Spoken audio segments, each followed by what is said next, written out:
Chapter 1 Rebirth. In the Kingdom of Donghao, Hong County. Nestled 10 miles from the county town, the majestic Junyu mountain range stretches for 100 miles, its peaks rising steeply. At this moment, on a perilous peak within the mountains, echoes of shouts resonate. A colossal fortress stands there, encircled by sturdy timber, the palisade de Warring Gayardai. Watchtowers rise at the four cardinal points whereas a sentinel stand, exhaling vapors into the summer air. To this looms a makeshift gate propped by massive legs, adorned with a sign that treads Black Tiger stronghold.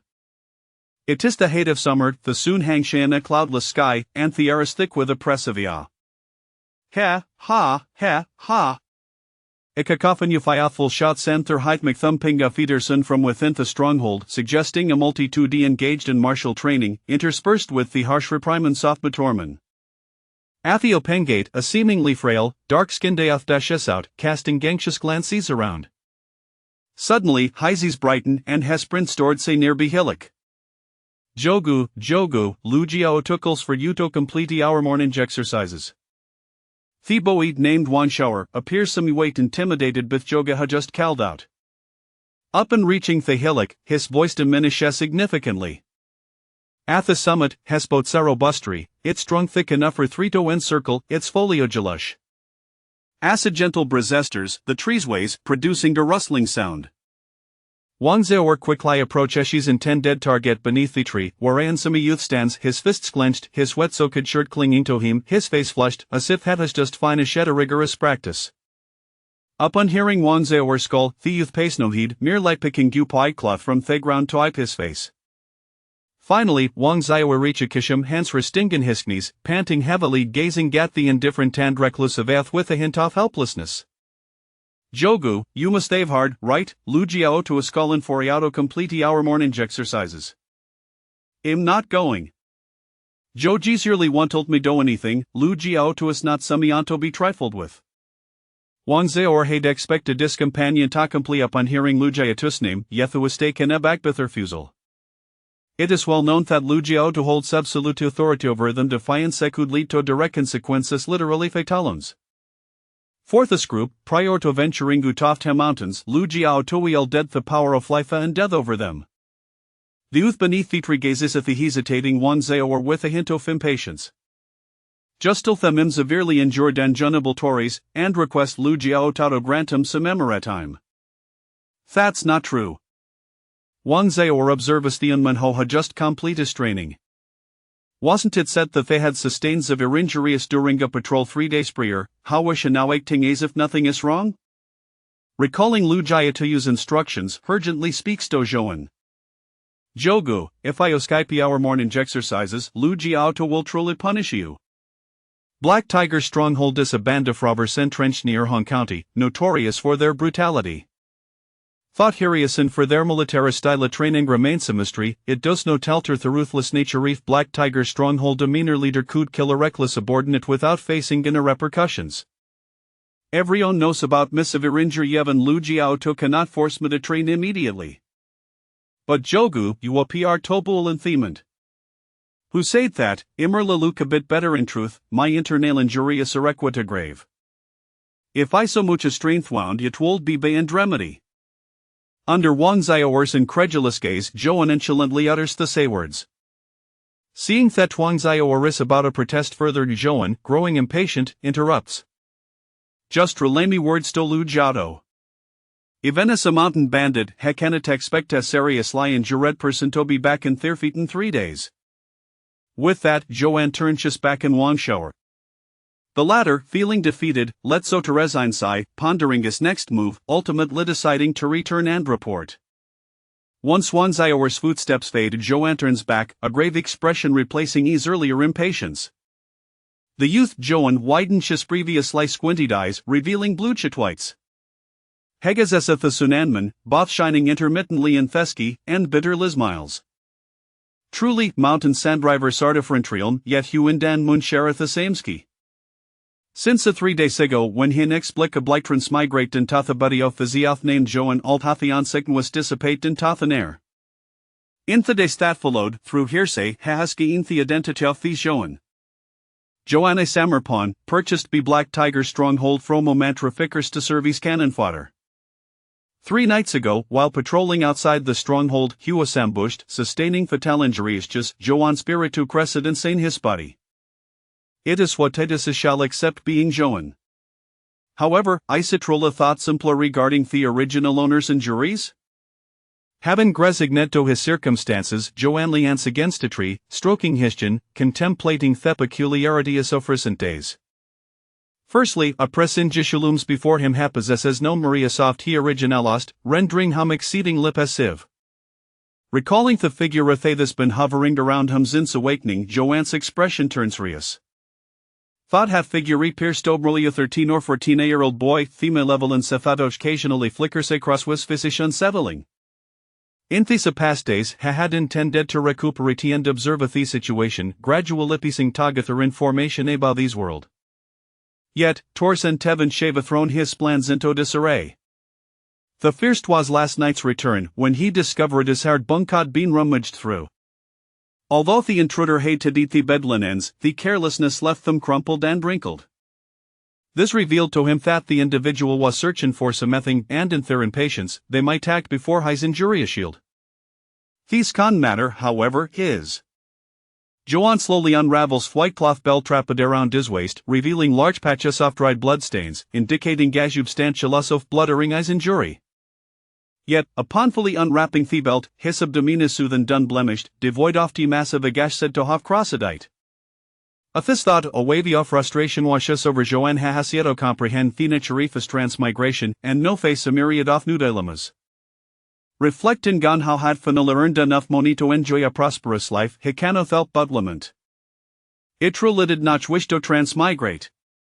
Black Tiger's stronghold spans 1,000 acres, with imposing Minghu Halatitspeak, constructed from premium timber, exuding grandeur. One either side, rows off house soft varying size RVs residences for other leaders San Menorca soft Black Tiger stronghold, while at he mountains rivers a host stables for horses and stores for weapons and provisions. The mountainside has been flattened into trunny ground for recruits, featuring 1,000 square of foot training field 80 scanter, flanked by several modest earthen huts, which when compared to the opulent structures near the peak, appeareth shabby. In the center of the training field, 50 to 60 usagit to 16 stand in 5 anitros, diligently practicing their boxing techniques. Sweat pours from their bodies, soaking their shirts, only to be seen flying with efficacy of their punches, their faces flushed with exertion, beads of perspiration cascading from their foreheads like pearls falling from a jotty plate, creating numerous small depressions in the ground. At this weltering horoft afternoon, no trace of lethargy can be seen among the youths, each bears an expression of struggle, yet no need to read a pause, as if halting could invoke some dreadful consequence. Meanwhile, their turning Wangzao stands trembling before a adoring, muscular mensaate denature, his shed bodlo, his expression fraught with anxiety. The man, seated in a grandeur care, ice exception little and robust, his rugged features and powerful arms resembling constrictors, radiating an array of destruction. Even seated, head worse over Wangzao Urbia head. From a elevated position, the mangas eston at one shower, his expression devoid of emotion. Did Joanne truly say that? It seems my reputation does not carry weight in Black Tiger stronghold. Lu Yuan Chansmola skilling a hint of savagery playing gay cross his face. Hair guards Wangzao or with a gazy spear singus pence, his voice a grating like sandpaper. Asphorio failing to accomplish the task I entrusted to Yamians, according to rules, you must be punished. 3. Up and hearing thward rules, Wangzao's complexion drains off color, his entire body trembling. In that moment, he feels his thought has stumbled into the jaws of a wolf, rendered unsteady on the verge of fainting. An overwhelming Sergio Fang erupts within him. Joan, this is all your fault. If I had some pliabade, none of this would have happened. Why can't you just listen properly? Now, if I'm Mijolf targeted with a truthless wolf, Lu Jiao. Joan, you are retrally doomed, as though of Safirndang rapidly filled Wangzao shirt, a robust young man standing beside Liugio Torridli interjected. Uncle, before Joanne was purchased, had spent a year studying Gatching on Hall. It is only natural for him to carissime scholarly ersando into farragance. Wan Shor, feeling powerless in the face of such gentle persuasion, replied, "Dear uncle, for the sake of my little nephew's friend, could I you perhaps show him some leniency?" Initially fearing for his fate, Wang Zhaor felt as the offspring had arrived after hearing these words, and he immediately looked tefuli of the Unman before him. Lu Yuanshan turned this gazitor dis nephew Lu Tao a hint of displeasure to don his face. He did not delve into his nephew's defiancy of his will, instead, narrowing gizes, he broached another matter. Shout out, what charm does Joanne possess that compels auto repeatedly seek my assistance? You must know that he will not indulge you because he war mindfew. You initially claimed that Joanne is your savior, Theona Horace you do during that patrol. Yet later you insisted that I forced him to practice martial arts while he was still gridden. Are you concealing some mething from? Athos Lu Tao, who had been wearing a friendly aliments before, stiffened slightly but quickly managed to foresee smile, saying, "Uncle, what could they possibly hide from you? It's just that Joan ungrateful she's wants me to pay for his medicine ito he's wounds. Others shave been grateful to him, and that's if I say it this brat dares to for money, I am really giving him a lesson." Lu Yuanshan scrutinized a disavert cunning nephew for a while, unable to discern anything amiss. After a moment of contemplation, he turned away, waving his hand dismissively, reclining in their chair like Yalangai teacher. At this sight, both Wang Zhaor and Lu Tao, feeling as though they were sitting on pins and needles, hurriedly retreated. Just as Lu Tao was about to leave, Lu Yuanshan's voice, calmly yet firm, floated from behind. "I don't carry what Shimasayu are a concocting remember to a plip outer all over your body in the coming days, and it must be fragrant. Furthermore, your face must bear no blemish whatsoever. If that matter fails, it shall break ye our legs." Upon hearing this, Lu Tao quickly turned, nodding and bowing, his expression on of abject obedience. "Let Len if he understands, it shall be it in mind, it shall remember." Once he charette that was entirely out of his uncle's sight, Lu Tao clenched his fists, a glint of malice flickering across his face. He murmured, "Onady, he shall make ye a grovel before mean bark like he dog." With this thought, he couldn't help but chuckle softly. Ha ha ha ha ha ha. Chapter 2: The Night Surge. Having just departed from the square, Wang Zhaor felt the shar tracing Gashitachevishist, relieved that Liujiao would not caused him any trouble otherwise, he would have been in dire straits. He narrowly avoided disaster. Thankfully, Lu Tao intervened, otherwise that lunatic might have a gun off on an otherant. "Oh, it isn't real easy to read to speak ill of my uncle." Suddenly, a voice rang out from behind, causing Wang Zhaor's expression to change dramatically as shehas to litter net around. However, a hand moved faster than his turn, landing firmly on his shoulder. Oh, it's you, Lu Tao, he wasn't." Upon seeing the person behind him, Wang Zhaor's previously fierce countenance froze, and he hurried liferseed as my Damascus embarrassment. Lu observed the rapid transformation of the Unman before him with a touch of amusement. Just moments ago, Wang Zhaor had exuded into murderous intent to ways astonishing that such a coward could possess a ruthless side, yet this foolishness destined him to be a lolipon in misschemes. Lu Tao held Wang Zhaor in disdain internally, yet he maintained a gentle smiley in his face, pulling Wang Zhaor closer and whisper in Jinheezer. "Wang Zhaor, rest assured, I shall not trivially our words to my uncle, and it to our bore a strong dislike for him." With just of words, Lu Tao dispelled Wang Zhaor's worries, with then a fawning smile, thinking that Lu Tao was rather agreeable. iPhone lit could latch into his coat tails. Then, realizing that Luda had stuffed him out for a purpose, he eagerly continued, "Might ask what brother Ta needs from, I shall do utmost." Lu Tachicled then replied, "Shower, you are me friend, are you not?" "Friend?" Wang Zhaor was taken aback by this designation. After all, Ludo was not just staying outsider bought or captured with Black Tiger Gang. He was an internal member of the gang, and this family was a wield considerable influence even within the county. For Simeon oft hat stature to consider him a friend was indeed astonishing. Before Wang Zhaor could ponder further, Lu Tao leaned closer, whispering, "Since you do not object, from this moment onward, we're friends." "Brother Tao, this." Before Wang Zhaor could respond, Lu Tao continued unabated. "Since we're friends, itis and lifting the to assist each other when needed." As dusk fell, the soon remained suspended ski, gradually dimming, while it he moon began to glow brighter beside it. These extraordinary scenes captured Joanne's attention as she sat beneath a tree, when suddenly a figure rushed toward him, carrying a platinonio thirthin wang shower. Logically speaking, given that Joanne had suffered severe injury as 3 days prior, his survival was already astrokuflak he certainly could not be expected to rise from his bed at the shower, necessitating Samiana to care for him and bring him meals. Naturally, this troublesome medisk fell to one shower, fellow a strain king occupant of his shared dwelling. The following day Joanne was able to rise but to avoid unnecessary complications, his twanze or to continue bringing him meals, offering remuneration each to me betable to enhance a strength front black tiger gamer leftover meat porridge ethis wanze or was marathon willing.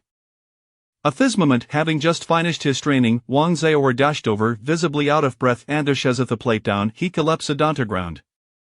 After a day of rigorous practice, event the most energetic I felt tutor lay exhausted. Joanne picked up the meat porridge front the plate and began to without regard for Wang Xiao's presence.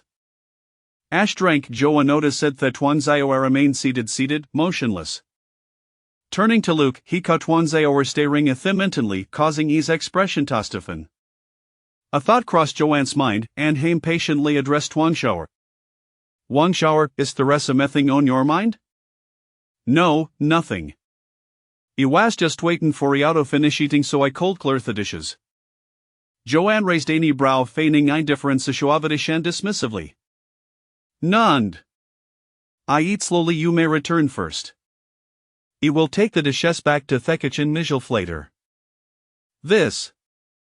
Wang Xiao's expression shifted at his response. Joanne frowned. What's wrong? Just a few days ago you complained about how troublesome it was to wash me dishes, yet today you're so eager. No, if there is nothing else, I'll take leave. Wang Xiao quickly stood, shaking his hands shevig talivahil. Joanne continued to eat the porridge slowly, casting glance at Wang Xiao as she departed, noticing that the latter walked rather slowly and frequently glanced back at him. Once Wang Xiao vanished from view, Joanne calmly set down his bowl and plate, then reacted into his mouth, pulling out a bulging piece of oil paper, which contained the very meat porridge had just consumed. After placing the oil paper down, he retrieved a bamboo tube of water from behind him, rinsing his mouth vigorously 3 times before finally stopping. Ha! Joanne looked at the meat porridge in the oil paper, letting out a cold snicker. Are the people in this world truly so malicious? From Wang Xiao's earlier reaction, he surmised that the bowl of meat porridge was almost certainly tainted. In Ruth, ever since his awakening, had never consumed the meat porridge delivered by Wang Xiao. Not unlike a town familiarity with his surroundings, but also because a certain individual with ill intentions had been constantly hovering nearby, making it impossible for him to eat in peace. Youth often breeds some patience, yet perhaps it is for the sty to have grown somewhat weary of waiting. Joanne disposed of the meat porridge in a concealed pit, covering it carefully before carrying the empty bowl and plate toward the kitchen for her felt a pangifer. Chapter 3, The Hunter and the Prey. A few days later Joanne leaned against the window, perusing the martial arts manual titled Black Tiger Fist, distributed to each individual by the Black Tiger Stronghold. Although it was described as a fist technique, the manual also delved into the use of knives, guns, staffs, horsemanship, archery, and even the preparation of rations. This compelled Joanne to further question the origins of the Black Tiger Stronghold. One could not help but wonder about the identity of the leader who managed the stronghold with military discipline. Suddenly Joanne caught sight of someone approaching from the corner of the window. Prompting him to swiftly recline backward, adjusting his position on the bed, and silently covering himself with the quilt, the creaking of the old wooden door signaled the entrance of a heavy-footed figure. Joanne suppressed his expression and gradually opened his eyes, feigning the look of someone who had just recovered from severe injuries. Lu Yuanshan surveyed the pale, purple-lipped youth before him, a flicker of impatience crossing his face. With a swift motion, he grasped Joanne's right hand, and to Joanne's astonishment, pressed 3 fingers against his wrist. The gesture sent Joanne's heart racing. The pulse is relatively stable. You are on patrol tonight. So be punctual. If you fail to show up, do not blame me for being impolite. After uttering these words, Lu Yuanshan did not linger, departing the unpleasant, sweat-scented chamber. It was not until a considerable time had passed after Lu Yuanshan's exit that Joanne rose. His expression graved. It seemed that the night would bring clarity. The night air was cool, and the silvery moonlight cascaded down, enveloping the entire Jianyo mountain range in a shimmering glow, outside the stronghold. Joan stood by the torch at the gate, one hand clutching the torch while the other held a spear, awaiting the changing of the guard. Beside him stood Lu Tao, a grin plastered across his face. The two remained silent, both anticipating the impending moment. Oh, finally finished patrolling. My legs are sore from all this walking. A quarter of an hour later, two young bandits, each wearing a headscarf, emerged from the shadows. They stretched lazily, their words of fatigue belied by their appearance, which resembled that of individuals just roused from slumber. The returning duo paid no mind to Joan and his companion, casually tossing the torch into the fire. For in the Black Tiger stronghold, where daylight brought no sign of life, nighttime patrols felt like a waste of precious sleep. Once the two had disappeared, Lu Tao raised an eyebrow, a hint of excitement in his tone. "Let us go, it's time for us to patrol." Yet, instead of leading the way, he fixated on Joan, who remained expressionless, responding with a nonchalant and strode towards the dimly lit mountain path. Lu Tao chuckled, his smile unwavering as he followed suit. The mountain peak housing the Black Tiger stronghold rose over 100 feet high. Though modest in size, the pathways were perilously steep, coupled with their travel under the cover of night. The moonlight failed to illuminate the narrow trails. Without the guidance of a torch, a misstep could lead one to plummet off the cliff, resulting in severe injury or even death. Joan and Lu Tao traversed the narrow path, one moving with calm resolve while the other's breathing grew increasingly labored. As they distanced themselves from the stronghold, the torches atop the watchtower faded from view. Lu Tao abruptly jumped in front of Joan, blocking his path, unabashedly revealing his malice. "Joan, hand over what you took that night." Joan, regarding the overly enthusiastic Lu Tao with a furrowed brow, genuinely had no idea what Lu Tao was referring to. "What do you mean by that thing from that night? I do not comprehend your words." "Haha, I knew you would be stubborn, otherwise, you wouldn't have refused to yield even when threatened with a knife that night.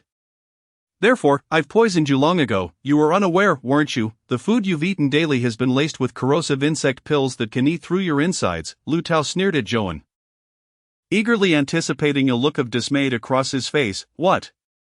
Joan's expression shifted to one of alarm. Instinctively, he touched his abdomen, only for his complexion to suddenly alter as he collapsed to the ground, clutching his stomach and wailing in agony.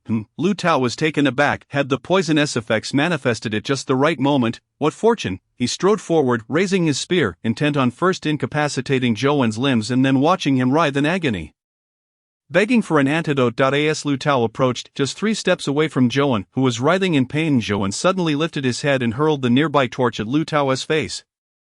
Lu Tao instinctively swatted at the torch, stumbling back several paces as he waved his spear wildly, guarding against any potential counterattack from Joan. After a few frantic motions, he realized there was no immediate threat and looked up, only to discover Joan had darted into the dense underbrush. Had Joan been feigning all along? But Wang Shaoer had claimed to have seen Joan consume the corrosive insect pill with his own eyes.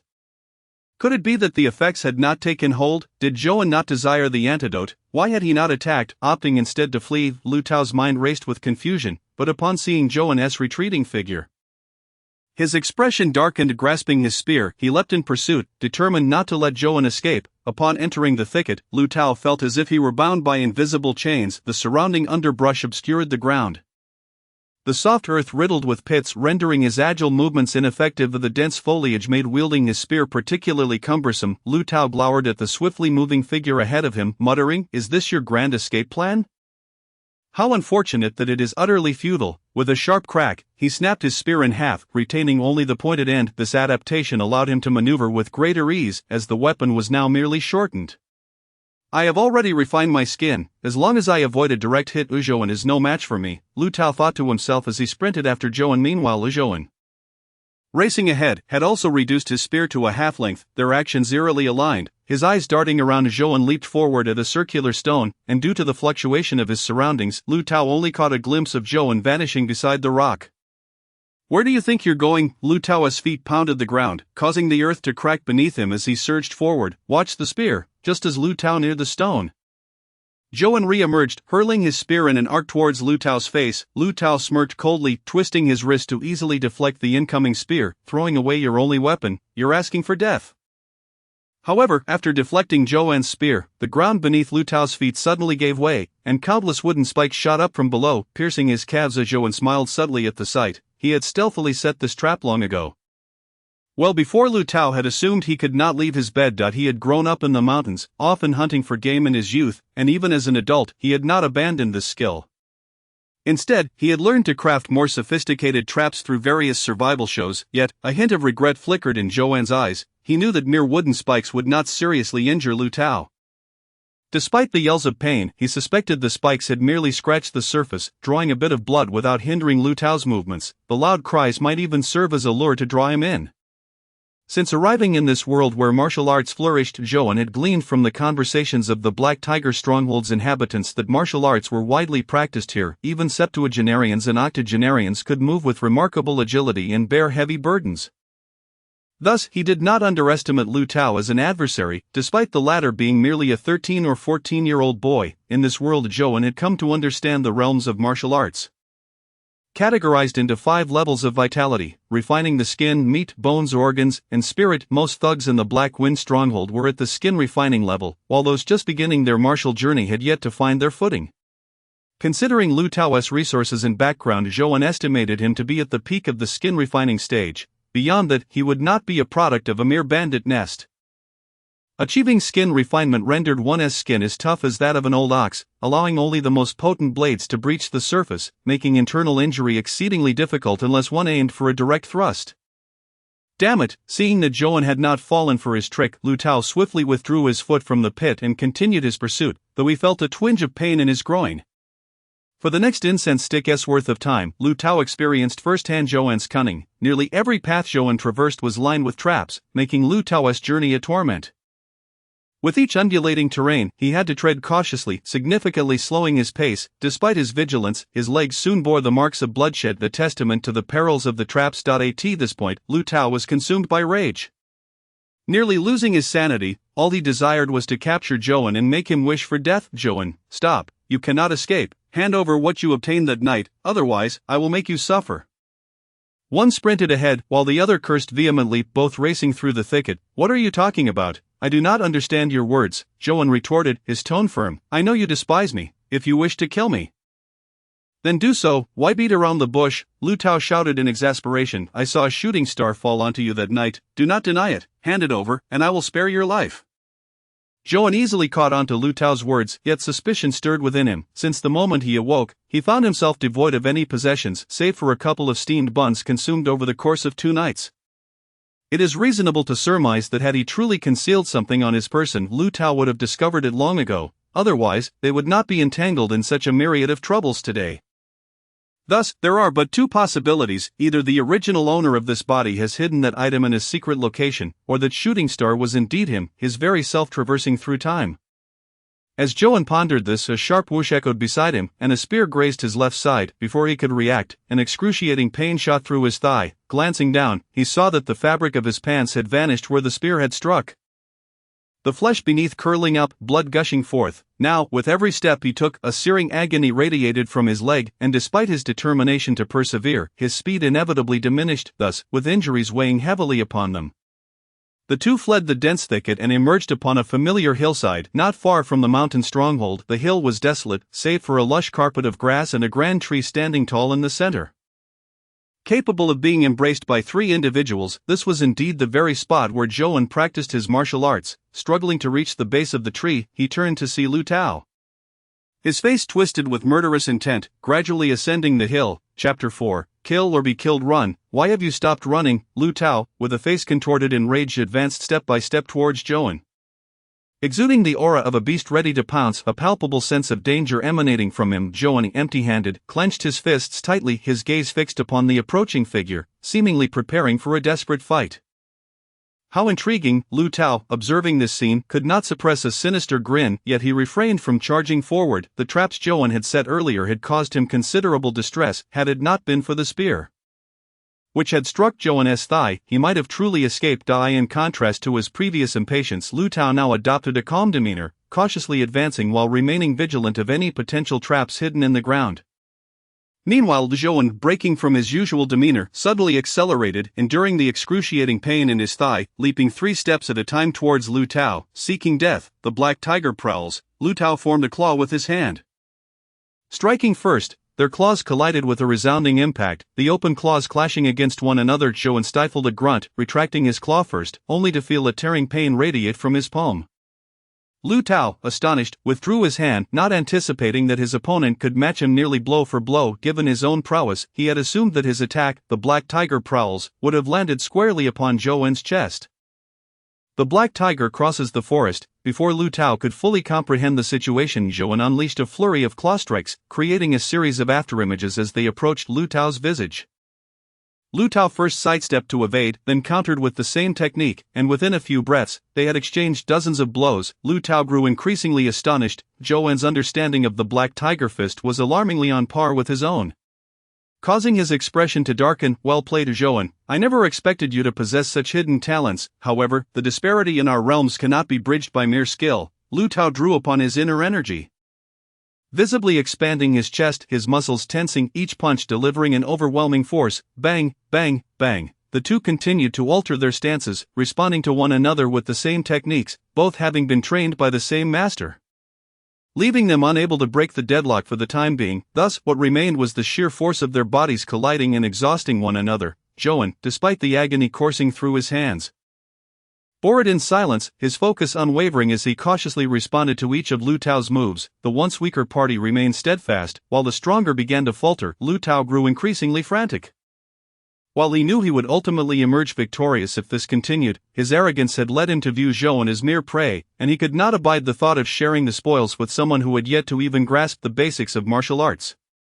Lu Tao intentionally left his center unguarded, allowing Zhou En to land a strike with the Black Tiger Prowls, and after a muffled groan, he raised his right hand, bringing it down forcefully towards Zhou En's head.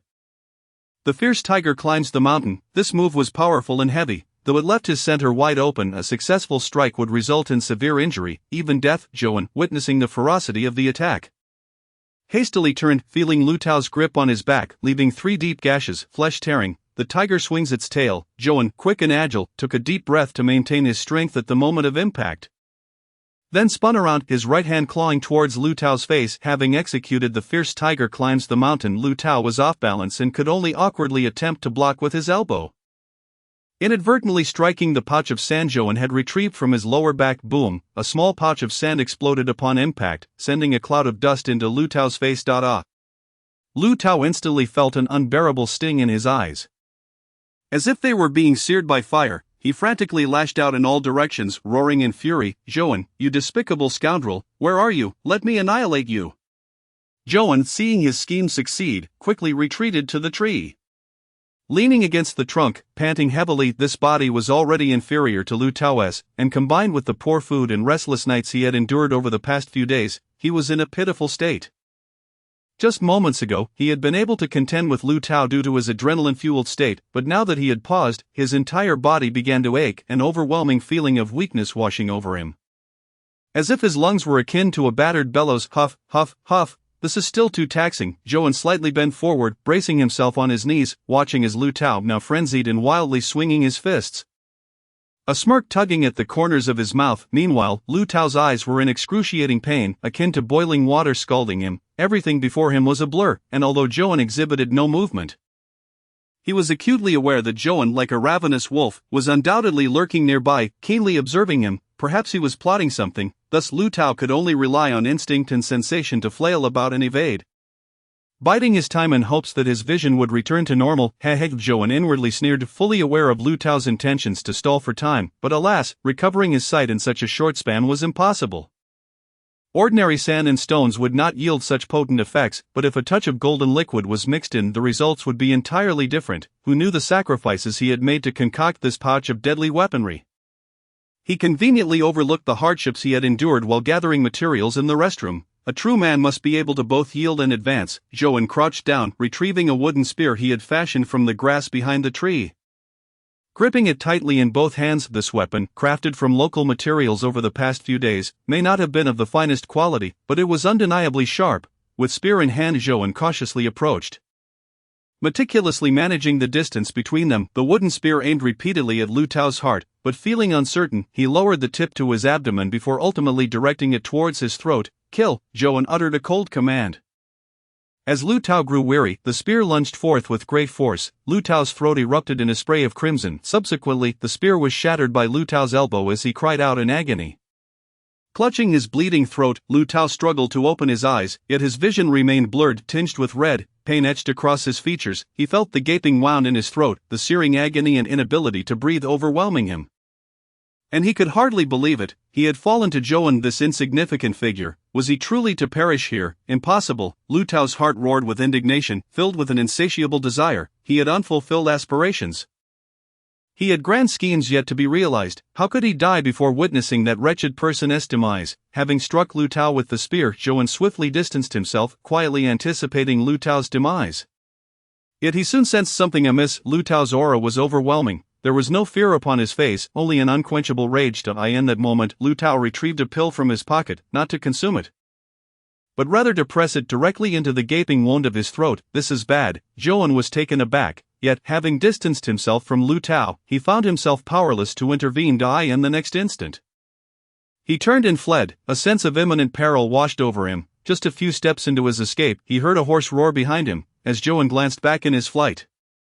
His eyes widened in horror. Lu Tao, steaming with fury, was on all fours, resembling a frenzied beast, fast, too fast. There was no escaping. Clenching his fists, realizing he could not flee, Joan's anger surged to his head, and he turned to confront Lu Tao. But he would not allow himself to die here. In a fateful encounter, the valiant would prevail. The fierce tiger climbs the mountain. Joan struck towards Lu Tao's head. With a resounding crack, a tremendous noise echoed within Lu Tao's skull, but Joan's expression changed drastically, for Lu Tao did not evade. He felt the violent force surging beneath his palm.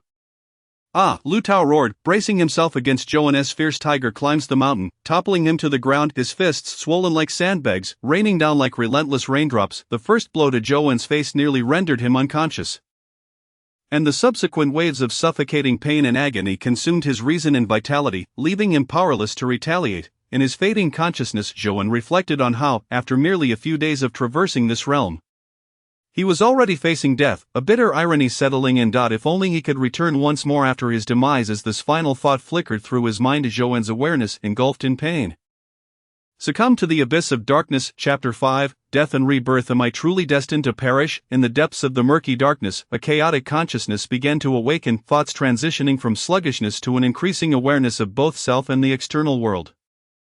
At this moment, Joan found himself in a most peculiar state. His consciousness felt unbearably heavy, each moment of contemplation bringing forth a sensation of discomfort and oppression. Yet at this moment, he felt an overwhelming sense of ethereality. His limbs seemed to be considerably lighter than before, so much so that he experienced a sensation of floating. In this realm of consciousness, the concept of time was non-existent. Perhaps it was merely a fleeting instant, or perhaps it stretched into eternity. Joan remained in a state of bewilderment, akin to an infant just awakening, utterly oblivious to the notion of crying or seeking nourishment. Suddenly, a chilling breeze swept through, and Joan was struck by an immense sense of peril, akin to a bucket of icy water dousing his crown and jolting him into clarity. It felt as though something was urgently conveying to him that if he did not depart from this place immediately, he would vanish entirely. Even after death, the fear of complete annihilation lingered. It seemed that even in death, one could find no respite. A flurry of errant thoughts surged within him, only to be suppressed as Joan concentrated his mental faculties, compelling himself to open his eyes. As his gaze returned to the light, Joan was taken aback, frozen in place. Upon opening his eyes, he beheld Lu Tao positioned atop him, his face contorted in a grotesque snarl, resembling a malevolent spirit. What a disaster! No, wait. After a brief moment of terror, Joan was astonished to discover that Lu Tao was utterly motionless, displaying no reaction upon witnessing his awakening. Those once vibrant eyes had dulled to lifelessness. Had he perished? A sigh of relief escaped Joan, for the frenzied state that Lu Tao had succumbed to after consuming the secret potion had deeply unsettled him. He truly wished to avoid confronting that reality again. Despite his meticulous calculations, he had never anticipated that Lu Tao could unleash such formidable power even in the throes of death, with a gaping wound in his throat. Ultimately, he realized that his understanding of this world's power dynamics was still woefully inadequate. Fortunately, it seemed he had triumphed in the end. After this incident, he must uncover the mystery behind his resurrection, for it would prove crucial for his future endeavors. With a relieved heart, Joan began to survey his surroundings. Lying there, he glanced around, and apart from the chirping of unknown fireflies, everything was eerily quiet. Sensing no immediate danger, he exhaled deeply and attempted to rise. However, the next moment, he stood frozen in place, instead of struggling to extricate himself from beneath Lu Tao.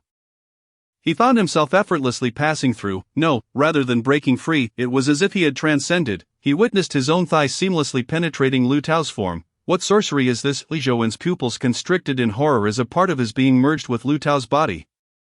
Devoid of any tangible sensation, it felt as if they resided in two entirely separate realms, able to see one another yet unable to make contact. Suddenly a thought struck Zhouwen, and he swiftly turned to look behind him. Only to be engulfed in darkness, on the verge of fainting. If his body were still capable of such a response, there, his original body lay quietly on the ground, its head grotesquely sunken, a ghastly mingling of red and white fluids. Am I dead? Lowering his gaze to his hands, he then noticed that they were emanating a faint glow. What he had initially believed to be a resurrection now enveloped him in an overwhelming dread. He was indeed deceased. No, this cannot be. The despair that followed the shattering of hope was particularly fierce. As Zhouwen struggled to accept his current state of being, he attempted to plunge back into his former body. Yearning to replicate the moment of his rebirth, however, upon diving into that lifeless shell, he was met only with the frigid, damp earth beneath, rendering him incapable of re-inhabiting it. Zhouwen emerged from the ground. Dazed, his feet resting atop the cold remains of his original form, he gazed skyward, only to find a solitary crescent moon obscured by clouds, hanging forlornly in the heavens, in the vastness of the universe. He found himself utterly adrift. A gentle breeze stirred, and before Zhouwen could succumb to despair, he felt a sharp pain coursing through his body, akin to the sensation of awakening. He sensed that his essence was dissipating along with the wind. In a panic, he attempted to float away, hoping to find a suitable vessel in Black Tiger Village, only to discover that after drifting merely a yard, his form began to disintegrate at an alarming pace. Only finding respite upon returning to his original position. What to do? What to do? Grasping his head in distress, Zhouwen's eyes suddenly lit up upon spotting Lu Tao's body beneath him, and with a determined bite of his lip, he hurled himself into Lu Tao's form. After traversing a void of desolation, he discovered a sphere of light within Lu Tao's body gradually fading. This is it. A sudden insight surged within him, and Zhouwen, filled with urgency, propelled his waning essence into the light, where a new life began to take shape. Subsequently, the once motionless body began to tremble ever so slightly, and the previously vacant eyes began to constrict. At the entrance of Black Tiger Village, Lu Tao emerged from the shadows, illuminated by the flickering torchlight, appearing somewhat disheveled. Apart from the numerous scratches on his limbs, his neck was bound with long strips of cloth, and he seemed utterly depleted, particularly under the torch's glow. His eyes were puffy and reddened. To an onlooker, one might assume he had just returned from a funeral. Lu Tao, or perhaps Zhouwen, ultimately resolved to return to Black Tiger Village. In comparison to the unknown dangers of the outside world, he felt a greater familiarity with the village, and with Lu Tao's identity, his circumstances would undoubtedly improve. However, just as he stepped through the entrance of Black Tiger Village, a robust arm landed heavily on his shoulder. Lu instructor, Zhouwen gasped in shock upon turning around. Lu Yuanshan regarded his nephew's astonished demeanor with a slight frown. Lu instructor, it seems you still regard me as a stranger. Zhouwen hastily clasped his hands in apology. I dare not. Lu Yuanshan, with his hands clasped behind his back, merely scoffed before remarking, you appear to be in quite the predicament, don't you? Hearing this, Zhouwen was drenched in cold sweat, bowing his head in response. Thank you for your concern, uncle. Bang! Before Zhouwen could finish his sentence, a sudden, searing pain erupted in his abdomen, forcing him to his knees. The brutal force of Lu Yuanshan's punch slammed him onto the ground, his face pressed into the dirt as he clutched his belly, groaning in agony. Lu Yuanshan seized Zhouwen by the hair, pulling him backward, and upon witnessing his nephew's torment, a cruel smile crept across his face. Did I not warn you? You must take care of your health. Why do you insist on being so disobedient? Lu Yuanshan struck Zhouwen's abdomen with another vicious punch, intent on making this wretched pup recognize his current situation. However, what he saw in return were defiant eyes. He found this unacceptable. Bang! Another punch landed, and Zhouwen felt as if his belly had been brutally gored by a raging bull, the fluids within threatening to surge forth. That he was engulfed in suffering, observing Zhouwen, who lay incapacitated. Lu Yuanshan's eyes flickered with disdain. I had thought you to be clever, yet here we are. The third miss will arrive in 2 days to select servants, and you have allowed yourself to be reduced to this state. Do you wish to die? Tell me, do you wish to die? Unaware of the underlying circumstances, Zhouwen felt a chill run down his spine as Lu Yuanshan's frenzied roar intensified, sensing the murderous intent radiating from him.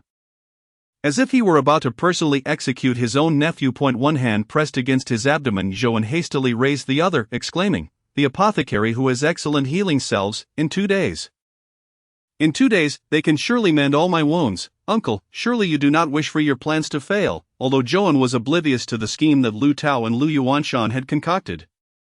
He sensed that if he did not act quickly, he might very well meet his end once more. Indeed, upon hearing Zhouan's words, the violent aura surrounding Lu Yuanshan dissipated slightly, though he fixed Zhouan with a cold, scrutinizing gaze. Are you certain that Hu the Lame possesses such fine medicine? Lu Yuanshan was well aware of Hu the Lame's reputation as the sole doctor in Black Tiger Village for decades. Initially, he had been a mere apprentice in a medicine shop, and after being abducted, he had spent decades only treating superficial wounds, lacking proficiency in anything beyond that. He was known for his ineptitude. Minor ailments he could not cure, and serious conditions he could not treat. Were it not for the scarcity of medical practitioners, Hu the Lame would have long since been beaten to death by the bandits he had failed to heal. Skeptical of his nephew's claim regarding Hu the Lame's possession of effective healing salves, Zhouan quickly interjected, I specifically had Hu procure them from outside. They are undoubtedly real, if I am lying. You may simply take my head in 2 days, Zhouan added this assurance, having discerned that Lu Yuanshan was ruthless and unfeeling, realizing that without offering some guarantee, he would have no hope of escaping unscathed. As anticipated, upon hearing this, a hint of a smile graced Lu Yuanshan's face, and he released his grip on Zhouan's hair. Very well, you have said it yourself, I shall tentatively trust you this once. You little rascal, I trust you wouldn't jest with your own life. With that, Lu Yuanshan stood up, chuckling as he brushed off his hands and departed, neglecting his injured nephew, leaving Zhouan behind to recover.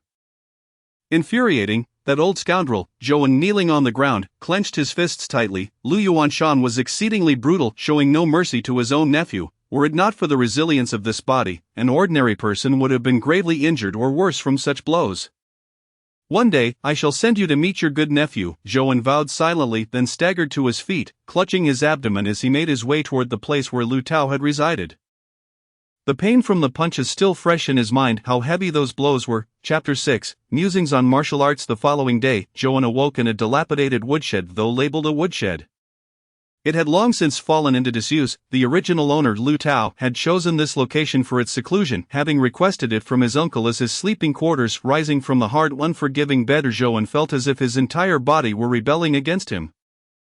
Muscles felt akin to overpickled, aged vegetables, both sour and rigid. Bones resembled rusted machinery, creaking with every movement, threatening to collapse at the slightest misstep. Given the summer season, daylight broke early, yet Zhouan did not immediately rise from his bed. Instead, he shifted his position, leaning against the earthen wall, as he truly needed a moment to gather his strength. Although Lu Tao's body had been refined, after enduring the tumult of the previous day and the devastating effects of potent drugs, it now felt utterly wrecked. Any movement sent distress signals coursing through him, and he momentarily set aside thoughts of gauging the power of his refined physique, raising his gaze to survey his surroundings. He noted the simplicity of the thatched dwelling. A bed, a decaying wooden table, and a small pile of firewood nestled in the corner. It appeared Lu Tao's circumstances in the Black Tiger Village were not particularly favorable. After taking in the environment, Zhouan's attention turned to the table. There, 3 seemingly ancient tomes lay neatly arranged at the center. Lu Tao was indeed audacious to place such martial arts manuals in such a conspicuous location. Seemingly unperturbed by the prospect of theft, though perhaps, in the Black Tiger Village, these manuals were not deemed particularly valuable. Struggling to prop himself up, Zhouan shifted to the wooden table. The cramped space of the room meant the foot of the bed was right next to the table, which inadvertently made it more convenient for him, allowing him to read without fully getting out of bed. Picking up one of the tomes, he opened it to reveal titles: Black Tiger Fist, Water Crossing Steps, and miscellaneous treatises on martial arts. Upon seeing the third book, Zhouan's interest was piqued. He had been intrigued by it since returning yesterday, but the late hour and his poor condition had prevented him from delving into it. Now, with a moment to spare, it was the perfect opportunity to explore. As he opened miscellaneous treatises on martial arts, the 4 characters emblazoned on the cover caught his eye, crafted in a bold script that exuded a strong personal style, suggesting it was not the work of any official author. Beneath, a significant portion of the signature had been torn away, leaving only a faint resemblance to the character for flame. Flipping through the pages, he encountered a series of rebellious and striking words sprawled across the yellowed paper. Though not neatly arranged, there was a unique rhythm and aesthetic to it that captivated him. His curiosity about the author intensified. Martial artists, regardless of their vital energy or external techniques, seek to enhance their capabilities for combat. Thus, whether through fists or weapons, any means to vanquish an opponent may be assimilated into martial arts. Yet, compared to all external forces, the body is the fundamental vessel that bears all. If the body is weak, then all paths are weak. Therefore, all paths originate from martial arts, which in turn begins with the refinement of the body. The opening words of miscellaneous treatises on martial arts succinctly elucidated the essence of martial arts, imparting Joan with a foundational understanding. The body is the root of all. Continuing to read, he learned that the inception of martial arts lies in establishing a solid foundation. Different individuals pursue various paths, but he believed this to be akin to laying the groundwork for a grand edifice. One cannot transcend the mundane without first seeking depth and breadth. The process of refining the body is divided into 5 stages: refining the skin, muscle, bones, organs, and spirit, progressing from the external to the internal. From the superficial to the profound, the aim is to forge an impervious vessel to bear tremendous power. Thus each stage is of utmost importance. The skin serves as the outermost layer. The human body interacts with the cosmos through this layer. Hence, polishing the outer skin is not a trivial task, but rather a matter of great significance. The first step in martial arts, refining the skin, aims to hone the body's outer shell. Ultimately, a fully developed martial artist can actively secure their energy channels, allowing them to traverse poisonous swamps unscathed and endure the elements without harm. Common practitioners may seal only 50% of their energy channels through skin refinement, which limits their potential, rendering their efforts futile. Therefore, those aspiring to reach the pinnacle of martial arts must seal at least 70% of their energy channels, achieving a state where they stand as immovable as a statue and move as inconspicuously as a stone, rendering their vital energy imperceptible to the untrained eye. In a mere morning, Joan had perused the entire book, yet this did not imply he fully comprehended its contents. In fact, given his current lack of knowledge, grasping even a fraction of its meaning was a stroke of luck. He had not anticipated that the martial arts of this world would be so vast and profound, far surpassing those of his previous life. Excitement surged within him as he discerned the grand ambitions embodied in this world's martial arts. This indicated that the limits of martial arts here would far exceed his imagination. What an intriguing world this was, Joan chuckled, filled with growing anticipation for this realm. However, the next moment, the heaving of his chest seemed to aggravate his injuries, triggering a fit of violent coughing. Cough, cough, cough, drat, he would need to visit the apothecary. Even if he did not expect that old cripple to cure his ailments, he must ensure his fabricated story from last night was consistent, lest Lu Yuanshan, that venomous wolf, come to inquire later. With this thought, Joan did not linger in bed. Clutching his chest, he rose, donned his cloth shoes, and ambled towards the training grounds. As he passed the training field, he feigned a bow to Lu Yuanshan, then continued through, leaving the other youths exchanging glances, yet too intimidated by Lu Yuanshan's authority to speak up. At this moment, Joan felt a sense of calm. He was not concerned about Lu Yuanshan's reprimands, as the success of his plan hinged on this very moment. Lu Yuanshan would be particularly attentive to him in the coming days, and he could feign illness to avoid the mandatory morning lessons.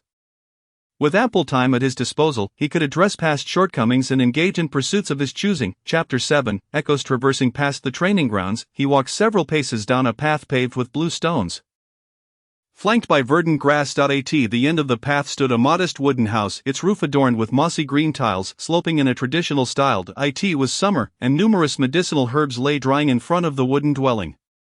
An elderly farmer in grey garb, donning a conical hat, was meticulously sorting through the herbs, mumbling to himself. Upon hearing footsteps behind him, the farmer turned, revealing a weathered, dark face, with unkempt whiskers dangling haphazardly to the sides. Upon seeing Joan approach, the old man grinned widely, revealing a few remaining yellow teeth. Oh, is that not our esteemed patron? Do you still require the bloodstorm pill? I've just concocted another batch. Joan frowned at the mention of the bloodstorm pill, recalling the moment Lu Tao had produced the elixir from his bosom. So the pills Lu Tao possessed had originated from this very place. Joan stepped closer, whispering, "Let us go inside. I have matters to discuss with you." The old man raised an eyebrow, then grinned again. "Oh, seems like the young master has something to discuss with this old cripple. Keep your voice down." Joan scowled. The old man's volume was excessive, but thankfully he had refrained from discussing sensitive matters in public. Noticing Joan's serious demeanor, the old man understood the importance of discretion and gathered himself to stand. Be careful, Joan advised. As the old man struggled to gain his footing, his left leg almost devoid of strength, even with one hand braced against the ground, he wobbled precariously. Joan hurried to support him. The old man, surprised by the gesture, thought to himself that Lu Tao's character had unexpected layers, and he smiled appreciatively. Joan, realizing his actions contradicted the original owner's personality, quickly withdrew his hand and urged, "Don't dawdle.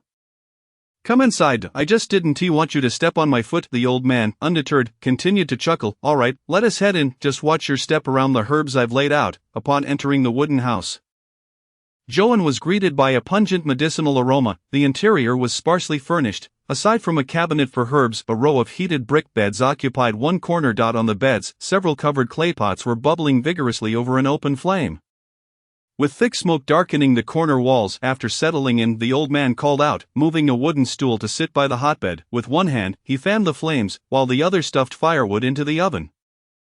Joan's eyelids twitched. Although he had no formal training in medicine, he was aware that medicinal concoctions required a vigorous boil followed by a slow simmer, yet the concoction within the pot was boiling furiously, while the firewood was nearly crammed to capacity. Seeing Joan's gaze fixated on the pot, the old man assumed he was intrigued by the brewing process and puffed out his chest proudly.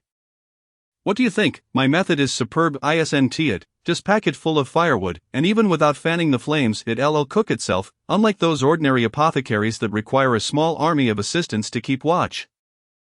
Joan's lips twisted in a sardonic smile. He could not commend the old man's medicinal skills. He quickly discerned why the old man's reputation in the Black Tiger village was less than stellar. The fact that he had not even mastered the basics of brewing medicine was a clear indicator that he could hardly be called a healer. It was a miracle he had not been beaten to death yet. At this moment, Joan harbored deep skepticism about whether the formidable bloodstorm pill that had compelled Lu Tao to fight to the death had truly been concocted by this individual. Cough, cough, cough. Joan feigned a series of coughs and shifted the conversation. "Old man, do you have any medicine for bruises?" The old man scanned Joan from head to toe, noting his lackluster demeanor, and inquired. "You're injured?" Joan shot him a cold glare. "That's not your concern. Oh, at such a young age, yet with such a temper. You're bound to become a significant figure in the future." Joan, uninterested in the old man's ramblings, recounted a modified version of the tale he had spun for Lu Yuanshan, altering the details to suit the conversation with the old man, ensuring it diverged greatly from what he had told Lu Yuanshan. Joan was adept at speaking differently to different audiences. He was playing both sides. The old man laughed heartily upon hearing the story. "So you mean to say you swindled your uncle out of the money for medicinal herbs? You quite the character, even deceiving your uncle, a man known for tearing apart bandit leaders. Aren't you afraid he'll come after you?" However, despite Hukazi's formidable words, he, in truth, did not take the matter seriously at all. After all, this was merely a scheme to swindle his own uncle and line his pockets, something he had witnessed countless times before. All right, as the saying goes, men die for wealth and birds die for food. I shall grant you half of the spoils, but you must keep this a secret." Joan handed the small coins he had gathered from the woodshed to Hukazi. The amount was quite substantial. After all, if he offered too little, it was uncertain whether Hukazi would agree to collude, and he might even question the authenticity of the matter. Joan believed that once this affair was settled, with his capabilities, the sum of money was but a trifling matter. Hukazi took the pouch of coins, weighed it in his hand, and grinned even wider. "Rest assured, I shall keep this matter under wraps. Who would refuse such easy money?" With the arrangement now in place, Joan felt a significant relief wash over him and urged Hukazi to prepare medicine for him. Unexpectedly, Hukazi casually grabbed a bowl from nearby and scooped a concoction directly from the pot, handing it to Joan. "Is this medicine truly capable of treating bruises?" Joan questioned, gazing at the steaming bowl presented to him, feeling a twinge of regret.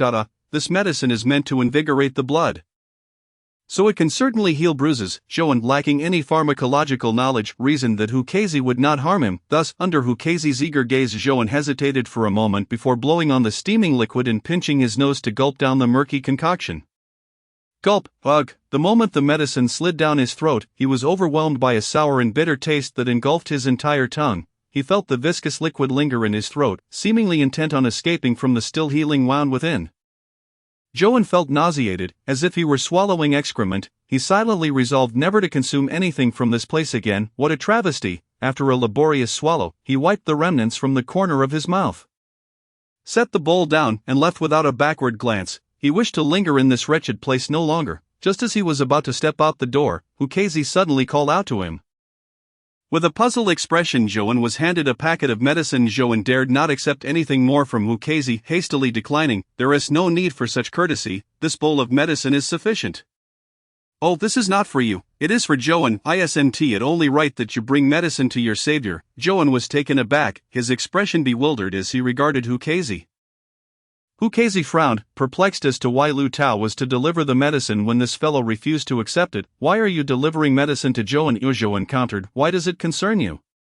Just take the medicine to him. If you refuse to explain, I shall not assist you. Hukazi, somewhat irked, resigned with a sigh. That lad studied at Dingen Hall, though he did not complete his studies. He is still a seed of salvation, I thought. Hukazi, your thoughts are perilous. This is Black Tiger Camp, not Dingen Hall. Joan's countenance turned grave, yet there was a flicker of emotion in his eyes. In this world, someone still cared for him, even though he was no longer himself. Regrettably, Joan took a deep breath, gazing at the anxious Hukazi, refraining from further admonishment, and instead pushed the medicine back into Hukazi's hands. However, even if you genuinely wish to assist Joan, it is already too late. Hukazi intended to inquire further, but Joan turned and walked away. Hey, what did you mean by that? If you don't want to deliver it, then don't. Why storm off in a huff? Once outside the door, Joan suppressed his inner turmoil, leaving behind a chilling declaration. Joan is dead. Hukazi was stunned, unable to fathom that after a few days apart, such a conclusion awaited him. How did he die? He wondered, hurriedly pursuing Joan only to receive a cold retort. I killed him. Hukazi was initially taken aback, then erupted in fury. Get lost, you little beast. Get out of here, you actually killed your savior. Do not return to the apothecary again, get out.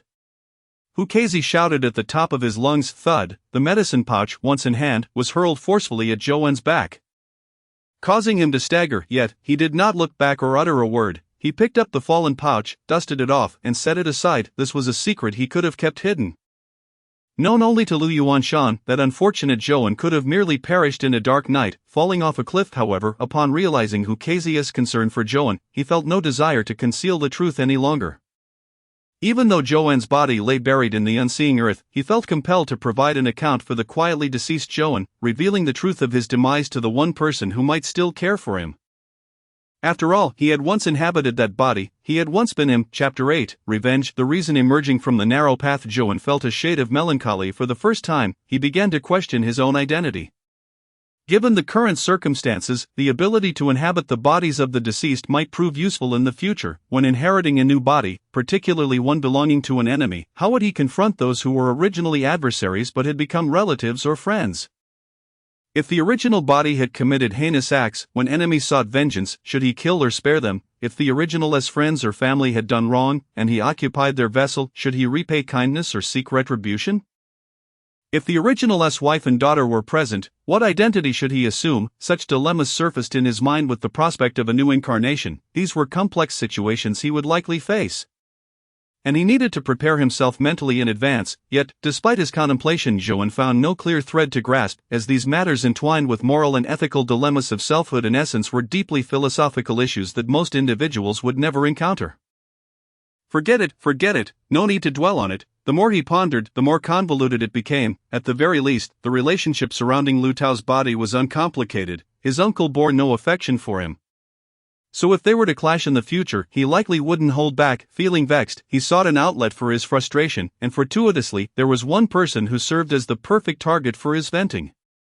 A smile crept across Joan's face as he made his way to the dining hall. It was about time for lunch. A small bell hung in the center of the training ground, attached to a thin rope. As the scorching midday sun bore down, Lu Yuanshan squinted, sensing the time was near, and promptly rang the bell. The sound echoed around the training ground, causing the young men who had been standing in horse stances to collapse to the ground, utterly exhausted. Damn, finally, it's time. Hurry to the dining hall before there's only leftover broth. Dragon brother, help me up, I can't get up. Look at you, all weak. The crowd jostled to their feet, each seeking familiar companions as they made their way to the dining hall, creating a lively scene. Among them, a weary Wang shower gasped for breath. His mouth agape, his frail body had been further drained by the rigorous training, and he longed to lie on the ground, reluctant to rise, yet the dining hall would not wait for anyone. If he delayed, there would be nothing left, not even a vegetable leaf. Thus, despite his desire to rest, he gritted his teeth and pressed on toward the dining hall. However, his thoughts were not on the meal. He scanned his surroundings, searching for something. Where were Joan and Lu Tao? What had happened to them? Ever since he had been coerced by Lu Tao into adding something to Joan's meat porridge, He had been tormented by unease from the previous night until today. This torment stemmed not from guilt toward Joan but rather from the discomfort and disquiet akin to the first time he had taken a life. He understood that whatever Lu Tao had compelled him to add to the porridge was certainly not a remedy for injuries, for he was acutely aware that Lu Tao would never resort to such actions. Even if Joan had saved his life, the outcome would remain unchanged. Hence, during the morning class, he had discreetly sought out the two, eager to uncover the truth. To his astonishment, not only had Joan failed to appear, but even Lu Tao was absent. What had transpired between them remained a mystery. As for inquiring with others, should Lu Tao have encountered any trouble, it would be easy for the truth to be traced back to him. He dared not take that risk. Thus, Wang Xiaoer could only suppress his worry and blend into the crowd as they proceeded toward the dining hall. Suddenly, a hand landed on Wang Xiaoer's shoulder, startling him to shiver. Turning around, he found Lu Tao grinning at him. Big brother Lu Tao. The sudden sight of Lu Tao brought him initial shock followed by relief. At least the worst-case scenario he had anticipated had not come to pass.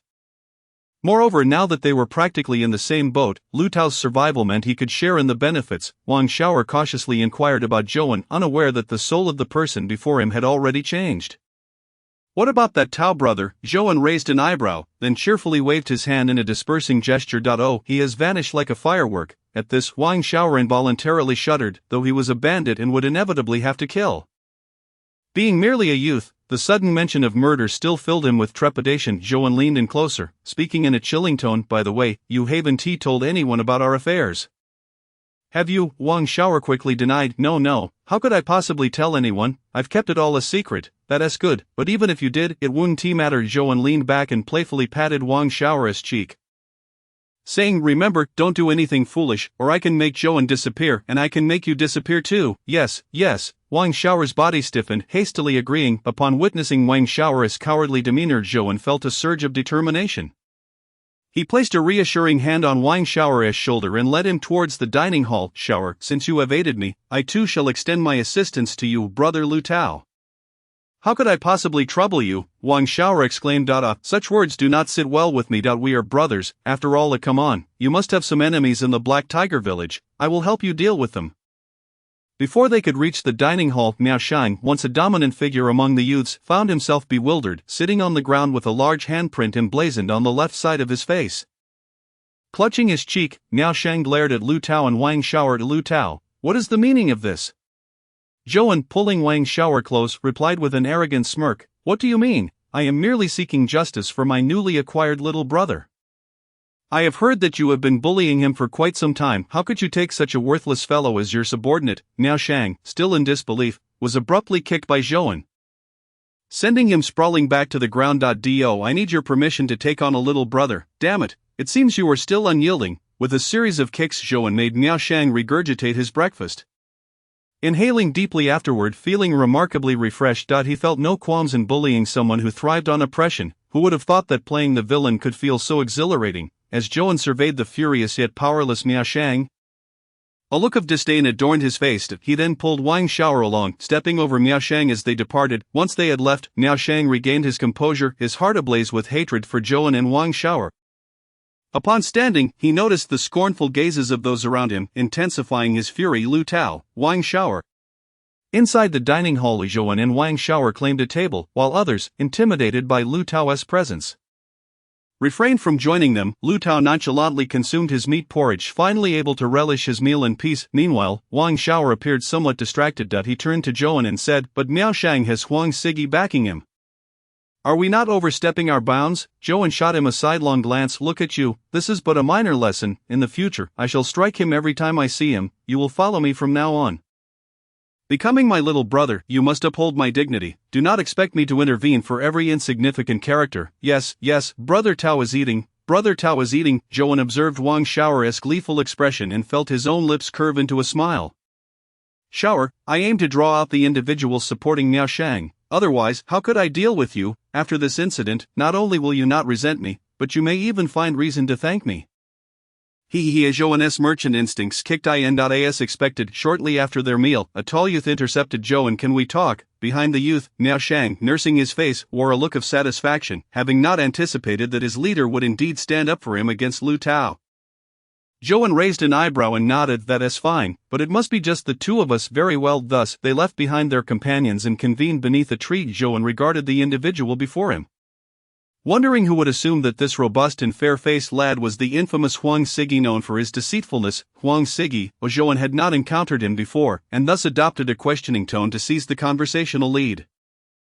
Huang Sigi frowned slightly. What trickery are you up to? Seeing Huang Sigi did not deny his identity, Joan chuckled and continued, What, with the selection imminent, you wish to quarrel with me over a mere lackey? Huang Sigi rubbed his brow, sensing something was amiss. He had intended to confront Joan, yet the tables had turned that he wished to argue but found Joan exuding an inscrutable aura. Joan tilted his head skyward, adopting an air of arrogance. Huang Sigi, I once believed you to be an intelligent individual, but it appears you have sunk to a level of foolishness by instigating conflict with me. Huang Sigi felt a disquieting instinct rise within him. Joan's eloquent demeanor unsettled him. Lu Tao, it is clearly you. Before Huang Sigi could finish, Joan interrupted, shaking his head. I had thought that among this batch from the Black Tiger village, you alone were worthy of comparison with me. It seems I have overestimated you, for your vision is dreadfully narrow. Upon hearing this, Huang Sigi's cheeks flushed with embarrassment, realizing he had been misjudged in Joan's eyes. The notion of confronting him over trivial matters now felt inappropriate. Huang Sigi lowered his head in contemplation, sensing something was awry but unable to articulate it, recognizing that Huang Sigi's focus had shifted. Joan understood the art of negotiation. When someone is angry, direct confrontation can often escalate tensions. However, if one skillfully diverts their attention, the anger may subside, allowing for dialogue and compromise. This is the merchant's way of interaction. Joan subtly employed his strategy to gain an advantage over Huang Sigi, yet his true aim was not to dominate, but to achieve a mutually beneficial outcome. You and I are individuals of grand ambition. Let us leave such trivial matters to our subordinates. Huang Sigi, puzzled, questioned, What do you mean? Joan sighed, thinking him lacking in perception, and elaborated, Your subordinate has been struck because of my own. Simply instruct him to retaliate. This way, you maintain your honor while preserving our relationship. What is not to like? That makes sense, Huang Sigi pondered, acknowledging the logic, yet he brushed off Joan's hand on his shoulder. Lu Tao, we have no connection. I'm leaving. Watching Huang Sigi depart in frustration, Joan smirked. What a contradictory fellow. That night, within a humble dwelling, the lights flickered, accompanied by the sounds of furious roars and agonized screams. Joan crouched outside the window, peering in with an involuntary smile gracing his face. Do you derive pleasure from such malevolence? A tall, sturdy middle-aged man stood behind him upon hearing Lu Yuanshan's voice. Joan's smile faded, and the room fell silent, as if everyone within sensed the presence of authority. Lu Yuanshan's voice, though not loud, commanded profound respect and fear among those present. What a buzzkill! Joan mentally cursed, yet he maintained a semblance of a smile and turned to bow. Uncle. Lu Yuanshan noticed a change in his nephew. The previously unruly demeanor had tempered considerably, yet something about him now felt more perilous. Lu Yuanshan scrutinized Joan's physique, finally resting his gaze upon his face. Not bad. My nephew hasn't deceived me. You bear no visible injuries. Come to my room. I have matters to discuss. Lu Yuanshan turned to leave, only to find his nephew hesitating. Please wait, uncle. I have something to attend to. Joan remained stationary, bowed deeply, then kicked open the door, resulting in a cacophony of screams mixed with Wang Xiao's tearful wails. After a while, Joan emerged under Lu Yuanshan's disapproving gaze, bowing once more. It's done, uncle. Lu Yuanshan was taken aback by his nephew's newfound autonomy. Was this a blessing or a curse? Nevertheless, as long as he could be chosen tomorrow, he cared little about the implications. Lu Yuanshan snorted, leading the way, while Joan exhaled a sigh of relief and followed suit. I am the woodcutter's house. Lu Yuanshan handed Joan a package containing a set of azure robes, a pair of black boots, and a sword crown embellished with a wooden hairpin. Wear this for the selection tomorrow. Joan frowned. Will I still be able to fight in this attire? What do you know? Fighting is of little use. Whether you are selected hinges on your appearance. Joan sought further clarification on the details, but Lu Yuanshan seemed reticent, avoiding the topic. Before departing, Lu Yuanshan slipped Joan a small box containing a pill. Joan examined the pill closely, recognizing it with growing familiarity, leaning in to sniff it. He exclaimed, Isn't this the blood fury pill from Wukazi? Chapter 9. The third missed 2 days later. The training grounds were teeming with people, aside from the patrols outside the village. Nearly everyone from Black Tiger Village had gathered there. The once spacious grounds were now lined with benches, with some individuals climbing onto nearby rooftops due to a lack of seating. At the center stood over 50 youths, most visibly anxious, uncertain why so many had come to witness their martial displays or the purpose of such a grand assembly. Among these youths were 4 individuals dressed distinctly from the rest. Clad in azure garments, seemingly privy to some information beforehand, these 4 maintained a composed demeanor, ignoring the others as they scrutinized their competitors, assessing their capabilities and potential. "Hey, kids, put on a good show, let me see your prowess." A voice boomed. "Though I have no idea why the chief suddenly summoned us. If it's merely to watch these little brats, that would be quite dull. Is it not better that the hair has not grown evenly?" "Hee Zhang-san, you are becoming increasingly perverse. Li Si, stop pretending here. Did you not engage in such deeds back in the day?" "Indeed, the young lads, unaccustomed to the trials of life, may know that they will eventually become bandits. Yet who among them has ever experienced such a chaotic spectacle? They must understand that both sides are filled with merciless and heinous criminals. Some cannot withstand the pressure, and a certain odor escapes from beneath them, which only serves to excite some of the veteran bandits. Little ones, from now on follow me, Zhang-san, I shall treat you well. That brute Zhang-san is too rough. Come to me, Li Si, and I shall be gentle with you." Even these bandits, who usually commit every imaginable atrocity, show no kindness to the young ones who are about to join the ranks of the Black Tiger Gang. In this place, there is no kindness, no compassion, and certainly no brotherly love, only the supremacy of the fist and the dominance of violence. Just as the bandits of the Black Tiger Gang were lost in their revelry, a heavy sound of footsteps approached. Thud, thud, thud. The previously raucous bandits abruptly fell silent, as if a hand had gripped their throats. They turned in unison towards the end of the training ground, where they beheld a figure descending from the stone steps of the mountain.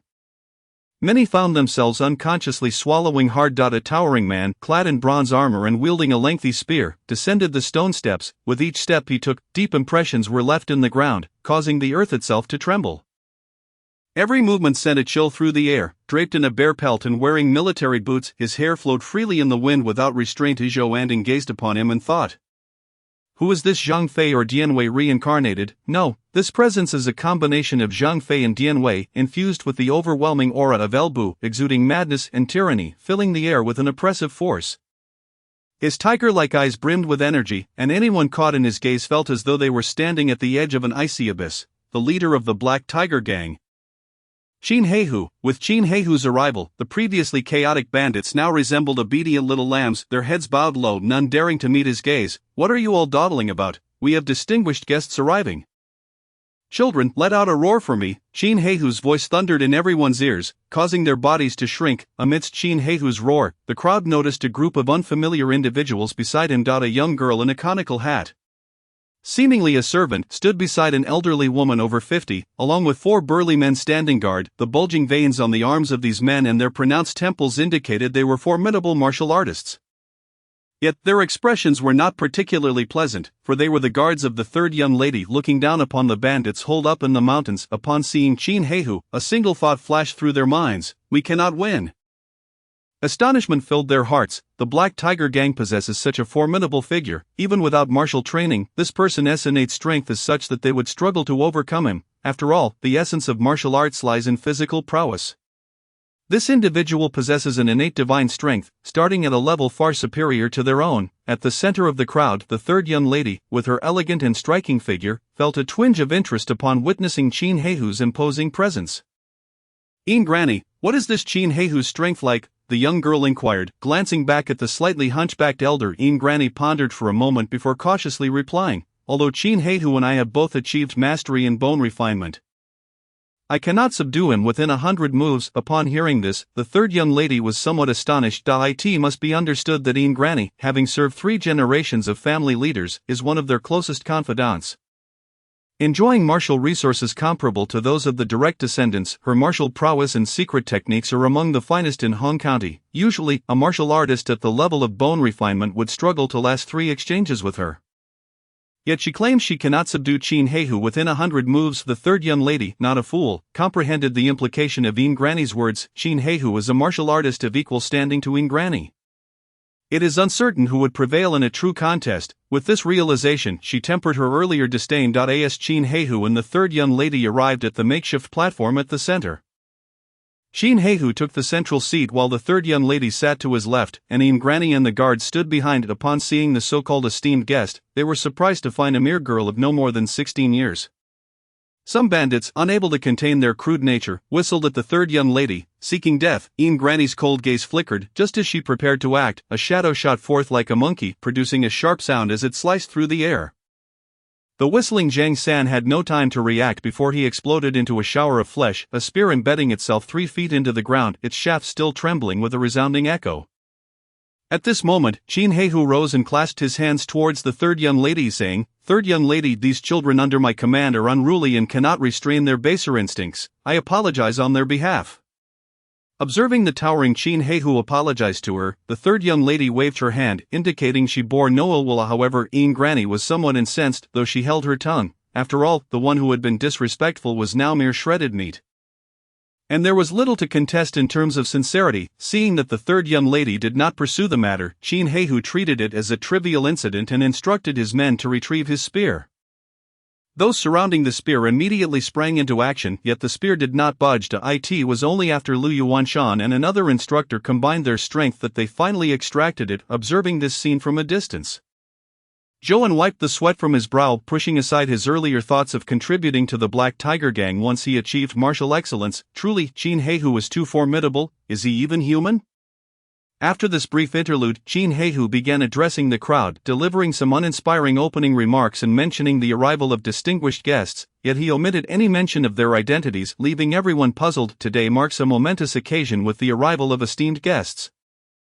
And coincidentally, the Black Tiger Gang has a group of fine lads preparing to set out. Fine lads, perform your martial arts, let the esteemed guests witness your prowess. Yes, we shall obey the leader's command.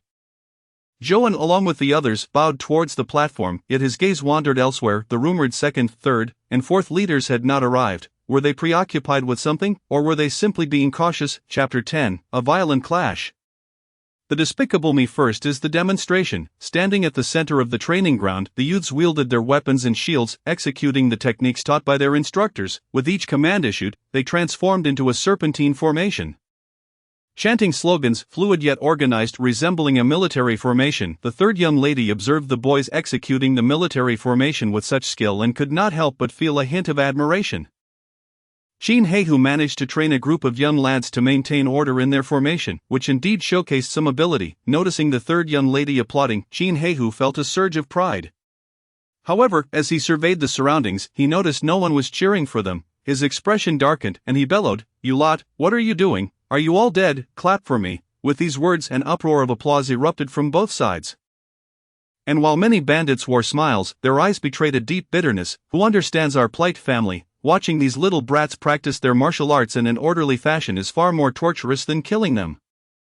Yet with the leader watching, they had no choice but to comply, for the leader truly would execute them. Below the platform, applause surged. Some hands were red and swollen from clapping. On the platform, the third young lady wore a frown. The applause was rather deafening. With this in mind, she leaned towards Granny and asked, "Granny, do I truly have to select my attendants here?" Granny, perceptive of her young lady's impatience, patiently explained, "The Black Tiger Gang is a significant asset within the family, miss. If you wish to advance within the family, you must make a choice, but fret not. Once you've selected them, they can merely run errands for you. They need not be by your side at all times." That reassured the third young lady, and Granny secretly sighed in relief, realizing that her young lady was still naive, her emotions easily read on her face. She did not yet grasp the necessity of self-interest in managing relationships. Shaking her head, Granny knew this was a lesson to be taught gradually. As the military drills concluded, the surroundings fell silent.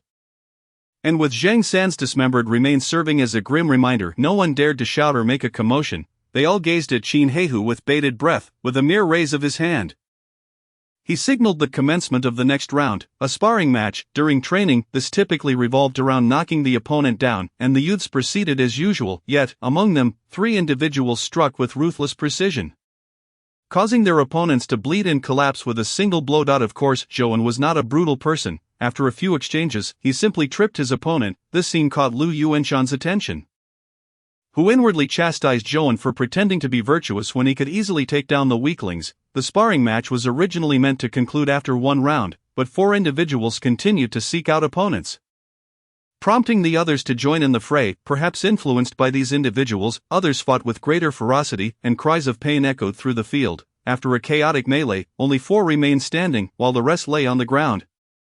Moaning in agony, the third young lady observed this spectacle with a furrowed brow. These individuals were nothing more than beasts in human skin, exhibiting such brutality at such a young age, which displeased her greatly. Especially the four clad in green. With this thought, a mix of shame and anger washed over her face, which blabbermouth revealed her affections for that individual. Now, even the black tiger dang miles away in the Jonil mountain range had caught wind of it. Truly, they deserve to die 1,000 deaths. Miss San's gaze darkened momentarily, yet as expected, she was compelled to select a personal attendant from among these individuals. The selection process has never been about mere victory or defeat, but rather the influence and background that accompany each candidate. For instance, there was the Lu family behind Zhouan, the Huang family supporting Huang Sidog, and the other two also boasted comparable connections. Ultimately, the choice lay solely with her. All four were at the skin refinement stage, and bolstered by their usual intimidation, it was effortless for them to deal with some inexperienced youths. At that moment, they stood in a row, anxiously casting glances towards the platform, yet they dared not meet Miss San's eyes, for that would be a grave disrespect. In truth, at this juncture, whether one was chosen or not, or even if all were selected, depended entirely on the whims of the individual above. However, it was evident that Miss San had no intention of accepting them all. After a prolonged wait, the anticipated heavenly promise remained unspoken. "Hey, Black Tiger Heart Extraction, Lu Tao, how dare you ambush me?" Suddenly Zhouan sprang forth, striking one of the bystanders squarely in the chest, sending him crashing to the ground. Zhouan swiftly pounced, mercilessly beating the fallen foe. The other two exchanged bewildered glances. "Huang Sidog, what are you dawdling for? Have you forgotten our plan?" "What plan?" Huang Sidog exclaimed, startled, when he suddenly sensed a rush of wind beside him and instinctively dodged backward. "Lu Fu, how dare you make a move? Stop pretending, you have conspired to eliminate us. Haven to you, such despicable treachery." Huang Sidog had no time to explain as the enraged Lu Fu pursued him, raining blows upon him. In a moment, his fury surged, and disregarding whether this was Zhouan's scheme, he charged forward. Never having feared a brawl before, the scene descended into utter chaos. The four originally clad in blue were now rolling on the ground like ruffians, their garments reduced to tatters, their headpieces lost to who knows where, as fists, feet, and expletives flew in every direction. "Lu Tao, damn your mother, do as you wish." "Ha, Lu Fu, I've long found you intolerable, you pig-headed fool." I detest being compared to a pig, I will kill you." This spectacle turned the faces of their instructors behind them ashen. Not only had they failed to secure selections, but if they were to be blamed for this debacle, they vowed to flay these rascals alive. Ultimately, Zhouan, leveraging the advantage of surprise, secured the first victory. Meanwhile, Huang Sidog was still entangled with Lu Fu. The two were evenly matched, but Lu Fu's robust physique provided him with a greater edge. Just as Huang Sidog lamented his plight, Lu Fu suddenly stiffened, then collapsed to the ground, felled by Zhouan's striking hand. It turned out that a well-placed chop could indeed daze a person. Huang Sidog stood in shock, then looked towards Zhouan. The latter approached, extending a hand with a smile. The plan succeeded. In a daze, Huang Sidog found himself grasping Zhouan's hand, astonished that this fellow had genuinely assisted him and even emerged victorious. "Did we win?" Gripping Huang Sidog's hand, Zhouan's lips curled into an odd smile. Then, in a flash, he pulled Huang Sidog closer, driving a knee into his abdomen. Gazing down at the incapacitated Huang Sidog, Zhouan softly declared, "No, it is I who have won." Witnessing this scene, Huang's instructor, who had just been rejoicing over Huang Sidog's triumph, erupted in curses. "Lu Tao, you despicable wretch, how can you be so vile? I swear." To the side, Lu Yuanshan broke into a cold sweat, aghast at how his nephew had sunk to such depths of depravity. Yet, it was his own nephew who had triumphed, even for the sake of the plan. He felt compelled to defend him, thus he interjected sarcastically, "Huang Erdog, your brother's failure is simply that failure. What are you shouting for? Clearly your family's scoundrel won through treachery, unfair and unjust. How old are you? This is a den of bandits. Who the hell speaks of fairness here? Huang Erdog, if you don't want your skin flayed, be quiet." "Lu old dog, you called me." As the quarrel escalated uncontrollably, Qin Heihu's expression darkened. Enough of your incessant squawking. It is infuriating." With a mighty roar, Lu Yuanshan and Huang Erdog fell silent, too intimidated to act recklessly before Qin Heihu. Having quelled the tumult, Qin Heihu turned his gaze to Lu Tao, who stood ready at the training ground, a glimmer of something unusual in his eyes. At long last, the farce came to an end. He need no longer indulge the young lady's whims. He approached Miss San, bowing respectfully. "Miss San, the outcome below has been determined."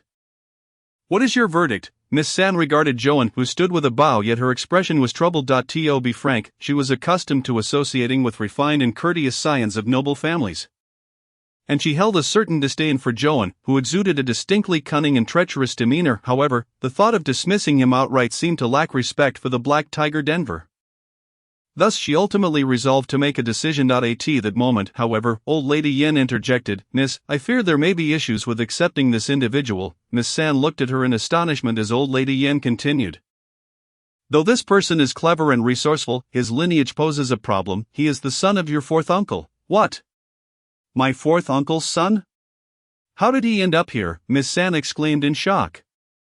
Realizing that this troublesome individual was indeed her cousin, born into her own generation, old Lady Yen shook her head. "He is not the child of the main wife, but rather born of a maidservant supplied to our family by the Lu clan."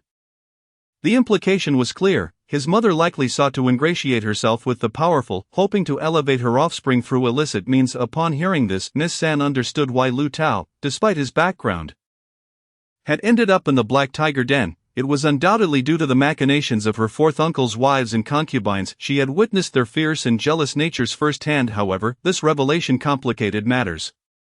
To refuse him would mean her visit was in vain and risk offending both the Black Tiger Den and the Lu family, yet, to accept the son of a family elder, albeit without a legitimate status, would imply a provocation towards her fourth uncle.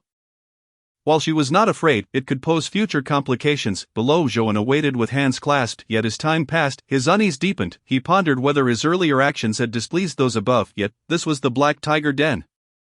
The higher-ups were certainly not naive. How could there be virtuous individuals among them? Lost in thought, Joan began to contemplate his escape route. In his previous life, the business world was ever-changing. No one remained victorious forever, thus, he had cultivated a habit of anticipating defeat even before securing victory. As he observed the dignitaries on the platform failing to acknowledge him, his resolve hardened, contemplating whether to eliminate the three sprawled on the ground. Chapter 11, Disqualification and Trouble. Of course, Joan ultimately refrained from such a foolish course of action that would sever his escape routes. Meanwhile, the higher-ups had reached a conclusion. Joan lifted his gaze to see a kindly old woman stepping forward, slowly announcing the results. "Today, we are graced with the presence of the Black Tiger Den. It is a privilege to witness the fine young men of the Black Tiger Den. Truly, the den is teeming with talent. No wonder it reigns supreme in Hong County. Initially, I came merely to pay a visit, but upon encountering the young men of the Black Tiger Den, I was filled with joy. Therefore, I wish to request a few of your fine young men to serve as guards. May I ask if the chief would grant this request?" This declaration incited an uproar. Some newly arrived bandits were utterly bewildered, while only the seasoned veterans who had survived for 5 years contemplated the implications. Shin Heihu rose from his seat, approaching old Lady Yen, saying, "To gain the favor of your esteemed family is indeed a tremendous blessing for these young men. I am overjoyed and see no reason to refuse." After exchanging pleasantries, Shin Heihu returned to his seat, while old Lady Yen clapped her hands. Immediately, the 4 burly men who had stood behind Miss San stepped forward, each carrying a tray covered with red cloth. Bulging and obscuring their contents, Huang Sidog, Lu Fu, Zheng Dalong, Lu Tao, step forward to receive your rewards. The summoned trio, aside from Joan, sprang to their feet. They had assumed their chances were lost, so they feigned unconsciousness after falling. Little did they expect a stroke of luck. The 3 joined Joan on the platform, casting glances at him that radiated smugness. No matter your cunning schemes, you cannot thwart our lineage and connections. Arranged in a line from left to right, Joan and the others awaited their rewards as old Lady Yen, accompanied by 4 guards, began to distribute the prizes. This scene evoked a sense of déjà vu for Joan. Reminiscent of a ceremony for awarding exemplary students, what a strong sense of déjà vu. Silently mocking the situation, Joan watched as the red cloth was lifted from the trays, revealing a vial of elixir, a manual, and 10 gleaming silver ingots. A trifecta of martial arts, potions, and silver coins. Such mundane rewards, yet undeniably practical. Old Lady Yen offered some encouraging words to the first recipient, Zhang Dalong, before handing over the tray, causing Zhang Dalong's face to flush with excitement. Next, she turned to Lu Fu, unveiling a similar assortment of rewards, engaging in a brief exchange before moving on to Huang Sidog, and finally arriving before Joan. When his turn came, even with his exceptional composure, he felt a surge of anticipation. Old Lady Yen stood before Joan, gazing at the clever lad with a hint of regret flickering in her eyes. Zhou perceptively caught this subtle shift, unable to decipher her intentions directly, yet the increasingly gentle gaze stirred an ominous premonition within him. Sometimes, one's demeanor and the outcome can be strikingly contradictory.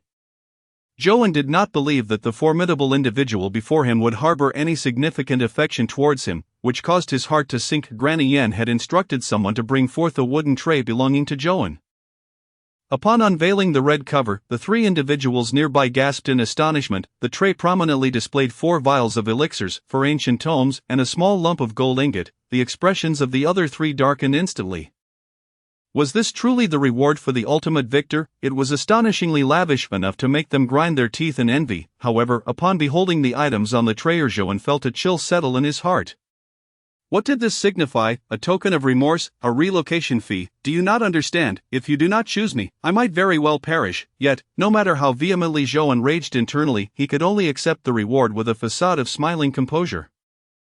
Granny Yan regarded the young lad before her with a hint of pity in her eyes, yet she uttered no words and merely patted Zhou on the shoulder. You can pat your mother.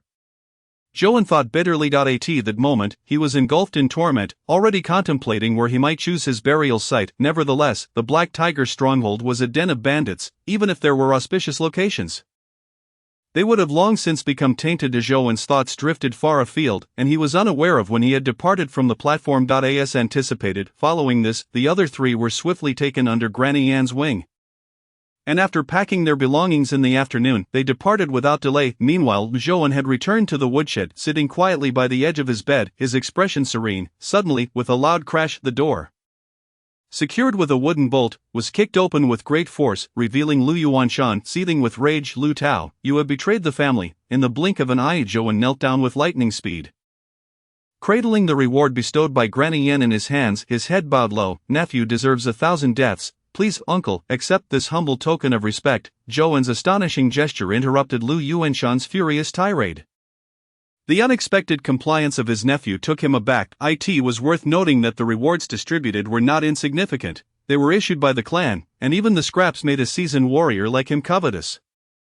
To his surprise, his nephew was so willing to part with such valuables. Lu Yuanshan gazed at the small gold ingot on the tray, which, though no larger than his thumb, dazzled him so that he struggled to keep his eyes open. His lips instinctively licking it, he snatched the tray from Zhou's hands, stuffing all its contents into his own garments without leaving even a trace for Zhou. Afterward, he feigned a cough, his expression shifting from dark to solemn. Since your mother met her tragic end, the family took you in, providing for your sustenance and martial training, incurring great expenses. Zhou, with a smirk at the corner of his mouth, thought to himself, is it not the case that I have been living in the Black Tiger stronghold, where I have been provided for and have incurred great expenses? This is truly absurd. However, Zhou refrained from foolishly interrupting and continued to await Lu Yuanshan's judgment. Originally, I intended to utilize your identity to infiltrate the Yin family. But you have betrayed the family's trust and squandered years of nurturing. What identity? Could this body possibly possess any special attributes? Zhou's thoughts raced, yet he understood that all of this could only be explored in the future. Although you offered the rewards from the martial demonstration, they pale in comparison to the family's investment in you. In truth, you should have been flayed and discarded in the wilderness to fend for yourself. However, considering your relative filial piety over the years and the fact that you possess a part of the Lu family's bloodline, you shall be punished to remain in this Black Tiger stronghold for a lifetime. With those words, Lu Yuanshan seemed to lose interest in the conversation. Turning to leave, after a long moment, Zhou rose from the ground, brushing the dust from his knees. What a flaying and discarding! What a self-sustaining existence! Zhou had never held a fondness for the Lu family behind Lu Tao, and this experience only validated his suspicions that the Lu family was exceedingly callous toward its own kin, discarding those who bore no utility. Fortunately, he had timely presented valuables, thus averting death. As long as he lived, there remained a chance for resurgence. Suddenly, distant footsteps echoed, prompting Zhou to frown. Which deity was it now that sought to strike down this fallen dog? Through the now absent doorframe, 3 individuals jostled their way in, namely Zhang Dalong, Huang Saidog, and Lu Fu, who had been selected by the Yin family. Huang Saidog charged in first, addressing Zhou. Lu Tao, did you ever think you would find yourself in this predicament? Ha, you wretched fool, you ambushed us at the training grounds. Today, as we depart, how could we possibly let you off without a beating? Yes, and don't think you can call upon your uncle for help. He will not come to your aid now. The others chimed in, Lu Fu rubbing his neck, still feeling the residual pain. Observing the three before him, Zhou initially remained silent, then turned to Huang Saidog with a smile. Saidog, despite the plan encountering some hiccups, you were chosen, were you not? Shouldn't you be thanking me instead of seeking trouble? Upon hearing this, Huang Saidog's face flushed crimson as he pointed an accusatory finger at Zhou, berating him. You lie, when did we ever discuss this? You are slandering me. At this moment Zhang Dalong intervened, blocking Huang Saidog. Enough, we believe you, this Lu Tao is treacherous and cunning, we need not waste words with him. Let us confront him together and give him a beating first. Seeing that their attempts at incitement were futile, Zhou's expression gradually darkened. He fixed his gaze upon Huang Saidog and the others, a cold smile creeping onto his lips. Do you think you've got me cornered? A bunch of defeated foes, Lu Tao, still so brazen, you fool who knows no bounds. Bang! In an instant Zhou produced a pouch of sand from behind him, throwing it into the faces of the three, then kicked Huang Saidog, sending the other two crashing out of the woodshed.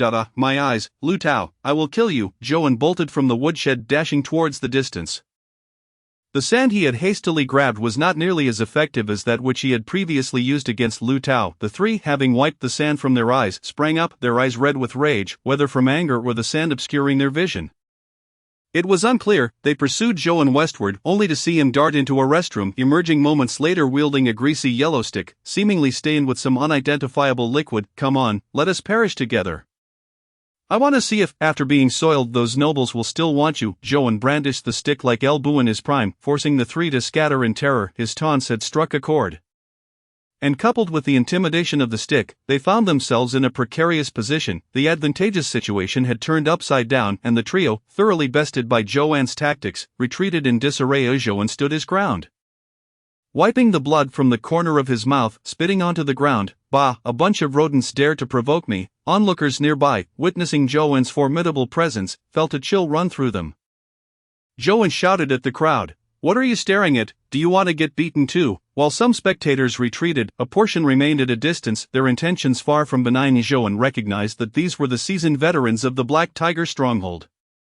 Likely having caught wind of something, without the protection of his uncle, he knew that life would be difficult for someone like him in the Black Tiger stronghold. Rumor had it that many within the stronghold had a penchant for young boys, and he had no desire to sell himself. Casting aside the wooden stick, Zhou departed, his heart heavy. Chapter 12. Li Baochan. After dealing with Huang Saidog and the others, Zhou packed his belongings and moved to the large communal bunk where Wang Xiao resided. Following a round of friendly and amicable exchanges, Wang Xiao and his companions in the bunk expressed their warm welcome to Zhou's arrival. Despite the cramped sleeping arrangements, inhaling the stale odor of perspiration that had lingered in the communal space, Zhou grimaced, knowing that without his uncle's protection he could no longer hold on to his previous quarters in the woodshed, for in the Black Tiger stronghold, aside from the chief and the headman, all other bandits shared communal sleeping quarters. According to the chief's words, it was to foster camaraderie among the brothers. Whether or not such camaraderie was actually fostered was debatable, as every night, fights broke out over sleeping arrangements, leading to some being dragged to the dungeons by patrolling guards. Some even sought trouble deliberately to secure a good night's sleep in the dungeons. Just as Zhou finished organizing his sleeping area, he received disheartening news. His so-called cheap uncle was rumored to be leaving with the esteemed Miss Yen, supposedly to visit relatives in the county town. Zhou surmised that it would likely be 10 to 15 days before he returned. If at all, suddenly, the sound of horses whinnying erupted from outside, followed by the thunderous voice of the chief, Qin Heihu. Nobles ambushed on the way, brothers, follow me to rescue them. The rugged voice echoed throughout the Black Tiger stronghold, prompting the sound of swords and knives being drawn from their sheaths in every earthen dwelling, as bandits clad in sweatshirts, armed with long knives, rushed toward the horse trough. Zhou, still inside, was momentarily taken aback by the commotion, but soon bolted out of the earthen house, disregarding Wang Xiao's calls, and headed straight towards the main troop. The path up the mountain to the Black Tiger stronghold was steep and treacherous, presenting risks even for solo travelers to be blown off the cliff by the mountain winds, let alone while riding horses. Zhou had always been puzzled by this matter, but upon arriving at the horse trough with the main troop, he finally understood why. He saw that behind the horse trough a floating bridge had been lowered, connecting to the opposite hillside. The chief, riding a massive beast that resembled a fiery red horse, was already leading the charge across the bridge, followed by waves of elite bandits on horseback. Naturally, Zhou was not entitled to ride a horse, so he casually picked up a pitchfork from beside the horse trough and followed the foot soldiers down. "Hey, you there, young fella, which squad are you from?" A bandit with a dark face and yellow teeth regarded Joan, who appeared somewhat delicate, and questioned him. "Why do you care? What? We're all at the skin refinement level. Do you look down on me? Oh, you've got quite the temper." The yellow-faced bandit, upon seeing Joan's rather arrogant demeanor, refrained from taking further action. A significant event was unfolding, leaving no time for him to engage. And moreover, the opposing party seemed unperturbed by his presence, thus the matter was left unresolved. Joan observed that the yellow-faced bandit was somewhat sensible and silently withdrew his hand that had reached behind his back. As the main force advanced, Joan and his companions descended Black Tiger Mountain along a long slope, heading eastward. At this moment, the gathered bandits were all at least at the skin refining level. Capable of controlling their body's energy channels to absorb the surrounding air, their vitality far surpassing that of ordinary individuals, making long-distance pursuits relatively effortless upon reaching a narrow valley on either side. Joan noticed a pile of blue stones at the valley's entrance, now marred by a large crater in the center. Realizing that their leader was absent from this location, he couldn't help but feel a chill in his heart. Suspecting that this might have been orchestrated by their leader, a cacophony of roars erupted from within the valley, with the leader's furious shout being the most prominent and formidable. However, despite the intensity of the leader's roar, it seemed not to resolve the immediate crisis. As Joan arrived with the main force, the elite bandits had already charged inside, while numerous bandits were seen scaling the mountainside, seemingly intent on reaching the upper part of the valley. Joan squinted his eyes, and indeed, he spotted several masked figures at the cliff's edge above the valley. Were these the ones who attacked the so-called noble of the Yin family? Given the terrain of this valley, characterized by steep heights, it was indeed easy to defend yet difficult to assault by blocking both sides and launching attacks from above. No wonder, with their leader's formidable strength, they had yet to break the enemy's defenses after such a long time. Unless someone could leap several dozen feet, any attempt to breach this valley would be futile. Inside the valley, only the third young lady of the Yin family, Yen Muyu, remained standing, while the rest, including the guards, lay on the ground unaware of their fate. At this moment, Yen Muyu was crouched behind an overturned cart, evading the arrows and rocks raining down from above. As the Black Tiger Stronghold's members had already surrounded her, Qin Heihu, wielding a long spear, smashed the arrows and stones that fell from above, yet this did little to alter the dire situation. "Where is old lady Yen?" Qin Heihu inquired, casting a glance at the third young lady of the Yen family. Yen Muyu, looking at the fallen guards around her, weakly replied, "Old lady Yen diverted 5 enemies at the peak of the bone refinement stage to protect me." 5. There are not many forces in Hong County with such strength. Qin Heihu thought, his mind racing with possibilities, yet ultimately finding no satisfactory conclusion. As the stalemate continued, Qin Heihu decisively ordered the protection of Yen Muyu during their retreat. Suddenly, a shadow descended from above the valley, moving with incredible speed and force. Qin Heihu had no time to react with his spear, so he raised his other hand to defend. A thunderous explosion followed, creating a massive crater where Qin Heihu stood, his beast beneath him unable to withstand the tremendous impact and tumbling into the pit alongside him. The force of this strike not only sent Qin Heihu into the deep hole but also scattered rocks and dust that injured several bystanders. The power of a single palm, nothing could surpass this. Nevertheless, this earth-shattering blow did not defeat Qin Heihu. He roared in fury as he leaped from the pit, sweeping his spear towards the assailant, who effortlessly dodged to the side. Qin Heihu wiped the blood trickling from his mouth, a fervent smile spreading across his face, transforming energy into essence, a fist like thunder, a formidable master of the bone refinement stage. "Strong enough, but you are the one who deserves death." Observing his prized steed kneeling in the pit, its mouth bleeding, Qin Heihu's expression darkened. The intruder remained silent, merely snorting disdainfully. The disparity between their bone refinement stages was vast, and he regarded Qin Heihu as a mere joke. Qin Heihu's feet struck the ground, creating a 3-foot-long pit, his entire being lunging at the assailant like a ferocious tiger. The intruder met Qin Heihu's spear with his bare palm, the clash producing a sound akin to metal striking metal. A closer inspection would reveal that the intruder's hand was enveloped in strands of azure energy. Their confrontation was incredibly violent, shattering stones and sending people tumbling. Those witnessing the scene hurriedly sought to avoid the chaos. However, this provided an opportunity for those above the valley. Over a dozen masked individuals wielding long knives leaped down from the cliff, ropes tied around their waists, landing swiftly at the valley's bottom and charging towards Yen Muyu. "Protect the noble." The other minor leaders, witnessing this, quickly surrounded Yen Muyu, directing their subordinates to fend off the masked attackers. Plunging the situation into utter disarray, observing this turmoil from outside the valley, Joan experienced a flash of inspiration. This was an exceptional opportunity for him to make a name for himself. He had to seize the moment. Ouch, who the hell kicked me? Joan exclaimed as he kicked over a nearby bandit, snatching the shield from the fallen foe and charging towards the valley. Initially, arrows and rolling stones continued to rain down from above, causing most bandits to hesitate in fear of the onslaught, yet Joan, bearing the shield and charging forth, stood out amidst the throng of bandits. Who are these people, so valiant? Look at that young lad, is that not Lu Jiao's nephew? They marveled, recognizing him. Regardless of their astonishment, Joan pressed forward with the shield, braving the inner side of the valley and stepping inside. Since the majority of forces and resources were concentrated on the bandit horde in Yanmuyu, Joan surprisingly managed to slip through unscathed. Upon entering, he bellowed, "Noble, Black Tiger strongholds, Lu Tao is here." Regardless of his efficacy, establishing his presence was certainly not a mistake, ensuring he would receive a share of any accolades when rewards were doled out. In the midst of the previously chaotic valley, Joan's shout suddenly drew all eyes toward him. Yanmuyu, catching sight of the individual who had shone brightly during the martial display, felt a warmth in her heart upon realizing he was the first to charge in. The leader among the masked figures, noticing that a bandit had ventured into the valley, though only one, signified a crack in their defenses. He promptly gestured, and instantly the other black-clad individuals produced pills from their garments and swallowed them. Steam rising from their bodies. What the hell? Blood-boiling pill. Joan recognized this substance, which had left a deep impression on him, but wondered if it was too commonplace for everyone to possess.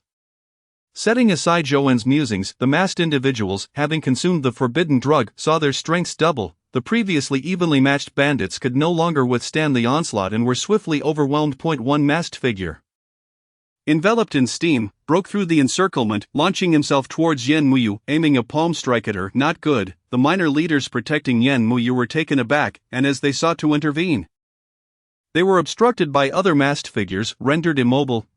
The masked figure's eyes glinted with bloodlust as he delivered a fierce strike towards Yanmuyu, who suddenly raised her sleeve, unleashing a barrage of silver needles that pierced through the masked assailant's skull. Blood gushing forth. What? The onlookers were astonished that the already injured Yanmuyu had a hidden trump card. Their reactions varied. Just then, a figure emerged from the crowd, the very leader who had issued orders earlier. Though clad in black and masked, he stood tall and imposing, exuding an aura as robust and enduring as a pine tree, nourishing energy with bone, gathering energy into force. The force emanates from the body. Bone refinement at its peak. The newcomer was indeed a master of the bone refinement stage. A hoarse voice emanated from him. "Miss Yen, your penetrating silver needles have been used. Now prepare to meet your demise." Though you are at the bone refinement stage, are you not afraid of the Yen family's pursuit? At this moment, Yanmuyu attempted to intimidate him with her status, only to be met with the assailant's contemptuous retort, "Heh! If we feared the Yen family, we would not have come to assassinate you. No need for further words. Accept your fate." Yanmuyu gazed at the approaching palm, despair washing over her. She had been injured earlier and could not muster her strength. Resigned to closing her eyes and awaiting death, "Take this." A spear flew through the air. The masked figure sidestepped, his attention drawn to Joan, only to be met with a barrage of lime dust. The black-clad figure's eyes flashed with disdain. A mere trick dares to show off. With a gentle palm, he blew the lime back, and Joan hastily shielded his face, preparing to employ the same tactic to buy time. However, a deafening explosion rang out from above, prompting him to raise his shield. Boom! Joan, along with his shield, was flung several feet away, tumbling violently on the ground. As he landed, he coughed up a mouthful of blood, his arm holding the shield hanging limply. Utterly exhausted, after swatting Joan aside, the black-clad figure immediately directed his attention back to Yanmuyu. Having expended so much effort, he would not allow failure. Whoosh! A shadow darted towards his cheek, and the black-clad figure, in a cautious maneuver, sidestepped. Noticing Joan struggling to rise, blood spilling from his mouth, enraged, he thought, a mere pawn, truly oblivious to his own demise. He yearned to crush this insignificant insect, but with a mission at hand, he steeled himself and aimed his palm at Yanmuyu. Just as hope seemed lost, a gentle voice whispered in Joan's ear, "Well done." Suddenly, a gale swept through the valley, obscuring everyone's vision, prompting them to rub their eyes. When their sight cleared, they beheld a figure standing before Yanmuyu, a young man with sword-like eyebrows and starry eyes. Clad in green, with a blue longsword slung across his back, though he appeared youthful, he effortlessly blocked the black-clad figure's lethal strike with one hand. Both Yanmuyu and the masked figure were taken aback. Exclaiming in unison the name that resonated with them, Li Baochun, Chapter 13, Blood Oath Hall. Upon the appearance of the man named Li Baochun, both sides hesitated, as if this man possessed an irresistible charm. The leader of the masked figures glared at Li Baochun, his tone laden with menace. Li Baochun, are you truly willing to stand against us for the Yin family? Yet Li Baochun remained unfazed.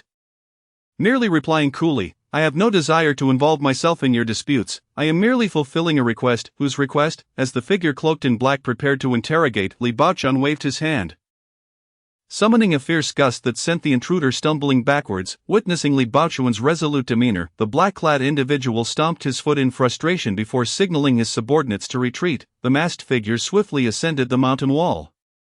Scaling the valley once more, suddenly a voice, frail yet filled with fury, echoed from the valley's depths. Ah! Qin Heihu, you? The onlookers turned their gazes upwards to see Qin Heihu, with a single hand, pressing a formidable adversary from the refinement realm firmly into the mountain wall. Zhouan, upon observing Qin Heihu in this moment, felt his pupils constrict. At that instant, Qin Heihu's right arm was entirely shrouded in black, transformed into a veritable structure of steel and iron, truly a manifestation of unyielding strength. Li Baochun, intrigued, remarked, a puppet arm, perhaps. Despite being on the verge of death, Qin Heihu's face radiated fervor. Old dog, do you truly believe the refinement realm has me at your mercy? You shall perish, such folly, in this critical moment?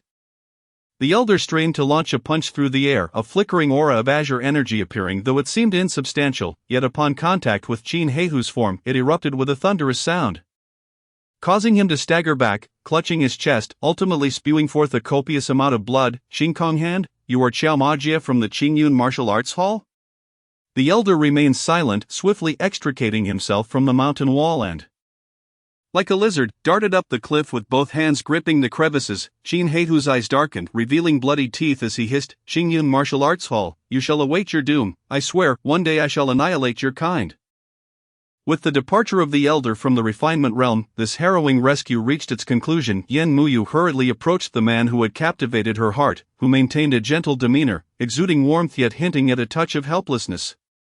Suddenly, Yen Muyu recalled something and began to search frantically, but Zhouan was nowhere to be found. Where has he gone? Li Baochun, noticing her search for someone, chuckled softly and tapped her forehead before gesturing toward a certain direction. This sudden display of intimacy caused Yen Muyu to blush, but as she followed Li Baochun's finger, she spotted Zhouan. At that moment Zhouan knelt on the ground, mourning Lu Yuanshan, who lay lifeless with multiple arrows embedded in his chest. His face a picture of regret as he searched the body. Alas, I had planned to become prosperous and render you powerless, making you feel the burden of being a liability, yet here you are. Lifeless. Upon approaching, Yen Muyu noticed Zhouan rummaging through Lu Yuanshan's corpse, her brow furrowed. She was aware of their relationship, and his actions left her feeling somewhat disheartened. However, given Zhouan's recent heroics, she refrained from reprimanding him. Yet, when she observed Zhouan extracting the reward he had received that very morning from Lu Yuanshan's clothing, realization dawned upon her, and her face flushed with embarrassment. She had misjudged Zhouan. At this juncture Zhouan noticed Yen Muyu approaching and sprang to his feet to bow respectfully, but his injuries caused him to cough several times. You need not be so formal. Your health is of utmost importance. Thank you for your concern. Zhouan coughed violently, clutching his chest, even though it was primarily his left arm that bore the brunt of his injuries. Once the dust settled, the bandits of the Black Tiger stronghold began to clean up the battlefield. Weapons, clothing, and even headbands were collected without regard for the deceased. Those with lighter injuries, such as missing limbs, were carted away for treatment, while the severely wounded were left to their fate, such as the harsh reality of the forest dwellers. Zhouan even witnessed a gravely injured man dragging a bandit, pleading for help, only to receive a swift execution instead. This brutal and heartless scene left Zhouan feeling desolate, further solidifying his resolve to leave the Black Tiger stronghold. A fragrant incense stick later, the distant sound of galloping hooves echoed as a contingent of armored cavalry charged forth, their presence commanding. The bandits hastily seized their weapons, only to be halted by their chief's command. Yen Muyu's eyes lit up upon recognizing the newcomers, and she swiftly approached alongside Qin Heihu and Li Baochun, second brother, a young general clad in silver armor dismounted from his steed with urgency. Casting a fleeting glance at Li Baochun before rushing towards Yen Muyu, upon their meeting, this second brother, as Yen Muyu referred to him, began to inspect her for any signs of injury, causing her to feel a mix of embarrassment and irritation. Second brother, I am uninjured, do not treat me like a child. Once Yen Muyu's second brother, Yen Mayan, confirmed her well-being, realizing she was merely fatigued and had sustained no visible wounds, he let out a sigh of relief. Firstly, Baochun, now her own brother, Yen Muyu, couldn't help but wonder how they had received word of her plight. Li Baochun smiled gently, explaining, I was discussing matters with your elder brother at the tea house. He grew concerned for your safety on the road and entrusted me to keep an eye on you. Meanwhile, Yen Mayan chimed in with a grin. It was Yen Popo who rushed to the Yen residence with news, prompting me to lead the household guards to rescue you. Is Yen Popo well? Aside from some internal injuries, she is otherwise fine. She couldn't help but worry about you. Hearing this, Yen Muyu felt a swell of gratitude, realizing how deeply others cared for her, though she also felt a twinge of annoyance at being regarded as a child. Just then, a figure emerged from behind Qin Heihu. Zhouan exclaimed in surprise. Huang Sigi, I thought you had perished here. Originally arriving to deliver a report, Huang Sigi erupted in a tirade against Lu Tao. You insolent fool, cursing my demise, are you? Ahem, Qin Heihu interjected, sensing that the presence of the esteemed guest demanded decorum. And these two young ones were becoming rather audacious. Having finished checking on his sister, Yen Mayan approached Qin Heihu, his expression less than favorable. Qin Heihu, my sister was ambushed on your territory. What punishment do you deserve? Although Huang Sigi voiced his frustration, Zhouan promptly covered his mouth. Do not speak out of turn. Yen Mayan cast a glance at Zhouan and Huang Sigi, seemingly dismissing them, and continued to admonish Qin Heihu. However, considering your timely intervention in rescuing her, I shall spare you punishment, yet, you must arrange for more sentinels in the future. The area around Black Tiger Mountain is vast, and I require but one servant. Yes, my lord. Witnessing the once mighty Qin Heihu being scolded like a mere cur by Yen Mayan piqued Zhouan's interest in the Yen family's influence. At this moment, Qin Heihu pushed Huang Sigi forward, declaring, today's ambush on the third miss was reported by this subordinate, which granted us the opportunity to redeem ourselves. Observing Huang Sigi's anxious demeanor, Yen Mayan frowned, recognizing the boy was seeking a reward. However, as he was but a child, he could be generously compensated. Turning to Zhouan, he inquired, and who might you be? Just then, Yen Muyu approached, playfully tapping her brother's head, causing him to wince in pain. This is my savior. Had it not been for his delay, my life would have been forfeit. Such a circumstance. Both Qin Heihu and Yen Mayan turned their attention to Zhouan, the latter advancing to grasp Zhouan's shoulder, expressing, thank you for saving my sister's life. State any request you may have. Seizing the moment, Zhouan dropped to one knee, clasping his hands in reverence. I harbor no other desire. I wish only to serve as the third Mrs. Guardian. Pledging to protect her safety at all costs, Yen Mayan laughed heartily. What a loyal little fellow. Such a request is not difficult. However, before he could elaborate further, Yen Mayan was whisked aside by Yen Muyu, who whispered something into his ear. Observing Zhouan kneeling with utmost respect, and listening to Yen Muyu's account, Yen Mayan's expression gradually became peculiar, as if he had heard something surprising yet unspeakable. After hearing his sister's tale, Yen Mayan's demeanor shifted, filled with uncertainty. His words had already escaped his lips, and a man's word is his bond. He did not wish to appear untrustworthy before so many. However, Zhouan's situation was indeed quite complicated. If he allowed his sister to accept him, it would be tantamount to inviting trouble. The ensuing gossip within the Yen household would undoubtedly escalate, as the second son of the Yen family wore a troubled expression.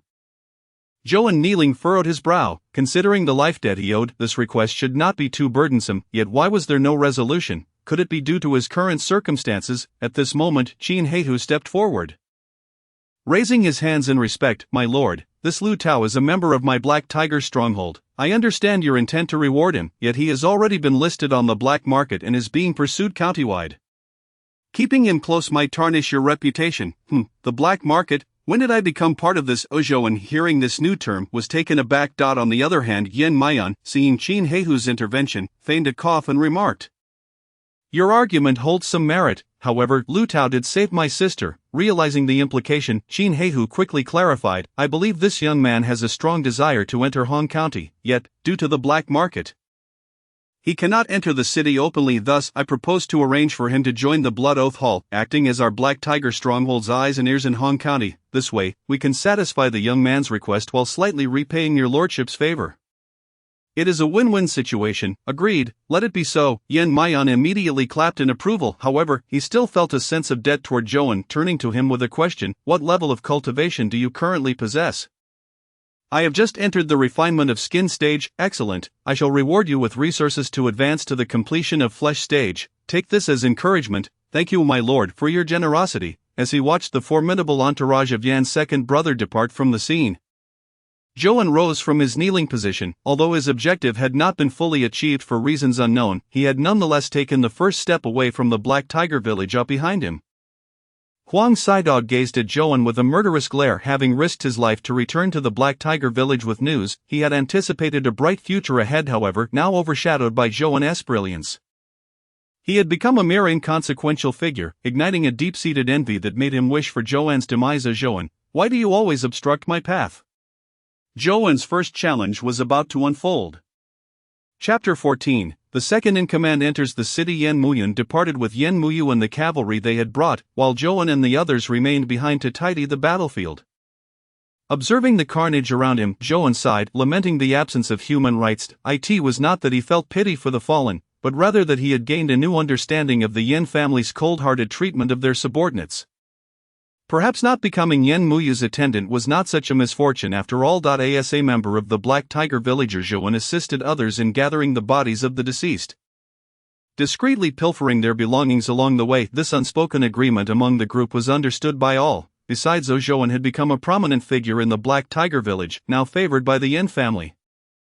Thus no one dared to trouble him. The bandit whose shield he had seized previously boasted about it to others, taking great pride in the incident. Once everything was collected, the people of Black Tiger village dug a large pit and disposed of the bodies.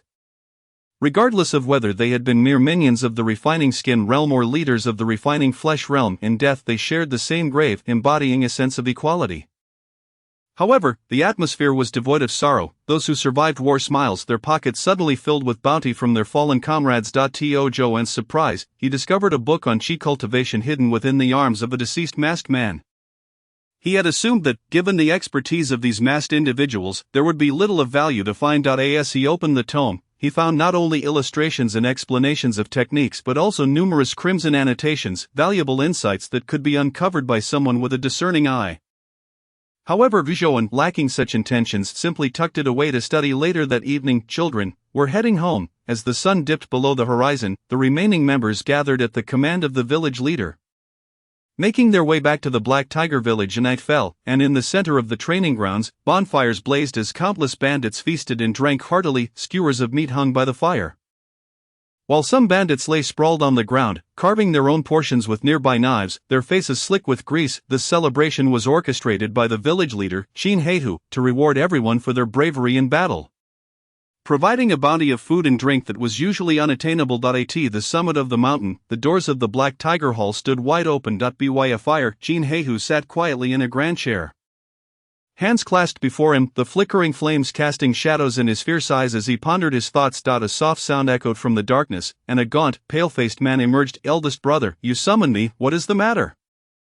Qin Heihu, without turning his gaze, replied in a low, grave tone, why were you not in your designated area today? The man's heart raced, and he forced a strained smile. Eldest brother, I was patrolling the rear of the mountain with my men. Is that so? The emotionless inquiry felt like a bucket of cold water dousing him, causing beads of sweat to form on his brow. Qin Heihu turned his attention to Qin Yulong, his second-in-command, eyes growing increasingly dangerous. Do you understand, if no one had come to report today, and the third miss of the Yan family had perished here, it would have meant the end of the Black Tiger village. Qin Yulong had never anticipated such grave circumstances, yet he had chosen that day to venture 10 miles away to indulge in meat. How could he be so unfortunate? His body trembled, his throat tightened at the thought of his eldest brother's usual methods of punishment. After a long pause, it seemed Qin Heihu had no intention of acting against him. Qin Yulong cautiously observed his commanding brother, noticing a hint of distraction in his demeanor. That night, the young men remained in their earthen dwelling. After a long day of training, they should have been fast asleep, yet the festivities outside were too enticing. The aroma of food and drink wafted through the air, awakening their appetites. Many began to feel a yearning for the life of a bandit, unaware of how their views might shift after witnessing the day's events. Meanwhile, Joan refrained from joining the revelry, despite having every right to do so. At that moment, he was engrossed in the intelligence regarding scouts in the Blood Oath Hall that Qin Heihu had entrusted to him. The so-called Blood Oath Hall served as an informant network for the Black Tiger village in Hong County, masquerading as a small gang that sheltered beggars, though it might engage in other dealings as opportunities arose.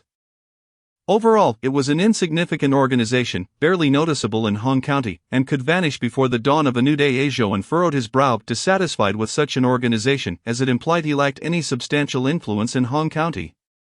Fortunately, he still had the promise of martial arts resources from the Yin family. He would first elevate his abilities before pursuing other matters. The following morning, Zhou woke early, standing beside a visibly excited Wang Shower. Ever since Zhou expressed his intent to bring him to the county for development, he had been unable to sleep from excitement. He had never imagined he would have such an opportunity. He had long yearned to witness the prosperity of Hong County. As they waited, a familiar face appeared before them, surprising Zhou. Hu Kazi, what brings you here? Hu Kazi yawned, casting a disgruntled look at Zhou. You little rascal are still alive, truly a calamity that endures through the ages. He then glanced at Wang Shower, frowning. What is this kid doing here? I fear we may not have enough travel passes. Wang Shower felt a twinge of anxiety at this remark, but Zhou confidently replied, if we don't have enough, we can simply get more. This is an order from the village leader, and no one will object. Pulling the tiger's skin again, Hu Kazi muttered, but resigned himself to obtain another travel pass from the back hall. Thus, the three of them boarded an old ox cart and made their way down the mountain along the floating bridge. The sun began to rise, casting a golden hue across the surroundings. Wang Shower gazed in wonder at the scenery. This was his first descent from the Black Tiger village. Meanwhile, Zhou perused the Black Tiger Fist manual while reclining on the cart.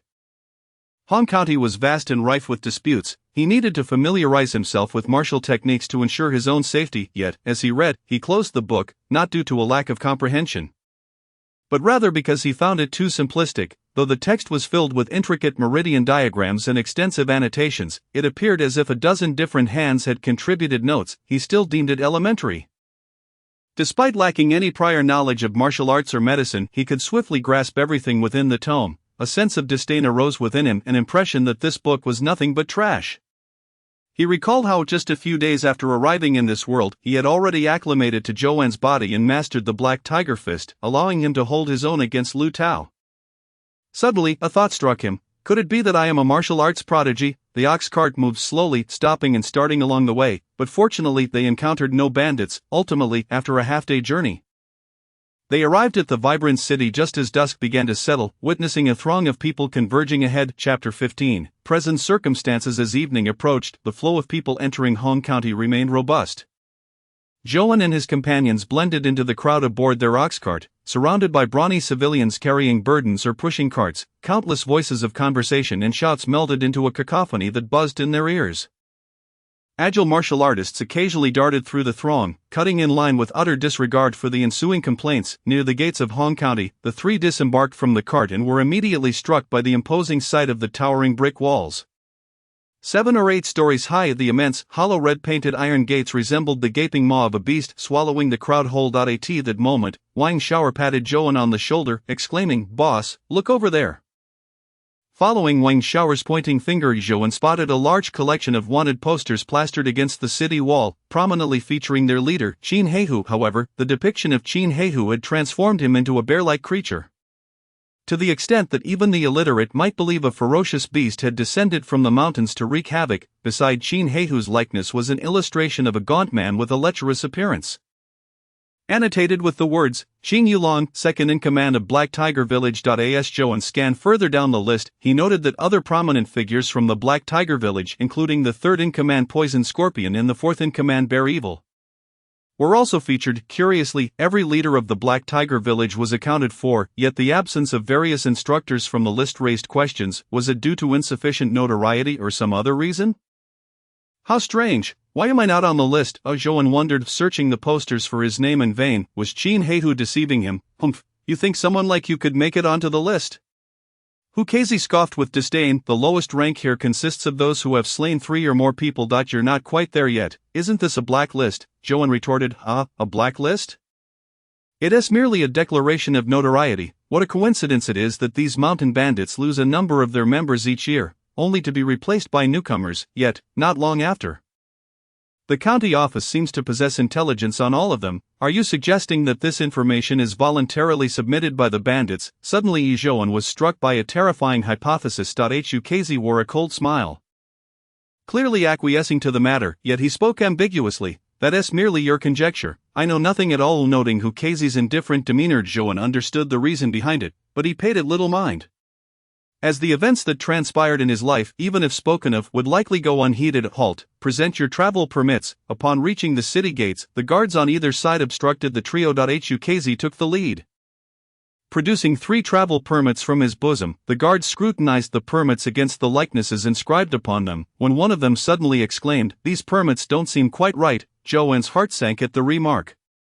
Yet he observed Ukaz maintaining his composure as he retrieved a few coins adorned with floral engravings and slipped them into the guard's hands. The latter, understanding the implication, cleared his throat and said, "Ah, it seems I was mistaken. These permits indeed bear a strong resemblance. You may proceed." Ukaz led Joan and the others in a hurried bow, expressing their gratitude. "Thank you, esteemed officer, thank you."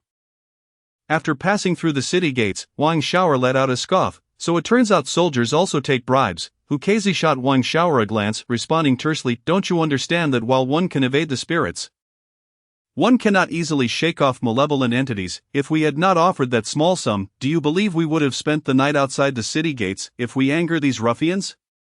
Even the ox cart might not be spared. Enough, let us hasten our journey. You two will be passing the night at the Blood Oath Hall, navigating through the throngs at the city gate."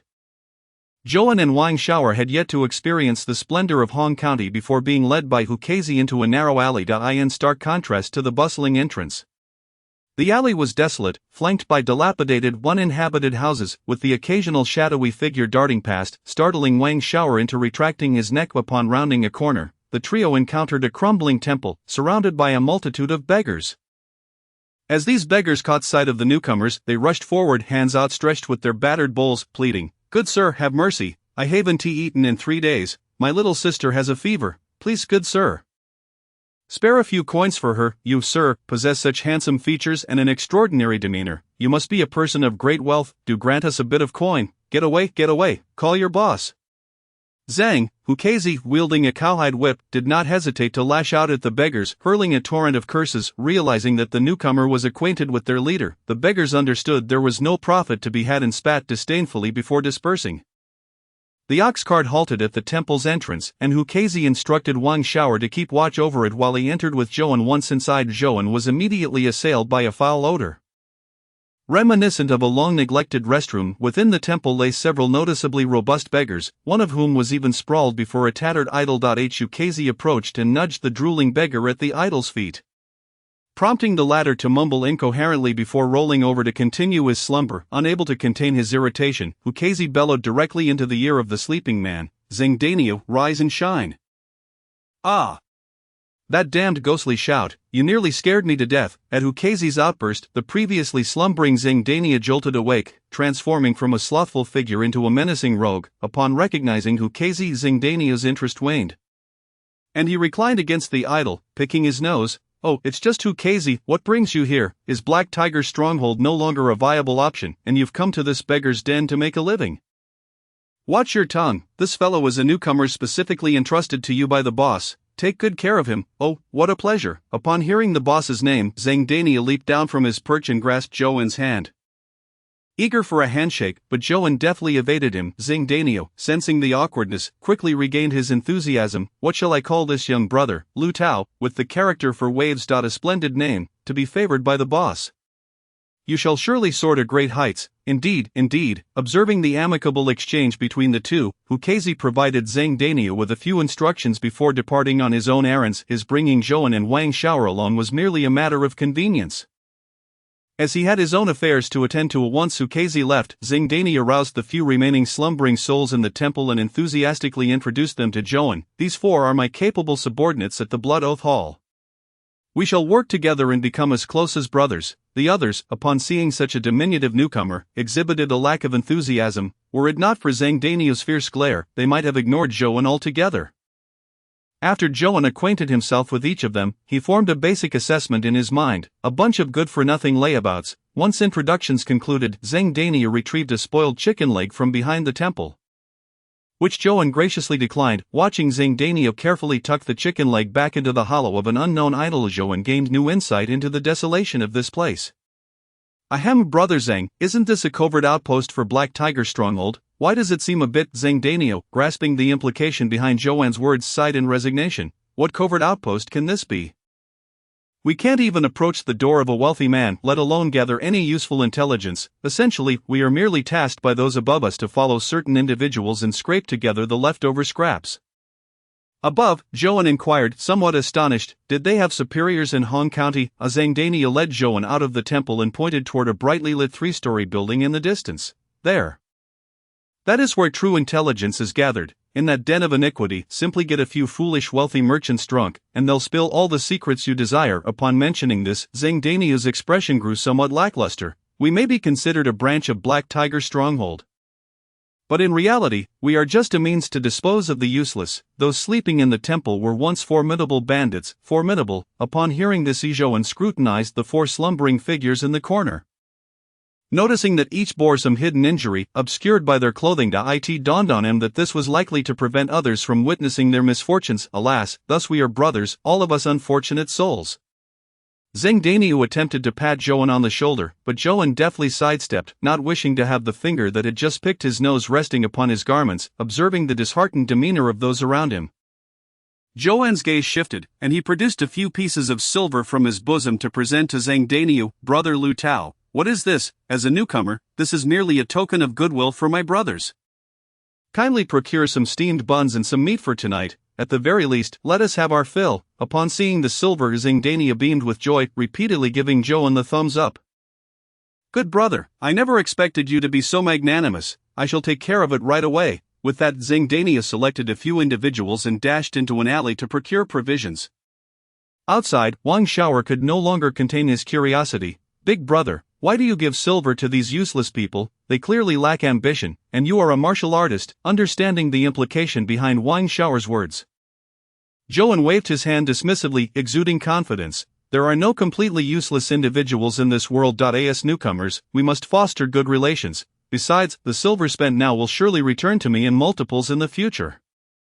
Wang Shower listened to Joan's words, feeling an unexplainable sense of admiration. After all, his elder brother was exceptionally astute, and he trusted his judgment implicitly. That evening, the once desolate little temple was filled with people, each face adorned with a hint of joy. It seemed that this latest batch of recruits from the stronghold was rather promising. Chapter 16, Livelihood and Martial Arts. After spending the night in the dilapidated temple, Joan rose before dawn to begin his training. It was not out of diligence, but rather due to the restless sleep he endured in the temple, akin to a sleepless night in an internet CAF in his previous life. Leaving him in a state of discomfort, the Black Tiger Fist, in terms of its techniques, comprised 13 forms. Black Tiger enters the forest, sunrise over the Black Mountain. Black Tiger roars, dominance of the mountain forest. Black Tiger crosses the forest, starving tiger pounces. Black Tiger extracts the heart. Black Tiger swings its tail. Black Tiger feigns sleep. Black Tiger cuts its tail. Fierce Tiger climbs the mountain, and Fierce Tiger descends the mountain. These techniques may sound impressive, seemingly interconnected, but in reality, they were far from coherent. To Joan, it appeared that the Black Tiger Fist attempted to amalgamate well-known techniques from various styles, although they appeared to be a unified whole. They felt quite awkward when executed together, resembling a clumsy monkey performance. Slap, slap, slap. Zhangdania emerged from the temple, clapping his hands resoundingly, causing the other beggars who were still in deep slumber to shudder. Brother Lu, you truly are a remarkable talent sent from above. Rising so early to practice, such diligence is beyond our capacity. After casually practicing a few moves, Joan settled his hands at his dantian and stood at attention. Greeting Zhangdania with a smile. Brother Zhang, you flatter me. Zhangdania displayed a look of innocent bewilderment. Flatter? What does that mean? Joan, silently lamenting Zhangdania's lack of education, swiftly changed the subject. Brother Zhang, I observe that our Blood Oath Hall is brimming with talent. Do we have any profitable ventures? As soon as these words were uttered, Zhangdania's expression turned troubled. Our livelihood here primarily relies on tasks assigned from above. When there are no jobs available, we are left with no choice but to beg for sustenance. Joan inhaled sharply, realizing that Zhangdania was not merely being polite last night when he refrained from discussing their means of survival. The situation was indeed dire. When does the upper management typically assign work? How often does it happen in a month? That's hard to say, Zhangdania replied. When times are good, we might receive assignments a dozen times in a month. But during lean periods, we might go an entire month without a single task. After all, once information is obtained, there's usually no need for us to follow individuals. Only when uncertainty arises do we get called into action.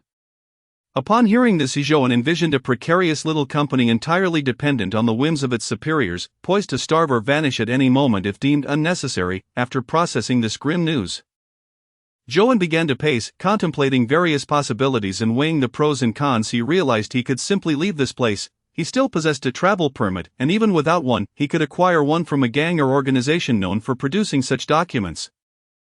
Judging by Hukazi's nonchalant demeanor, obtaining such a thing should not pose a challenge. Once he extricated himself from the Blood Oath Hall, he could leverage his intelligence to amass his first fortune.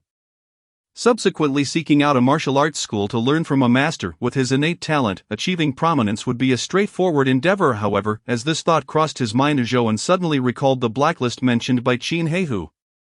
This ominous record was undoubtedly stored within the government offices. Even if his information as a mere pawn was tucked away in some obscure corner, there was no way for him to erase this stain. Even if he managed to remove it, there was a chance that backups existed. As long as this taint lingered, it would become a ticking time bomb for him in the future. Moreover, unless he intended to sever all ties with Hong County, such indirect defiance of the Yin family's orders would be met with disdain, and the Heihu gang would not let him off lightly. Unless he chose to live under an alias, exposure was inevitable.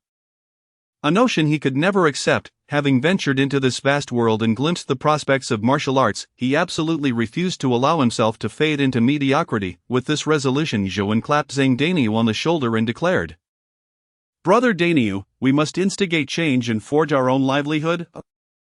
The sudden fervor in Joan's voice left Zhang Daniu bewildered, for such a notion had never crossed his mind. Achieving a stable livelihood required a solid backing. Otherwise, even if they earned money, it could easily be snatched away, and their patrons showed little concern for their well-being, or else they wouldn't be in such dire straits. Moreover, in the vast expanse of Hong County, where gangs were as numerous as the stars, all lucrative opportunities had long been claimed by others. To earn a living, they would have to contend with fierce competition, yet, with their frail and elderly bodies, it was a stroke of luck if they managed to avoid being beaten to death. Observing the uncertainty and hesitation etched on Zhang Daniu's face, Joan smiled gently. "Brother Zhang, there is no need to rush into things. We don't have a plan yet. Let's strategize and see what we can accomplish." Thus Joan and Zhang Daniu entered the dilapidated temple, contemplating their grand scheme for profit. At a bustling street corner, passers-by donned luxurious silks and satins, appearing either affluent or noble. Suddenly, a series of pitiful cries for alms echoed from the corner, causing many wealthy individuals to furrow their brows in annoyance at the persistent presence of beggars. Just as they were about to dismiss the scene and return home, they noticed a group of small beggars displaying several rudimentary straw dolls. Though crafted from the most ordinary grass, they possessed a certain charm. Those who initially intended to walk away, upon seeing these items and meeting the beggars' innocent gazes, hesitated in their tracks. Many compassionate souls stepped forward, inquiring, "How much for these straw dolls?" "1 copper coin each," replied the beggars. The wealthy frowned, not because the price was exorbitant, but rather that it was too low for something that exhibited a semblance of beauty, even if fashioned by local farmers around Hong County. It should fetch at least 3 copper coins apiece. Observing the timid eyes peering from beneath the beggars' dirt-smeared faces, the hearts of the affluent melted, and they hurriedly tossed down dozens of copper coins, hastily grabbing a few straw dolls before scurrying away, as if they had committed some shameful act. Such is the nature of society. If you possess nothing and beg, many regard you as lazy and deserving of contempt rather than sympathy. Yet, when one possesses a skill and still finds themselves reduced to begging, the perception shifts dramatically. Tales of unrecognized talent, familial misfortune, or parental illness spring to mind. Do not doubt the kindness of humanity. Even those labeled as villains harbor a kindness unbeknownst to them. Notably, several seemingly fearsome martial artists, upon witnessing the plight of the beggars, felt a swell of emotion, their eyes glistening with unshed tears as they recalled their own tragic pasts. They hurriedly tossed down a few copper coins and hurried away, not even bothering to take the straw dolls, as if wishing to conceal their vulnerability. At that very moment, across from a bookstore, a middle-aged beggar with a scraggly beard lay languidly on a mat of straw, clutching a battered wine bowl in one hand while scribbling on the ground with the other. Passers-by, intrigued by his peculiar demeanor, unconsciously drew closer. However, upon catching sight of the poem inscribed on the ground, they were taken aback by its beauty, their gazes shifting to the middle-aged man with newfound respect. Before him were the words, "The waters of the Yellow River come from the heavens, rushing toward the sea without return. The great rock rises with the wind, soaring up to 90,000 miles. The Yellow River flows westward, crashing down from Kunlun, roaring for miles as it touches the Dragon Gate." Gradually more and more people gathered, for this locale had long been frequented by literati and self-proclaimed connoisseurs of elegance, and now it attracted a throng. Each person, upon reading the powerful verses inscribed on the ground, felt an overwhelming reverence for the disheveled middle-aged man. Could it be that a poet from the capital, unrecognized for his talents, had fallen to such depths? Even those who were not well-versed in poetry found themselves captivated by the grandiosity of these lines. At that moment, someone approached the middle-aged man, seeking to pay their respects, but he paid them no mind, merely gesturing to a small line of text before him. 30 years of unrecognized talent. I offer these verses as solace. Should any kindred spirit pass by, there is no need for consolation. A few copper coins will suffice for a jug of humble wine. Upon reading these words, the crowd was instantly charmed by the middle-aged beggar's magnanimity, with some individuals even placing silver ingots on the ground, careful to avoid any gesture that might offend him. Before long, the middle-aged man rose, pocketing some copper coins before departing, leaving the silver ingots and other valuables untouched. The onlookers marveled at his noble demeanor. When they noticed that the beggar limped on one foot, some were moved to tears, vowing to take him home and care for him. Had it not been for a sudden rush of small beggars, the middle-aged man might have truly been spirited away, fortune or misfortune. Shortly after the middle-aged beggar's departure, a group of refined gentlemen arrived, parting the crowd to behold the poetry on the ground, their expressions one of astonishment. Not far away, a burly man with a lion-like mane caught sight of the verses, his eyes lighting up, illuminating the surrounding atmosphere. Yet, he soon reverted to a disheartened demeanor, swaying away with his wine jug in hand. On this day, in the northern district of Hong County, a myriad of beggars took to the streets, leading the townsfolk to believe that a calamity had befallen the area, lamenting the government's indifference and the heavens' lack of vision. As night fell, the dilapidated temple of the Blood Oath Hall was ablaze with light. Candles, once deemed too expensive, now flickered in abundance, with 7 or 8 illuminating the space. The crowd gathered around Joan, gazing at the pile of copper coins on the ground, involuntarily swallowing their saliva. When had they ever seen such a sum? And this was merely from their first day's earnings. Indeed, the influx of various pitiable beggars in a single day was the handiwork of Joan, who had skillfully exploited human weaknesses to reap a harvest of emotional value. The elders of the Blood Oath Hall, including Zhang Danio, regarded Joan with newfound admiration, as if he emanated golden light, akin to a reincarnated deity. Joan cleared his throat, surveying the bounty before him, and addressed the assembled beggars. Brothers of the Blood Oath Hall, the coins before us are the fruits of our collective labor.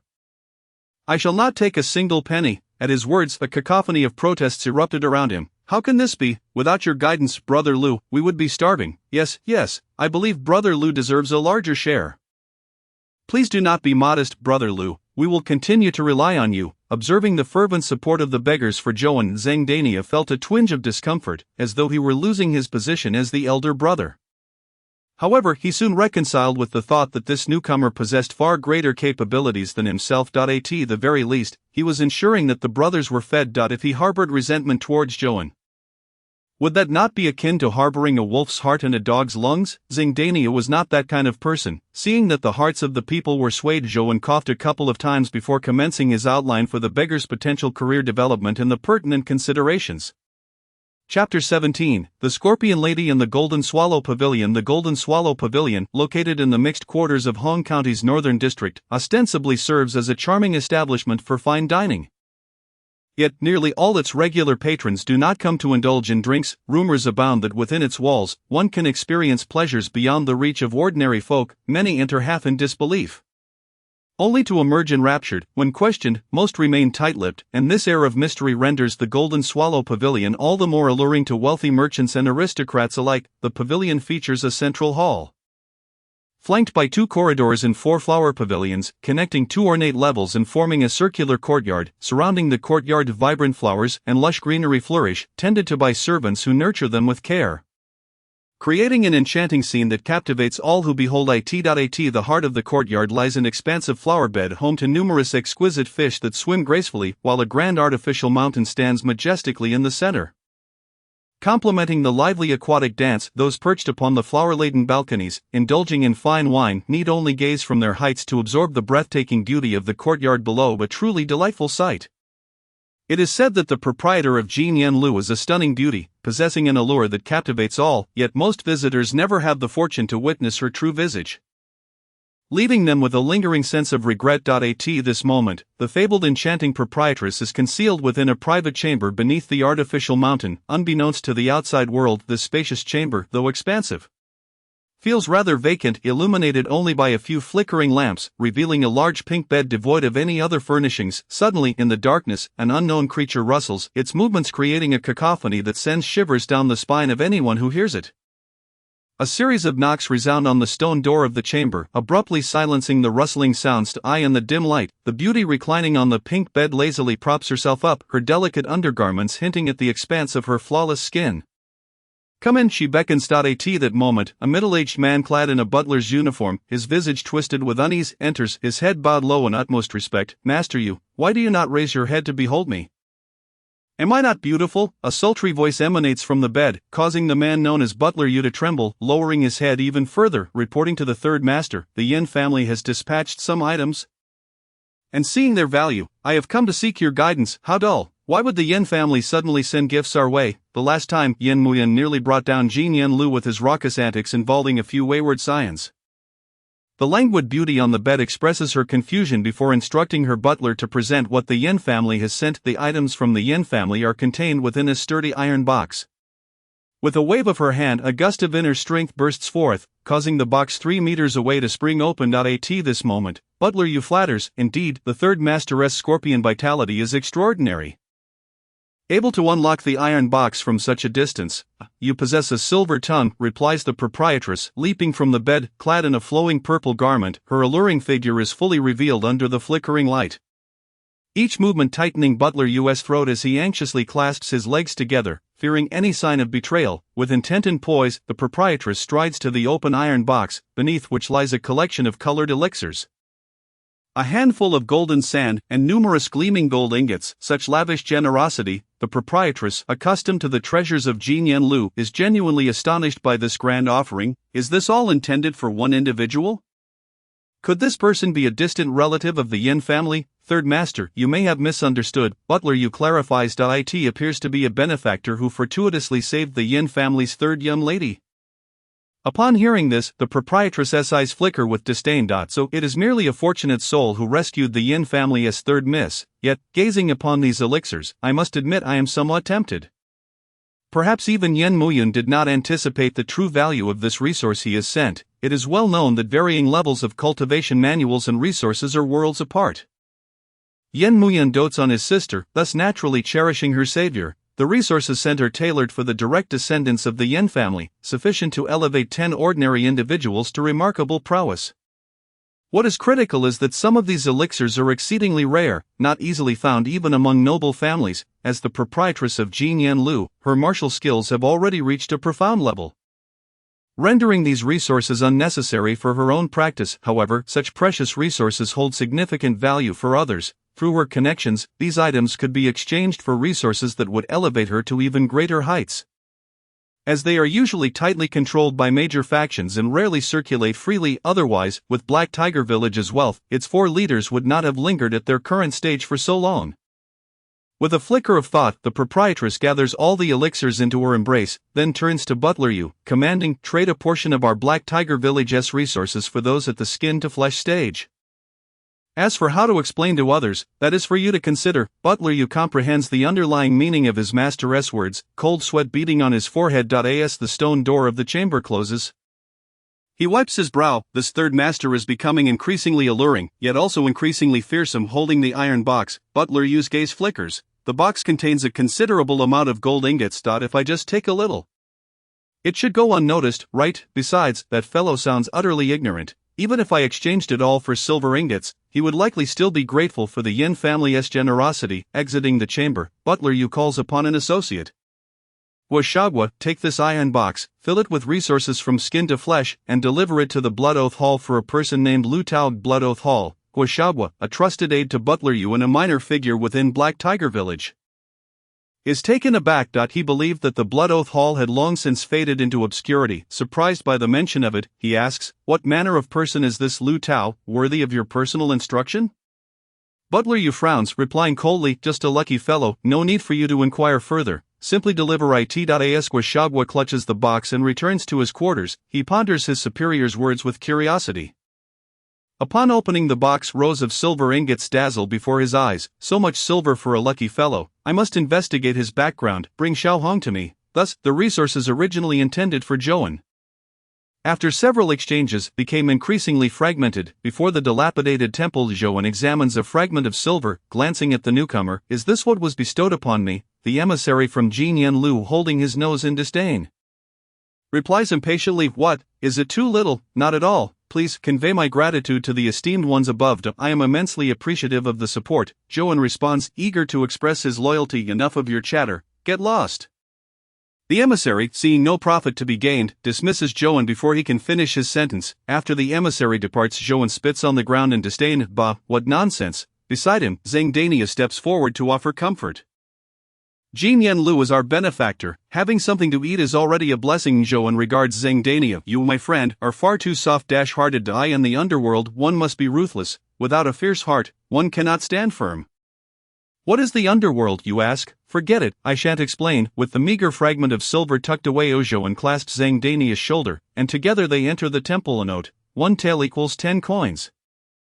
Zhouan mistakenly believes this to be a salary from above, as during his time in Black Tiger Village, even as a non-member, he would receive a small stipend monthly. Little does he realize that the sum he just tucked away is a mere fragment of silver from the Yin family, whom he considers the most trustworthy. Chapter 18. Broken legs and recruitment. Initially, Zhouan intended to lead the beggars of Blood Oath Hall to prosperity, but after the arrival of Jinyan Lu's representatives, it seemed that the higher-ups began to take notice of Blood Oath Hall, dispatching tasks in succession. Follow the wealthy merchant Yu to see if he is keeping a concubine. Tell the owner of Shui's rice shop to check if he is indulging in flour wine at night. Surveil the 5th miss of the Yuan family to see if she is secretly meeting a man at night. Zhouan, perusing the list of tasks dispatched by Jinyan Lu, grows increasingly furrowed, ultimately tossing the paper to the ground. What a load of rubbish tasks, a waste of time. Each task earns 10 copper coins. Every bit counts, Zhang Daniu exclaims, picking up the yellow paper with a pained expression, causing Zhouan to roll his eyes. I earn more in a day than these trifles. Just concoct a few stories and send them in. That may not be prudent, Zhang Daniu responds hesitantly. Zhouan, however, remains unfazed. Each task is worth 10 copper coins, and these are clearly trivial matters. Follow my lead, and they won't fault you. Who knows, if your stories are good, they may even reward you. With that, Zhouan strides out of the temple. At this moment, a large shelter has been erected around the dilapidated temple. Though it appears drafty, it at least provides some protection from the wind and rain. In previous years, a rainy season would have cost many lives. Zhouan feels he has done a good deed for the beggars. Ludage. Upon Zhouan's arrival, the busy beggars cease their tasks, greeting him in unison. Since Zhouan's arrival, they have been spared from the sun's scorching heat and hunger, now enjoying 2 steamed buns and vegetable soup for each meal, a comfort beyond measure. They sincerely admire Zhouan, knowing that following him means having food to eat. Alright everyone, hurry and finish setting up the shelter. The winds have been strong lately, and rain may come. I do not wish to see anyone falling ill. Understood. Rest assured, Brother Lu, there is a designated open space right in front of the dilapidated temple, intentionally preserved at the behest of Zhouan. At this moment, a large pot, standing at half a person's height, is steaming profusely in this vacant area. As Zhouan approaches, he observes that the yellow sand within has completely dried. These are the materials intended for skin refining. Zhouan instructs Wang Shower to pour the medicinal liquid purchased from the apothecary into the scalding sand. And then, without hesitation, he strips completely and leaps directly into the mixture. Sizzle. Zhouan emits a cry of anguish. Despite his body having undergone skin refinement, the searing yellow sand still burns his skin. It is not long before his flesh is scorched, leaving him a bloody mess. Skin refining involves the relentless abrasion of the skin through various external forces, significantly enhancing its flexibility and sensitivity, thus preparing the body for the subsequent meat refining stage. Should the skin not be thoroughly refined, the rapidly expanding muscles during the meat refining phase could rupture, posing a fatal risk to the practitioner.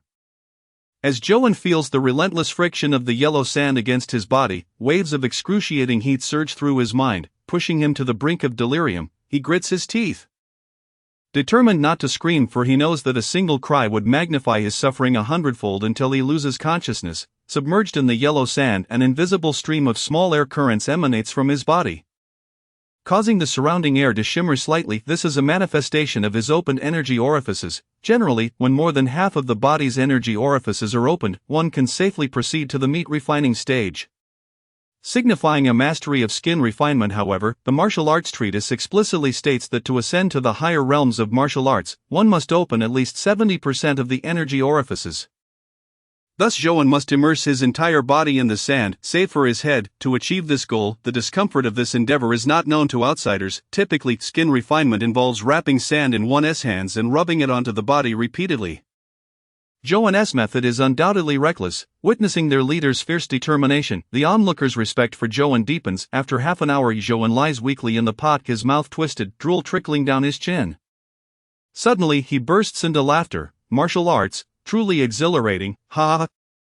For a period thereafter, Joan diligently trains while sending the members of the Blood Oath Hall to gather resources, thanks to Joan's ingenious ideas. The wealth of the Blood Oath Hall increases significantly, drawing the attention of some opportunistic individuals. A shriek echoes from the alleyway as Joan, engrossed in his practice, furrows his brow and glances toward the alley.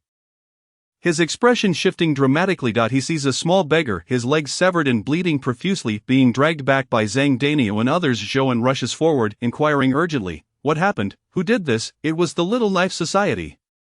Shaoxi went to beg on Zhangyang Street and was captured by their members. They demanded 100 copper coins for his release. After we paid, they deceitfully severed Shaoxi's legs." Joan places a reassuring hand on Zhang Danio's shoulder. "Do not blame yourself. Consider that 100 copper coins as payment for a coffin for the Little Knife Society. Quickly take Shaoxi to the dilapidated temple. I have prepared medicinal herbs inside. Saving his life is paramount."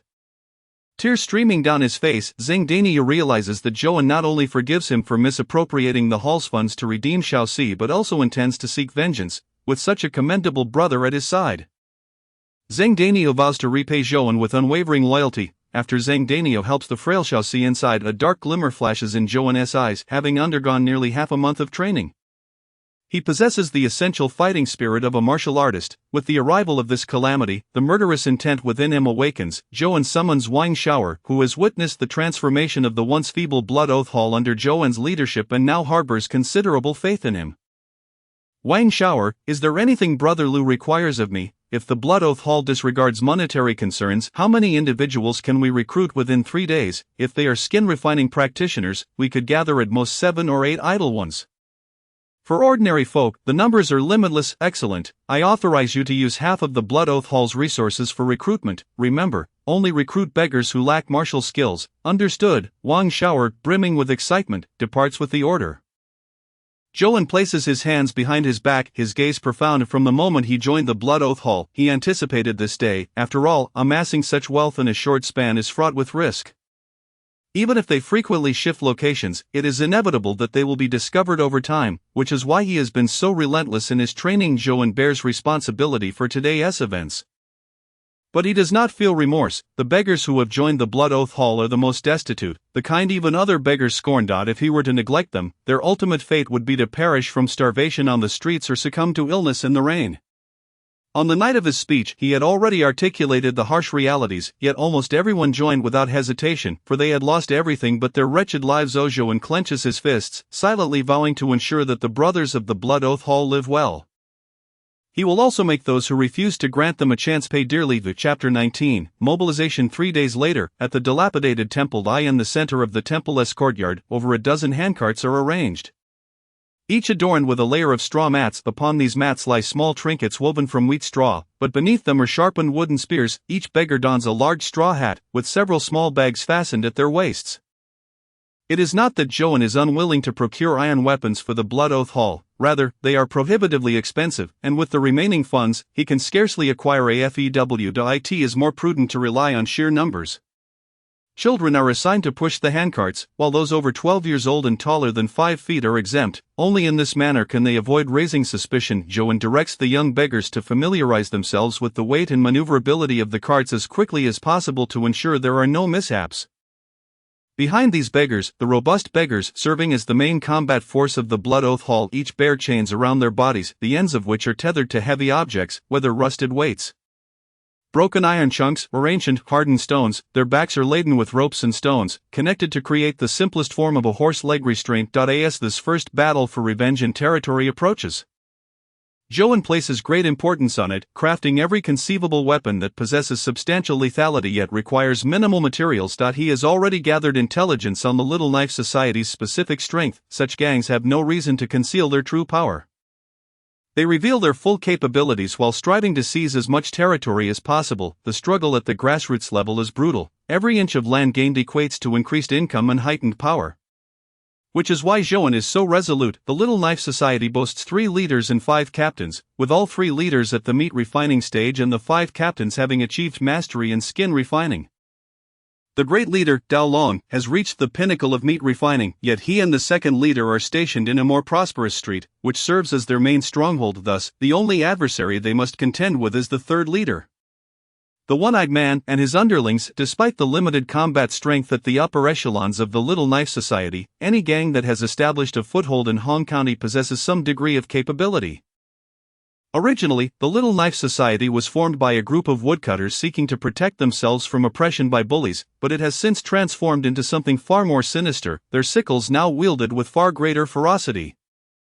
Furthermore, the Little Knife Society engages in blood-drinking rituals before every battle, fighting with reckless abandon, thus earning a certain notoriety in the northern part of Hong County. At this moment, in a corner of the dilapidated temple, over 50 filthy beggars huddle together. Each appears emaciated, their clothing reduced to mere rags, sullied and tattered. This group of beggars devours the oil cakes in their hands with fervor, licking the grease from their fingers.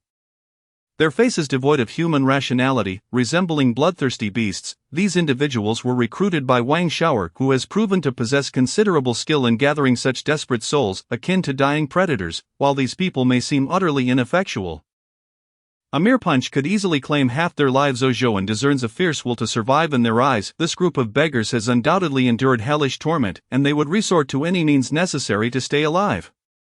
Though employing such individuals as subordinates is far from ideal, in the current circumstances, they represent the fresh blood necessary for the impending conflict. It is crucial to understand that in typical gang skirmishes, sheer strength is not the primary factor, as everyone is of a similar low caliber. Instead, that reckless spirit and unyielding determination to fight is what ultimately determines the victor. The Little Knife Society once carved out their territory in Hong County's northern region through sheer audacity. Zhouan steps before this group, who seem to sense his presence. They raise their heads, recognizing that this youthful figure before them is the one whose word holds weight here. Addressing them, Zhouan opens his arms and speaks solemnly. Brothers, before coming here, you all must have understood the purpose of our gathering, correct? A ripple of unrest passes through the crowd. Each person is acutely aware of the impending battle. Many among them are, in fact, at the end of their ropes, having ventured into this murky water, and now, with their bellies full, many cast furtive glances, lost in thought. Zhouan, observing the downcast faces of the beggars, harbors no disdain of brothers. Do you wish to feast once or dine abundantly at every meal?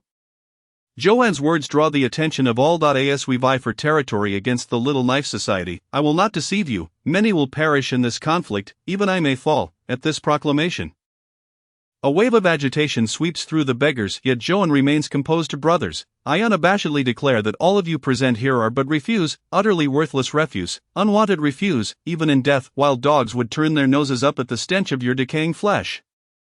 If it were not for our charity, you might find yourselves starving to death in these streets, perhaps today or tomorrow, and then this world would forget you entirely. Upon hearing these words, a flicker of sorrow crossed many faces. For each of them, though they merely existed in this realm, harbored noble aspirations. Every night, as hunger gnawed at their bellies, they gazed up at the moon, dreaming of a day when they might bask in wealth and prosperity. Blessed with a family of their own, rather than live in ignorance of the day they might meet their demise, why not seize the moment and fight fiercely for their future? I stand here to promise you, for your participation in this battle, regardless of whether you take a life or not, I shall reward you with 20 copper coins. For every injury you inflict upon an adversary, we shall grant you an additional 5 copper coins. For each life you claim, an extra 20 copper coins shall be added. I assure you, I shall uphold my word. Boom! At the sound of such generous rewards, not only the newly arrived beggars but even the seasoned members of the Blood Oath Society were stirred. The rewards were simply too bountiful. There is no need to kill. A mere strike will yield 5 copper coins, equivalent to 10 buns. Boss, is this reward not a bit excessive? Murmured Wang Shaoer, approaching Zhouan. Concerned that such generous promises might not be fulfilled, yet Zhouan continued to proclaim loudly, consider this, with such funds you could escape this wretched life of begging, return to your villages to till the land for sustenance. Or engage in small trades with others. In essence, you could break free from this life of destitution. Moreover, those who perish in battle need not worry about their money being squandered. You may register at the temple now. Should you meet your end, your funds can secure you a fine coffin. Any surplus may be used to purchase paper effigies. If you have any relatives or friends, we shall ensure that your money is entrusted to them. I vow here, if even a single word of what I, Lu Tao, have uttered is untrue, or if I fail to deliver, may the heavens strike me down as the heartless villain I am. At this proclamation, the entire beggar encampment erupted in fervent cries. Kill, kill, kill, kill, kill, kill. Excellent, today is a propitious day. Once my brethren are well fed and rested, we shall embark tonight and catch the enemy off guard. Chapter 20. The night as young as dusk fell, darkness enveloped the sky over Hong County. For most, it marked the end of a day's toil, a time to wash up and rest, yet for those in high positions or possessing great wealth, life was just beginning. On Zhangyang Street, at the Shangbin Building, the largest brothel in the vicinity, the brightly lit lower floor was already bustling with activity. The matron and the courtesans were warmly welcoming guests, while the melodious voices of the entertainers lured patrons below, beguiling them with sweet sounds that stole their souls. Across from the opulent brothel, however, lay a hidden enclave of the county's lowest denizens. A throng of beggars had already taken their positions, eagerly awaiting the arrival of affluent patrons to swarm for alms. Most individuals visiting the brothel to indulge in pleasures did so with a careless toss of several copper coins onto the ground for the beggars to scramble for, treating it as mere toll. Clang! At that moment, another wealthy patron bestowed copper coins, scattering them to the ground, prompting a rush of beggars, yet the strongest among them intercepted the majority, leaving only a few coins to be claimed. While the rest were swiftly gathered by these robust beggars, observant onlookers would notice that these beggars were not the frail and destitute they appeared. Rather, they were rosy-cheeked and hearty, presenting a stark contrast to the traditional image of beggars. Ah, the money of the rich is so easy to acquire. Just a casual toss yields a dozen or 20 copper coins. The leader of the beggars surveyed the coins collected, then his expression turned cold as he addressed his fellow beggars. You all saw who took those coins. Right, when the coast is clear, retrieve them for me. The other sturdy beggars nodded in understanding, silently eyeing those who had pocketed the coins, unaware that a far grimmer fate awaited them. 2 days prior, a group of beggars had indeed received a generous sum of 100 copper coins, allegedly from members of the Blood Oath Society. Have you heard of them? The beggars nearby shook their heads. Never heard of them. Perhaps they are a newly emerged gang. They were brought to their knees with just 2 broken legs. What a pathetic sight. Next time I encounter such individuals, I shall demand 200 copper coins. Zhouan was oblivious to the fact that Zhang Danio had paid 100 copper coins to redeem Shaoxi, even kneeling before these very beggars to bring Shaoxi back. At that moment, a few young beggars pushing a cart appeared before the brothel, calling out, come see, mother has woven straw dolls, beautiful ones, 1 copper coin each, come see." This cry instantly garnered the attention of several wealthy merchants. Initially, these patrons regarded the children with disdain, but upon realizing they were not begging but rather selling straw dolls, a flicker of guilt arose within them. The dolls, crafted with apparent care, likely resulted from their mother's late-night toil. With a twinge of guilt, some affluent individuals tossed handfuls of copper coins into the fray, thinking it better to support these unfortunate children than to squander their wealth on the rascals. In a short while, though the straw dolls sold sparingly, the cart brimmed with copper coins. This scene caught the attention of the beggars across the street, their eyes nearly bulging with greed and indignation at having their business usurped. As the copper coins piled high in the cart, the children seemed to sense a shift. With less than half of their dolls sold, they hastily pushed their cart down a side alley. "Go, follow them," commanded the beggar in charge of collecting the coins, his tongue flicking out in a predatory grin. He sought not only the coins but also to impart a profound lesson to these oblivious children. The group pursued loudly, their malicious intent growing as they observed the children, now struggling to keep their cart steady, fleeing in panic. "Run, little ones, where do you think you can escape to?" The members of the small knife gang entered the alley. Spotting the children pausing to catch their breath, their malicious grins widening, suddenly the seemingly defenseless little ones unveiled a hidden stash of long spears from beneath the cart's cover. "Boss, this seems rather amiss." Though the children with their spears would hardly pose a threat, the beggars behind them felt a chill run down their spines at the sight of the children's murderous intent. As the instinct of the underclass kicked in, the leader sensed something was off and began to retreat cautiously. "Where do you think you're heading? Were you not rather arrogant just days ago?" Behind them stood several towering beggars, with Zhang Danio at the forefront. Before the members of the small knife gang could plead for mercy, a flurry of meteor hammers rained down upon their faces. Accompanied by cries of anguish, several members of the small knife gang fell to the ground. Clutching their legs in pain, appearing severely injured, the meteor hammer, known for its powerful momentum, could shatter a wooden stick the thickness of an infant's arm. That was a bit off. I aimed for his head. Quit complaining, Lu Xiao only asked that we hit someone. Let us clean this up, we have much to do tonight. The members of the Blood Oath Society showed no mercy to the fallen members of the small knife gang, continuing to rain blows upon them with the meteor hammers, while nearby, a group of children jabbed with their spears, each successful strike earning them 5 copper coins. A similar scene unfolded across every corner of Zhenyang Street. And by dawn, the small knife gang had suffered heavy casualties. Not far from Zhenyang Street, in a brightly lit courtyard, shouts of abuse echoed within, yet no one dared to intervene, for this was a stronghold of the small knife gang and the residence of one of its 3 leaders.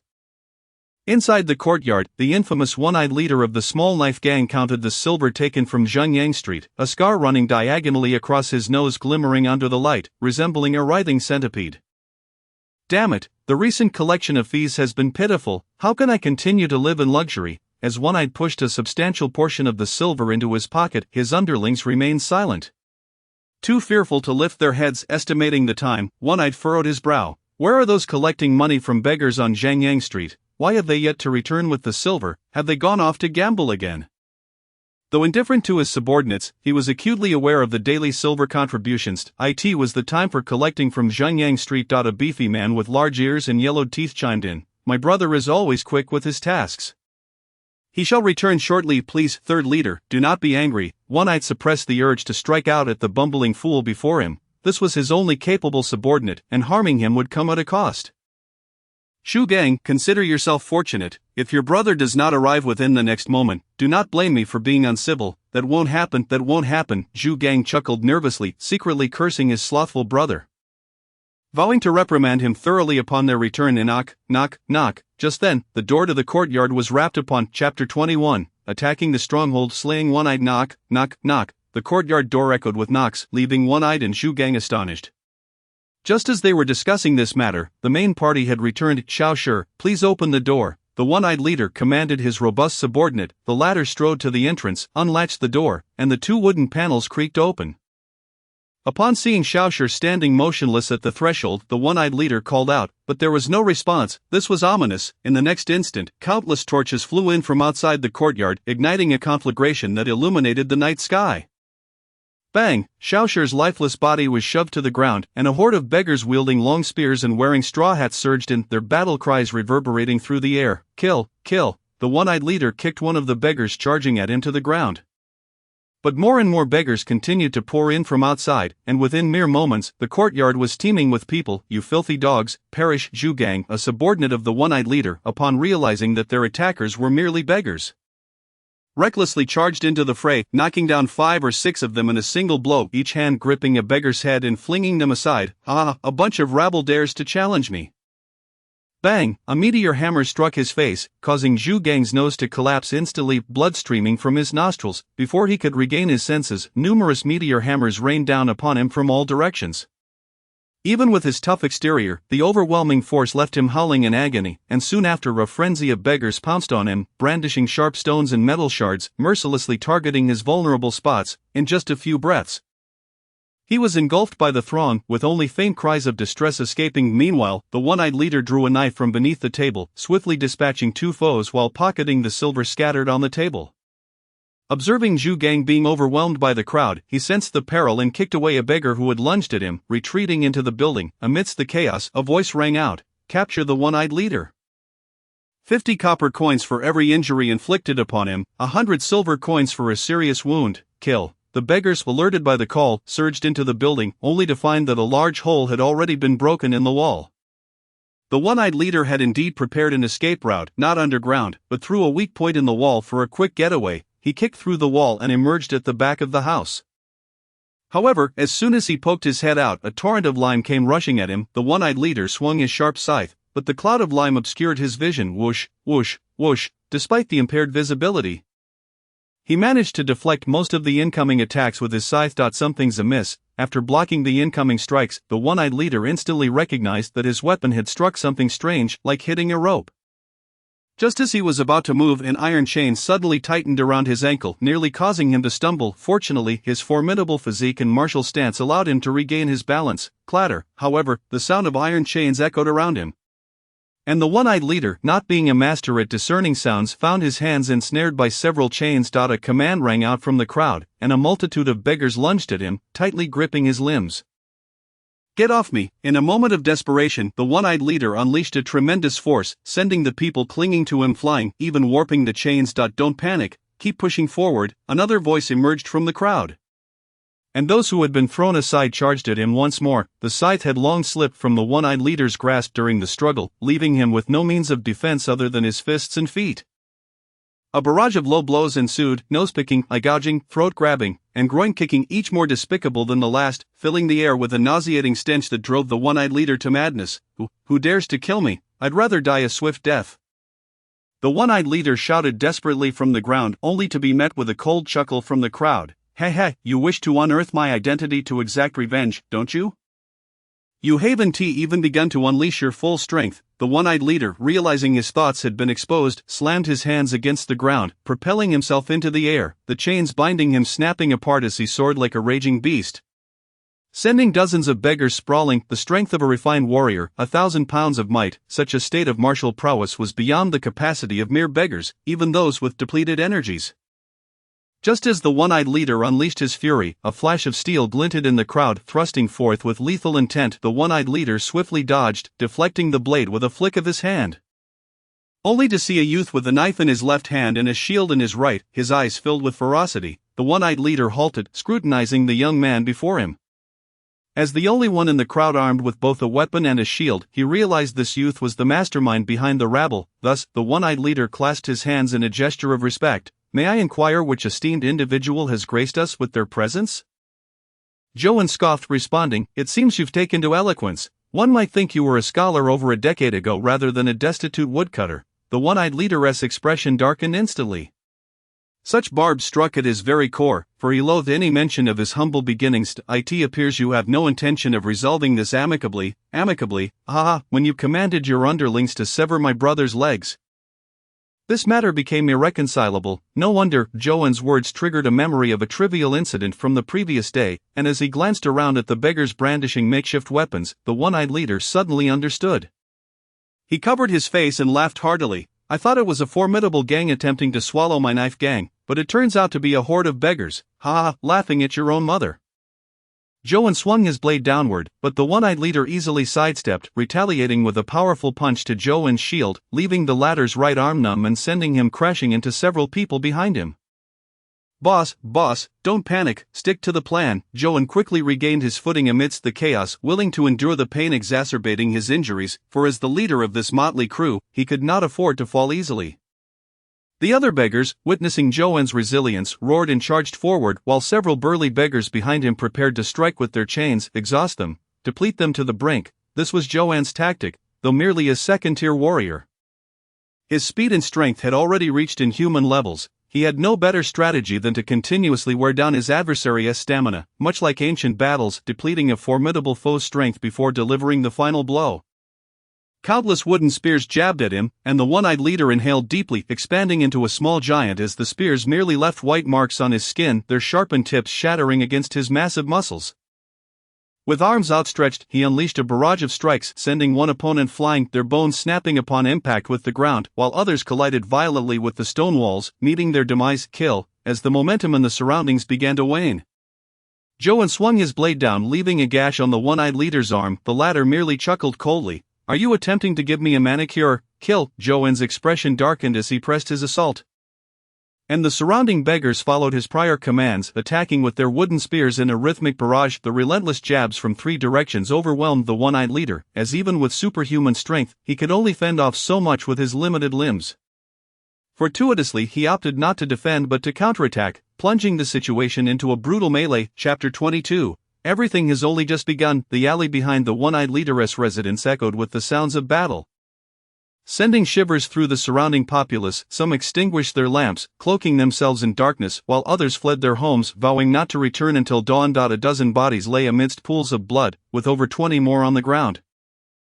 Helplessly wailing, the one-eyed leader's courtyard, initially housing only 7 or 8 individuals including Zhu Gang, consisted mostly of sturdy commoners, far from being warriors, and now lay strewn across the ground in a gruesome state.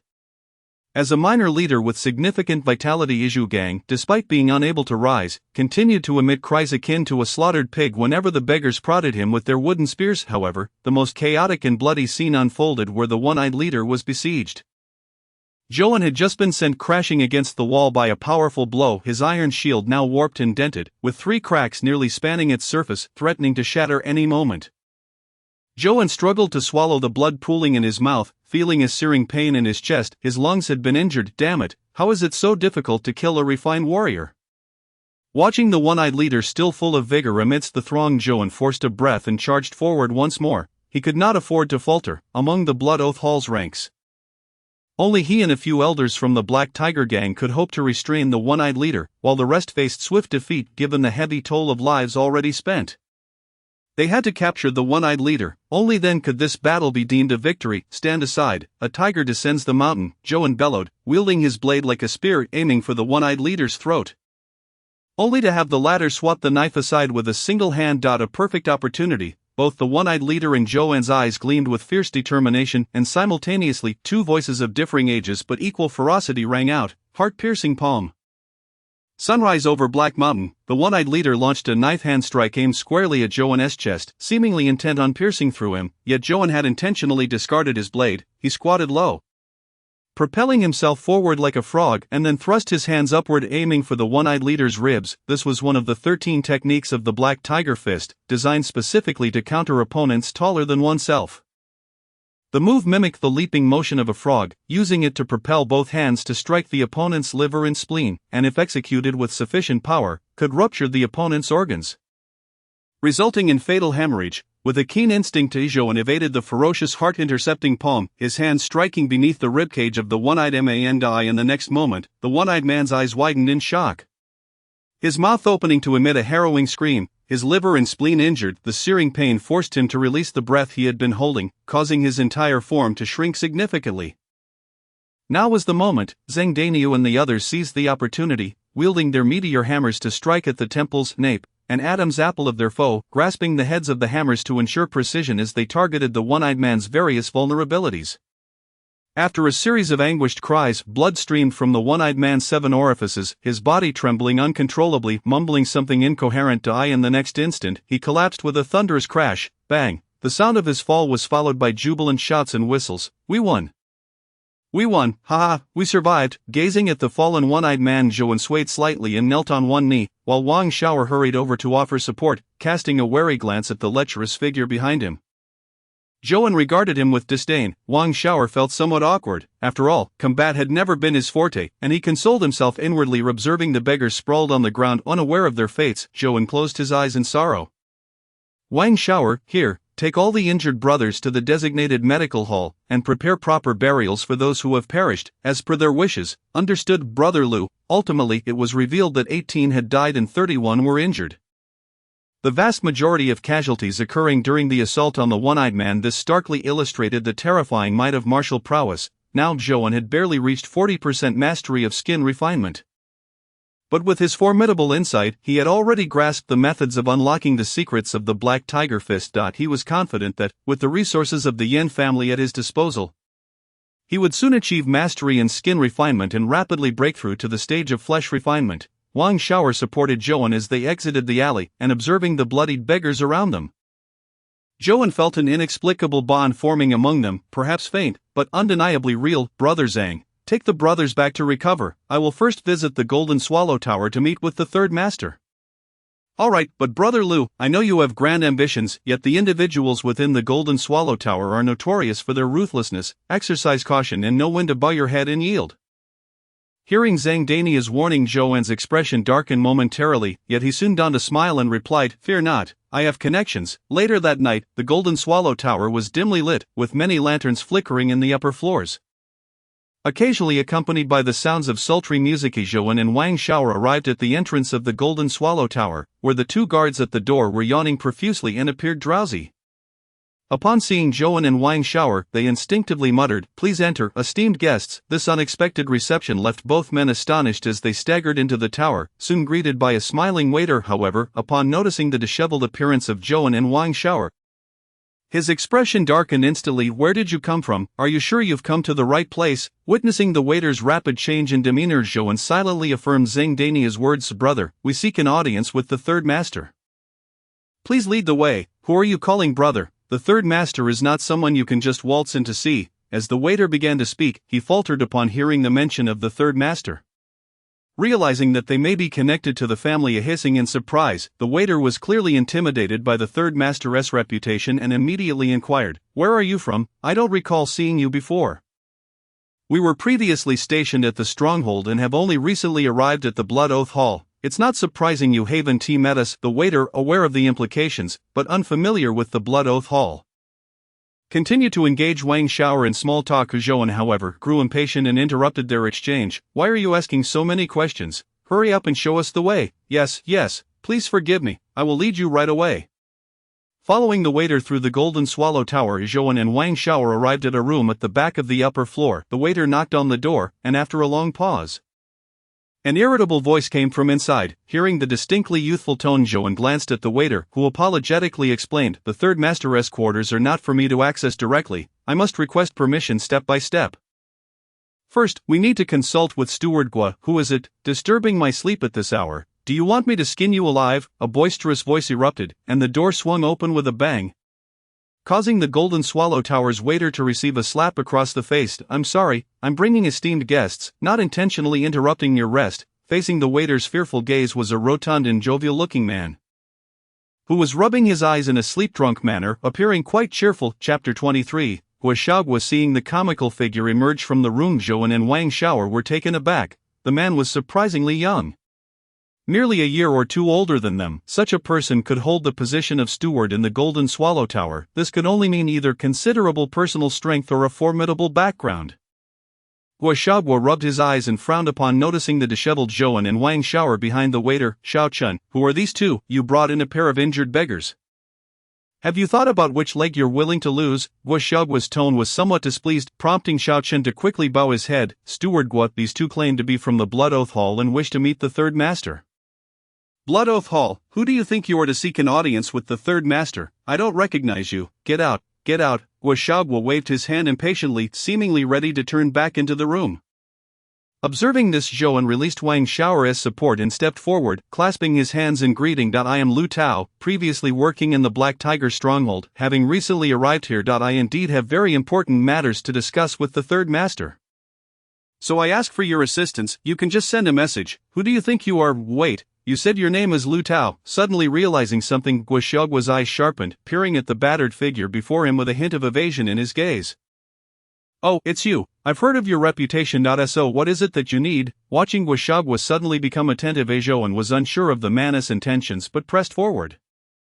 "Let us speak privately." Gua Xiaoguo's face brightened with understanding as he quickly ushered them into the room, dismissing Xiao Chun. Come, Brother Lu, have a cup of tea." Gua Xiaoguo eagerly poured a cup of tea for Zhou, his demeanor warm and inviting. "Steward Gua, there is no need for such formality." Zhou took a sip of the tea. It was cool with a hint of bitterness, yet rich and robust, clearly not ordinary tea. "Excellent tea, Steward Gua. We have pressing matters, so I one tea beat around the bush." Noticing Zhou's serious expression, Gua Xiaoguo hastily took a seat across from him, signaling for him to proceed. As Zhou recounted the events, Gua Xiaoguo's initially solemn face grew increasingly peculiar, ultimately shifting to one of disdain. "So that's the situation. I need to meet the third master to clarify things and protect our claimed territory. I thought it was something significant. Turns out it's merely about a street and begging for survival. This matter is hardly a hassle. I can resolve it myself." Observing Gua Xiaoguo's rotund figure stand up, Zhou's expression was filled with confusion as the latter continued. "I've heard of the Little Knife Gang. They're just a bunch of reckless thugs, not formidable at all. You took their territory. So what? As long as I step in, they will have to accept their losses." Gua Xiaoguo, previously brimming with confidence, suddenly shifted to a tone of earnest counsel. "But Brother Lu, why bother competing with such lowly individuals for a meager existence? Wouldn't that belittle yourself? Instead, join me at the Golden Swallow Tower, where I can protect you with fine wines, exquisite dishes, and wealth will be at your fingertips." Gauchagua enthusiastically painted a picture of grandeur for Joan, secretly contemplating how to bring him under his wing for easier control. Should Joan express dissatisfaction regarding the resources allocated by the Yin family, he would be the first to know and could act if necessary. As Gauchagua spoke, a glimmer of cunning flashed in his eyes. 20 taels. If Steward Gua helps me settle this matter, I will generously present you with 20 taels of silver each month. What? You can earn that much money? Surely you jest. Upon hearing Joan's offer, all previous thoughts vanished from Gauchagua's mind, and he was now solely focused on whether Joan's words were sincere. After all, his monthly salary was merely 2 taels, a sum that many envied, yet Joan's proposal was tenfold, and it would be a monthly income. Grabbing Joan's hand without a care for the blood and grime covering it, Gauchagua's face flushed. While our brothers in the Blood Oath Hall may be somewhat impoverished, once we secure Zhengyang Street, 20 taels can definitely be squeezed out. Is that true? Indeed. Wonderful, Brother Lu, you truly are a prominent figure in the Black Tiger stronghold. You've struck a fine deal. I will certainly help you resolve this matter. In the ensuing time, Gauchagua and Joan engaged in jovial conversation about various anecdotes regarding the Blood Oath Hall and the Golden Swallow Tower. Laughter echoing throughout. Wang Xiaoer, observing from the side, silently marveled at his leader's prowess in forging a friendship with the steward of the Golden Swallow Tower in such a short span, something he himself could never accomplish. After a lengthy chat, as topics began to dwindle, Joan rose to take his leave. However, Gauchagua displayed an unusual eagerness, arranging for a carriage to take Joan to the entrance of the dilapidated temple. Upon seeing the beggars sprawled on the ground, he furrowed his brow and halted his steps. It seemed the Blood Oath Hall was indeed in a state of disarray, but Lu Tao's words did not appear to be mere fabrications. "I don't expect to receive 20 taels every month, even half would suffice," Gauchagua pondered. At this moment Joan clasped his hands and addressed Gauchagua, saying, "Brother Gua, please ensure your presence at the negotiations with the Xiaodao gang tomorrow morning." "Rest assured, I shall certainly be there." The following day, at the headquarters of the Xiaodao gang, a resounding bang echoed as the central door was forcefully kicked open. A corpulent figure swaggered in, his countenance brimming with arrogance. "Where is Dao Long? Bring him forth to meet me." Impudent. In the courtyard, over 10 brawny henchmen brandishing sickles stood up in outrage, encircling the intruder. Joan, witnessing this display, felt a tightening in his chest, a twinge of fear creeping in. These were the true elites of the Xiaodao gang. Had these formidable individuals been the ones attacking last night, it was likely that not only would many have perished, but even he might have fallen victim to their wrath. "Oh, I apologize for the lack of hospitality in welcoming such esteemed guests." From within the grand hall emerged a dark-skinned man clad in a brown robe, sporting a bushy beard. Anyone who beheld this seemingly affable middle-aged man would never suspect him to be the leader of the Xiaodao gang, Dao Long, who commanded fear across 3 streets. "You are Dao Long?" Gauchagua scrutinized the man before him, conceding that he indeed bore an imposing presence, yet he felt no fear. "Indeed, that is I. May I inquire as to your business?" On one side was an aggressive stance, while on the other, a continual retreat. The members of the Xiaodao gang could hardly contain their indignation at seeing their leader slighted, their grip on their sickles tightening. Joan slightly bent his body, preparing to flee at the slightest hint of danger, yet Gauchagua remained unfazed. Just then, a scrawny, lecherous-looking man stepped out from behind Gauchagua, stroking his mustache with a grin. "It appears the Xiaodao gang is composed of brave heroes. Might I inquire if you would be willing to engage in a friendly spar with me?" Dao Long's pupils constricted as he regarded the lecherous man, an expert in body refinement. "How surprising to find such a master among today's guests. It is a pleasure to meet you." As a fellow practitioner of body refinement, Dao Long immediately recognized the extraordinary nature of the man before him. At first glance, he appeared merely a frail individual, yet the muscles hidden beneath his garments were as solid and unyielding as iron, capable of withstanding even the most formidable weapons. "Esteemed guest, please enter." Dao Long gestured to quell the agitated henchman, inviting the lecherous man inside. Joan, observing the unfolding scene, cast a puzzled glance at Gauchagua, who beamed with pride. "Did you see that? I have brought in external assistance. The Xiaodao gang shall be easily manipulated." Chapter 24. The threat of death. After Guoshuagua's introduction, it was revealed that this was his uncle, not operating from Jinyan Tower, but working as a bodyguard at a large escort agency in Hong County. What a character! He thrives in both the underworld and the legitimate world. Joan followed Gauchagua into the grand hall, taking a seat beside his uncle. Dao Long, seated opposite, smiled and said, "Since we are all martial artists of the same realm, I would appreciate it if you could clarify how I have offended you. Guoshuagua's uncle chuckled, his voice gravelly. You have not offended me, but you have certainly wronged my friend. Oh, and who might that friend be? The uncle pointed directly at Zhouan, who was taken aback, bewildered as to when he had become a friend of a practitioner of body refinement. Dao Long's smile faltered. If you are jesting to amuse me. Do not mistake my patience for weakness. With a thunderous clap, Dao Long struck the small round table beside him, causing its 4 legs to sink into the ground, yet the tabletop remained unblemished. This display showcased the mastery of a body refinement expert over his own strength, startling even Guoshuagua. However, Guoshuagua's uncle merely sipped his tea, seemingly unfazed by Dao Long's earlier display. At this moment, Zhouan realized that his uncle was pushing him forward. He stood up, cleared his throat, and prepared to perform. When Zhouan first clasped his hands toward Dao Long, stating, I hail from the Shashui Hall. 3 days ago, one of my brothers, unaware of your gang's rules, was apprehended while begging on Zhangyang Street. Hearing this, Dao Long furrowed his brows, realizing that this was trouble brought about by his third brother.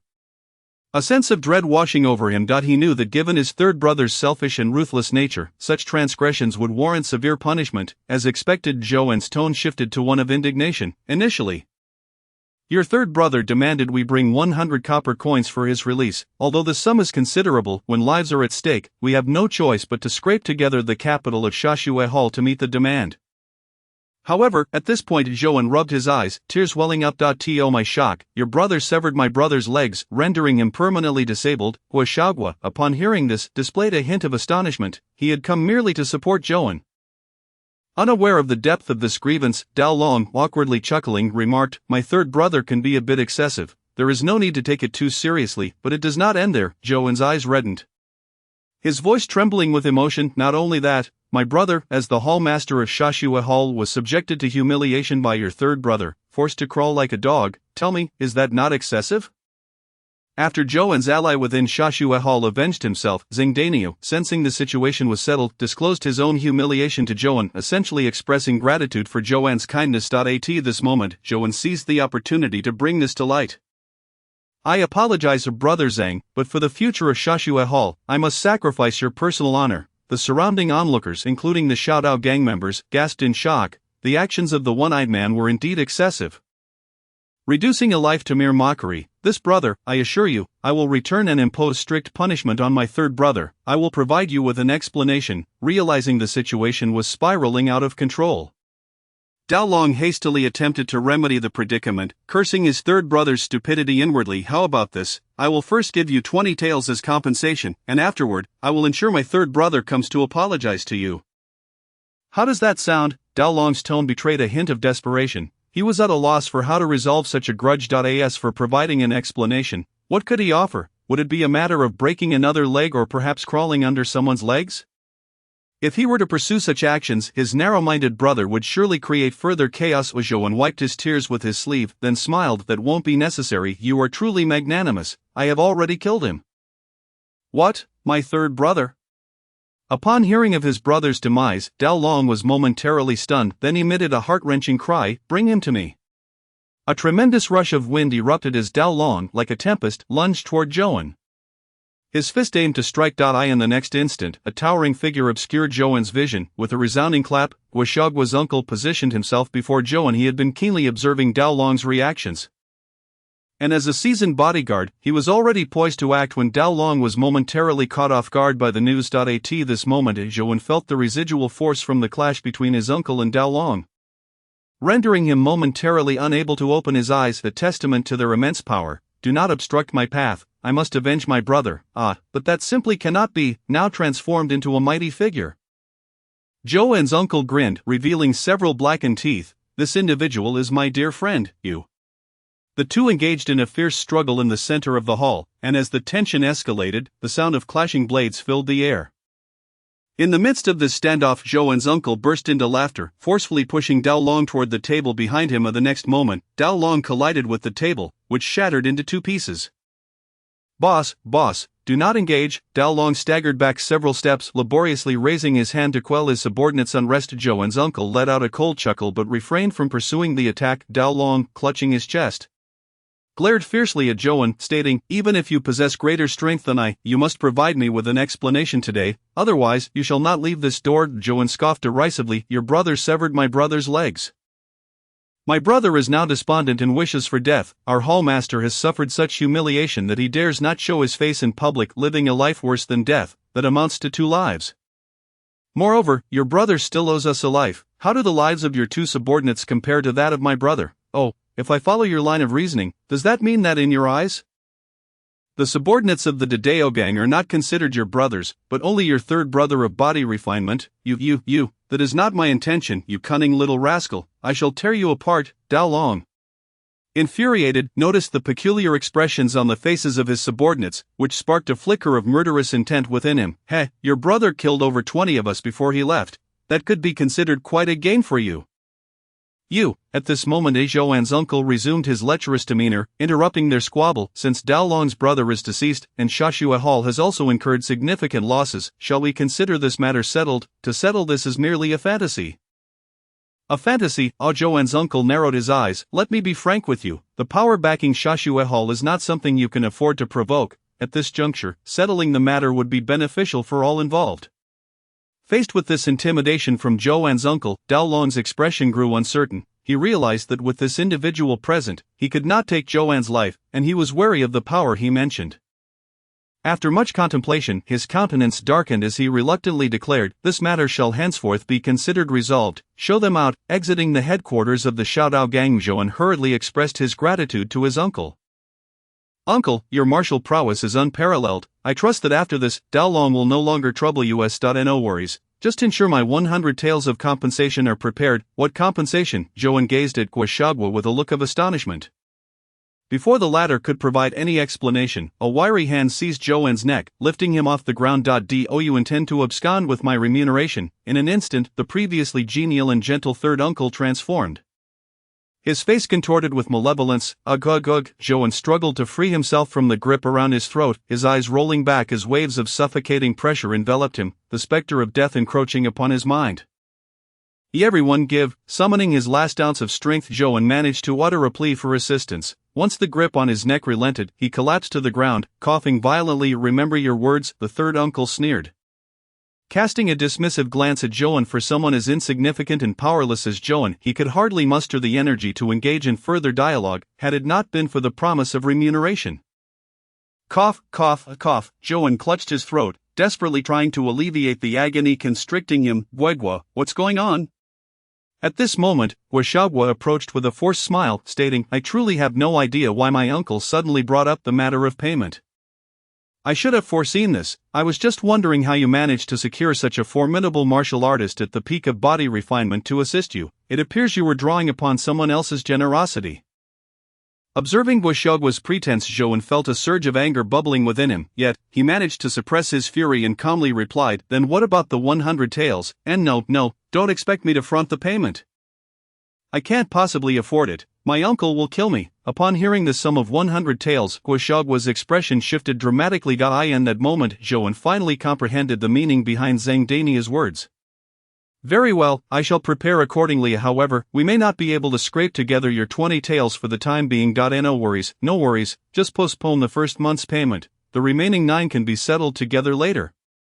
Guoshagua replied with a beaming smile. Zhouan, overwhelmed with disdain, envisioned himself delivering a punch to the other's pudgy face. Zhouan resolved to keep his anger in check for now, planning to seek resources from higher-ups before achieving the pinnacle of body refinement. At which point he could reclaim his dignity. "Gua, may I pose a question?" Guoshagua appeared somewhat impatient, exclaiming, "What is it now? Just speak. I recall that the higher authorities promised to bestow upon me the resources required to advance from body refinement to peak body refinement. Why have they not yet arrived? You dare to speak of resources from body refinement to peak body refinement? Are you serious? Isn't at merely 10 taels of silver. I dispatched my subordinates to deliver it to you long ago." Zhouan was momentarily taken aback. He recalled the day when the people from Jin Yen building inexplicably handed him silver. It turned out that the meager amount he received was what he had referred to as resources. The Yen family, being influential and reputable, would certainly not renege on their promises or swallow his reward. So where had his remuneration gone? Such a significant resource, Guoshagua, despite being in charge, could not possibly hoard it all for himself.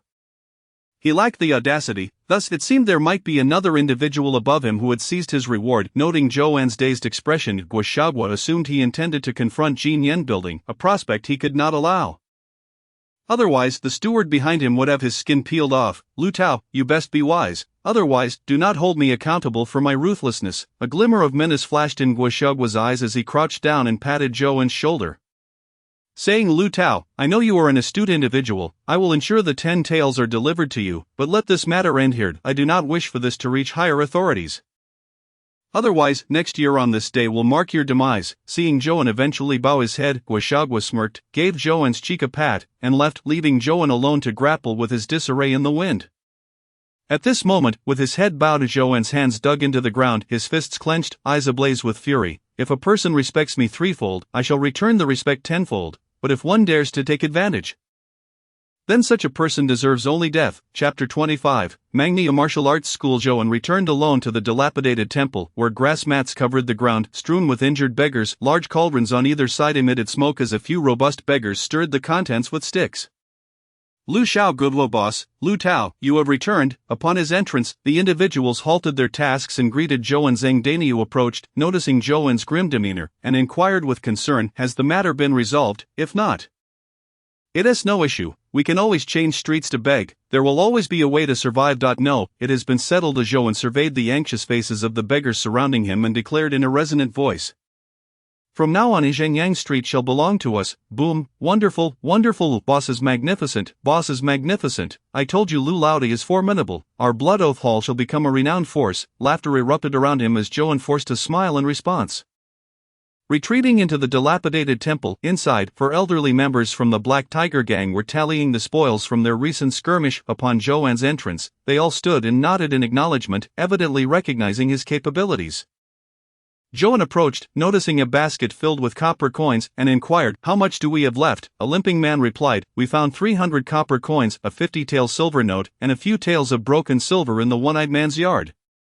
After deducting the promised rewards for our brothers and the medical expenses, we are left with less than 10 taels. In truth, aside from the generous rewards, the costs of treating the injuries incurred were also substantial. Had they not incurred such expenses, their remaining funds would have been more than doubled, yet no one mentioned this, for it was a matter of utmost importance to Zhou, and it was precisely this that garnered their respect for him.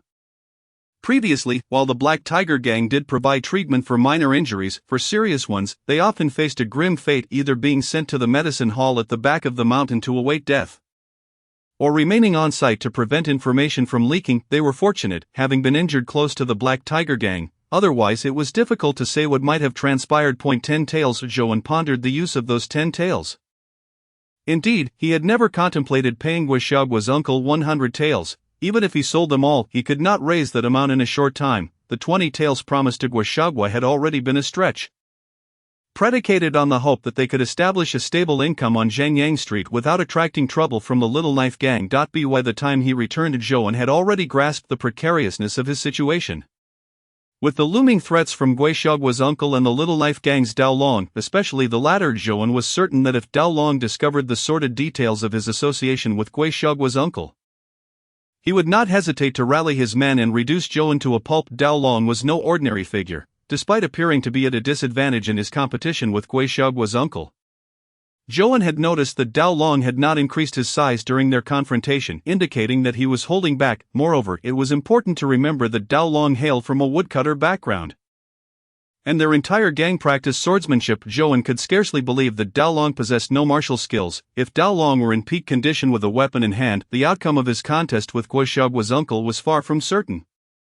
What to do? Zhou felt engulfed by darkness, and aside from quietly slipping away, no other solution seemed viable. Just then, a robust voice echoed from outside, is this the Blood Oath Hall? Zhou, along with the 4 others, armed themselves and stepped out of the dilapidated temple, only to find a sturdy young man dressed in a sleeveless shirt standing in the center of the temple. Observing the young man with his arms crossed over his chest and showing no signs of aggression, Zhou gestured for his companions to lower their weapons and smiled, cupping his hands in greeting. What brings you here, brother? The young man seemed somewhat disdainful of the surroundings, his nose wrinkling as he frowned. He looked at Zhou and stated, are you the leader here? Sort of. What do you mean, sort of? Regardless, I recognize you as the leader. Today, I encountered a beggar on the street who was robbed and severely beaten. Upon seeing me, he promised me 100 copper coins for my help, so I saved his life. Now I have come to collect my payment." Upon hearing this, Zhouan believed a significant portion of the young man's story, as the price of 100 copper coins was indeed quite memorable. No beggar in the Blood Oath Hall was unaware of it. At that moment, Zhangdania stepped forward, saying, "Since this person has already received our reward and departed, he is no longer one of us. Lu Xiaogu, there is no need to entertain such individuals. What, are you attempting to renege?" Upon hearing this, the young man's expression darkened, and he clenched his fists. So Zhouan quickly interjected, No, the person you saved is indeed my brother. But I need to confirm this before I can give you any money. How about this? I will accompany you to verify the matter." The young man furrowed his brow, but he realized there was some merit to Zhouan's proposal. After all, it was wise to confirm such a claim. "Fine, you can come with me." Before they departed, Zhouan instructed Zhangdania, "Daniel, our temporarily recruited beggars are often bullied. Now that they have money, they may become targets for others. Please send some people to their usual haunts to ensure their money remains safe. You are too kind. Since these individuals have left, let them be. I will dispatch someone immediately." "Good, I will leave this matter in your hands." Zhouan followed the young man, Niodegu, as they departed the dilapidated temple, heading toward Tianshui Street. Through conversation, Zhouan learned that Niodegu hailed from the Mangnia Martial Arts School on Tianshui Street, an establishment dedicated to teaching martial arts, presided over by a formidable master, Niu Baili, who was known for his strength at the peak of body refinement, and had garnered a degree of renown in the vicinity of Zhengyang Tianshui Minghui Street.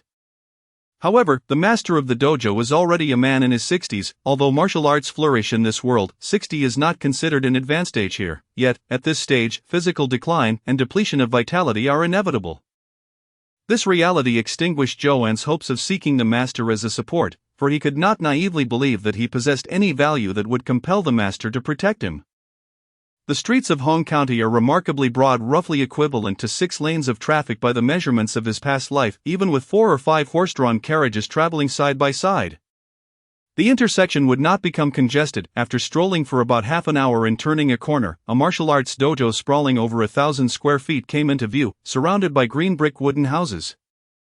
The overall affluence of this area was evidently a notch above that of their own. Seeing Zhouan's expression of curiosity, Niodegu proudly remarked, "Although our dojo does not collect protection fees, the presence of our establishment deters local ruffians from approaching, so in a way, you are performing a noble deed." Zhouan replied. Niodegu sighed, "Alas, such noble deeds yield no benefits." With that, he guided Zhouan through the door.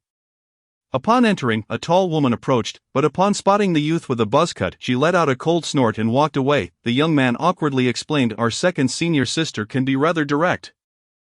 Please do not take it to heart." Zhouan looked at Niodegu with a peculiar expression, thinking to himself, "Why should I care as a stranger? It's you who should be upset at being dismissed so rudely." As they stepped inside, they were greeted by a training ground paved with green bricks. Shelves on either side were lined with numerous weapons, and several young disciples were practicing martial arts in the center.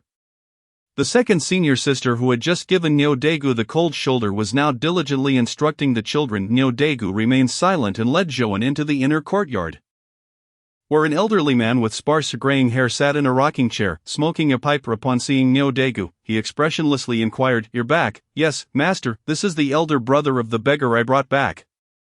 "Oh, so the beggar wasn't lying after all. He indeed has an elder brother. However, this elder brother seems rather small." The old man appeared somewhat eccentric, unlike a typical high-ranking martial artist, yet unfamiliar with the man's temperament.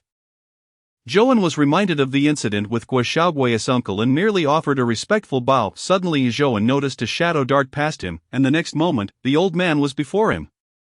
Grasping one of his arms, "Senior," Zhouan began to speak, but the old man interrupted him. As he examined the numerous scars on Zhouan's arm, a flicker of surprise and pity crossed his face. How ruthless, to achieve this at such a young age, but also quite foolish. Zhouan was initially bewildered by the old man's actions, but was soon captivated by his words. "Senior, what does this mean?" After releasing Zhouan's arm, the old man shook his head, indicating, "You have likely been grinding sand and refining your skin tirelessly to enhance your realm lately." Zhouan felt a chill in his heart and cupped his hands in acknowledgement. "What you say is indeed true. I have been refining my skin with scalding sand in an iron pot day and night." Niodegu, standing nearby, was astonished. Every time he used sand to scrub his entire body, It was painful enough to make him grimace, yet the seemingly ordinary youth was so harsh on himself. The old man stroked his short beard and remarked, "Have you noticed your skin refining has slowed lately?" With hardly any progress, Joan pondered and realized that his progress had indeed stagnated. He had thought it was merely a bottleneck before achieving great success, but it appeared to be something else. The old man continued, "While you possess a strong desire to advance in martial arts, your method of refining skin is incorrect. The scars on your arms and throughout your body are a result of your misunderstanding of the refining process, leading to scar formation after your skin healed, effectively blocking your energy meridians and slowing your progress." At this point, the old man paused, leaving Joan's curiosity piqued and eager for more information. However, after a long wait, the old man said nothing further. When Joan looked up, he noticed the old man's eyes glimmering with intent, and he immediately understood. He quickly produced a handful of silver coins and handed them over. The old man's expression brightened, revealing a look of approval as he gestured for Joan to follow him into the inner room. As they entered, a musty scent of aged wood filled the air, causing Joan to frown slightly. Surveying the surroundings, he noted the deep red hardwood furniture, much of it already polished, clearly aged over a decade. The old man fetched a round stool for Joan to sit on and then pressed down on his wrist. In the next moment, a peculiar warm current flowed into Joan's body, coursing through his veins simultaneously. The scars on Joan's body began to itch intensely, some even oozing a bit of blood. Joan felt an unparalleled sense of comfort wash over him, and remarkably, he sensed that the energy meridians in his arms had opened, releasing a steady stream of warmth. After a while, the old man withdrew his hand, slightly breathless, and remarked, "I am getting old. I have opened the energy meridians in your arms, but to fully open the others across your body will likely take some time." Joan, feeling the changes within, realized that the warm flow from the old man had heightened his sensitivity to his own energy meridians. If this continued, his skin refining progress would surely accelerate. Joan clasped his fists and inquired, "May I ask, Senior, was what you just infused into me inner strength? You seem to possess some knowledge." "Indeed, it is inner strength. Unfortunately, without the cultivation of martial arts to refine the organs and meridians thoroughly, inner strength merely serves to invigorate the muscles and refine the body." As the old man spoke, his enthusiasm waned. "Senior, I recently came across a method for cultivating inner strength. May I request your guidance?"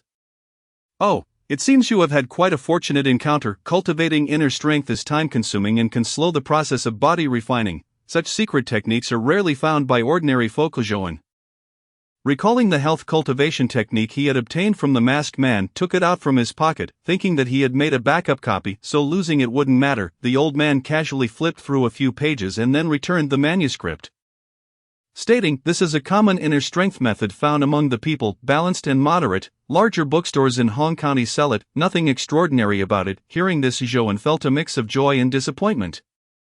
He was relieved that it was not a unique inner strength manual, allowing him to practice without drawing attention, but disappointed that it was too ordinary, seemingly available for anyone with money. Once the matter was settled, Joan rose to leave. Just then, the old man called out to him, "I observe that you are exceptionally mature for your age, coupled with considerable martial talent. You may take me as your master, and I would be willing to impart my lifelong knowledge to you. Could it be that you are Neil Bailey, the master of Magnia Dojo?" "Indeed, that is me," the old man chuckled, stroking his beard.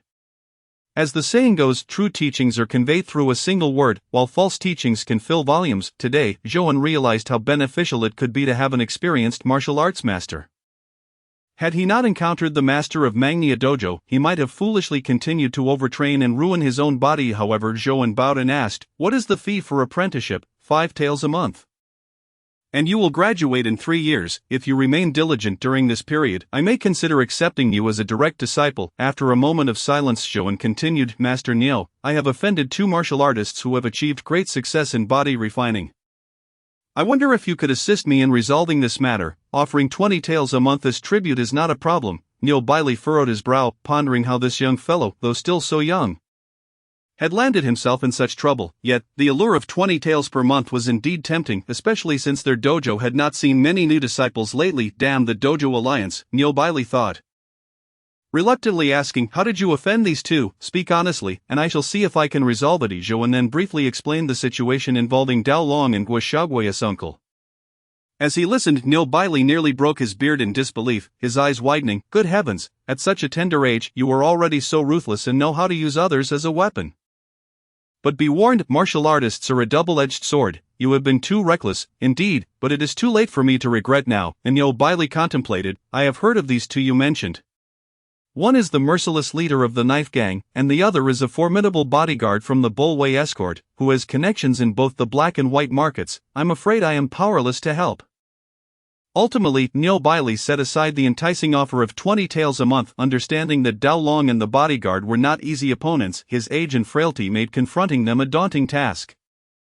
Though Zhouan anticipated a negative outcome, he still felt a pang of disappointment upon receiving Nyo Bailey's definitive reply. Zhouan stood and cupped his hands, saying, "Since Master Nyo declines to assist, I shall not impose any further this month. I wish to request your help in opening my energy meridians at a price of 1 silver coin each time. Would that be acceptable?" Nyo Bailey considered the pros and cons, reasoning that this young man seemed to know how to navigate situations wisely and would likely not cause trouble. Thus, he nodded in agreement. "You may come to Mangnia Dojo at any time.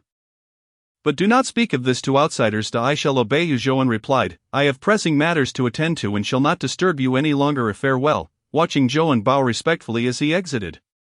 Nyo Bailey sighed, such a talented gem caught in such troublesome affairs, shaking his head, clearly skeptical of Zhouan's prospects. Outside, Nyo Daegu had been waiting for quite some time upon seeing Zhouan emerge.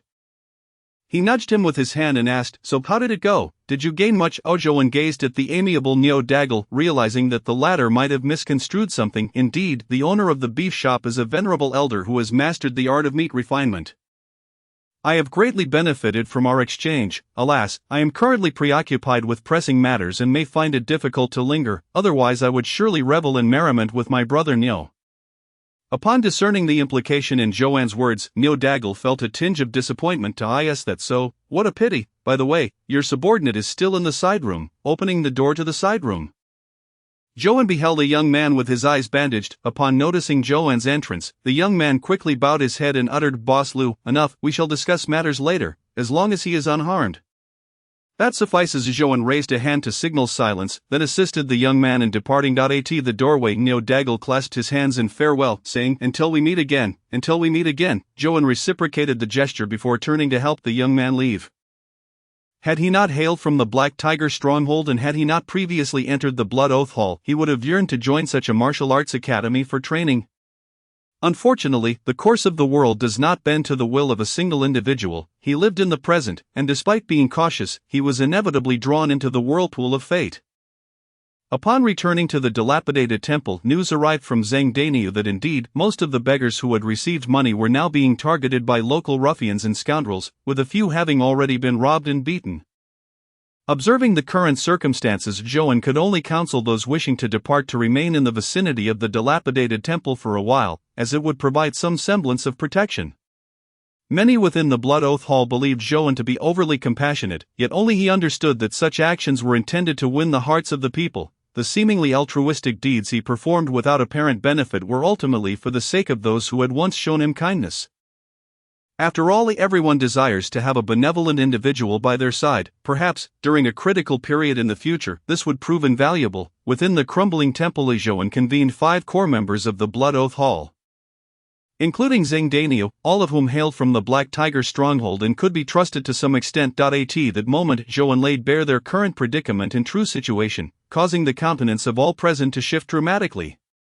Zhouan looked at the 5 individuals before him, his expression grave as he spoke. "This is the current state of affairs. Do any of you have a viable plan? This matter seems difficult to resolve." A calamity, indeed. Faced with such dire straits, none among them felt equipped to handle the situation, their faces paling in response. Just then, a chilling voice pierced the tense atmosphere. Leaning against the wall in the corner of the temple was a gaunt middle-aged man who sneered. "You all hail from the Black Tiger stronghold. Why pretend to be virtuous and kind now? In this situation, there is but one choice: kill." With the utterance of that word, the others' expression shifted drastically, their gazes flickering before igniting with a dangerous gleam. These individuals, sold into the Black Tiger stronghold from a young age, were anything but weak. Confronted with such circumstances, their minds were singularly focused on eliminating anyone who stood in their way. After receiving the kindness of Lu Xiaoga these past few days, it seems I must now show some gratitude. Influenced by Lu Xiaoga, I have even begun to think of myself as a good person. It appears a trip to the night market is indeed warranted. The initial speaker, witnessing his comrades regain their former ruthlessness, could not help but smile. This was the brotherhood he recognized. This was the true nature of those who emerged from the Black Tiger stronghold. To attempt to ambush one, or even two warriors who had mastered the art of meat refinement would require much more than this, observing the cold smile creeping onto the middle-aged man's face. Joan promptly inquired, "Does this elder brother have a plan in mind?" I have but 3 words for you, the bandit extermination team." What? Upon hearing these 3 words, the others sprang to their feet, their eyes wide with shock. "You intend to collude with the authorities?" Why speak so harshly? I merely wish to preserve our lives." Silence ensued, a long and heavy silence, until someone finally laughed aloud. "Indeed, while we may be worthless, we still wish to survive and even thrive. As for the notion of colluding with the authorities to betray their fellow Black Tiger stronghold members," none hesitated, for within the Black Tiger stronghold there were no brothers. Chapter 27, The Blood Oath. The gaunt middle-aged man leaning in the corner was named Wu Dawei. As he recounted, 3 years ago, during a robbery of passing merchants, he was ambushed by hidden bodyguards within a cart, resulting in the loss of one hand and later, a shot to his thigh during his escape. Though he narrowly escaped with his life, he lost his leg and was ultimately relegated to this Blood Oath hall to await death. As he spoke of this, a rare glimmer of hatred crossed Wu Dawei's face. "We were bandits, and it was only natural to face retaliation, so I bore no resentment for my fate. However, while cleaning the stables before descending the mountain, I overheard 2 instructors discussing this matter. I eavesdropped and learned the truth from their lips. It turns out, this was all a premeditated scheme intended to garner military merit and thwart an individual's quest for vengeance."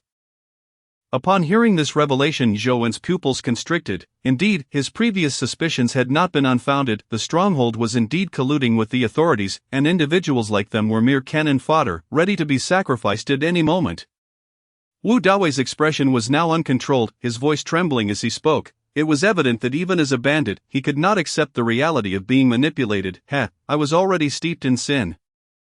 I cannot fault the heavens for my mutilation, yet I cannot accept it. Why should those far more wicked than I, who ought to face divine retribution, feast and drink merrily for decades without consequence? I refuse to accept this. I will not accept it." "Dawei, enough. Do not speak further." Zhang Daniu, embracing the agitated Wu Dawei, spoke gravely to comfort him. They were all castaways of the Black Tiger stronghold, enduring a meager existence in this dilapidated temple. Supporting one another through the daily grind of poverty, they had contemplated fighting desperately for a chance at a better life, yet the powers above had denied them even that opportunity, allowing them to rot here instead. They harbored resentment for everything here, resentment for Jin Yen Tower, resentment for the Black Tiger stronghold, resentment for the 4 leaders of the Black Tiger stronghold who had cast them aside after using them. Wu Dawei's chest heaved, his entire being flushed with emotion. The earlier outburst had worsened his condition, even with his skin refined to a certain extent, having lost a hand and a leg, and with no proper treatment. It was a stroke of luck that he could still move at all. Zhou placed a reassuring hand on Wu Dawei's shoulder and declared, "Perhaps I cannot assist you in avenging your wrongs at this moment. But I swear, as long as I draw breath in this world, I shall ensure that your grievances are avenged." Wu Dawei stared blankly at Zhou, then suddenly burst into laughter. "Ha, you young lad. So small, yet you already understand the art of deception. We are neither kin nor allies. I cannot believe you would risk the ire of the entire Black Tiger stronghold for my sake." Zhou's eyes flickered as he was about to say more, but he was halted by Wu Dawei's raised hand. "Enough. While I know you are lying, I must admit, for one so young, you possess remarkable cunning. I have some faith that you may one day become a figure like the chief. I truly look forward to witnessing the spectacle of you all turning on one another." Zhou's expression darkened at this remark. Yet he refrained from disputing it. Zhang Dania chuckled awkwardly beside him, unsure how the previously united front had devolved into this state. After Wu Dawei finished his tirade, he cast a glance at Zhou. A glimmer of appreciation surfacing in his eyes. This fellow, even when his thoughts were laid bare before him, would endure it all as long as he remained of use, exhibiting no signs of outrage. Truly, the youth was formidable. Since you are aware of the collusion between the authorities and the Black Tiger stronghold, can you guess why I still want you to seek out that bandit extermination team? Zhou, sensing the conversation had finally turned serious, inquired earnestly, "Is it because that extermination team is somewhat unique, partially correct and partially incorrect? The extermination team is an organization formed by the authorities, gathering individuals with deep-seated grudges against bandits to eradicate all mountain bandits in Hong County, ensuring their complete disappearance from this world. that extermination team sounds quite promising. Promising, given that the authorities are already colluding with the Black Tiger stronghold. Do you think there are no traitors within that extermination team? Wu Dawei regarded Zhou with a mocking gaze, and the latter bowed his head in contemplation, uncertainly stating those individuals harbor deep-seated grievances against the bandits. They shouldn't act as informants, should they? Wu Dawei burst into raucous laughter. You underestimate those individuals. Time is indeed a cruel mistress. It can make people forget everything from the past, no matter how significant it once was. The deceased were their kin and friends, yet when all is said and done, they were mere outsiders. What value does their life hold compared to their own? Those people might have mourned their loved one's demise for a few years. But as time passes, they will eventually marry and have children, forming new families and friendships, rendering the former irrelevant. After all, the living are worth far more than the dead. They might even comfort themselves, saying it's all for the sake of their current family and living relatives. Only someone like me, caught between the living and the dead, continues to lick at wounds that will never heal. Burdened by the past's hatred and grudges, every word Wu Dawei spoke was soaked in anguish. Now, with a hand and a leg lost, he required assistance for even the most basic needs, living in such a humiliating state. Who could remain sane? Wu Dawei had endured until now, perhaps fueled by a relentless hatred burning within Zhou, and bowed his head in silence, unable to provide solace, only able to remain mute. Cough. As Wu Dawei spoke with fervor. He was seized by a fit of coughing, only calming down under the soothing words of Zhang Dania. He then retrieved a crumpled, yellowed envelope from his bosom and handed it to Zhou, saying, "This is a token of allegiance. Promise me, you must not open it before showing it to the leader of the anti-bandit brigade." "Absolutely not." Wu Dawei tightly clutched the envelope, while Zhou remained unmoved. To prevent the envelope from tearing, he solemnly thumped his chest, declaring, "I will never open Brother Wu's envelope without permission. If I do, may I be struck down by lightning and my soul scattered." Seeing Zhou's earnest expression, Wu Dawei released his grip and smiled with a sense of relief. That day had finally come. Zhou did not grasp the significance of Wu Dawei's words at that moment. As the latter continued to speak about the leader of the anti-bandit brigade, "This brigade is now a chaotic mix of characters, a veritable cesspool, and outsiders cannot discern what lies within. Yet, there is one person you can trust, and that is the leader of the brigade, Xiaoxiu Luo, known as Zhou Hentian. This individual, originally named Zhou Chengjiang, was an officer in Hong County, commanding 100 elite cavalrymen. Due to his vehement disdain for evil, he often acted as a champion for the impoverished citizens, maintaining a ruthless stance against bandits outside the county. This inevitably earned him numerous enemies both within and beyond the county. Eventually, it seemed that a prominent figure from Hong County could no longer tolerate Zhou Chengjiang's actions, and thus, they covertly intervened, issuing an order to transfer him to the Black Mountain to combat bandits. On that fateful day, a band of robbers invaded Zhou's ancestral home, slaying all 21 members of his family and setting the ancestral house ablaze. Meanwhile, Zhou Chengjiang, while out on an anti-bandit mission, fell into an ambush. Besieged by 4 formidable bandits, all at the peak of their strength, his entire elite cavalry was annihilated, and he barely escaped with severe injuries. From that day forth, Zhou Chengjiang adopted the name Zhou Hentian, carving the character for hatred into his own face, vowing that he would not rest until he avenged this wrong. Over the years, the number of bandits who have perished at the hands of Zhou Hentian has reached no less than 800. Every major bandit outside of Hong County harbors both fear and hatred towards him. Wu Dawei turned to Zhou, stating, "Thus anyone within the anti-bandit brigade may betray us, but Zhou Hentian will not. His whereabouts have been elusive for years, so you must deliver this letter to Xiao Lu of the brigade. He is Zhou Hentian's sole conduit for external communication." Holding the letter in his hands, Zhou felt an overwhelming weight. Although he did not comprehend why Wu Dawei was so certain that Zhou Hentian would come forth to collaborate with them, his instincts told him that Wu Dawei was not lying.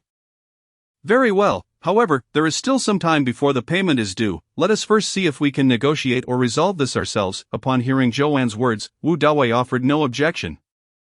His expression growing cold. Noticing this, Zhou refrained from speaking further. At that moment, a scruffy-haired man with hair resembling instant noodles stood up and patted his backside with his remaining left hand, saying, "Lu Xiaoge, accompany me to the night market tonight. I presume this will be your first visit." "That is just what I had in mind. I too wish to witness the true visage of the Hong County night market."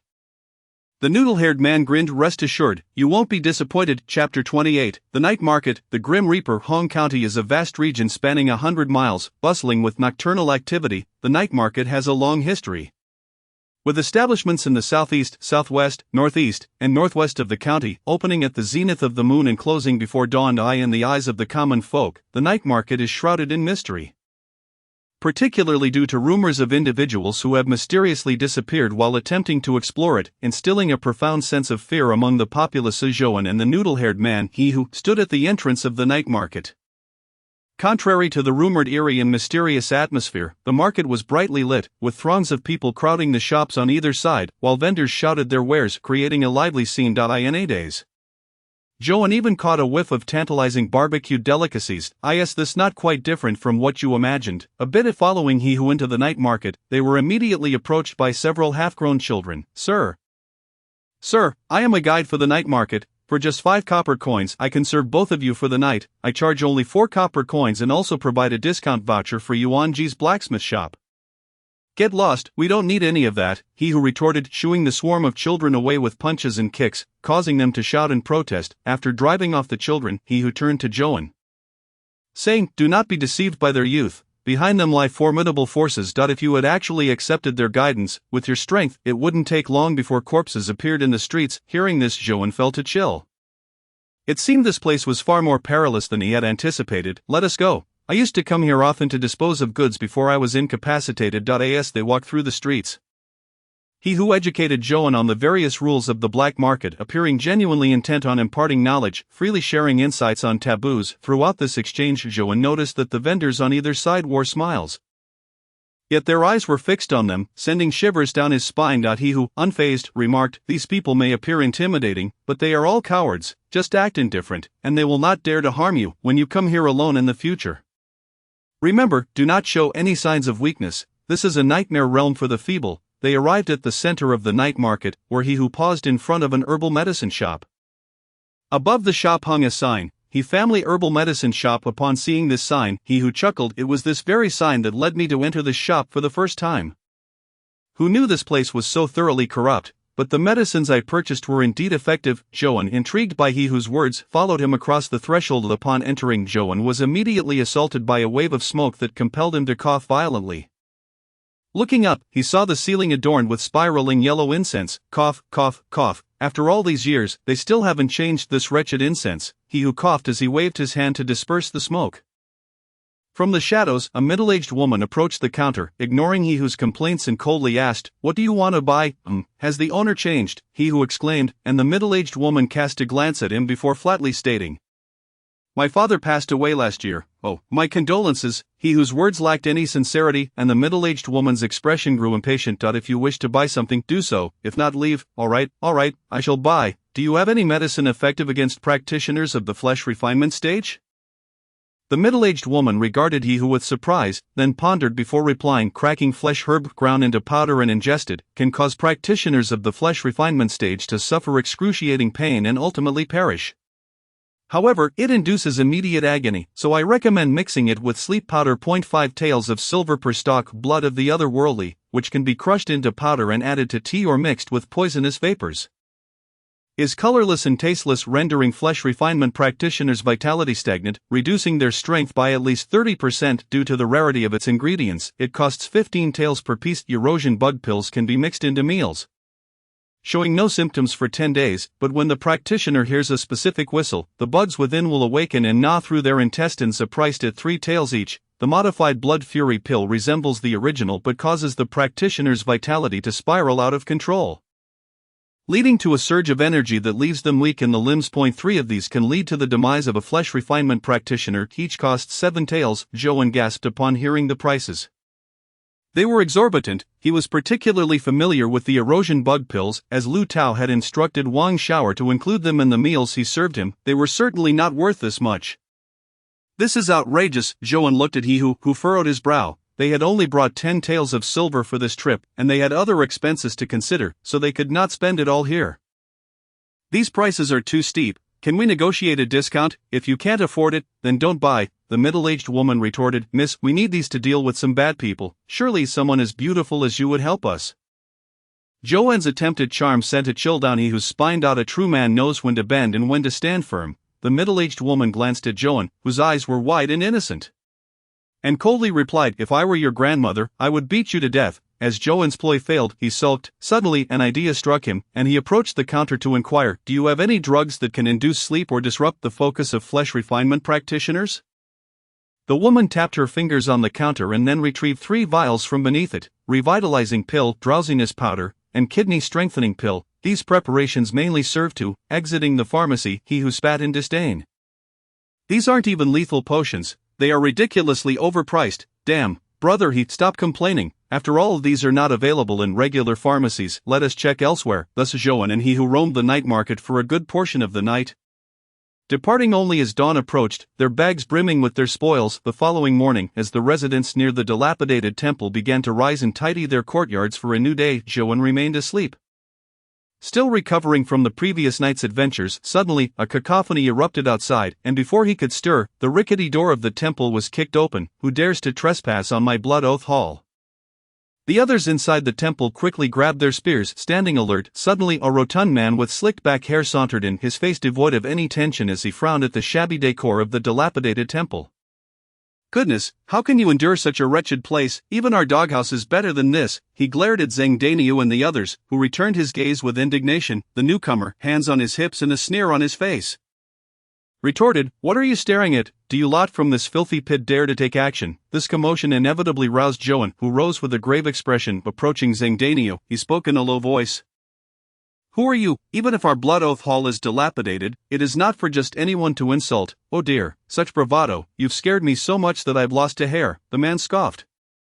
"If my father hears of this, I dread to think how he will deal with you, miserable lot." Zhouan furrowed his brow. "Who is your father? Have you forgotten that you owe my father 100 taels? Are you the son of Sanshu?" A sinking feeling enveloped Zhouan. The rotund man, with a look of disdain, replied, "Oh, do not be so quick to claim kinship. You are in no position to call my uncle. Let me be frank, I have been sent by my father to supervise your repayment. I shall be residing here from now on, and all your funds must be handed over to me." "What?" Zhouan's expression darkened. It was only the 3rd day, and Guishuogua's uncle had already begun to take action. Such a display was truly unbecoming. At that moment, the man covered his mouth and nose, commanding, "Clear out all the straw mats from this decrepit temple, and find me a large bed. I shall sleep here from now on." Zhang Daniu stepped forward and asked, "Then where are we supposed to sleep?" The rotund man, indifferent, replied, "What do I care where you sleep? There is plenty of space outside, find it yourself." The atmosphere was thick with tension, as everyone present was panting heavily, their lungs nearly bursting with fury at the audacity of this arrogant fat man.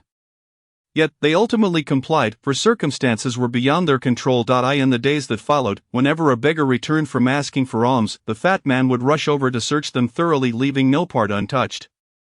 As if fearing he might miss a single coin, after finishing with one beggar, he washed his hands and complained, "How is it that there is only a little over 1 tael of silver in a day? When will you repay me? Truly you are all so wretched." With that, the fat man disdainfully pocketed the money and departed. In truth, although this rotund man claimed to be supervising Zhouan and the others, he spent every night reveling in the nearby flower street, rarely returning to sleep. Moreover, in his quest for more money, he forced the beggars of the Blood Oath Hall to beg day and night, with many toiling from dawn until dusk without respite, causing some to consider giving up. To make matters worse, the fat man would sometimes venture to Zhangyang Street, mercilessly beating any beggar he found sleeping, leaving many unable to rise for days. Zhouan observed all of this with a simmering anger in his heart, feeling as though they had summoned a grim reaper upon themselves that night. Within the Zhang residence, Zhang Changxing, having indulged in drink, staggered to his doorstep, only to be met with a chilling voice. "Changxing, it seems you have been living rather well lately, with money to squander at the flower street." This remark fell upon Zhang Changxing like a bucket of cold water, instantly sobering him. He trembled before the slightly hunched figure of his father Zhang Xinlong, the formidable bodyguard of the Niuwei escort. Zhang Xinlong, observing his son's incompetence, asked indifferently, "So, how are those beggars faring? Are they behaving?" Hearing his father inquire about the Blood Oath Hall, Zhang Changxing sighed in relief and proudly replied, though they appear defiant, "They have long been intimidated by your reputation, they have been obediently following my demands, and I've been able to scrape together over a tael of silver daily. Father, rest assured, with you around, they dare not challenge me." Zhang Xinlong remained unconvinced, cautioning, "Those who dwell at the bottom are often cunning. Be wary of being caught off guard." Zhang Changxing, eager to please, responded, "With you here, what do I have to fear? Do they think they can act recklessly? They should consider their own strength. Observing his son's arrogance, Zhang Xinlong said nothing further. In truth, he harbored hopes that the beggars would indeed dare to retaliate, allowing him to eliminate any future threats. However, the fact that the Blood Oath Hall was generating a steady income did bring him some surprise. It seemed that this organization had considerable earning potential, and he intended to keep it firmly under his control.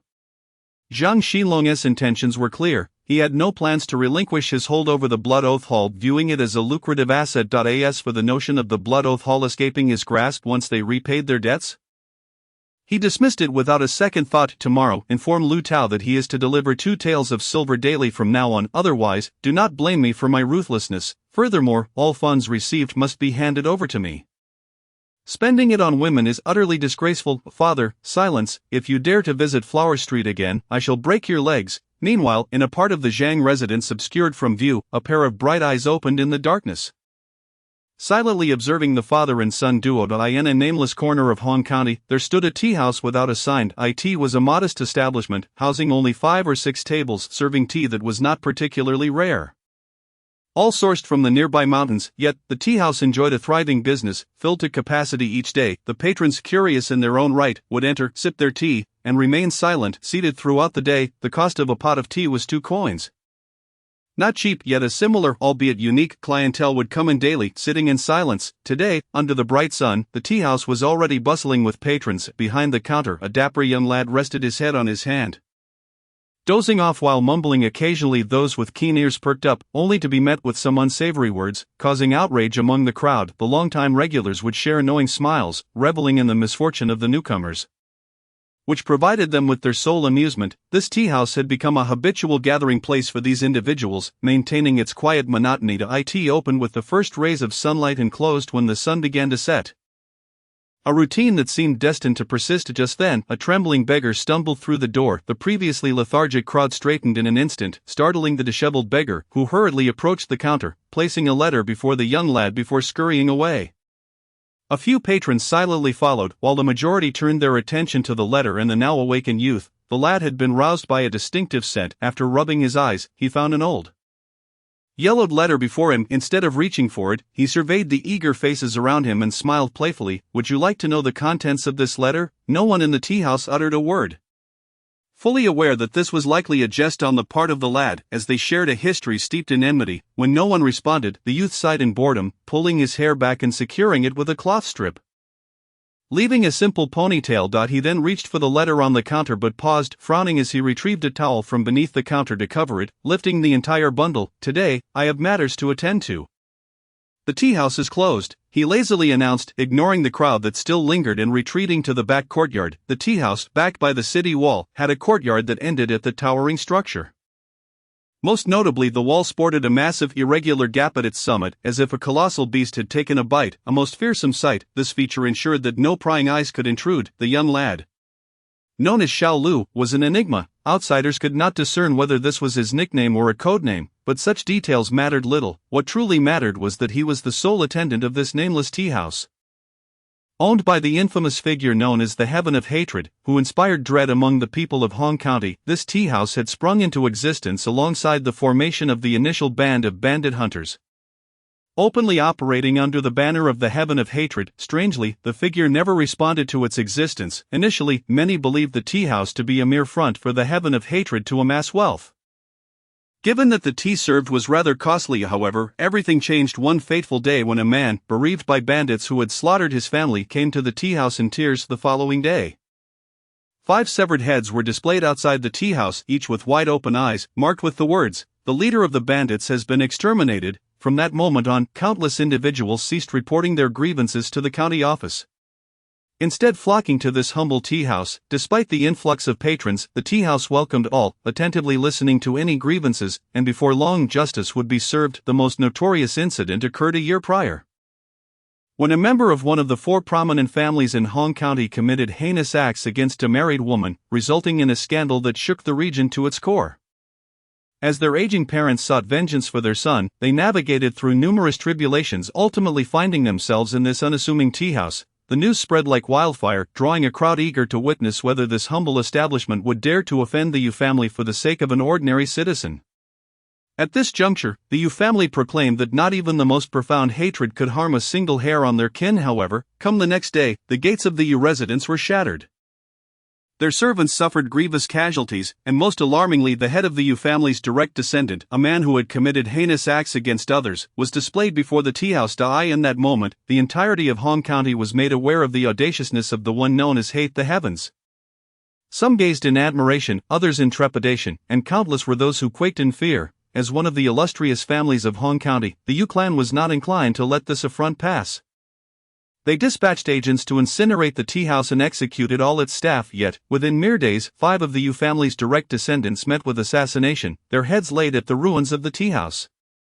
From that point onward, the tea house was repeatedly destroyed and rebuilt, yet the elusive Hate the Heavens remained beyond their grasp. Consequently, even the Yu family, in a bid to mitigate their losses, found themselves compelled to concede to this significant setback. The area surrounding the tea house became a fortress, encircled by the various factions of Hong County, allowing not even a fly to enter. And now, due to a single beggar, ripples of intrigue stirred once more. Xiao Lu, a worker at the tea house, was one of the few remaining. The others had either been murdered or vanished. However, any forces associated with those missing staff faced severe retribution the following day. Thus, even though this group knew that the beggar's letter of grievance was in Xiao Lu's possession, none dared to seize it, for they feared an inexplicable demise in the night. What puzzled them was how that beggar had managed to infiltrate despite the watchful eyes outside. With a mind full of questions, Xiao Lu unsealed the letter, only to discover another missive within, marked with the words, "To hate the heavens." With utmost sincerity, Xiao Lu furrowed his brow and opened the envelope, which contained no lengthy discourse, merely a single line. "You have still opened it without permission." Xiao Lu raised an eyebrow. How intriguing! Suddenly, he noticed a slick substance on the opened paper. A realization struck him as he lit the oil lamp on the table. Holding the paper above the flame to warm it, gradually words began to reveal themselves, yet none pertained to vengeance or grievance. Instead, it hinted that the sender would return to provide the true letter at a later time. This letter was of utmost importance concerning Hate the Heavens himself. Confused by this revelation, Xiao Lu pondered the possibilities. Was it a trap to eliminate his employer, or was someone in Hong County orchestrating a ruse to toy with him? The clues were scant, leaving him unable to deduce anything, yet it appeared that the letter's owner intended to return. Xiao Lu contemplated whether he ought to inform Hate the Heavens of this matter. Meanwhile, those tracking the beggar lost their trail. It was indeed embarrassing. The scrawny messenger had dashed into a narrow alley and escaped through a small doghole faced with towering walls and the sole exit of the doghole. Many pursuers hesitated. Ultimately, one endured the humiliation to crawl through, only to find another doghole behind it, conveniently situated next to a latrine. Thus, this pursuit concluded without resolution. In the dilapidated temple, Wang Xiaoer, disheveled and grimy, returned. Upon seeing him, Zhou hastily approached, inquiring, "Was the task completed?" This was Wang Xiaoer's first experience with such a heart-pounding endeavor, and a flush of excitement colored his cheeks as he eagerly relayed to Zhou, "I personally delivered the letter to that tea house worker. They undoubtedly saw it." "Excellent," Zhou exclaimed, patting Wang Xiaoer on the shoulder, prompting the others nearby to erupt in chatter. Zhang Changxing lingered outside, having sensed something amiss with the beggar, but he had been unable to keep pace during the hurried entry. Just as he intended to confront Wang Xiaoer in the temple, a throng of beggars emerged from the alley, seemingly just returning from their rounds. Spotting this bounty of opportunity, Zhang Changxing disregarded the earlier beggar and charged forward with great fervor. This foolishness was finally dealt with. Fan Danio, somewhat anxious, wiped the sweat from his brow, while Zhou chuckled beside him. "No need to worry. Before long, this fat fool will receive his due retribution. But first, we must ensure the safety of our brothers at the Blood Oath Hall, so we can maneuver freely." Time flowed swiftly. The beggars of the Blood Oath Hall, though compelled by Zhang Changxing to beg day and night, witnessed the fat man indulging in leisure, often spotted in brothels. Thus, as long as someone kept tabs on Zhang Changxing, the remaining beggars could afford themselves a respite and a chance to slumber. With nearly all their earnings siphoned off by Zhang and his son Zhou, found himself compelled to spend additional funds on provisions, lest the majority of the beggars starve. This predicament led to a gradual reduction in visits to the Mangniu Martial Arts Hall. From daily attendance to every 3 or even 5 days, the hall's master Niu Bailey mistook Zhou's absence for an inability to afford the training fees and, when channeling his inner strength, secretly intensified his efforts. All of which Zhou keenly noted. One fateful day, after Niu Bailey had opened Zhou's energy channels, the latter felt an exhilarating rush throughout his body. Soon after, Niu Bailey sealed his energy channels. leaving Joan to feel as though a whirlwind had erupted within him, with sensations of energy coursing through his limbs and meridians. Or from now on, he could control the opening and closing of these channels through sheer will. Without the need for breath through his mouth or nose, observing Joan remain motionless while waves of energy rippled across him, Neil Bailey could hardly contain his astonishment over these days, due to the infusion of inner strength. He had been acutely aware of this young man's progress, especially after explaining certain martial arts principles. Joan had swiftly comprehended and mastered them, hence, even without medicinal assistance, Joan had finally achieved a significant breakthrough in his training. His energy channels nearly forming a cohesive whole, he could effortlessly manipulate their openings. Bravo, congratulations, young man, you have attained mastery of the skin refinement technique. Upon gathering his energy, Joan bore a look of surprise. Bowing in gratitude to Neil Bailey, had it not been for your unwavering support, I would not have achieved this breakthrough so swiftly. Neil Bailey stroked his beard with a smile. It is your own hard work that has brought you to this point. No amount of effort on my part would yield results if you lacked the talent. Just then, an awkward cough echoed from outside, and Nyo Dague entered with a sheepish grin. Neil Bailey glared at the boy. Frustration boiling within him. Nyo Dague was a child he had taken in a decade prior, nurturing high hopes for him, yet despite all his efforts, the boy had only managed to reach skin refinement.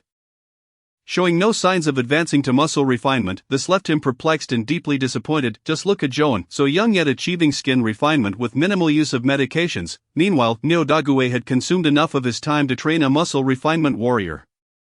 Calm down, old man. Isn't it because Joan is exceptionally gifted? I'm just an ordinary person incapable in the realm of martial arts. There's nothing I can do about it. Get lost. I don't want to see you today. Nyo Bailey sighed and shooed Nyo Dague away. Joan, who had exited alongside Nyo Dague, halted and clasped his fists. Brother Nyo, I have some matters to attend to and may not be able to visit for a while. Nyo Dague's expression fell at this news. He found Joan's company delightful, as their conversations were often humorous and engaging. The abrupt separation left him uncertain of when they might meet again. Is it because the old man charges too much? I'll have a word with him to reduce your fees. Joan quickly waved his hands. Brother Nyo, please don't. The master has treated me with great kindness. I could never ask for a discount. I genuinely have matters to attend to, but I will return when I can. Nyo Dague remained skeptical. Really? Joan smiled. Of course, I would never deceive you. Brother Nyo, well then, I still want to hear your tales of Yufei's loyalty to his country. As Joan departed, Nyo Dague felt a sense of loss at the thought of missing future stories. Just then, a female voice chimed in from behind. You fool, why do you keep trying to get close to such people? Be careful you don't get sold one day. Nyo Dague turned to see his senior sister. Astonished, second sister, when did you arrive behind me? She rolled her eyes. I came right after that boy left. After all these years of martial training, you still have such slow reflexes. It's truly baffling. Isn't it because you possess such formidable skills? Second sister, Nyo Dague retorted, but his words faltered as he noticed her expression. Ultimately, she advised, in any case, limit your interactions with such individuals. I sense a hint of danger emanating from him. As Nyo Dague inched closer, his senior sister appeared flustered, her ears reddening. Why are you getting so close? You don't fancy that boy, do you? You treated the eldest brother the same way, and after he left, you couldn't stop lamenting. Ouch, she twisted his ear, causing his features to contort in pain. I told you not to mention the eldest brother. I told you. Ouch, second sister, please stop. I understand my mistake. I won't bring him up again. Ouch. Returning to the dilapidated temple, Joan cast a glance at Zhang Changxing, who was lounging in a rocking chair with one leg crossed over the other, a shadow of gloom passing over his face. However, he refrained from uttering a word. Directly stepping into the crumbling structure. Since Zhang Changxing was not here to sleep, they naturally resumed their stay in the Forsaken Temple. It was a pity about that bed, which had been taken away by Zhang Changxing's men. Moments later, a filthy beggar, his features obscured, emerged from the temple. Zhang Changxing glanced at him, deeming him unfamiliar, just as he was about to turn away.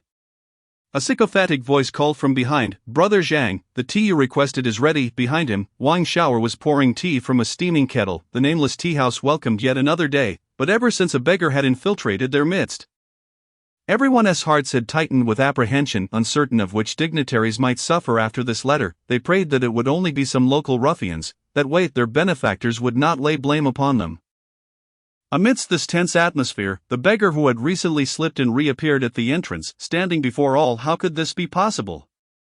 Ever since that day, they had been mercilessly scolded by those behind them.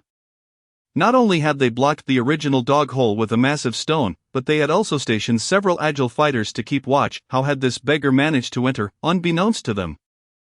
A flicker of pain crossed the beggar's face, for just moments ago he had emerged from the newly dug dog hole, only to be confronted by 3 martial artists of the skin refinement realm.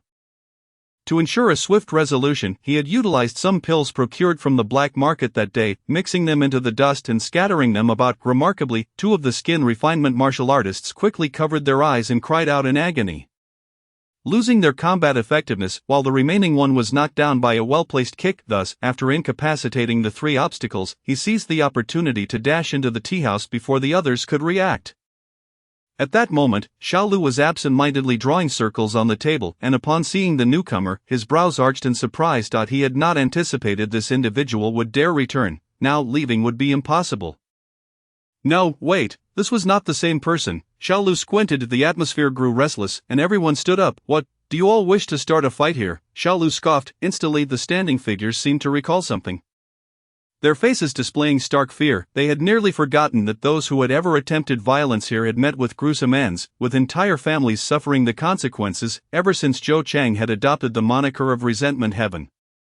His actions had become exceedingly extreme, some of his methods surpassed even their darkest imaginings. No one dared gamble with their lives and those of their families. Noticing the group had settled back down, Xiaolu gestured for the beggar to step forward. The latter disregarded the threatening glares from the surrounding martial artists and pointed towards the backyard. Such confidence, such composure, this was Xiaolu's first impression of the beggar before him. In the backyard, Xiaolu closed the door, the sound of it opening and shutting echoing loudly, seemingly on purpose. The beggar, or rather Zhouan, gazed at the towering city walls in the backyard, a hint of relaxation crossing his face. You may now tell me why you seek Resentment Heaven. You indeed read that letter, Xiaolu remarked, a touch of embarrassment creeping into his tone. To prevent anyone from poisoning the envelope, we must first review it before passing it to Resentment Heaven. Zhouan did not respond to Xiaolu's tenuous explanation. Instead, he posed a question. Common folk say that Resentment Heaven appears and vanishes, killing unseen, but I merely wish to know how many of Resentment Heaven are there in your organization? With a flash, a blade of light appeared, followed by an ancient long sword resting against Zhouan's neck, its edge sharp. Xiaolu's expression turned grave. What have you discovered? I have heard that Resentment Heaven is a martial artist of great prowess, as tireless as a galloping steed, yet I believe that even such a formidable individual cannot traverse the entirety of Hong County daily. The killings throughout Hong County's north and south are often mere moments apart.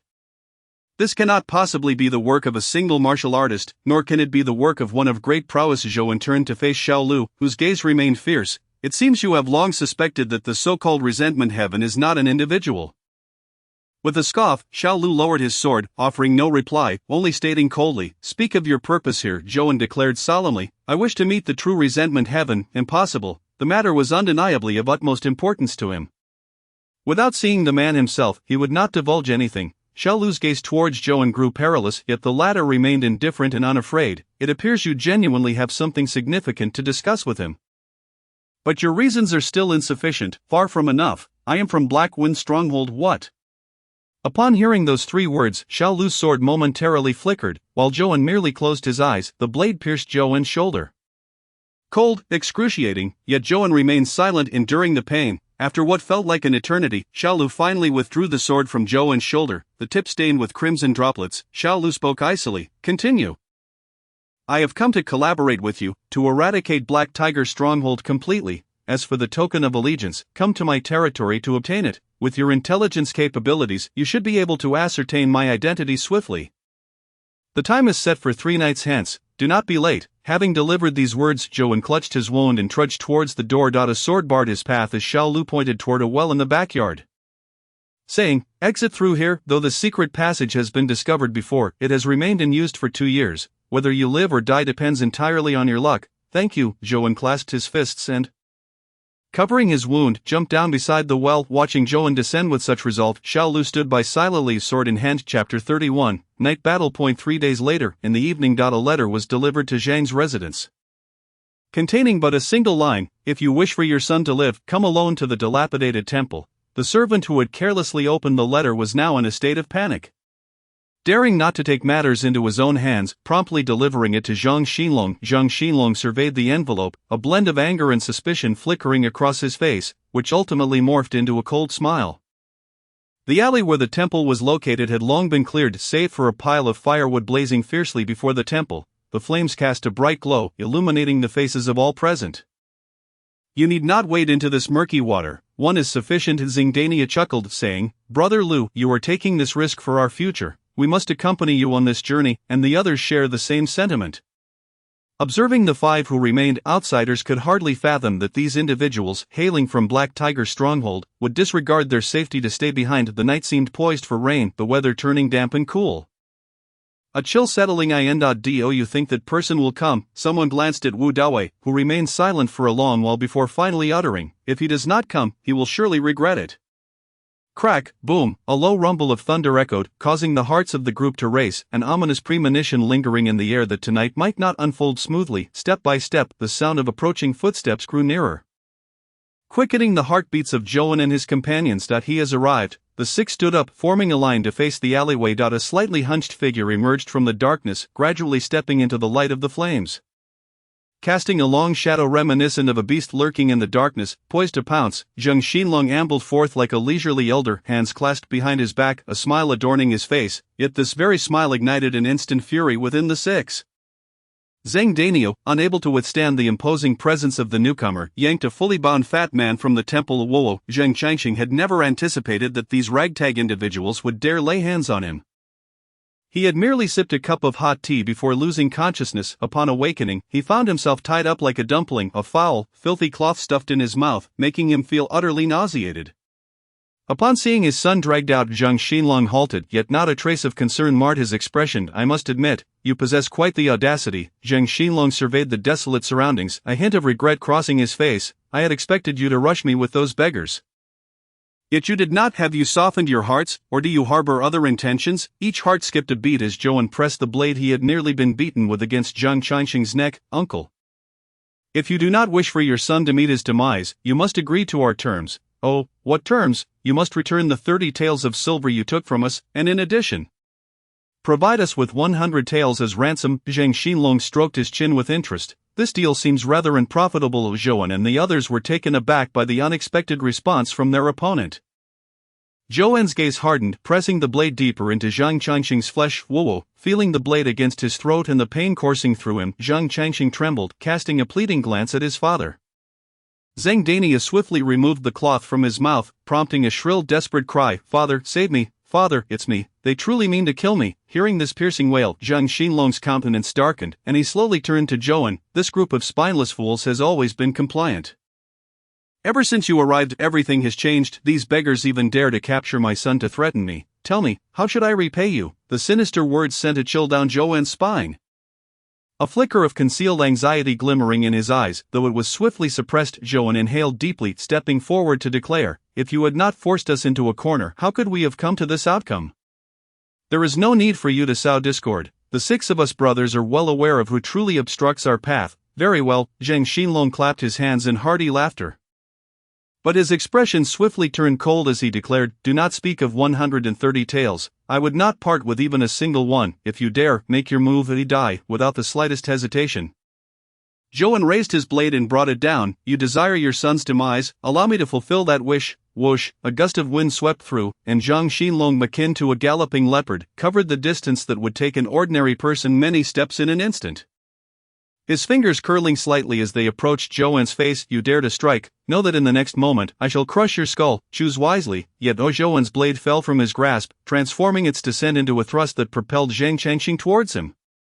Zhang Xinlong immediately withdrew his force, and a myriad of piercing sounds filled the air. In the next instant, a spear tipped with iron pierced through Zhang Xinlong's flesh. Did it hit? Zingdania and the others watched intently as the iron spearhead embedded itself. No, the punctured area yielded not a drop of blood. They felt as though their weapon had not penetrated flesh but had instead sunk into a quagmire. Zhang Xinlong's body trembled, immense force jolted the long spear from their hands.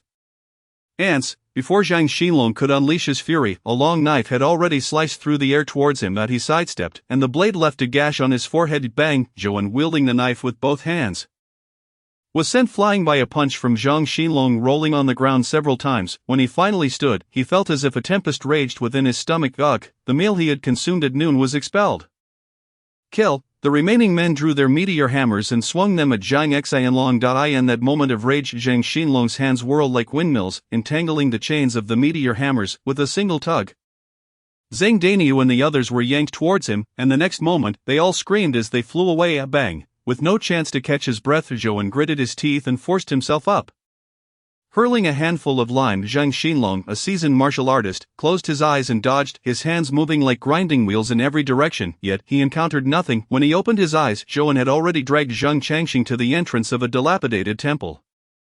"Father, save me!" Zhouan, his face contorted with rage, clutched Zhang Changxing by the collar, a sharpened stone embedded in his flesh, blood oozing forth. "You dare! Aha, you can collect your son's corpse!" Zhouan plunged the stone with force. And Zhang Changxing let out a scream akin to that of a slaughtered pig. "You shall perish!" Crack! Zhang Xinlong's foot stomped on the ground before the ruined temple, and with a resounding crash, a trap sprung, fiercely clamping down on his leg. This trap was designed for the larger beasts of the mountains, typically requiring 2 adults to pry it open with sticks. Even though Zhang Xinlong had perfected his physical body, his muscles taut as steel, he was still not made of iron. The trap's sharp spikes dug deeply into his leg. Zhouan seized the massive iron hammer behind him, a secret weapon meant for dealing with inhuman warriors. Capable of shattering even the spine of an ox, whoosh, the hammer descended like Mount Tai, eclipsing Zhang Xinlong's vision entirely. In a moment of panic, Zhang Xinlong let out a furious roar, his entire being swelled into a 9-foot giant. The hammer rebounding off his skull. "This is bad." Zhouan's eyes widened. The next instant, a powerful punch landed heavily on Zhouan, an overwhelming pain engulfing his senses. Darkness clouded his vision, and his body lost all sensation. Even the pain felt distant. In his daze, he heard someone shouting at him. Chapter 32. The truth. The hazy state persisted for quite some time, with Zhouan feeling as if his consciousness had plunged into an abyss, only to be yanked back by some overpowering force. Boom! Zhouan opened his eyes to a scene of devastation. Zhang Daniu and the others lay on the ground, their fates unknown. The once roaring bonfire was now scattered all around. Had their strategy been discovered? Zhouan pondered in confusion. In the next moment, a bloodied beast seized him by the neck and hoisted him up. The intense choking sensation compelled Zhouan to struggle. Yet he could only weakly kick his legs, his injuries rendering him nearly helpless. At that moment, thunder rumbled in the sky, and soon rain began to fall, soaking everyone present. "Look at how pitiful you are in your wretched state." Zhang Xinlong's face bore a satisfied smile. Despite the injuries inflicted upon him by those present, his body marred with scars, even his feet bleeding as if gnawed by a feral beast, "you schemed tirelessly. First with lime, then with traps, even mixing drugs into that fire. Had I not discovered it in time, I might have truly been killed by your treachery." Zhang Xinlong's tone turned sinister, a wicked grin forming. "But in the end, I emerged victorious." To prevent Zhouan from dying too quickly, Zhang Xinlong seized his head and dragged him before Zhang Daniu and the others. "Look at this group of deluded fools. Even if they were to sacrifice themselves to kill me, each one of them having consumed the blood-boiling pill, but what of it? Lowly curs shall never rise to prominence." Bang! Zhang Xinlong crushed one man's skull beneath his foot, blood and brains splattering across the ground. "No!" Zhouan cried out in anguish, which only seemed to invigorate Zhang Xinlong further. He approached another individual and stomped down. "No, you bastard, you shall meet a wretched end. Ha! I relish the cries of defeated hounds. To speak plainly, I care not for the fate of that useless wretch. My purpose here is solely to quash the rebellion of the lowly, in a world where the weak must be dominated by the strong. Why do you resist me?" His furious roar echoed like thunder, yet Zhouan's eyes were filled only with tears and hatred. "So you still refuse to submit?" At that moment Zhouan opened his mouth to speak to Zhang Xinlong, but his words were too faint to be heard. "What did you say?" Zhang Xinlong leaned in closer to listen. In the next instant Zhouan's teeth sank into Zhang Xinlong's ear, and his right hand weakly rose to strike at Zhang Xinlong's eye. Fool, Zhang Xinlong thought, confident in his perfected physique. Though the ear was a weak point, it was not something a lowly martial artist could bite through. He was sure to evade Zhouan's punch. Yet unexpectedly Zhouan's fingers spread wide, poking at his eye. Ugh! A muffled groan of pain escaped Zhang Xinlong as he hurled Zhouan to the ground, the latter spitting blood, yet Zhouan's lips curled into a smile. He opened his bloodied mouth and laughed heartily. "Do you know the spring whispering finger? Ha! You shall perish." Zhang Xinlong raised his hand, ready to finish off the madman before him. "No, do not kill him." Zhang Xinlong turned to see a one-handed, one-legged beggar stirring awake. He recognized this man as the most ruthless among them, the first to consume the blood-boiling pill, yet now, he was inexplicably alive. Zhang Xinlong's interest peaked. Oh, why can I not kill him? Zhang Xinlong mocked, gazing at Wu Dawei, who struggled to catch his breath before replying. He cannot die yet, because he has unfinished business, just as Zhang Xinlong was about to inquire further. Wu Dawei summoned his last ounce of strength to shout, "Hate heaven, if you do not emerge now, you will never know who slaughtered your entire family." Upon uttering the words hate heaven, Zhang Xinlong felt a sense of foreboding. He stepped forward, preparing to deliver a fatal blow to the beggar, disregarding whether the latter was merely feigning. Whoosh, a gust of wind surged. In the darkness, a fierce beast was awakening Zhouan, overwhelmed by this aura. Tilted his head and fainted. Zhang Xinlong suddenly found it difficult to breathe. An overwhelming force enveloped him from all sides, as though an unseen hand had seized his heart, as Zhang Xinlong lifted his left foot. It could descend no further. His heightened senses warned him that should he dare to take another step, death awaited. A figure emerged from the shadows, silent as a ghost. Even in the firelight, the newcomer's face was obscured as if shrouded in a veil. Its features indistinct, however. Upon closer inspection, the indistinct face bore scars that slithered like centipedes, slowly writhing. Hate. These scars formed a colossal character for hatred. Hate heaven. Zhang Xinlong, upon seeing the scars on the figure's face, could hardly contain a groan. No one could comprehend the sheer terror evoked by those three words. The presence standing before them was an unparalleled source of intimidation. At that moment, Zhang Xinlong dared not strike. Nor could he flee. An immense fear enveloped him, leaving him powerless. Zhang Xinlong attempted to utter something, but the ghostly figure glided past him, suddenly producing an object in hand. Zhang Xinlong turned to see. Isn't this my heart?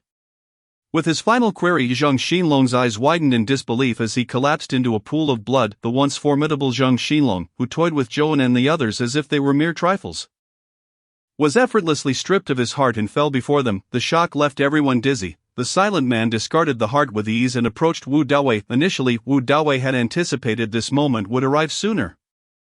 But due to Xiaolu's reckless actions, Zhouan had failed to deliver the true envelope to hate heaven, opting instead for this more perilous route. Cleverness can lead to one's own downfall. At that moment, hate heaven finally appeared before him, yet he was far colder than Wu Dawei had imagined. He had arrived at this location long ago, yet he merely watched as the others battled Zhang Xinlong. Was it possible that this final cry would mean Wu Dawei and the others would never meet hate heaven face to face? Hate heaven knelt down, placing a hand on Wu Dawei's chest. A warm current instantly coursing through him, forcibly suppressing his injuries. Speak. After saving Wu Dawei, hate heaven spoke coldly, revealed the so-called truth. Wu Dawei clutched his chest, coughing up blood. After a brief respite, he smiled and proclaimed, "I have two conditions." The reply was as cold as ever. Wu Dawei gazed at the silent man before him, whose spirit had long been consumed by hatred, transforming him into his current state. The first condition was to preserve the blood oath hall, ensuring it would no longer be subjected to any form of oppression. Agreed, came the curt response. The second condition was to take this young man as a disciple. For I have high hopes for him. Wu Dawei pointed towards the unconscious Zhouan sprawled on the ground. The man, known as Zhou Hentian, furrowed his brow in rare displeasure, proposed another condition, yet Wu Dawei remained resolute. As if he had firmly committed to this demand, the two men maintained a long, intense gaze until Zhou Hentian finally acquiesced. This young man lacks martial prowess. He would easily perish under my tutelage. That is of no concern. I believe he will safeguard his own life. With the conditions established, Wu Dawei beckoned Zhou Hentian closer. The latter leaned in to listen as Wu Dawei spoke. When the four major factions slaughtered your family years ago, I was present. I witnessed the leaders of these factions respectfully greet a mysterious figure. Though shrouded in a black cloak, I caught a glimpse of a dragon-shaped jade pendant at his waist. Upon hearing this, Zhou Hentian's eyes widened in disbelief. The dragon, a legendary creature, symbolized the highest nobility. In this nation, only those who had been conferred titles could wear such an emblem. I swear this is the truth, for I saw it with my own eyes. After uttering these words, Wu Dawei struggled to rise, his battered body leaning heavily upon itself. He glanced at the lifeless forms of Zhang Danio and the others. A hint of relief crossing his features. Danio, who, I shall join you shortly. May we be brothers in the next life. Suddenly, Wu Dawei shouted to the departing Zhou Hentian, "Kill me." Zhou Hentian paused, turning around to sigh for the first time. "Why must you insist? Ha, you must kill me. Lu Tao's fate rests with you." "No, I shall not take your life," Zhou Hentian replied, shaking his head. Are you unaware? I was present when your wife was defiled by our second-in-command. Xing Yulong, your wife's figure, her curves, Zhou Henshin's expression darkened as a surge of murderous intent enveloped him. By the way, your young son, though still a child, had the audacity to bite Sheng Yulong's leg. He was swiftly decapitated by our fourth-in-command, Xiong Xia. I must say, that head was quite round. I even gave it a kick. In a flash, a blade gleamed, and Wu Daoi's arrogance froze, ultimately transforming into a faint smile. As Zhou Hentian gazed down at the fallen Wu Dawei, he softly uttered farewell, with Zhouan, who lay unconscious, hoisted onto his shoulder. Zhou Hentian vanished into the darkness, leaving behind only the smoldering remnants of a fire. Gradually extinguished by the pouring rain. Chapter 33. A new beginning. In a dim chamber, Zhouan slowly regained consciousness. As he attempted to lift his head, an excruciating pain surged through him, causing him to groan involuntarily. The sound of a kerosene lamp igniting filled the air, illuminating the darkroom. It was then that Zhouan could barely discern his surroundings. He appeared to be in a windowless earthen dwelling. Sparsely furnished, with nothing but the earthen bed he lay upon and a humble 8 immortals table. You are awake, a calm voice resonated. Zhouan turned to see a burly man emerging from the shadows. The character for hatred prominently etched on his face. You are Zhou Hentian? Zhouan, bewildered, recalled being thrown to the ground by Zhang Xinlong before losing consciousness. How did he end up here? He desperately sought to comprehend the situation. Yet the man before him seemed disinclined to linger. You are now my disciple. In due course, Xiaolu will reach out to you. Here are provisions for a few days. Once they are consumed, you are free to depart. Wait, Zhouan abruptly sat up, but the searing pain in his head forced him to recline once more, touching the scab lump at the back of his skull. Likely caused by Zhang Xinlong's assault. Realizing he could not rise for some time, Zhouan resigned himself to lying back down, although he felt an urgent concern for the safety of Zhang Daniu and the others. He thought it likely that they were still alive with Zhou Henshin's presence, yet a wave of inexplicable anxiety washed over him, preventing his heart from settling. 3 days later, Zhouan emerged from the room, opening the door to reveal a small courtyard enclosed by a fence. The surrounding buildings appeared dilapidated, void of any signs of life, suggesting he was in a forgotten corner of Hong County. Carrying a cloth bag he had placed on the 8 immortals table, he hurriedly exited the courtyard. Upon discovering a populated area nearby, he realized he was in the southern district, far from the dilapidated temple. Growing anxious, he felt the few silver coins in his pocket and hailed a carriage to take him back. The carriage raced swiftly through the streets of Hong County, the scenery on either side shifting like a canvas being turned. Finally, after half an hour, he recognized familiar streets. Zhouan hurriedly paid the fare, disregarding the driver's attempt to return his change, and dashed into the alley.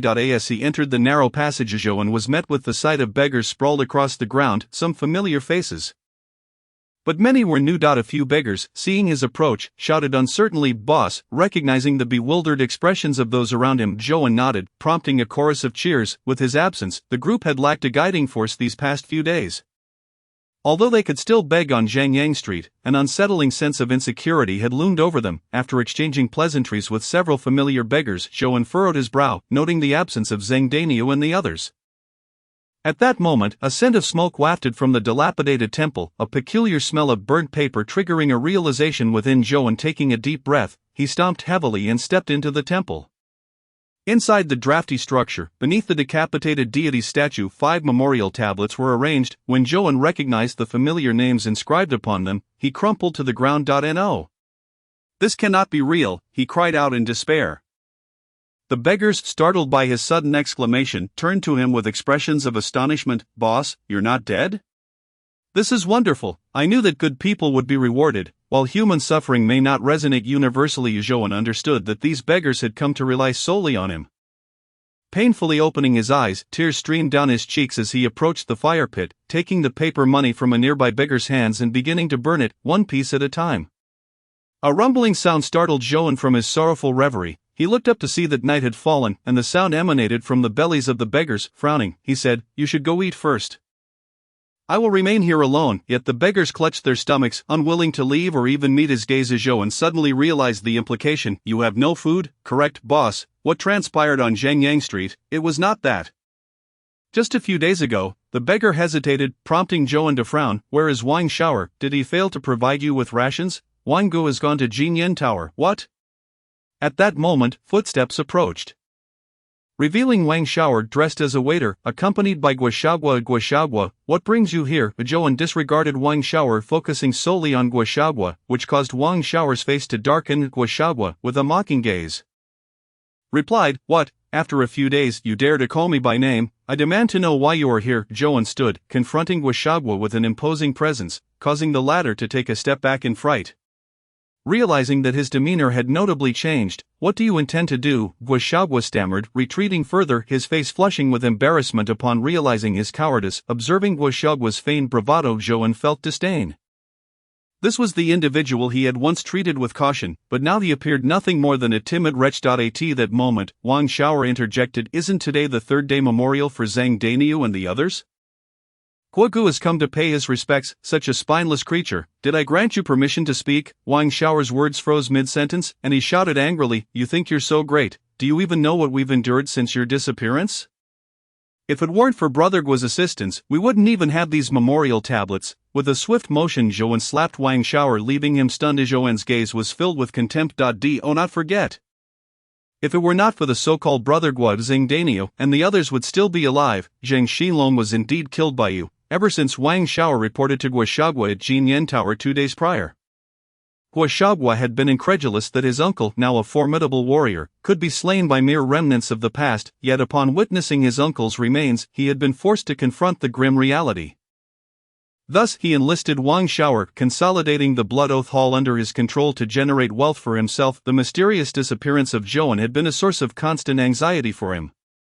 Receiving reports from his subordinates today, he hurried over, eager to ascertain Zhou's condition and to see if he had any backing, but now it was clear that Zhou had lost all respect for him. And it was very likely he had someone backing him. Indeed, after all, how could a formidable martial artist be defeated by a few mere remnants? Seeing Zhou's newfound assertiveness, Gauchagua opted for a conciliatory approach. Clasping his hands together in greeting, "It appears Lu Xiong has fully recovered. I believe it is time to return the Blood Oath Hall to its rightful owner." "What?" Wang Xiao gazed at Gauchagua with a look of astonishment. Initially, he had intended to seek refuge with Gauchagua, hoping to gain protection and possibly ascend to a position of power over Zhou with the latter's assistance. Yet, how could he fathom that Gauchagua would so easily give away the proverbial cash cow? This was a reality he found hard to accept. As for future collaboration, Gauchagua proposed, "I shall provide protection, and Lu Tao will take the helm." Zhou sneered, "No, that won't be necessary from this point forth. The Blood Oath Hall will no longer require your protection, and the so-called protection fee has nothing to do with you." The expression on Gauchagua's face visibly darkened. He furiously retorted, "Don't think that just because you found a backer, you can act arrogantly. Do not forget, you have killed my third uncle. If I report this, you will undoubtedly meet a grim fate." With a swift movement, Zhou closed the distance between them, pressing his forehead against Gauchagua's, a sinister smile playing upon his lips. "Oh, do you think I fear your threats? Let me be frank, you have consumed the resources the Yin family allocated to me. When the time comes, I shall submit a letter of resignation to the big boss, and I look forward to witnessing who meets a more miserable end." Gauchagua's face flickered between shades of rage and fear as he pointed a trembling finger at the malevolent Zhou. Yet he found himself devoid of the courage to speak further. Previously, Zhou had kept such self-destructive behavior as a trump card to maintain his relationship with Gauchagua, rarely bringing it to light. However, having lost 5 good brothers, he could no longer tolerate his enemies standing atop him. It was an affront to Zhang Daniu and the others. Just wait." After delivering a fierce warning, Gauchagua turned on his heel and departed. With Wang Xiao following closely behind. As Zhou observed their retreating figures, his hands gradually clenched into fists. "Just wait, it shan't be long before I send you down to meet my brothers." Witnessing Zhou's forceful expulsion of Gauchagua, the surrounding beggars fell silent, oblivious to the truth. Recognizing the atmosphere, Zhou commanded a few individuals to procure some flatbreads from the neighboring houses for everyone to eat. He then appointed several beggars as minor leaders to manage the group. Thus Zhou toiled throughout the night, striving to quell the anxiety among the members of the Blood Oath Hall. As morning dawned with the crowing of roosters and the first rays of sunlight, Zhou gazed at the beggars curled up and sleeping around him. Choosing not to rouse them, he turned back to offer incense at the memorial for Zhang Daniu and the others. Silently murmuring, "Rest easy, brothers, I shall carry forth your wishes in the Blood Oath Hall you sacrificed your lives to protect." Chapter 34. The Evil Slayers Alliance. After temporarily calming the affairs of the Blood Oath Hall, Zhou followed the instructions from the sack to a secluded location. This area featured a small hill rumored to be the burial site of a great general, surrounded by numerous sunken and uneven holes. Likely the result of treasure seekers heeding the tales. However, nothing of value appeared to be present. even wild dogs shunned the area, for the locals had long fled due to incessant raids by thieves. Joan did not ascend the hill but instead waited beside a withered tree. A sound of footsteps approached, and he saw Xiaolu, sword in hand. Joan frowned but said nothing. Their meeting was marked by a palpable tension. Both aware of the reason yet tacitly avoiding it due to their respective positions. Observing Joan beneath the gnarled tree, Xiaolu remarked, "You are quite cautious, take me to see the master." Joan interrupted the tedious pleasantries as Xiaolu fell silent for a moment before continuing, "You are not qualified to meet him now. I will be your liaison henceforth. Each liaison commands their own team. And your current status is merely a member of mine." Joan nodded, acknowledging his understanding. Satisfied, Xiaolu leaped onto the hill, embedding his sword into the earth. With a twist, the soil above trembled and sank, revealing layers of stone steps. "Let us proceed. I will introduce you to your comrades." The two descended the steps into the encroaching darkness, the entrance above ceiling shut behind them, yet Xiaolu displayed no inclination to ignite a light. Joan's mind brimmed with questions, but for now he followed Xiaolu further along. The passageway was intricate, and Joan could feel several gaps beneath his fingers, too small for an adult to pass through, though perhaps suitable for a younger individual. Upon reaching a wall, Xiaolu rhythmically tapped it with the sheath of his sword. Soon, a brick shifted, revealing a pair of icy eyes. These eyes seemed capable of seeing in the dark. And upon recognizing Xiaolu, the brick returned to its place, followed by a rumbling sound as the previously cold wall shifted, creating a narrow opening. Joan's gaze slipped past Xiaolu to the figure ahead, a barefooted individual with long hair, their gender indiscernible due to their slight frame. As the passage extended, flickering flames illuminated the space, and a boisterous voice echoed from within, "Has Xiaolu arrived? Come, kneel before your lord." Joan distinctly sensed Xiaolu's body momentarily stiffen before he resumed his stride nonchalantly. At the end of the path lay a cavern where 5 or 6 oil lamps cast light into the corners. A white-haired youth, clutching a jug the size of his head, continuously poured liquor into his mouth, babbling a stream of incomprehensible words. The individual who had led the way earlier was now revealed in the light, his pallid visage appearing rather effeminate. Despite his youth, this person placed his hands on the shoulders of the white-haired boy, attempting to dissuade him from drinking, yet the latter, exhibiting immense strength, remained unfazed. Upon entering, Xiaolu caught sight of the youth and let out a cold snort. "Jotsong, do you wish to drink yourself to death here?" The white-haired youth paused momentarily, then turned to Xiaolu, revealing a set of sharp, inhuman teeth. "What, do you also wish to discipline me?" At that moment, the atmosphere in the chamber grew tense, as if invisible barriers clashed between Xiaolu and Jotsong. The previous guide emitted a series of muffled sounds, prompting Jotsong to halt, annoyance flickering across his face. "It's always like this, how irritating." With that, he turned aside, refusing to continue confronting Xiaolu. Xiaolu addressed the individual before him, saying, "Xiaojiu, thank you." The guide remained silent, and Joan felt a pang of sympathy for him. Recognizing his plight, Xiaolu seated himself opposite Joan, explaining, "This is a base for our team. And there are several such bases. However, you need not memorize their locations. Refrain from coming here unless necessary, as I will notify you in advance of any matters." Our team comprises 5 members, the other 3 are currently absent, but you may meet them during future joint missions. Now let me introduce the name and purpose of our organization. We are known as the Evil Slayers Alliance, dedicated, as the name suggests, to eradicating malevolent individuals. The leader is a figure named Hatred of Heaven. Within our alliance, the minimum required combat prowess is at the flesh refinement stage. You are an exception, so I will expedite your advancement to that realm. Joan raised an eyebrow, but before he could respond, a discordant voice interrupted from the side. Jotsong, rising with his jug, declared boisterously, "Xiaolu, you're becoming increasingly incompetent. Recruiting someone who hasn't even reached the flesh refinement stage? Perhaps you should hand over the captaincy to me. I might even ensure you die alone." The phrase "die alone" was not a commendation, yet it represented the best fate one could hope for among this group. Nonetheless, neither Xiaolu nor Joan displayed any reaction, pointedly ignoring Jotsong's remarks. Observing their lack of response, Jotsong frantically scratched his head and shouted, "Ah! I can't take it anymore, another wooden block has arrived. How annoying! If you shout again, just roll out, I'll roll." With that, Jotsong began to roll on the ground with his jug in hand. Do not mind this fool, in any case, prepare yourself. Our methods are quite brutal and will strain your body. There's a high likelihood you won't survive past 30. You may reconsider before accepting our training." Joan regarded his unexpectedly acquired physique and then turned to Xiaolu, stating, "No need, I can endure it." In the ensuing days, Joan managed the beggars within the Blood Oath Hall during the day, rallying them for revenge against those who bullied them and administering punishment to those who hoarded money for themselves. Although many whispered that Joan had become increasingly devoid of compassion, the undeniable fact was that the Blood Oath Hall, under his stewardship, had grown more orderly. By night, however, deep underground beneath the small hill, Joan found himself stripped to his undergarments, his limbs bound to 4 stone pillars by thick ropes. At this moment, Xiao Lu and Zhou stood on either side, each wielding a hammer. Xiao Lu looked at Joan and asked, "Do you want something to bite down on?" "No need." "Good." Such resolve. With Joan's determined expression, the two raised their hammers and struck his body, at the first blow. Joan felt his chest lose control, akin to dough being smashed apart, and he could sense his muscles tearing apart with excruciating pain. Witnessing Joan's contorted form, Xiao Lu bellowed, "Stay conscious. Otherwise, all will be in vain." The training for the flesh refinement stage involves significantly increasing muscle mass through internal and external exercises, then repeatedly tearing and healing the muscles to enhance their resilience and strength. "We will shatter all the muscles in your body with hammers, then cut you open to forcibly introduce restorative medicines, repeating this cycle for 49 days. Generally, this will grant you strength akin to that of the flesh refinement realm." Tormented by agony, Joan suddenly lifted his head, asking, "What do you mean by akin to? Isn't it an ascension? The process of refining flesh appears to be solely about the physical body, yet it is fundamentally about mastering the intricate lines that govern the entire being.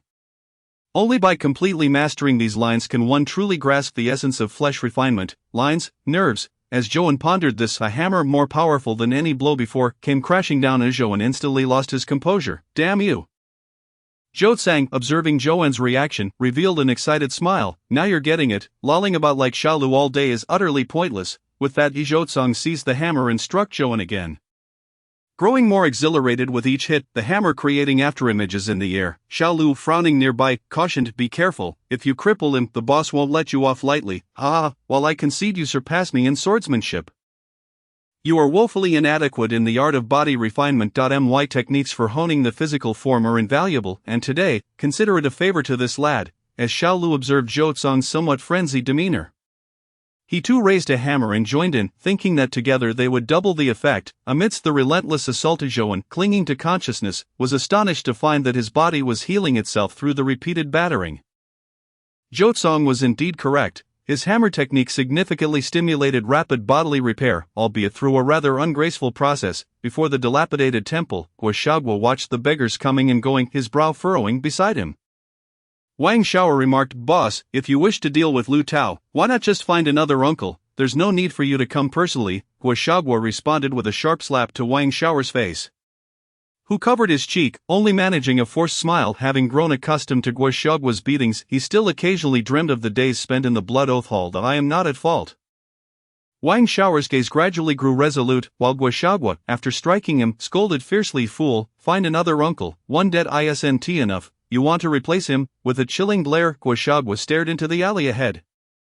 Yet he dared not venture further. In recent days, I've received word that Lu Tao has been absent every night, returning in a state of disarray, and my men have even detected a strong scent of blood.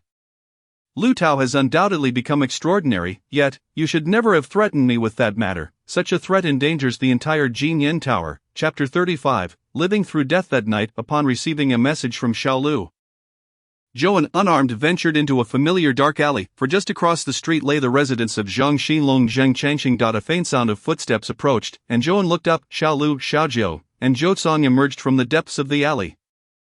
Zhou, although still appearing nonchalant, fell silent. "Thanks to your intelligence, we now know of Zhang Xinlong's collusion with the Black Tiger Gang, and orders have been issued. Any forces linked to the 4 major families and 4 major gangs of Hong County shall be eradicated without exception."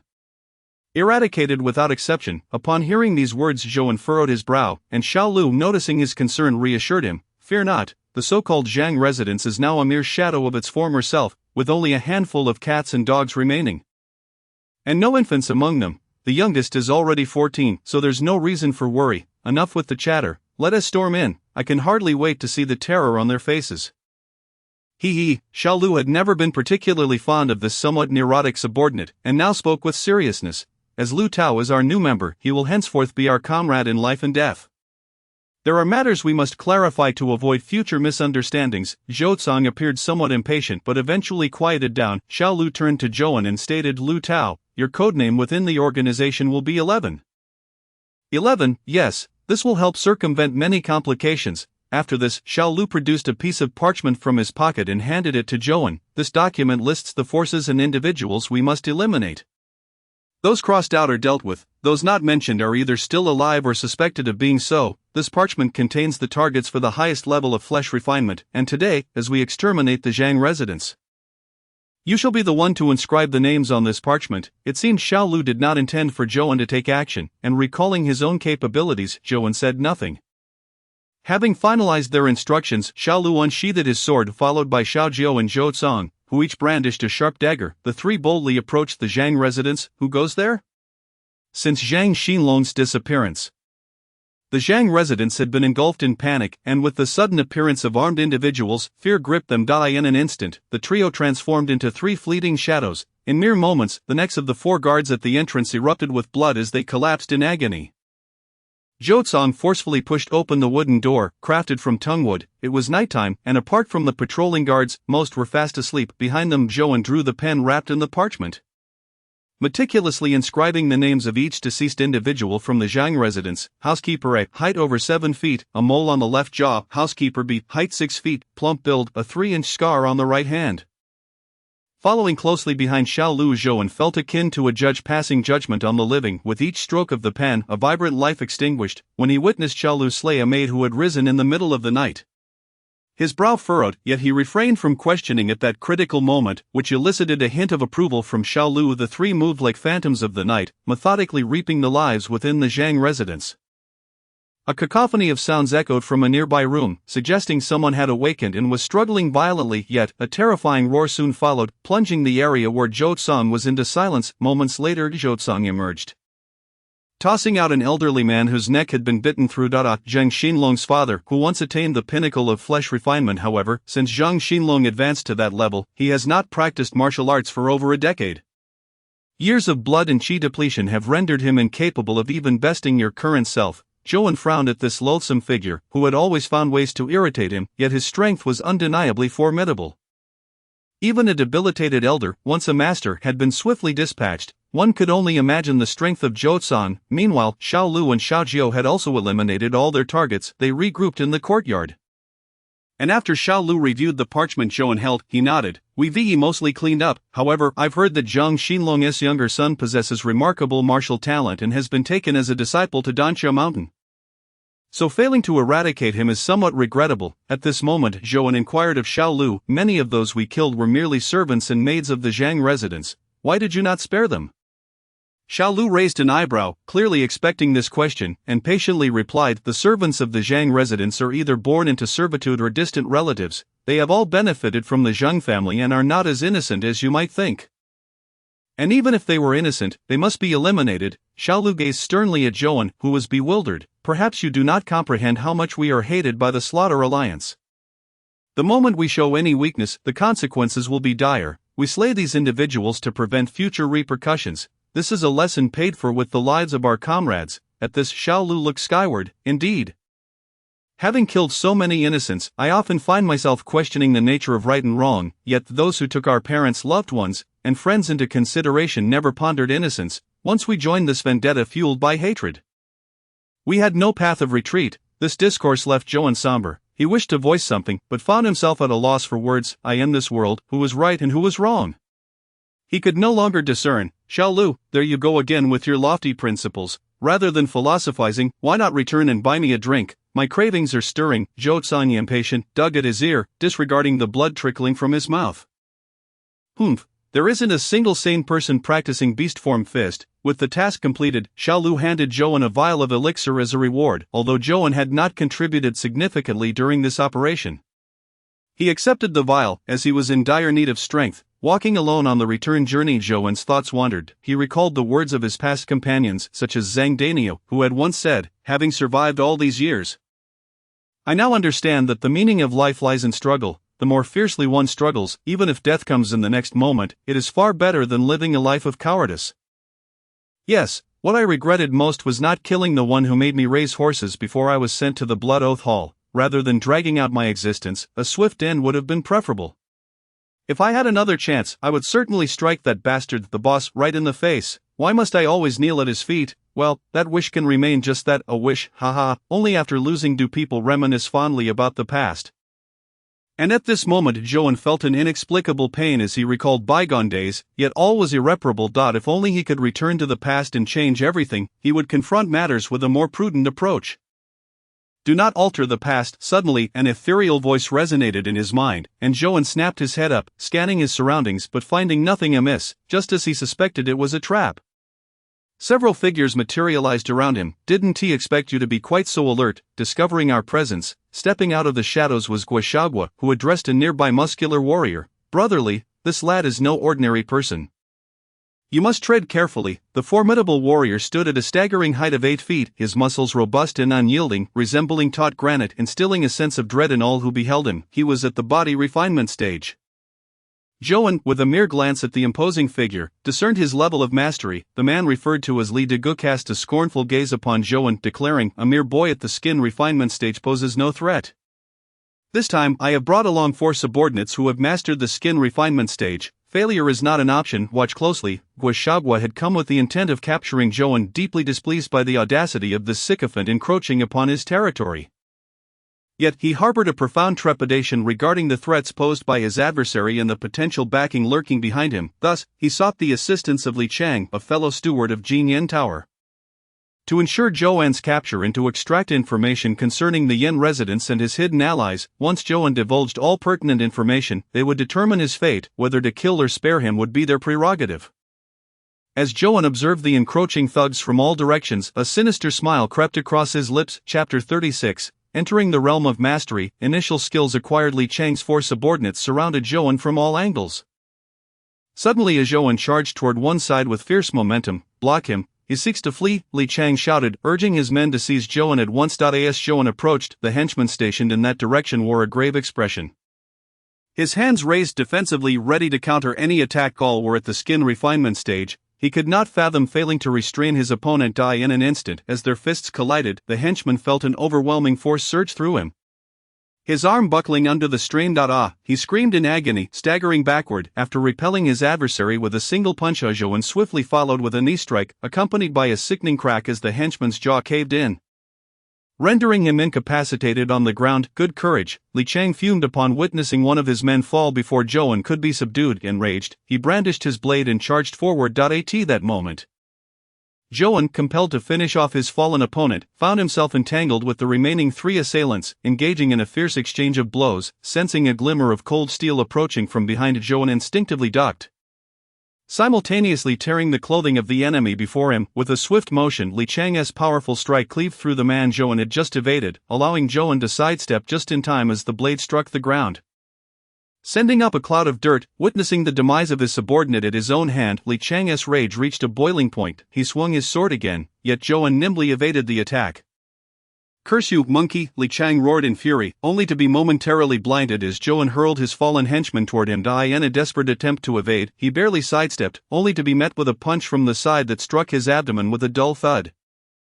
Boom! Another punch landed squarely on Li Chang's temple, causing his blade to clatter to the ground as he struggled to maintain his focus amidst the disorienting haze. In a moment of desperation, Li Chang bellowed, his muscles reddening with fury. Although he did not transform into a behemoth like Zhang Xinlong at the body refinement stage, his strength and defense had significantly augmented. Enraged, Li Chang unleashed a devastating blow against Joan's crossed arms, sending him soaring through the air. With a gust of wind at his feet, Li Chang pursued Joan, his fury compelling him to tear apart this insignificant foe. "Li Gu, spare him alive!" Observing Li Chang battering Joan like a spinning top, Guashagwa in the distance grew anxious. Upon landing, Joan plunged his limbs into the earth, attempting to dart away. As Li Chang prepared to strike again, he suddenly realized a subordinate stood nearby. Caught off guard, seeing this, Li Chang abruptly halted, only to feel a chilling sensation below. As he quickly clamped his legs together to protect himself, a deep gash was carved into his thigh, causing him to stumble. Having been repeatedly outmaneuvered by Joan, Li Chang yelled at his subordinates to retreat, yet they lacked the speed and strength to escape Joan's control. Utilizing his peculiar agility, Joan continued to ambush Li Chang, inciting further rage from the latter. "Enough of this, all of you shall perish!" Li Chang struck the subordinate Joan had used as a shield, the man crumpling under the force as his eyes nearly popped from their sockets. Boss, dead. Li Chang kicked his fallen underling away, then raised his foot to stomp down violently. Zhou deftly sidestepped, then leaped, landing atop Li Chang's incoming kick, leveraging the force to propel himself upward, with hands poised like claws. Zhou roared, releasing a concentrated blast of energy that struck Li Chang's eyes, forcing him to shut them in agony. Sunrise over Black Mountain, Black Tiger Cut's tail. Zhou's hands glowed crimson, channeling an unprecedented strength as he struck Li Chang's temples with a resounding thud. Li Chang's ears bled, leaving him deafened and disoriented, his eyes rolling back as consciousness slipped away. As he descended, Zhou crossed his hands again, his claw-like fingers slicing across Li Chang's neck, tearing flesh as blood gushed forth. Li Chang's body stiffened, a fountain of crimson erupting from the wound, snapped back to reality by the excruciating pain. Li Chang attempted to react, but only managed to clutch his neck, slowly collapsing to the ground, his body convulsing. He had never anticipated Zhou's martial prowess to be so treacherous, nor did he foresee the final burst of power resembling that of the body refinement stage. One misstep led to utter ruin, how much more so when it was not merely a single miscalculation. Li Chang naturally fell at Zhou's hands. Once on the ground, Zhou gasped for breath. Having not truly ascended to the body refinement stage but merely coaxed his arm's potential through rigorous physical training over the past few days, which enabled him to fell Li Chang with 2 strikes. Yet his hands were now drenched in blood, fingers curled and unable to straighten, a steep price for such exertion. The last remaining henchman, witnessing his leader's demise, fled in a panic. Zhou, noticing Guoxiagua had already made a hasty exit, summoned his strength to pursue. Before long, a scream echoed as Zhou delivered a fatal kick to the final assailant. Surveying the chaotic scene, Zhou sighed inwardly. Guoxiagua had proven adept at gauging the situation, fleeing at the first sign of peril, resulting in an imperfect conclusion to the conflict, fraught with future ramifications. As Zhou rummaged through the bodies for valuables, the sound of footsteps approached. He tensed, eyes narrowing at the newcomer. Wang Xiao'er? Seeking Guoxiagua, follow me. Upon encountering the grinning Wang Xiao'er, Zhou was initially taken aback, yet his instincts signaled that Wang Xiao'er bore no deceit, following Wang Xiao'er through the shadowy streets. Zhou noticed a blood trail, thick as an arm, leading into the darkness, accompanied by faint rustling sounds ahead. His brow furrowed. Zhou quickened his pace, finally rounding a corner to find Guoxiagua desperately crawling upon the ground, his face smeared with blood. "Is this your doing?" Zhou inquired, astonished, casting a curious glance at Wang Xiao'er. "Brother Lu, you guessed correctly, it was indeed my handiwork." Hearing the commotion behind him, Guoxiagua turned in alarm. Upon spotting Zhou, despair washed over him, swiftly replaced by a venomous glare directed not at Zhou, but at Wang Xiao'er. To prevent this scoundrel from making a racket, I had to sever his tongue.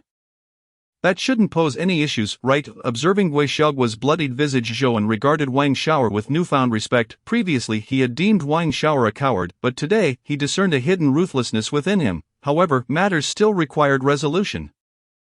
Zhou seized Guoxiagua by the nape, gazing into his terrified eyes. "Though you cannot speak now, you may nod or shake your head, that should suffice." "Yes." Initially, Guoxiagua contemplated remaining resolute, but the twisted smile on Zhou's face instilled a chilling fear within him. Transporting Guoxiagua to a secluded corner, Zhou retrieved a small package from behind his waist, unfurling it to reveal an assortment of needles of various sizes. "This is a tool for coercion. Rumored to originate from the county's water tiger prison, it is my first time employing it. I hope you can be understanding." The streets were eerily quiet at this late hour, with people nestled in their homes, oblivious to the cacophony of inhuman wails that soon pierced the night, awakening numerous neighbors who dared not venture outside. The harrowing cries persisted for the duration of 2 incense sticks before finally subsiding. Zhou, wiping the sweat from his brow, rose from before a blood-soaked corpse. Initially, he had been reluctant to learn such brutal methods of interrogation from Xiaolu, but the effectiveness appeared undeniable, as Wang Xiao'er observed Zhou cease his torment.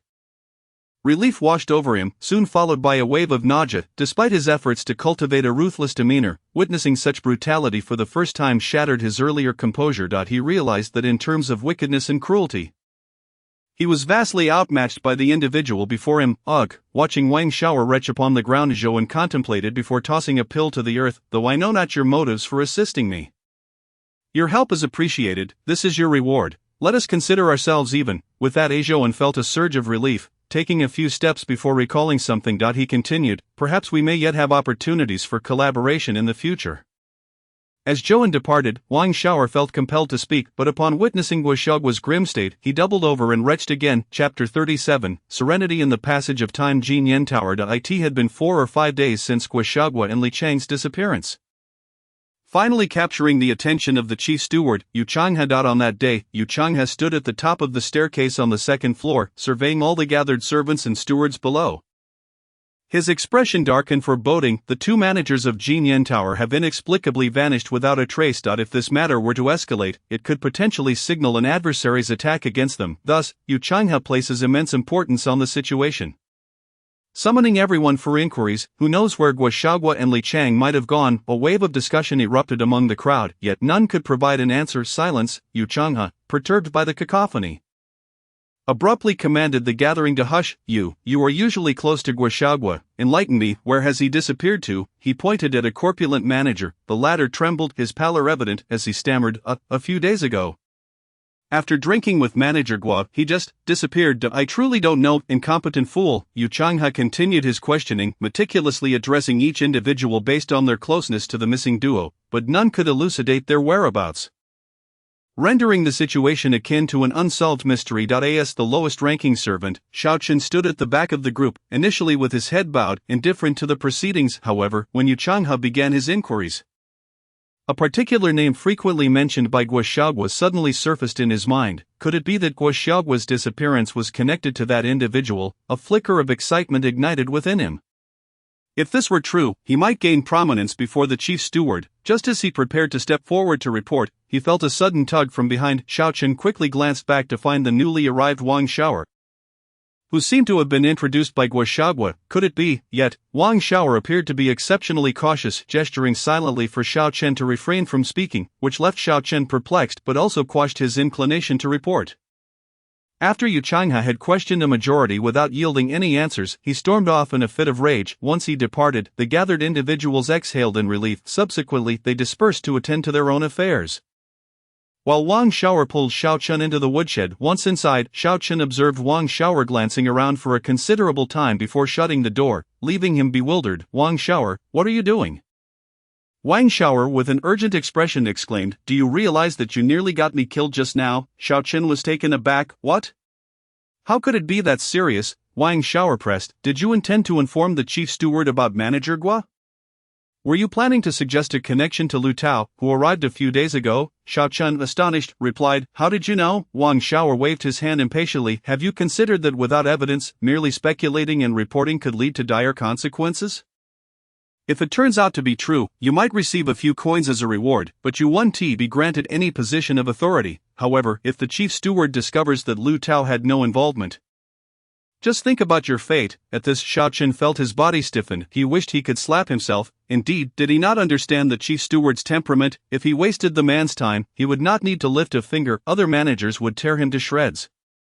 To gamble his life for a trivial reward was the most foolish of trades. Realizing this, Xiaochen hastily thanked Wang Xiaoer. Thank you, Wang Xiaoer, otherwise, I would have met a grim fate. Wang Xiaoer waved his hand dismissively before suddenly asking in a low voice, you haven't mentioned Lu Tao to anyone else, have you? No, Lu Tao has only been here once. What is there to say? Good. Observing Wang Xiaoer's sudden change in demeanor, Xiaochen inquired, what's wrong?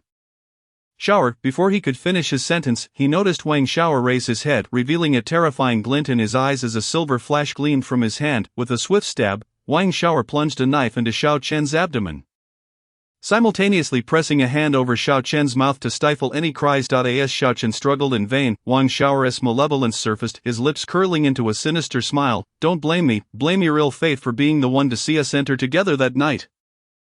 Upon hearing this, Xiaochen's eyes widened in realization, and his limbs began to thrash violently, yet he despaired as he found that Wang Xiaoer, who previously had no martial prowess, now possessed an unfathomable strength pinning him down.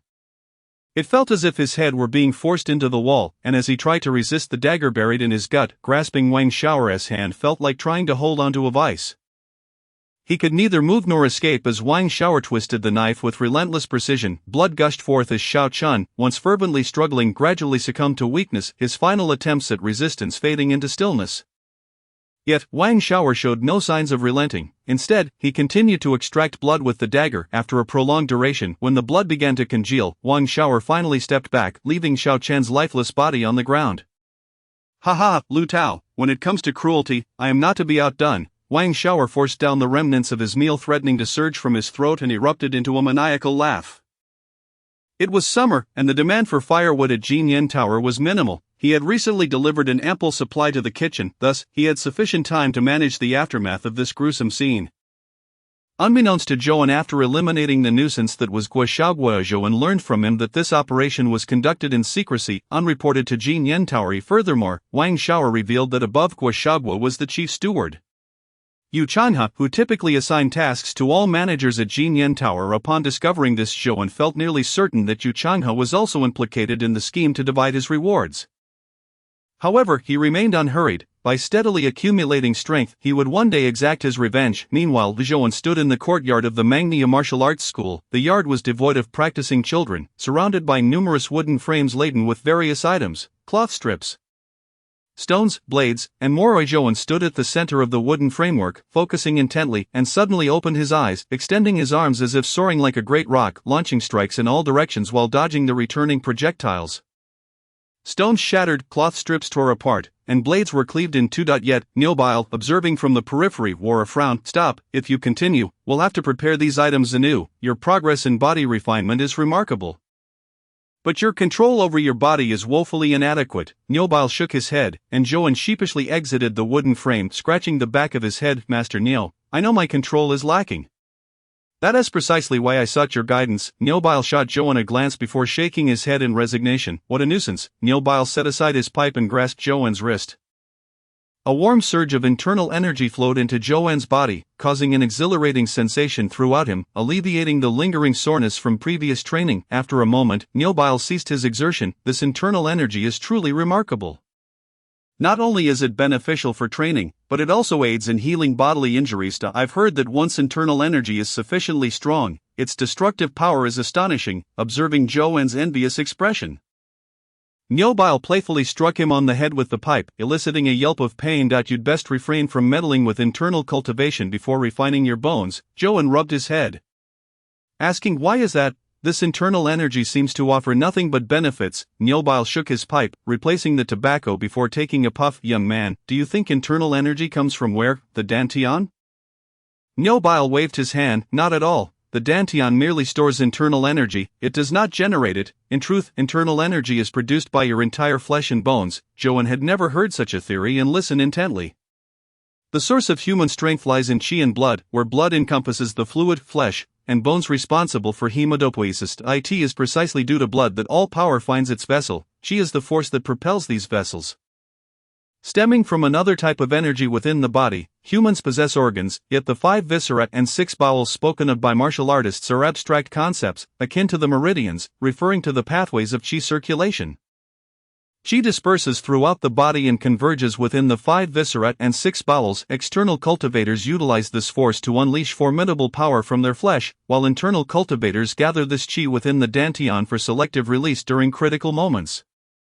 Thus, internal and external cultivation, or body refinement, are intrinsically linked. While cultivating internal energy can expedite the training of external skills, the practice of internal cultivation also consolidates the qi within the body. This push and pull can ultimately hinder a martial artist's training speed.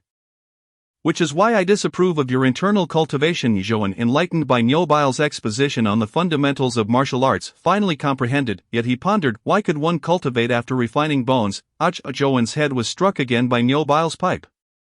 Despite his efforts to evade, he was hit squarely on the head, highlighting their vast disparity in strength control. "A fool, refining bones leads to refining organs. Do you suppose it transforms your internal organs into adamantine?" Upon saying this, Niobile sighed. "Refining organs pertains to the ethereal organs, establishing a connection with the actual organs, thereby forming a cycle of internal energy that envelopes the true organs, ultimately allowing control over the 5 viscera and 6 bowels. Thus, the practitioners of visceral refinement possess energy and endurance that far surpass ordinary individuals. Achieving the pinnacle of bone refinement allows one to forcefully sustain a state of heightened vitality for the duration of a burning incense stick, enabling them to unleash their strength with the ferocity of a wolf, effortlessly shattering stones and breaking boulders. In contrast, a visceral refinement practitioner can maintain this state for at least half a day, exhibiting an almost permanent presence, truly a transcendent and extraordinary warrior." Realizing he had digressed, Niobile refocused his thoughts and addressed Joan. "Therefore, before you reach the stage of bone refinement, it is best to concentrate on a singular path. This is the way to rapidly enhance your power. I was compelled to cultivate internal energy only because I found myself at an impasse in my breakthroughs. Do not follow my example. Understood, I will heed your advice, Joan responded obediently. A flicker of satisfaction crossed Niall Bailey's face as he considered that with Joanne's talents, perhaps his own martial arts academy could flourish under the latter's influence.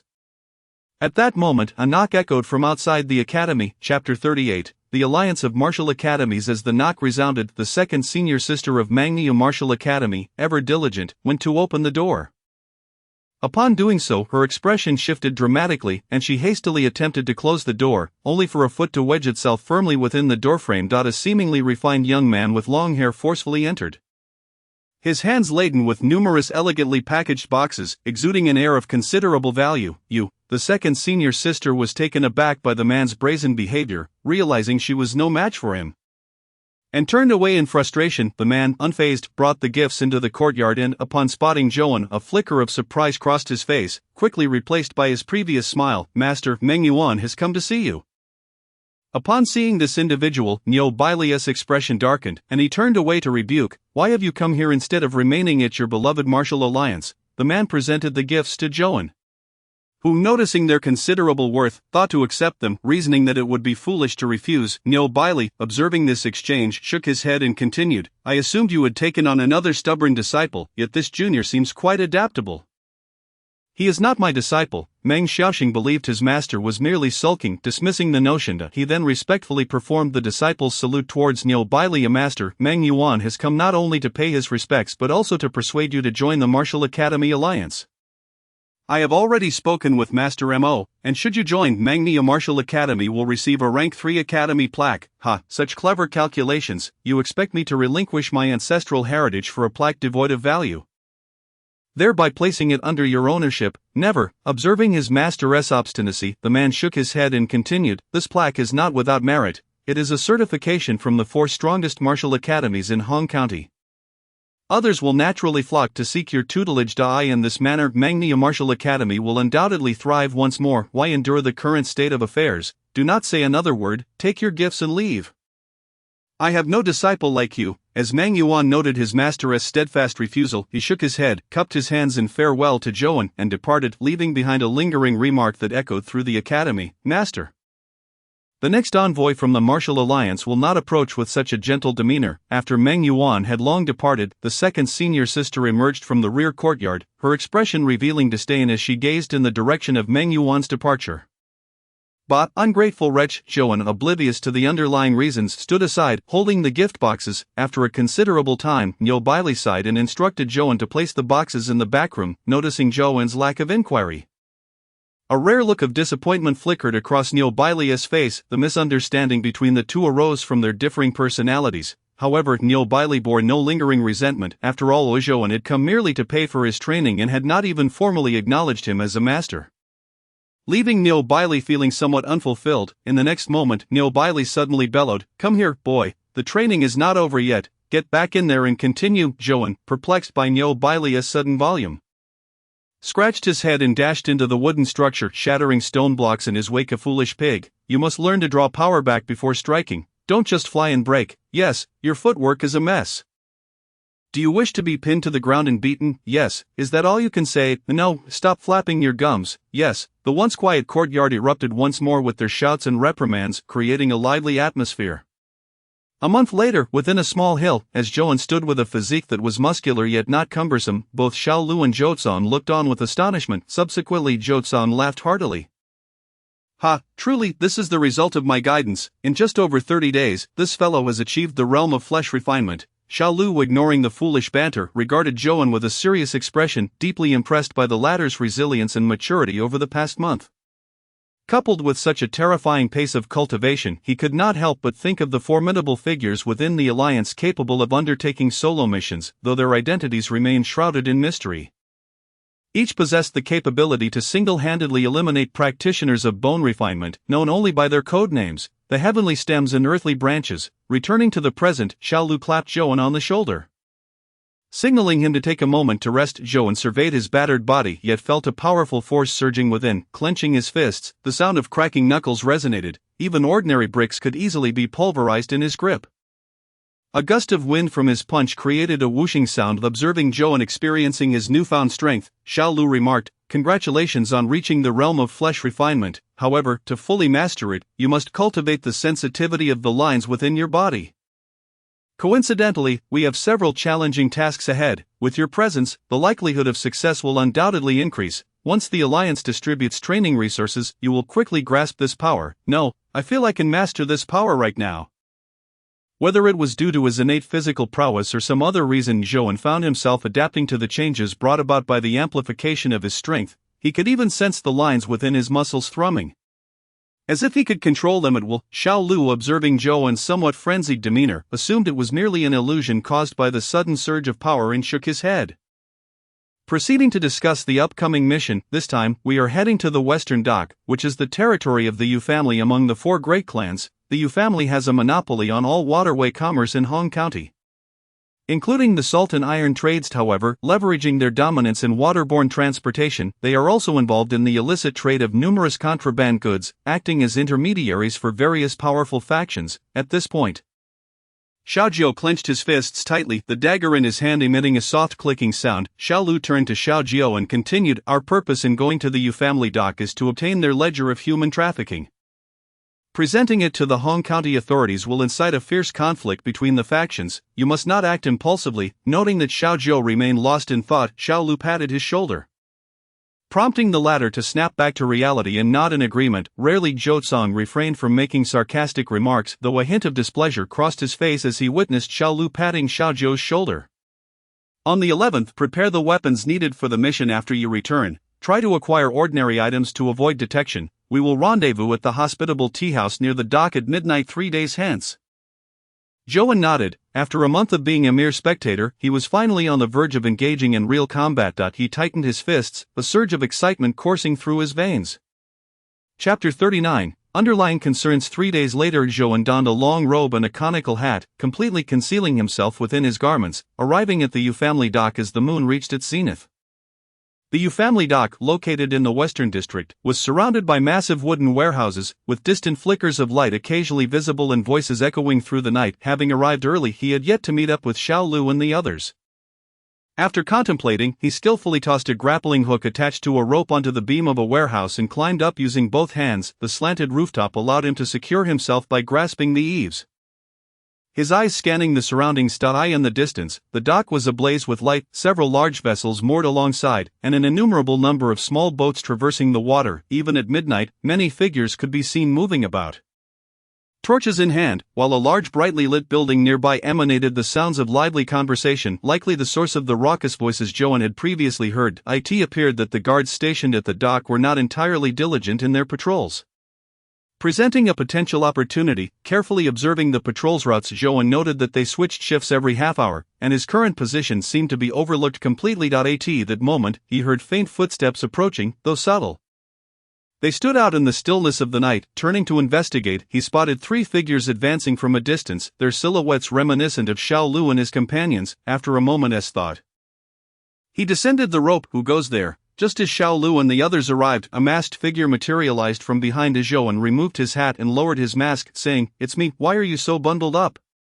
How will you fight later?" Zhou Cong, shouldering a large blade, looked at Zhou, who was nearly unrecognizable beneath his layers. With a hint of frustration, Zhou merely replied coolly, "Such disguises are necessary. I do not wish for my identity to be exposed." "Suit yourself." Seeing Zhou's indifferent attitude, Zhou Cong chose not to press further and fell silent beside Xiao Jiu. Xiao Lu pointed towards a concealed corner, and the others nodded in understanding, following him there.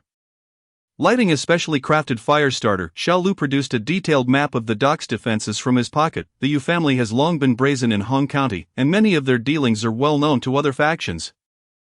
Thus, for numerous matters, they merely engage in superficial gestures, lacking genuine concern internally. This is precisely why we are able to undertake the task concerning the ledger. This is a warehouse designated for the Yu family's own use, and adjacent to it is a resting area for their personnel. Xiao Lu pointed to a 2-story building depicted on the paper and stated, "The location of this task is here, at the innermost part of the 2nd floor of this building, where the chief steward of the Yu family's dock resides." I have received news from Shursan that today the chief steward will accompany a distinguished guest into the city, leaving only 3 stewards on duty at the dock. Of course, our sole objective this time is the ledger. If we inadvertently alert the guards, the 5 patrol teams resting nearby will awaken, and we shall then face enemies tenfold our number. Therefore, it is preferable to fail the mission rather than awaken the steward inside. Do you understand? Understood. Zhou and the others nodded in affirmation. By the way, Xiaozhou, give him the inner armor from 11. Upon hearing Xiao Lu's words, Zhou noticed a package in Xiaozhou's hands. After receiving the package and opening it, he found a folded piece of inner armor inside. This armor was remarkably flexible, though slightly large on him. It did not hinder his movements after he tried it on. At that moment, Xiao Lu remarked, although this mission involves stealing the ledger, it is inevitable that we will encounter the Yu family's stewards. These individuals have been trained from a young age by seasoned martial artists, and they wield superior weapons and conceal projectiles. This inner armor can provide some protection. Hearing this, Zhou recalled how Miss Yen Muyu had once dispatched an assassin, who was at least at the flesh refinement stage, with a single concealed projectile, and he felt a chill in his heart. Let us depart. The 4 of them approached the steward's residence stealthily, with the brightly lit warehouse nearby echoing with sounds of gambling and shouting. Xiao Lu made a gesture to halt, then climbed to the top of the warehouse alone. After a while, Xiao Lu returned and whispered, "It seems luck is on our side this time. 2 stewards are currently engaged in gambling, leaving only 1 steward in the residence." Upon hearing this, the expressions of the other 3 brightened slightly. They circled around to the back of the building, where Xiao Lu observed for a moment before tossing a rope onto a window ledge. And the 4 of them climbed up in succession, with a dagger inserted into the window's edge. A simple pry opened the window. Upon stepping through the window, they found a spacious room divided into 3 independent chambers by partition doors. The room was eerily silent. Xiao Lu directed everyone to search the area. Although they did not expect to find the ledger here, any other discoveries would be welcome. Zhou opened one of the partition doors and entered to inspect. This room appeared to be a study, with a long writing desk in the center, equipped with writing tools and some scrap paper, all seemingly untouched for a long time, as he felt a layer of dust on the desk. Zhou searched around, rummaging through both cabinets, but found nothing of value aside from some useless books and clothing. Frowning at the lack of findings, Zhou reflected that it was unacceptable to leave empty-handed from the territory of one of the 4 great families. With that thought, he began to explore beneath the cabinet. He felt something resembling a brick at the bottom of a cabinet. Initially thinking it was merely the corner of the cabinet, he applied slight pressure, only to find it slowly yielding as if stuck to something. Grasping the brick-like object firmly, he pulled it down, discovering that it was a box with a seam running along its middle. With a gentle twist, the box opened. In the dim light, he could barely make out what appeared to be a bundle of paper inside, adorned with numerous patterns, resembling not a ledger but rather martial techniques. After a moment's thought, Zhou tucked the box into his clothing and exited the room. Xiao Lu found nothing of significance aside from a few minor valuables, and upon seeing the others shake their heads, he understood that the ledger was not hidden here. They abandoned the idea of searching other stewards' rooms, concluding that the ledger was likely kept in the chief steward's quarters. The group cautiously opened the front door. Striving to minimize noise, Xiao Lu peered out, observing both sides, where darkness enveloped the houses, except for the one closest to the innermost part, which still had light spilling from it, accompanied by the sound of pages turning. The chief steward's room was adjacent to this one, making their task more complicated. After some contemplation, Xiao Lu signaled to Xiaozhou, who then quietly approached the door on tiptoe. Xiaozhou, positioned at the bottom edge of the door's window, produced a thin tube from his pocket and, after a brief rotation, a plume of smoke escaped. The 3 others held their breath as Xiaozhou carefully created a small hole in the window. Inserting the tube within, after a lengthy wait, a heavy thud echoed from inside, prompting the 4 to remain still and silent for a considerable time without any further noise. Xiaozhou made a safe signal, and the other 3 stealthily advanced, opening the door to find a man in scholaress attire, with his hair tied up, sprawled on the floor. Xiao Lu approached, checked for his breathing, and stood to indicate safety. They propped the man aside and hastily bound him with rope. Without pausing to inspect their surroundings, they rushed towards the chief steward's room. Upon entering, Xiao Lu inserted his dagger into the door's mechanism, lifting it upward, and a wooden bolt fell to the ground with a thud. A gentle push opened the door, revealing a lavishly adorned room before them. As Zhou stepped in alongside Xiao Lu and the others, he realized he was treading upon soft pelts. "Wow, this is rather extravagant. Keep your voice down, find the ledger and leave swiftly." Xiao Lu interrupted Zhou's astonishment, directing everyone to disperse in search of the ledger. Before long, a discovery was made. A square chest sat beside the bed in the main chamber, adorned with 3 locks. Xiaozhou produced a pair of iron pincers he had prepared in advance.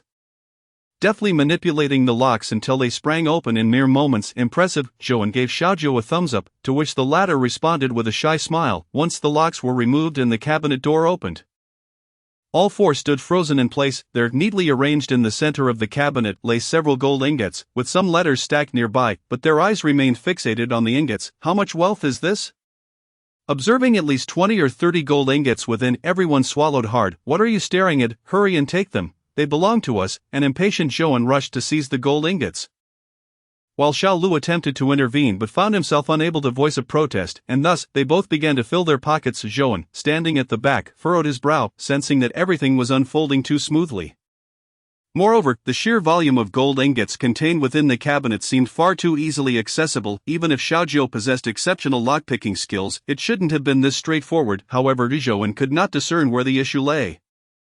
Seeing his teammates hastily dividing the gold, he too scrambled to grab a few pieces to shove into his own clothing. After this incident, their minds shifted away from the room, and upon confirming that the ledger lay beneath the letters, they hastily bundled it up. What is this? Zhou unearthed a pitch-black iron box from the depths, square in shape, with no opening, save for a narrow seam encircling three sides. Zhou strained to pry it open but found it utterly immovable. What a sturdy iron box! The others were taken aback, well aware of Zhou's considerable strength, which far exceeded that of an ordinary flesh refinement stage martial artist. Let us go, we'll deal with it later. Xiao Lu, seeing the mission accomplished, urged the others to leave promptly, deciding to handle the iron box upon their return. The night deepened, and the dock remained bustling, with no one the wiser to their presence. On the way back, Zhou was pensive, feeling the weight of the gold ingots in his possession had grown significantly, a shadow looming over his thoughts. No, something is definitely amiss here. Xiao Lu, Xiaojiu, Zhou Cong, wait a moment, Zhou called out to the three ahead, who looked back in confusion at his serious expression. This operation has been too smooth, I sense something is wrong. Upon hearing this, Xiao Lu asked, what have you discovered? Zhou pondered for a moment before shaking his head. I haven't found anything overtly suspicious, but my intuition tells me that there is something off about these gold ingots and that iron box. This intuition was inherently unreliable, making Zhou's words difficult for others to believe. While the events of the night had indeed unfolded too seamlessly, Xiao Lu did not suspect any internal leak. Under such circumstances, it was implausible that the chief steward of the Yu family would have taken precautions against them in advance. However, considering the gold ingots and the cabinets, they must be worth at least 3,000 taels. And even the most trusting chief steward would not so easily leave them unguarded. With this thought, Xiao Lu refrained from hastily dismissing Zhou's concerns. Instead, he began inspecting the gold ingots. After examining their scent, weight, and resilience, he found no issues, leading Zhou to question whether he was merely being overly suspicious. It seems there truly is nothing wrong with them, or if there is, we simply cannot detect it. Let us go. To be safe, we should wash ourselves by the river. Zhou observed the serious demeanor of the two and felt it somewhat excessive, yet the sudden acquisition of such wealth left him feeling unsettled. So he acquiesced to the plan. The group made their way westward toward the river, gazing at the rushing waters beneath the night sky. Zhou couldn't help but marvel at the river's vast expanse. For individuals cautiously approached the riverbank, extracting gold bars from their garments to cleanse them in the water. Once all the ingots were thoroughly washed, Xiao Lu felt a sense of unease and urged everyone to disrobe for a bath in the river. Was this truly necessary? Although Zhou verbally dismissed the need, his gaze involuntarily drifted towards Xiaojiu and observed the scene keenly, pondering whether Xiaojiu might be female, despite her habit of keeping her head bowed and her bosom appearing quite unembellished.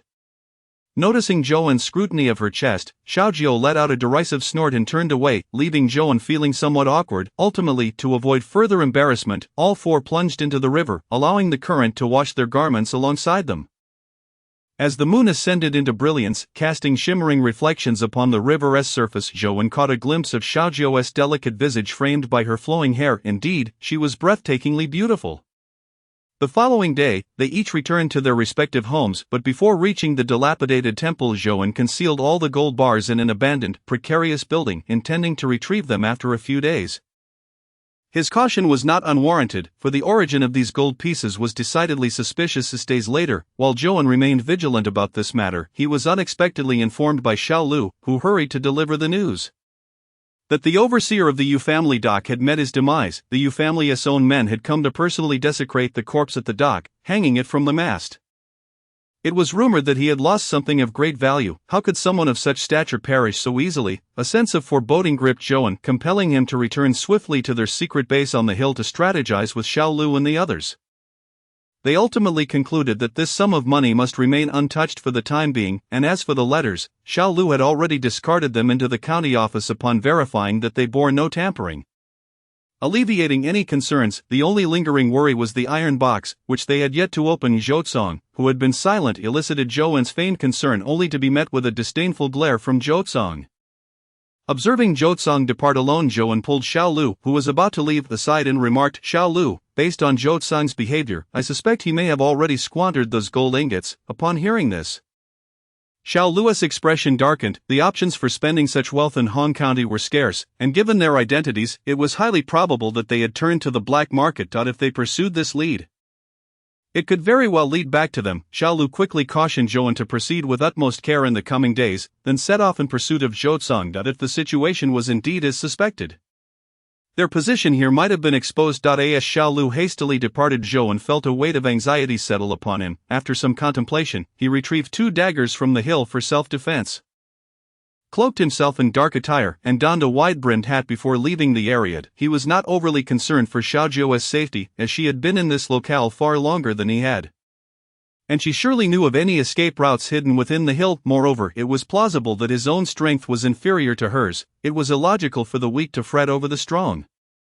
Emerging from a concealed passage in the hillside, Zhou surveyed the dilapidated structures surrounding him, pausing to peer outside. Upon spotting several indistinct figures lurking in the distance, monitoring the hill, his pupils constricted. Indeed, someone had begun to trace their steps here. Given the formidable energy at play, the Yu family seemed to be the only likely culprits. Was it due to the gold bars, which could purchase a grand estate? Or was it the enigmatic box? Zhou felt it was more likely the latter, and he needed to vacate immediately. Opening the wooden gate, Zhou slipped away silently. After passing an intersection, he abruptly halted. Sensing footsteps approaching from behind, in the next moment, he unleashed his legs with all his might, propelling himself forward like a cheetah. This was bad. They had discovered him. Capture him with full force. The pursuers emerged, no longer concealing their forms, and began to chase Zhou directly. Yet he realized that they were likely pursuing him due to his conspicuous attire. After all, who would stroll about in broad daylight clad in all black?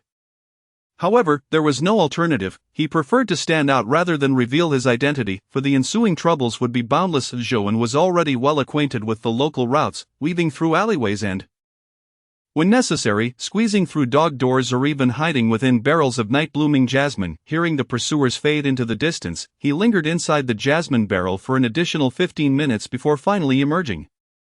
Noticing the foul odor clinging to him, Zhou did not frown but rather felt a surge of relief. Soon after, a beggar, covered in dust and appearing quite pitiable, appeared on the streets of the western district, exuding a stench reminiscent of one who had fallen into a cesspit, causing passers-by to recoil. Thus Zhou utilized this guise to make his way back to the dilapidated temple. By this time, night had fallen, and he sat with a cracked bowl, greedily consuming the thin noodle soup within. Though the soup lacked flavor, he savored it nonetheless, yet the occasional furrow of his brow and the flicker of his eyes betrayed his inner turmoil. In the dead of night, the temple resounded with distant cries, and Zhou curled up in a corner, attempting to find solace. Suddenly a stone struck his hand, neither too hard nor too soft, rousing him from his slumber. Gazing at the stone, Zhou grasped it and exited the temple. Stepping into the alley. At the alley's entrance stood a figure, who, upon seeing Zhou emerge, stepped forth from the shadows. It was Xiao Lu, who had chased after Zhou earlier in the day. "What brings you here? What has transpired?" Zhou inquired. Typically, as the liaison, Xiao Lu should not have come to his territory, as it could expose their connection. However, it was evident that something significant had occurred that night, prompting Xiao Lu to disregard this protocol. Xiao Lu appeared utterly fatigued, and Zhou could detect a strong scent of blood emanating from him.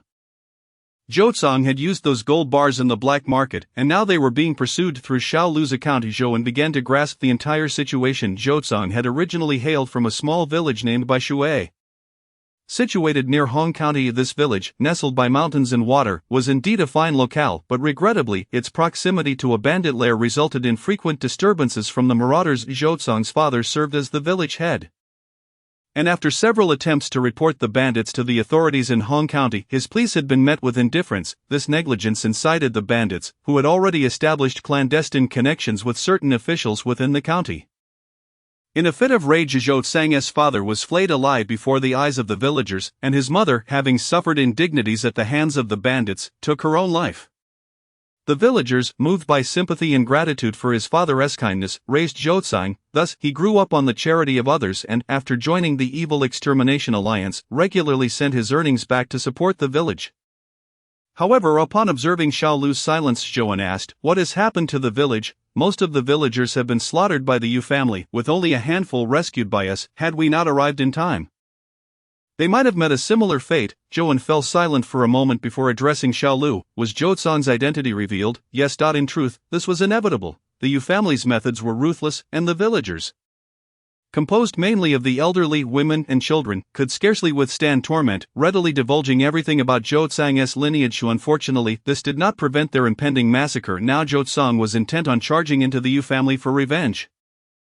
But I managed to incapacitate him and relocate him to a safe haven. However, the original meeting place is no longer viable. This matter is of great significance. The leader of the Blood Oath Alliance will personally come to retrieve that iron box.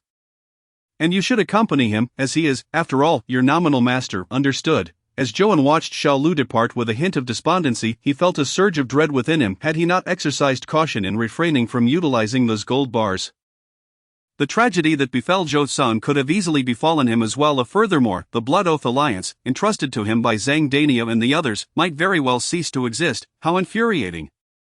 Zhou realized the grave implications of offending the top powers in Hong County. His situation was perilous. The Evil Extermination Alliance was not so easily infiltrated, and he needed to grow stronger.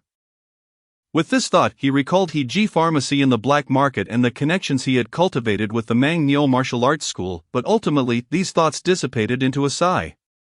The risks were too great. He could not afford a single misstep. 5 days later, Xiaolu arrived to guide Zhou into a dilapidated courtyard. Zhou noted that there were many uninhabited houses in Hong County and, intrigued, inquired of Xiaolu. The latter let out a cold laugh before explaining, "These houses belong to individuals of modest means but lacking any backing. People within 100 miles envy the life in Hong County, unaware that for those without connections, this place is their grave." As they spoke, a formidable figure suddenly appeared in the courtyard, approaching silently, startling Zhou, though Xiaolu seemed accustomed to such arrivals and walked directly toward him.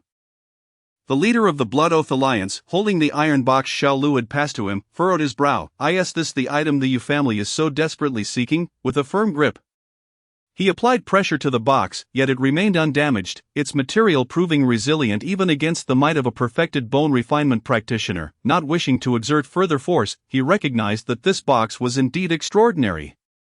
He would need to consult those within the alliance who specialized in crafting to unlock its secrets. Stowing the box away, he turned his attention to Zhou, having already gleaned his circumstances from Xiaolu.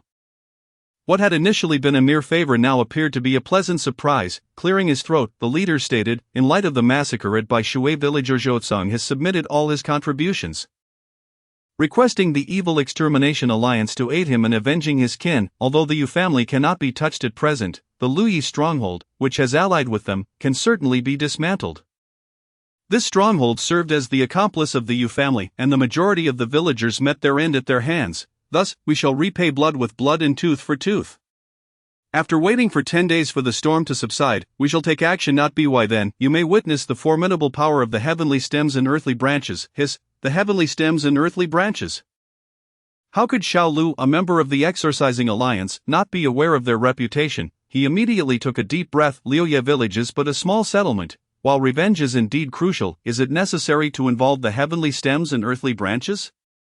Zhou Hentian did not clarify Xiaolu's doubts but merely instructed the two to make ample preparations. Before departing, Zhou Hentian glanced at Zhou as if wishing to say something, yet it seemed the time wasn't ripe. So he ultimately refrained from speaking, instead handing Zhou a concealed weapon resembling a ruler. Noticing Xiaolu's envious expression, Zhou inferred that this weapon must possess considerable power. Chapter 41, The Immortal Caresses My Crown. Bestowing longevity. The following day, Zhou cleared out the dilapidated temple, instructing everyone not to enter without his command and barricading the temple door. From beneath the severed statue's pedestal, he retrieved the bricks he had pried from beneath the cabinet that night. Upon opening the box, he found a stack of papers appearing freshly inked. As Zhou unfolded these drawings, he discovered that they detailed a set of sword techniques. The sword technique was nameless, yet the moves were renowned.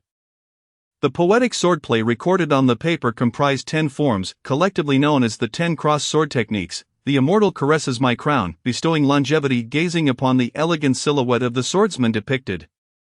Joan felt as though these figures began to animate, each move exuding an extraordinary ethereal quality. This sword technique seemed to possess an inexplicable allure. The more he observed, the more entranced he became. Without conscious thought, his right hand grasped a slender twig, and he began to mimic the movements of the swordplay illustrated on the paper. First his wrist, then his elbow, and ultimately his entire body danced in unison. As if stirred by a tempest, spiraling out of control, swish, swish, swish, swish, swish, the slender twig in Joan's hand transformed into a sharp sword, slicing through the surrounding space repeatedly. Everywhere the twig passed, a white sword mark appeared. As he continued, Joan's body flushed crimson, blood oozing from his wrist, yet his eyes lost focus, enveloped in a haze. Time slipped away unnoticed, and even Joan himself was unaware that he had lost consciousness. When he finally opened his eyes again, he found himself lying in a chamber of a medical hall. Just as he attempted to lift his head, a sharp pain surged through his skull. And a flood of memories began to resurface. I actually became enraptured while practicing swordplay. The thought of having fainted from martial training amused Joan. It was akin to his past life of fainting from late-night internet browsing, frankly. It was not a pleasant experience. At that moment, those outside seemed to sense the commotion within and hurriedly pushed the door open. Several minor leaders of the Blood Oath Hall rushed to the window, helping the revived Joan sit up. What on earth happened? Why did I faint? One round-headed, plump beggar spoke up. Boss, after you sealed the dilapidated temple, we heard strange gusts of wind from inside. It was quite frightening. Enough with the rambling, just tell me what happened next. Joan interrupted the long-winded fellow. Oh, later, those sounds just vanished, but without your permission, we didn't dare enter. However, when night fell and you still hadn't emerged, we grew anxious and ventured in, only to find you collapsed on the ground. Upon hearing this, Joan's heart stirred, and he calmly inquired, "Oh, did you see any papers on the ground?" No, the speaking beggar hurriedly shook his head. Upon entering, we saw nothing but countless marks as if cut by swords. The others echoed the beggar's words. Not seen? Then where did the papers before him vanish to? At that moment, a short beggar suddenly exclaimed, I remember. When we entered, there were white things flying around the dilapidated temple. Thinking back, they must have been the papers boss mentioned. White things? Fragments? Could it be that in my frenzy of sword practice, I shattered the papers? It was quite possible. After all, he recalled wildly slashing about. Alas, alas, alas, everyone out, everyone out. The patient has just awoken and needs rest. How can you all crowd in here? A doctor with a handlebar mustache entered and shooed the crowd away. Joan quickly clasped his hands in gratitude. Thank you, Dr. Yuan. This Dr. Yuan is the proprietor of the Yuan Medical Hall near the dilapidated temple, after the battle with the one-eyed of the Little Knife Gang. He sought this person out, only he had no disdain for their identities and was willing to offer his services, albeit at a price that could not be reduced. Dr. Yuan checked Joan's pulse and observed his pale complexion, stating, You are weakened due to insufficient vital energy and blood. You will require at least 7 days of recuperation. For these days, you should remain here and take your medicine in peace. Joan hesitated at first, but upon reflecting that the Blood Oath Hall was now operating smoothly without his constant supervision, he acquiesced to Dr. Yuan's advice. 7 days later, Joan had regained much of his strength and was now walking about the courtyard of the medical hall. He had been able to rise and walk normally for 3 days already. However, the memories of that day's sword training had grown exceedingly hazy. Moreover, it seemed the drawings had been destroyed by his own actions, causing Joan to feel vexed. Had his efforts been in vain? With this thought, he casually snapped a branch from a tree planted in the center of the courtyard. In the next moment, the twig in his hand moved of its own accord, slicing upward through the air. With a crack, the once vibrant little tree before him suddenly split open at an angle, and the fissure gradually widened, causing the upper half of the tree to tumble down. The originally wrist-thick green tree in the backyard was now severed in two. Startled by his own actions, Joan hastily discarded the twig. Just then, hearing the commotion, Dr. Yuan entered, and upon seeing the split tree, he fell to the ground in despair. My precious lotus tree that cost me 2 taels of silver. Joan regarded the tree as utterly ordinary, unable to discern its worth, and suspected Dr. Yuan was deceiving him. However, seeing the genuine distress on his face, he approached to offer consolation, only to be shoved away by Dr. Yuan. Humph, you little brat. You've broken my most cherished lotus tree. How will you compensate for it? How to compensate? Dr. Yuan had already mentioned the tree's price, so Joan begrudgingly paid 2 taels of silver to quell the matter. only to be driven out by Dr. Yuan, who was still simmering with anger. You've recovered sufficiently, return home on your own, no farewells. Bang! The door of the medical hall slammed shut. It seemed Dr. Yuan was genuinely furious. And Zhou felt a twinge of regret. He should not have carelessly tested his sword, and now he could only accept his misfortune, hoping it would not affect their future cooperation. Meanwhile, after closing the door, Dr. Yuan, upon hearing Zhou's departure, could no longer suppress the smile creeping onto his face. Had he not covered it with his hand, he would have burst into laughter. This foolish lad is so easy to fool. He truly believed it. With that thought, Dr. Yuan called for an apprentice from the shop. Yuan Air, go to the riverbank and pull up some trees. Remember not to kill them, and plant them in the backyard for me. What about your precious lotus? Yuan Air, having heard his master's lament, was taken aback, only to hear a furious reprimand. Of course, we'll chop it up for firewood. Do I need to teach you how to deal with that wretched tree? Oh, I'll go get it right away. After 10 days of calm, despite some setbacks, Zhou had fully restored his spirits and was now awaiting the evening's action. At midnight, he passed through the organization's secret path and crossed the city gate of Hong County. Arriving at the western outskirts, under the bright moonlight, Zhou soon spotted several figures gathered at the rendezvous point, alongside tethered horses. Apart from him, everyone else had already assembled. Zhou approached and whispered the secret signal, then greeted Xiao Lu. During this exchange, he noticed two new individuals, recalling that Xiao Lu had once mentioned two special members of the team who typically did not participate directly. Today was a rare opportunity to see them.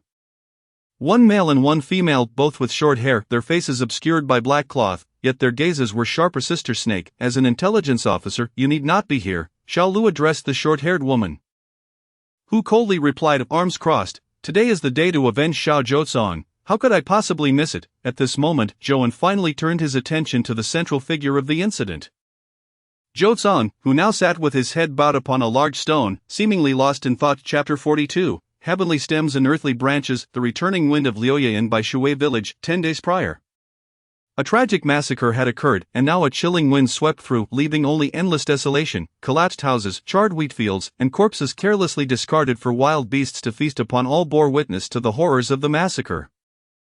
The once idyllic village, nestled by mountains and waters, had been reduced to a wild, desolate land, with numerous beasts taking residence, reveling in the unexpected bounty. Yet this did not mean that the village was devoid of human presence.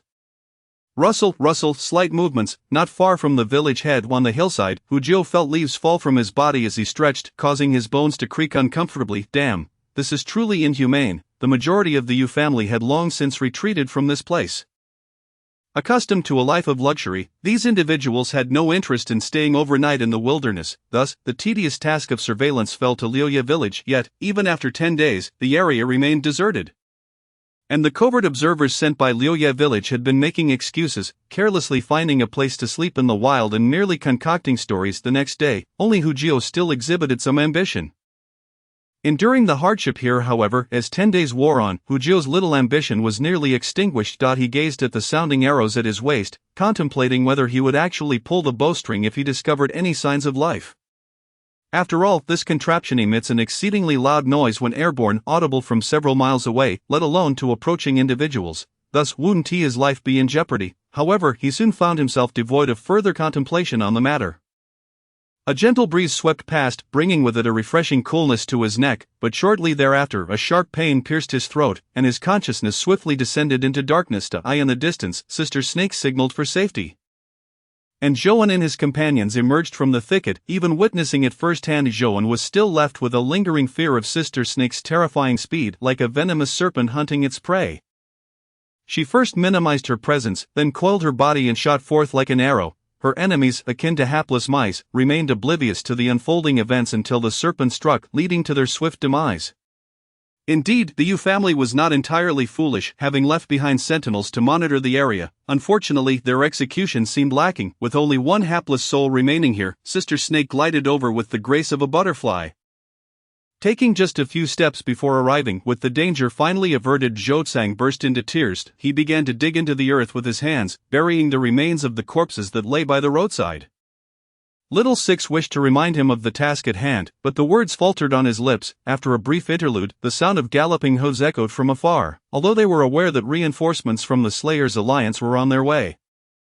The current display of extravagance was not typical of their organization. After exchanging glances, Zhou and the others pulled Zhou Tsang into hiding. As the hoofbeats approached the village entrance, someone dismounted, and judging by the voice, the newcomer was of considerable size. "Where are the members of Team Wu?" a loud voice boomed, and upon hearing the name of his team, Little Six emerged with a scowling face. Upon seeing Little Six, the newcomer burst into hearty laughter, extending his arms in an attempt to embrace Little Six, who disdainfully evaded him. Recognizing familiar faces, the hulking figure's companions and Zhou approached each other for acknowledgement.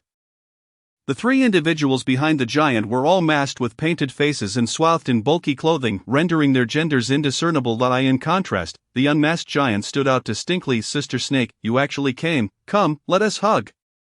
The giant's eyes lit up upon spotting Sister Snake, and he strode over eager for an embrace. Suddenly, a loud thud resounded as a kick struck the giant's jaw, sending him sprawling to the ground with a yelp. Yet, he quickly recovered, laughing heartily. "Sister Snake remains as warm as ever. If only I could marry you, Huang Niu. If you continue this wayward behavior, I shall sever your third leg," a cold voice admonished, causing the giant to hastily cover his groin. His expression a comical blend of terror. Zhou observed the scene, amusement mingling with a sudden realization. Both Sister Snake and the burly man seemed to possess unique titles, unlike the mere numerical designations they held. The structure within the Slayers' alliance appeared to be far more intricate than he had initially imagined. After their reunion, they quietly awaited the arrival of the fabled heavenly stems and earthly branches. However, after a lengthy wait, even as the night began to yield to dawn, the anticipated figures remained absent. "Damn, are the heavenly stems and earthly branches truly so arrogant as to keep us waiting this long? I am at least a reserve member." "Enough, Huang Niu, you speak too much," Sister Snake coldly reprimanded Huang Niu, who displayed a guilty expression, as though he had inadvertently revealed something he ought not to have. As dawn broke, restlessness spread among the group. Could it be that the heavenly stems and earthly branches were toying with them? Just then, a figure appeared abruptly before them, seemingly materializing out of thin air. Causing everyone to leap up, weapons drawn, directed at the newcomer. The figure appeared diminutive, shorter than Zhou, clad in black garments and wielding a slender blade that glistened with what appeared to be blood. Most peculiarly, the individual wore a rat-headed mask. "Are you the rat of the earthly branches?" Huang Niu asked, bewildered, as the newcomer nodded and then vanished without a trace. The assembled group exchanged perplexed glances. The stranger's arrival had been utterly baffling, and had it not been for the rat mask, they might have collectively attacked. Amidst their confusion, Sister Snake seemed to recall something, her eyes widening as she beckoned everyone to mount their horses. "Let us head to Willow Leaf Village to investigate, but it's already dawn. Isn't that a bit untimely? We'll find out once we arrive." Observing Sister Snake's serious countenance, the others could only suppress their doubts. Half an hour later, they arrived at a wooden stockade at the halfway point of a precarious peak, where a signboard reading Willow Leaf Village hung. Strangely enough, despite the brightening sky, not a single soul was stationed there. And the interior was eerily silent. A Sister Snake dismounted first, pushing open the gate of the stockade. Little Six and the others wished to caution her, but the next moment, they were all rendered speechless.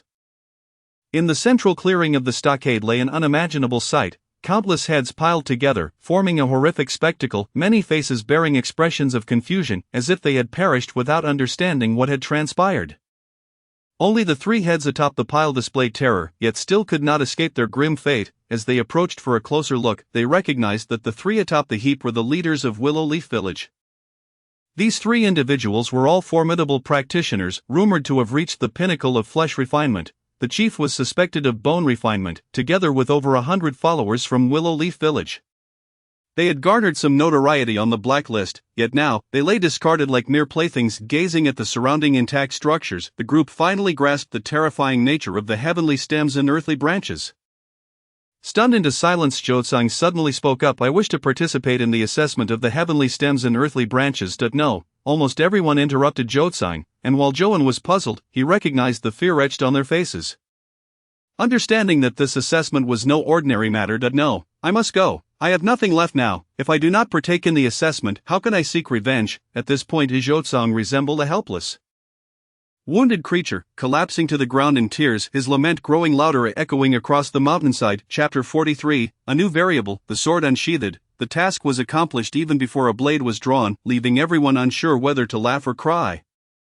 On the return journey, a somber mood enveloped the group. Initially, they had come to avenge their fallen brethren and to observe the legendary heavenly stems and earthly branches, yet now, with the rat of the earthly branches having made an appearance, they had gained nothing, only a sense of dread and yearning towards the heavenly stems and earthly branches. Along the way, Ojo inquired of Little Six about the heavenly stems and earthly branches, as well as the assessment process. Little Six furrowed his brow, but he understood that Joan would inevitably encounter this matter. The Alliance was not secretive about such information, rather, it subtly encouraged exploration.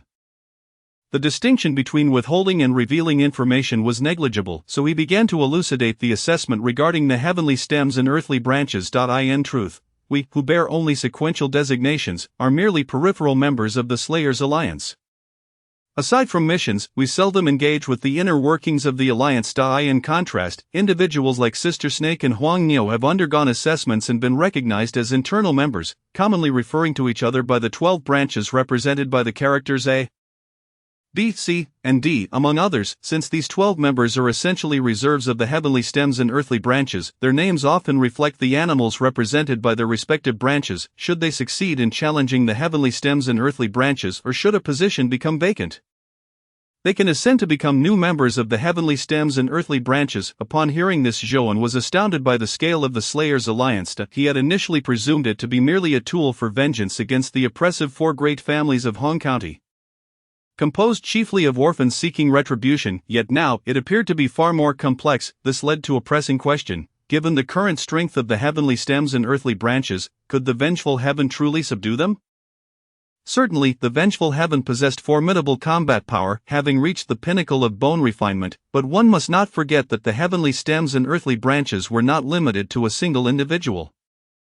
Each was a being of bone refinement, and they were all remarkably young, teeming with potential. Could a solitary individual from vengeful heaven truly govern such a cohort of prodigies? With the lingering doubts unaddressed, new inquiries arose, yet it was evident that even Little Six would find it challenging to answer such questions, and he could only bury them in his heart to explore gradually in the future. Besides waiting as reserves for vacancies or to challenge, there existed another pathway leading to the heavenly stems and earthly branches, recognized as the most legitimate route within the Slayers' Alliance. Once successfully traversed, all members would acknowledge it. This pathway was known as the Zodiac Path. Hearing this name suddenly, Joan paused, his surprise palpable. He had long been perplexed by the cultural similarities between this world and his homeland.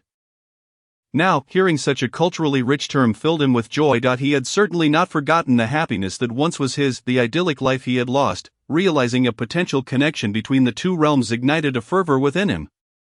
Perhaps predecessors had traversed to this foreign realm before him, otherwise it would be impossible to explain such striking similarities. Moreover, there might be remnants left by those predecessors, perhaps even a means to return to his homeland.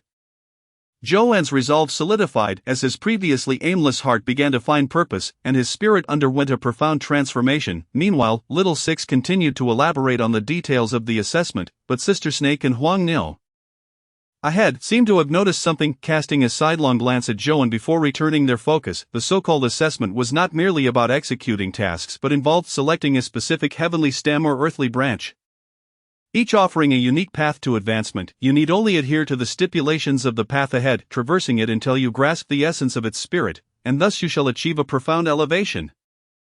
The notion of comprehending and merging with the spirit of this path, each word is intelligible to him, yet when woven together, it presents a formidable enigma. Joan expressed his bewilderment, while Xiao Lu, with hands raised in resignation, indicated his own ignorance of the matter. In any case, the specific challenges of this path remain shrouded in mystery, yet its peril is exceedingly high. 5 years prior, I was taken in by the leader and joined the evil-slaying alliance. Yet throughout these 5 years, many have sought to partake in the trials for immense power, and to this day, I have yet to hear of even a single success. Moreover, those who failed the challenges have left behind only their desolate remains, their bones lost to time. Thus, this is the very reason we impede Zhou from participating in the selection, for his strength is yet insufficient to qualify as a candidate for the reserve, leaving him with naught but the final path, which knows no bounds in cultivation but is fraught with terror, where the likelihood of death is alarmingly high. Upon hearing this, Joan extinguished any lingering thoughts of potentially involving himself in the future. He merely yearned to swiftly enhance his martial prowess, accepting even the risk of damaging his foundation in the early stages. However, the prospect of facing such a trial of death, truthfully, he lacked the resolve and courage. After all, his physical form possessed commendable martial aptitude, coupled with a high degree of comprehension, ensuring his ascension would not be unduly slow, without the need to wait for the enemy to perish from old age to seek vengeance. With this thought, as Zhou completely dismissed any such notions. Observing Zhou's despondency, Xiaolu felt a sense of relief. He had no desire to witness his companion heedless of warnings and court death. As the night began to fade, the official road leading to Hong County was already bustling with diligent farmers transporting goods toward the town. At this moment, Zhou had long since detached from the group. Clutching a bundle and masquerading as a youth venturing into the city, gazing at the hopeful travelers on either side, Zhou felt an overwhelming melancholy. The golden city they envisioned concealed beneath it the decay of their rotting corpses. Step aside, the official has arrived, all unauthorized personnel, retreat. Suddenly, a thunderous clamor erupted behind him. Zhou turned to see two cavalrymen, adorned with orange-yellow banners, galloping toward him. With whips in hand, they forcefully herded the common folk to the sides of the road. The large character Shui emblazoned on the orange-yellow flags caught his eye. Zhou swiftly darted to the sides, pulling two sluggish individuals out of harm's way, sparing them from the lashes, initially irked by his interference.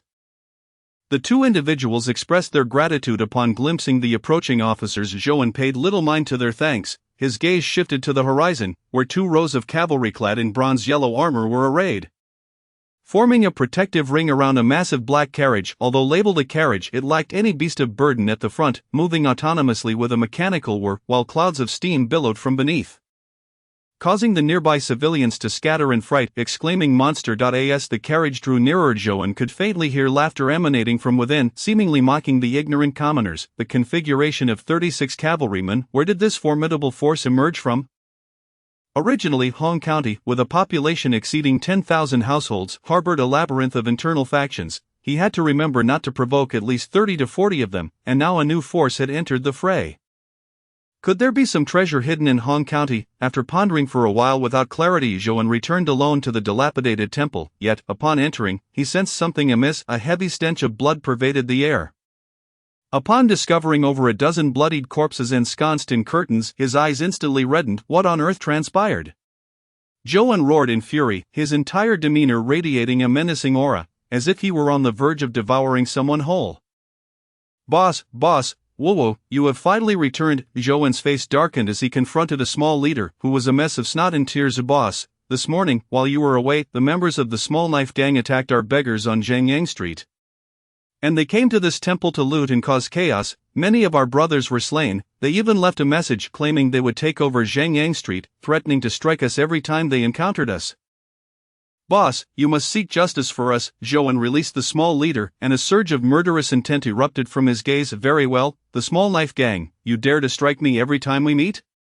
I shall send you all straight to hell to confront the King of Hell. Though the beggars of the Blood Oath Hall occupy the lowest rung of society in Hong County, they are the sole hope entrusted to him by Zhang Dainio, and he would not allow anyone to lay a finger on them, even the mightiest of deities. The thought of having recently promised them a home, only to find them now separated by life and death, filled Zhou with rage. He yearned to tear the Small Knife Gang apart immediately, yet he needed to steady himself to comfort the brothers of the Blood Oath Hall, and to tend to the wounded. Otherwise, should more of his brothers perish, he would have no face to show Zhang Dainio. Extracting all the money hidden beneath the temple's foundation, he handed it over to the small leader.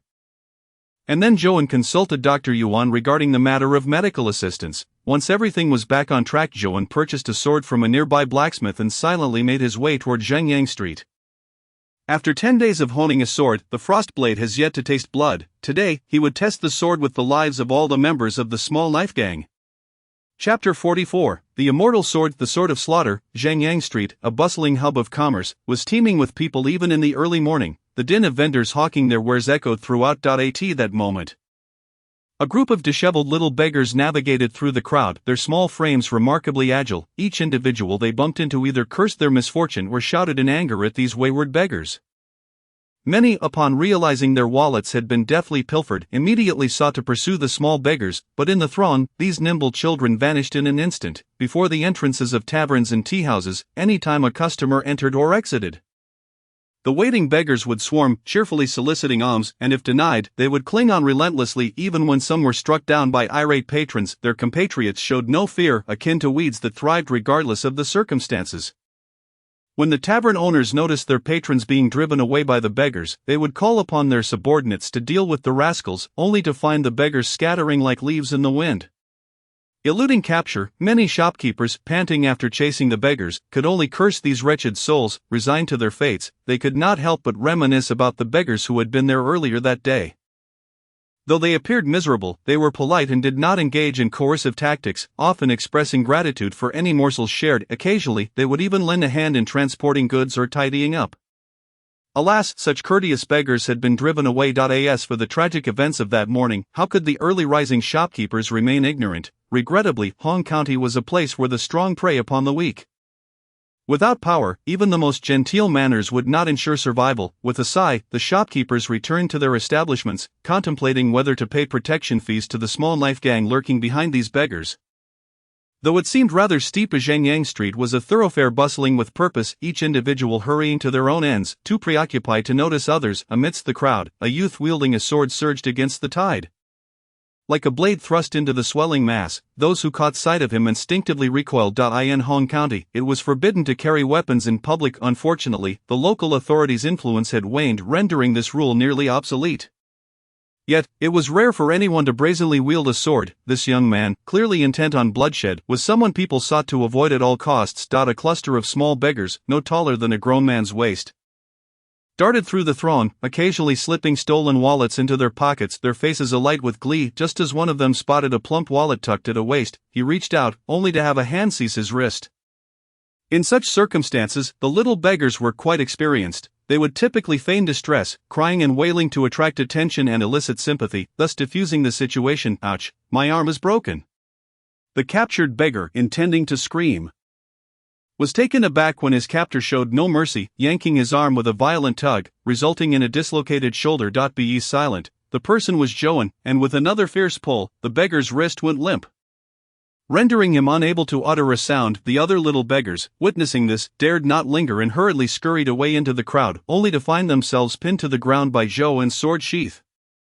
"Take me to your leader." Those around Zhou observed his audacity, whispering among themselves. Some even dared to plead for the little beggar's release, only to be met with Zhou's fierce glare, which silenced them.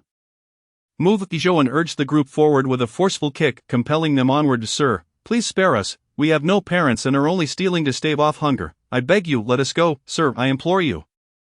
Spare these little ones, please." Some of the small beggars fell to their knees, repeatedly bowing in supplication, but were met with a swift kick from Joan, who coldly responded, "Take me to your leader, or I shall break your legs." At this, the faces of the little beggars turned pale. In a world where the hunter eventually becomes the hunted, this unspoken rule circulated among the beggars. If one is caught in the act of thievery and refuses to disclose the whereabouts of their leader, the subsequent medical expenses will be covered internally, with someone attending to their final arrangements. However, should they reveal their leader's location, not only will they face violent retribution, but they will also be forbidden from begging, destined to perish from starvation on the streets. Thus, it is a common understanding among beggars that they must protect their leader's position, lest they face a grim fate. Yet now the formidable figure before them seems ready to act, suggesting that their silence may lead to broken limbs. Once incapacitated, they would be relegated to the lowest rung of society, a mere pitiable figure without hope for ascension, an intolerable outcome for them.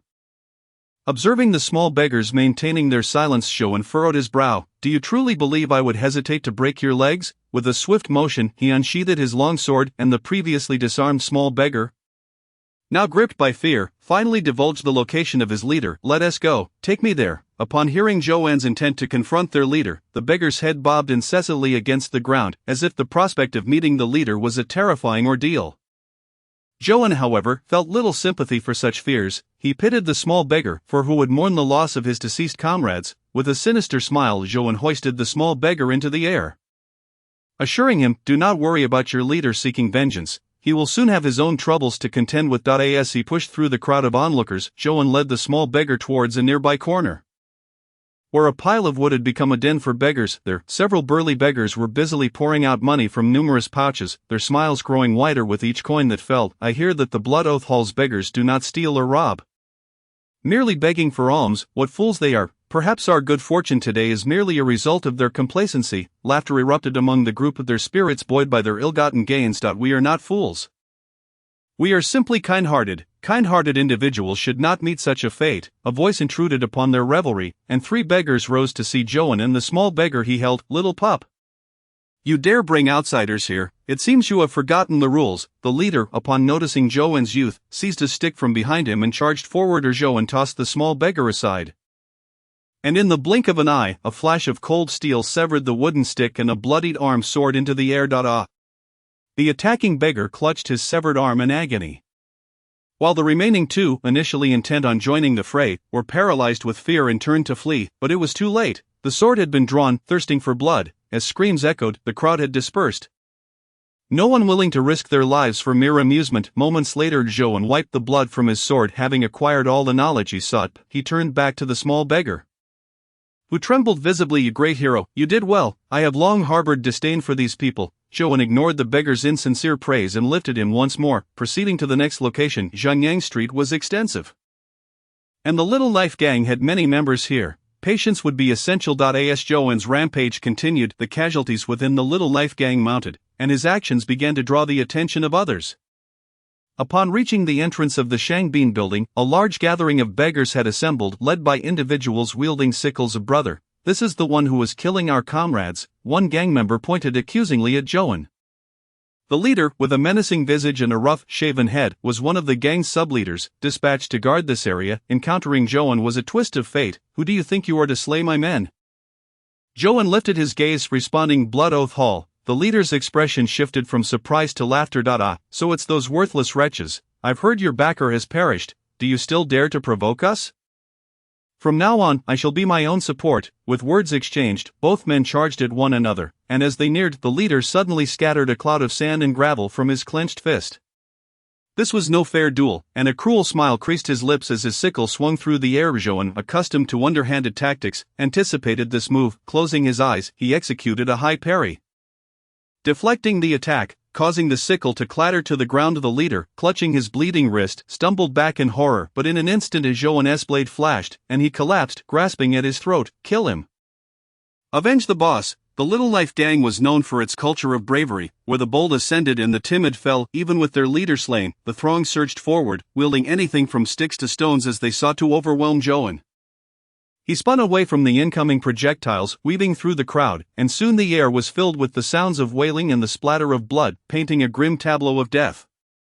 After dispatching several more, the remaining members fled in terror, most racing towards the headquarters, hoping to find refuge with their formidable leader. Joan followed closely behind, a harbinger of death, relentlessly harvesting lives. His inner fury only intensified with each act of violence, until finally he operated on instinct alone, as if he were a machine designed solely for slaughter. Each strike of his sword was distinct, finding varying angles upon impact, as if he were continuously adjusting his technique to discover the optimal path for his blade. With each swing, the motion became smoother and swifter. The desire to kill is indeed the finest teacher in martial arts, a truth well acknowledged. When Joan finally emerged from the haze of bloodlust, he found himself at the gates of the Little Knife Gang, where over 30 gang members had gathered, yet their faces were pale with fear as anguished cries erupted from behind him. Joan turned to see a grim sight. A dozen or more bodies lay sprawled on the ground, each adorned with numerous wounds, blood pooling from their injuries, their suffering harrowing to behold. At that moment, the gang leader, Dao Long, emerged from the crowd, his battle-worn body revealing countless scars, a testament to his experience. Surprised by the sight of the young man before him, an executioner of such magnitude, he opened his mouth to speak, intending to negotiate peace as he had done before. However, he abruptly halted, realizing that the battlefield had shifted irrevocably. His intent to reclaim Zhangyang Street had been fueled by the news of Zhang Xinlong's demise, and he had believed himself safe. Little did he know that a ruthless individual lurked beneath the surface of his adversaries. Regret washed over him too late. Do not engage, I will handle this myself. Dao Long shed his outer garments, revealing a robust physique marked by numerous knife scars. Unlike his previous hesitations with Zhang Xinlong, he was now fully prepared for combat. 13 chopping knives, Dao Long roared as he expanded his frame, charging forward like a drawn bowstring, a resounding crash echoing through the air. Clang! The clash of weapons reverberated painfully, as Joan struggled against Dao Long's immense strength, sliding backward and carving shallow grooves into the ground. Joan braced himself, yet still found himself pushed back by the overwhelming force, with the sickle in hand. Dao Long's demeanor transformed, each strike and movement flowing with grace. He viewed Zhou as mere timber to be felled, each blow aimed precisely at his vulnerable points, attempting to cleave him in two. Zhou's sword narrowly grazed Dao Long's throat. The latter evaded, countering with a sweeping strike from below that nearly disarmed Zhou, and they both retreated, staring each other down at the gang members, witnessing their leader's dominance over Zhou. Erupted in cheers. "Our leader is magnificent, he will vanquish this arrogant fool." The atmosphere was electric, and Dao Long, fueled by excitement, gripped his sickle even tighter. Observing Zhou's dulled blade, Dao Long focused intently. He merely needed to strike the nick several times to sever both the sword and its owner's head. For most, this would be a daunting task, but for a seasoned woodsman like him, it was second nature. Kill. Dao Long unleashed a fierce vertical strike, compelling Zhou to defend with his sword just as he had anticipated. A glimmer of satisfaction crossed Dao Long's face as he aimed for the blade's weak points. Zzz. Contrary to his expectations of the sword shattering and Zhou's head flying, at the moment of contact Zhou's wrist twisted, redirecting Dao Long's sickle aside and causing it to spin in tandem with his sword. Dao Long felt as if his sickle had become ensnared, helplessly following Zhou's lead, and the rotation quickened.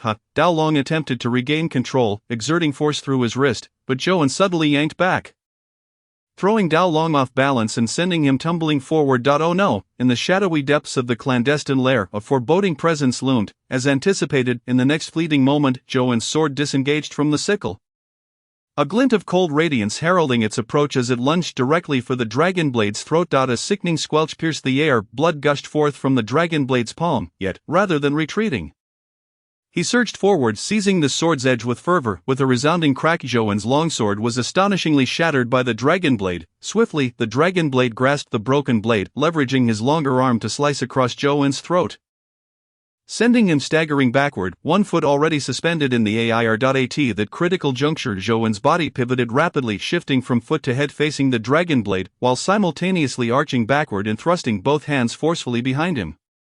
This abrupt transformation was both swift and eerie, leaving the dragon blade no time to react, resulting in a sword piercing through his throat. Eyes wide with disbelief, the dragon blade could hardly fathom his defeat until the very moment of his demise. Releasing the sword embedded in his throat, Zhou allowed the dragon blade to retreat in despair, clutching his throat. Confusion etched across his face. As he beheld the imminent demise of his nemesis, Zhou, having avenged himself, suddenly felt a profound sense of release. This technique is known as Immortals Upside Down, drunkenly ascending the sky. It is derived from the illustrious and enigmatic unnamed sword manual. Your death by this technique is indeed no injustice. Zhou harbored no fears of the dragon blade seeking vengeance like Lu Tao, for his sword had not only pierced the dragon blade's throat but had also severed the spine at the back of his neck. Watching the dragon blade collapse helplessly, eyes pleading, Zhou understood the unspoken prayer, yet he still retrieved the fallen sickle, striding towards the members of the Little Knife Gang with the dragon blade's despondent gaze upon him. When these heartless fiends slaughtered his brothers, there was not a shred of compassion. Today, the Little Knife Gang must be eradicated. Chapter 46, Peace in a Pool of Blood. Zhou knelt, gasping for breath. The members of the Little Knife Gang, notorious for their ruthless bravado, launched a ferocious assault upon realizing their escape was futile. Though the sickle in Zhou's hand was meticulously crafted, it had long since dulled from the relentless hacking. Casting aside the now useless sickle, he surveyed the surrounding corpses, witnessing the incessant flow of blood. Engulfed in a profound bewilderment, he suddenly questioned the purpose behind the slaughter of so many lives. These individuals were perhaps not entirely wicked. They might have been the pillars of their families, fathers to several children, or dutiful sons to aging parents. Once one enters the underworld, autonomy is forsaken. The lines between good and evil had become utterly indistinguishable to him. Nausea overwhelmed Zhou, an impulse to vomit clawed at him, and he believed it was his rightful response, akin to any normal individual. Yet, as he opened his mouth, nothing emerged. At that moment, he finally recognized something was amiss within himself. Since the killing of Lu Tao, he had felt no discomfort or unease whilst taking lives. This sensation was foreign and terrifying. It was as though a merciless deity of death resided within him, commandeering his body during each act of murder. Perhaps it was not even his own body. Zhou gazed at his blood-soaked hands, realizing he was beginning to lose his grip on reality. With little effort, Zhou discovered the secret chamber of the Little Knife Gang hidden behind a painting at the center. The chamber's door bore a bronze ring, which he pulled forcefully, causing the stone door to creak open. Perhaps this was why the chamber was not particularly well concealed. After all, to access it required at least the martial prowess of the body refining realm, and those with such capabilities entering here often signified the impending demise of the Little Knife Gang. Upon opening the stone door, he found no hidden passage, only a room of over 30 square meters. A wooden rack leaned against the wall, adorned with neatly arranged shards of silver in square plates. At the far edge of the rack lay several ledgers, which Joan skimmed over, noting they pertained to menial trades such as woodcutting and water hauling from nearby streets. It appeared the Little Knife Gang was far less formidable than he had imagined. Aside from the racks, boxes and ledgers, the chamber was astonishingly clean, devoid of any other items, which left Joan perplexed. However, after a brief contemplation, he emptied all the silver into a cloth bag he had carelessly found. It felt surprisingly heavy, approximately weighing over 100 pounds. The sum was roughly equivalent to 500 taels, barely befitting the status of the Little Knife Gang, yet it elicited no thrill. After conducting a thorough search of the headquarters and confirming its emptiness, Joan departed with the hefty bag of silver. That night, the Blood Oath Hall buzzed with activity. Around the grand bonfire, countless beggars' throats bobbed as they gazed at the roasted meat skewered beside the flames. A rarity for them to savor authentic meat. Previously, they subsisted on leftovers, while meat was commandeered by small factions like the Little Knife Gang, which they could ill afford. At that moment, Joan did not join the other beggars but rather conferred with several minor leaders within a dilapidated temple. Upon pouring out the bag of silver, the surrounding leaders were utterly astounded. They had only known Joan had departed that morning, yet he returned not only with over 100 pounds of roasted meat but also with a bag of money. Joan explained that he had found a new patron and that the Little Knife Gang had compensated him. Some leaders expressed disbelief, questioning how the Little Knife Gang could possess such wealth. Joan shook his head, offering no further elucidation. As for the news of the Little Knife Gang's annihilation, it was of no concern to him. He resolved to keep a low profile henceforth. Quietly remaining in the vicinity of the Blood Oath Hall, safeguarding his own small domain. Regarding the silver, Joan contemplated purchasing nearby houses. The land deeds in Hong County were exorbitant, yet many vacant properties had long been occupied illegally, and the authorities lacked the capacity to intervene, resulting in numerous unlawfully occupied homes, making them available at a bargain. Those who settled near the Blood Oath Hall had no choice but to do so out of necessity. Otherwise, who would choose to reside in such a filthy and chaotic place? Joan was not particularly worried about their unwillingness to sell. He had already gathered information indicating that several nearby residents were eager to sell their homes to return to their hometowns. As life in Hong County was arduous, and they could hardly bear the local prices. Furthermore, these occupants had no legitimate land deeds, so if they refused to vacate or attempted to inflate prices, Joan would simply report them to the authorities and see who truly suffered. After sorting through all these matters, Joan stepped outside, drawn by the sounds of bubbling broth, with a smile. He joined the minor leaders. Upon seeing Joan's arrival, the others regarded him with a mix of awe and respect, for it was he who had repeatedly guided them through perilous trials. Securing a foothold for the Blood Oath Hall, Joan observed the surrounding expressions of anticipation and trepidation, casually snatching a piece of meat from the roasting fire, then raising his hand and proclaiming, "Brothers, feast on meat." Cheers erupted. "Oh, yes, the boss is magnificent, the boss is impressive, long live the boss." These beggars, having lived the harshest of lives, unleashed a torrent of praise, prompting Joan to chuckle. Subsequently, the minor leaders sliced the sizzling, juicy meat and distributed it to the beggars, who devoured it ravenously, raising doubts whether they truly savored the flavor akin to Zhu Beiji gorging on ginseng fruit. "Boss, drink the meat broth." At that moment, a minor leader ladled a bowl of steaming soup from a bubbling pot, presenting it to Joan, who accepted it with a smile, leaving the leader in a state of astonishment. As he witnessed the surrounding smiles of joy, Joan sipped the broth, his grin widening. "Brother Zhang, brother He, brother Wu, brother Su, do you see? The Blood Oath Hall is flourishing." Joan gazed at the moon, casting a soft glow in the sky, his heart increasingly enchanted. The following day, Joan was summoned by Xiao Lu to a new hideout, still an underground hollow in a small hill. Surprised to find Xiao Lu alone, he inquired about the whereabouts of the others. Xiao Lu, observing Joan, let out a deep sigh. "Xiao Lu, why the sigh?" Joan asked, perplexed. Xiao Lu shot him an exasperated look. "I thought you would be the most docile, yet within a day, you annihilated an entire gang." Truly impressive. Feeling slightly embarrassed by Xiao Lu's jibe, Joan scratched his head. Sigh. "No one is ever easy to deal with." Observing Xiao Lu's long sighs, Joan inquired about the matter. It turned out that after Zhou obliterated the Willow Leaf village, he remained restless and recklessly participated in the Zodiac Path, currently engaged in preparations in the secret location. Furthermore, Xiaojiu was far from the innocent facade he presented, frequently venturing out at night to hunt families and factions related to the Yu family. Initially, they had hoped Joan would maintain a calm demeanor and conduct affairs judiciously, only to be surprised less than a day later by his remarkable actions. I understand your thirst for vengeance. But could you consider the consequences before acting? Which gang in Hong County lacks a backer or escape route, if not for the absence of the Little Knife Gang's patron currently in the county? You would be in deep trouble. Upon hearing this, Joan, concerned for himself and the Blood Oath Hall, inquired further. It was revealed that the Little Knife Gang had been subdued by a family under the U family's command. Known as the G family, since its inception, the second son of the G family was the second in command of the Little Knife Gang, although he remained concealed in the shadows, seldom making an appearance. And how formidable is this G family? Joan asked, his curiosity piqued. Xiaolu glanced at Joan. What, are you contemplating eradicating them completely? The G family is not particularly strong, they only possess 5 or 6 practitioners at the bone refining realm. 5 or 6 practitioners at the bone refining realm? Joan gulped, feeling somewhat daunted. Now you realize the gravity of the situation, huh? Xiaolu teased. Subsequently, he delivered a piece of news that was not entirely reassuring. The Little Knife Gang was merely one of many factions under the G family's control, holding limited status and primarily serving as the personal treasury of the G family's second son. Given that the second son was engaged in commerce away from home, he would not return for several months, allowing Joan a temporary reprieve from concern. Upon hearing this, Joan finally exhaled in relief. At the same time, within the decimated Xiaodao Gang, the headquarters was in complete disarray. Upon realizing the annihilation of the gang, fear initially gripped the hearts of the onlookers, swiftly followed by an insatiable greed that drove them to plunder without restraint. By this time, the headquarters of the Dadao Gang had been stripped bare, with not even the main pillars left standing. One must not underestimate the significance of martial prowess in this world. For its production efficiency was incomparable to that of a bygone era.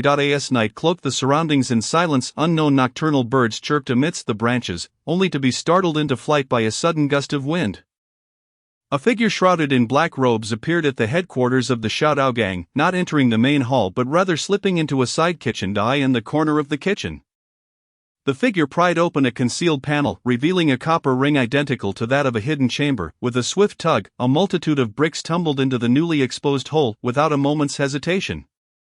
The cloaked figure leaped into the abyss, casting aside the dust that enveloped the area. The figure ignited an oil lamp, illuminating an underground plaza spanning over 1,000 square feet, where heaps of weapons and armor glimmered in the dim light.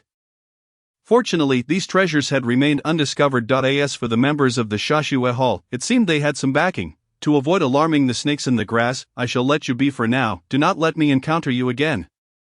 Chapter 47, The Alliance Turmoil. After dealing with the Xiaodao Gang, Joan remained uneasy about the members of the Shashue Hall, choosing to linger in the vicinity for over 10 days without venturing out. At this juncture, both sides of the properties had been largely acquired, prompting Joan to instruct his men to dig through the walls, creating several escape routes. Additionally, a secret passage leading to another street was excavated behind the idol of a dilapidated temple for escape purposes. Despite these precautions, Joan's unease persisted. Daily, he dispatched 3 or 4 astute beggars to the alleyway to observe, returning to report at the slightest sign of trouble. Thus, a month passed, and tranquility enveloped the Shashue Hall. Allowing Joan to finally exhale with relief, although he had attained the realm of body refinement, he realized he had not visited the Mangnia Martial Arts Academy for quite some time. Consequently, he purchased 2 tails of meat and some provisions on the street, making his way to Tianshui Street. Entering Tianshui Street, everything remained unchanged, the bustling populace attending to their daily chores, children frolicking and playfully bickering in the streets. As Joan approached the Mangnia Martial Arts Academy, he heard boisterous sounds emanating from within, suggesting a multitude were engaged in training. Has the Mangnia Martial Arts Academy seen a resurgence in business? The owner and the second senior sister had toiled for quite some time over this matter. Upon reaching the front door, Joan noticed 2 burly men standing on either side, and before he could react, they warmly ushered him inside. Joan surveyed the now rejuvenated courtyard, with new wooden stakes and racks on either side, causing a sense of foreboding to wash over him. One of the large men spoke up. It seems this esteemed guest is visiting us for the first time. Our Zhengyao Martial Arts Academy has recently opened, and the tuition is remarkably low, only 2 taels per month to enroll. Of course, should you wish to take the owner as your master, that would be a different fee altogether. Zhengyao Martial Arts Academy. Joan sensed that some unknown changes had transpired during his absence. 2 taels of silver a month, such an inexpensive rate. Maintaining a facade of indifference, he deftly shifted the subject. The two men, seeing Joan inquire about the pricing, perked up with enthusiasm, thumping their chests as they proclaimed, "This price is undoubtedly the lowest in the vicinity. Did not the Martial Arts Alliance state that to protect the interests of martial arts academies, each must charge no less than 1 tael of silver per month for apprentices?" This was a frequent complaint of the academy owner during Joan's training. Such pricing was a burden for the local residents. Even if they could afford it, they might as well enroll in a higher-tier academy. Consequently, the Mangmia Martial Arts Academy had suffered a significant decline in business, showing no signs of recovery. When Joan broached this topic, one of the large men appeared somewhat incredulous. "Brother, you certainly have connections to know of such matters." However, the man quickly chuckled, continuing, "Our Jingyo Martial Arts Academy is officially recognized as a secondary academy by the Martial Arts Alliance. Although the term secondary may sound peculiar, it boasts instructors who have achieved mastery in body refinement. Thus, we are free to determine our own tuition fees. I see," thought Joan, maintaining an outward expression of enlightenment while internally harboring disdain for the double standards of the Martial Arts Alliance, which permitted the privilege to act with impunity while restricting the common folk. The other man, upon witnessing Joan step through the door, reached to accept the gift in his hand, only to find Joan deftly evade him. This left the large man feeling somewhat awkward, prompting Joan to casually state, "This is a token of my intent to apprentice under the owner, provided he possesses the requisite skill." Observing Joan's demeanor, the two men felt a sense of delight rather than indignation. It seemed this fellow might be a person of means. They respectfully led Joan into the main hall, offering him warm tea with thoughtful hospitality. Regardless of their affiliations, this new academy appeared particularly warm and accommodating, a stark contrast to the cold demeanor of the second senior sister. Joan settled into a chair, savoring a sip of tea while patiently awaiting the arrival of the owner. Moments later, a hearty laugh resonated from outside. "Allow me to see which young lad wishes to take me as his master." A towering figure, measuring 8 feet tall with thick brows, strode into the room. His imposing physique certainly commanded attention, and those seeking to learn martial arts would likely not flinch at the prospect of paying him. Joan rose to greet him, cupping his fists in salutation. Despite the potential for future discord, he deemed it inappropriate to display contempt in light of such gracious hospitality. Noticing Joan's respectful demeanor, the owner of the Jingyo Martial Arts Academy's impression of him improved.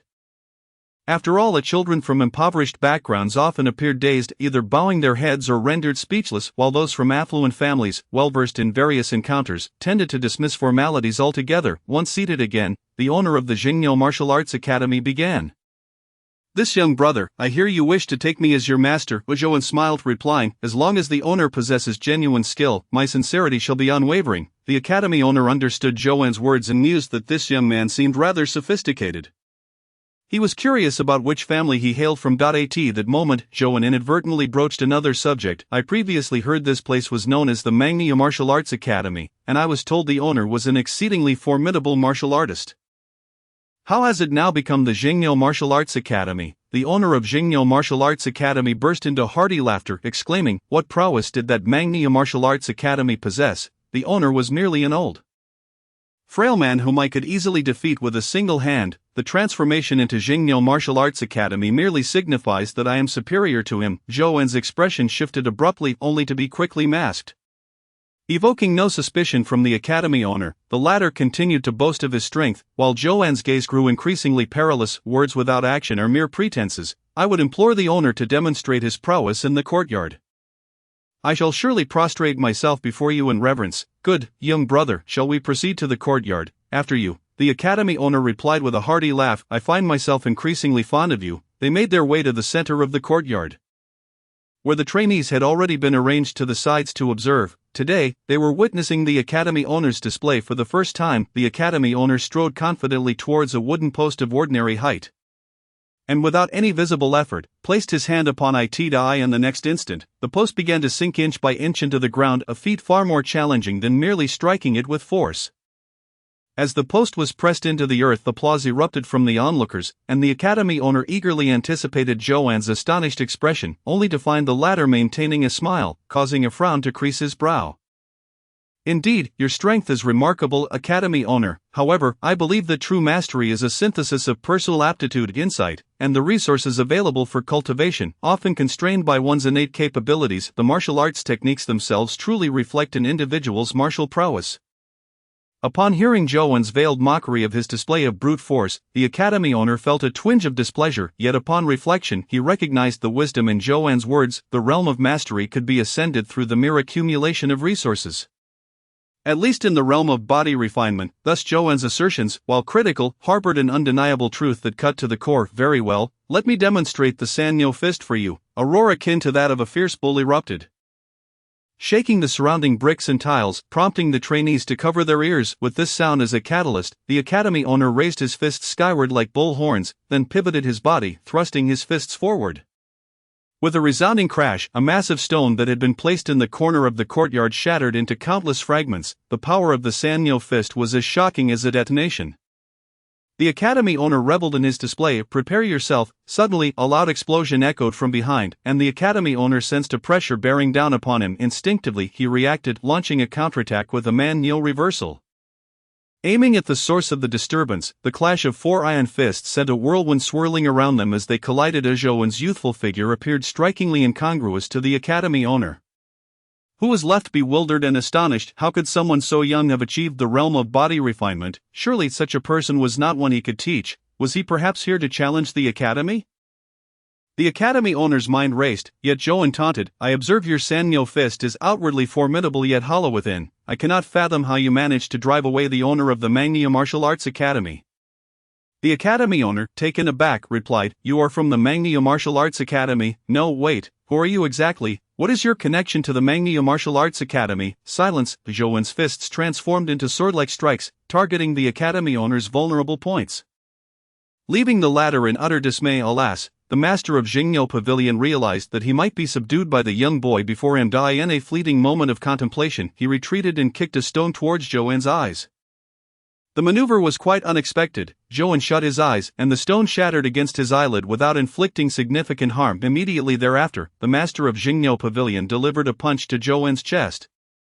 A triumphant expression blossoming on his face as he felt victory was within his grasp. As the master struck Zhouwen's chest, the latter stumbled backward, but with a swift twist of his body, he turned as gracefully as autumn leaves falling in the breeze, repositioning himself. When he came to a halt, his sword was already poised at the master's throat. I have lost. The master of Jingyo Pavilion felt a sharp pain at his throat, disbelief washing over him, while Zhouwen retracted his right hand and disdainfully remarked, Your skills are nowhere near as grand as you boast. Tell me, what means did you employ to wrest this dojo from the hands of the Mangnia Martial Arts Academy?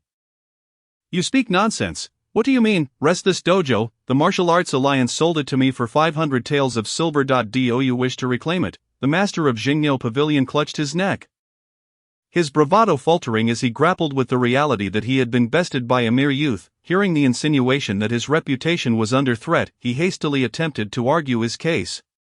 Yet Zhouwen frowned, exclaiming, Nonsense, this place is the territory of the Mangnia Martial Arts Academy, and it is common knowledge among the neighbors. You cannot simply fabricate excuses to absolve yourself. Indeed, the Mangnia Martial Arts Academy has been here for many years. I remember the master being a somewhat bald old man, so this transformation into Jingyo Academy was a result of theft. As the voices of the onlookers grew louder, the master of Jingyo Pavilion could no longer contain himself, and in a fit of rage, he spat a mouthful of blood onto the ground. You lie, you lie. The master pointed a trembling finger at Zhouwen, ready to retort, only to collapse onto the ground the next instant. Witnessing such a fragile display of composure, Zhouwen began to doubt whether such a man could truly have bested the master of the Nyo Academy. Consequently, he approached the burly man who had escorted him earlier for clarification. Eventually, he learned that they had relocated from the nearby Green Forest town and had purchased the dojo from the Martial Arts Alliance, which had driven the former Mangnia Academy out of Hong County. What a tyrannical martial arts alliance! Realizing the situation was rather intricate, Zhouwen dismissed the burly man and departed, considering the belongings he had gathered as a form of compensation, having tarnished the master's reputation first.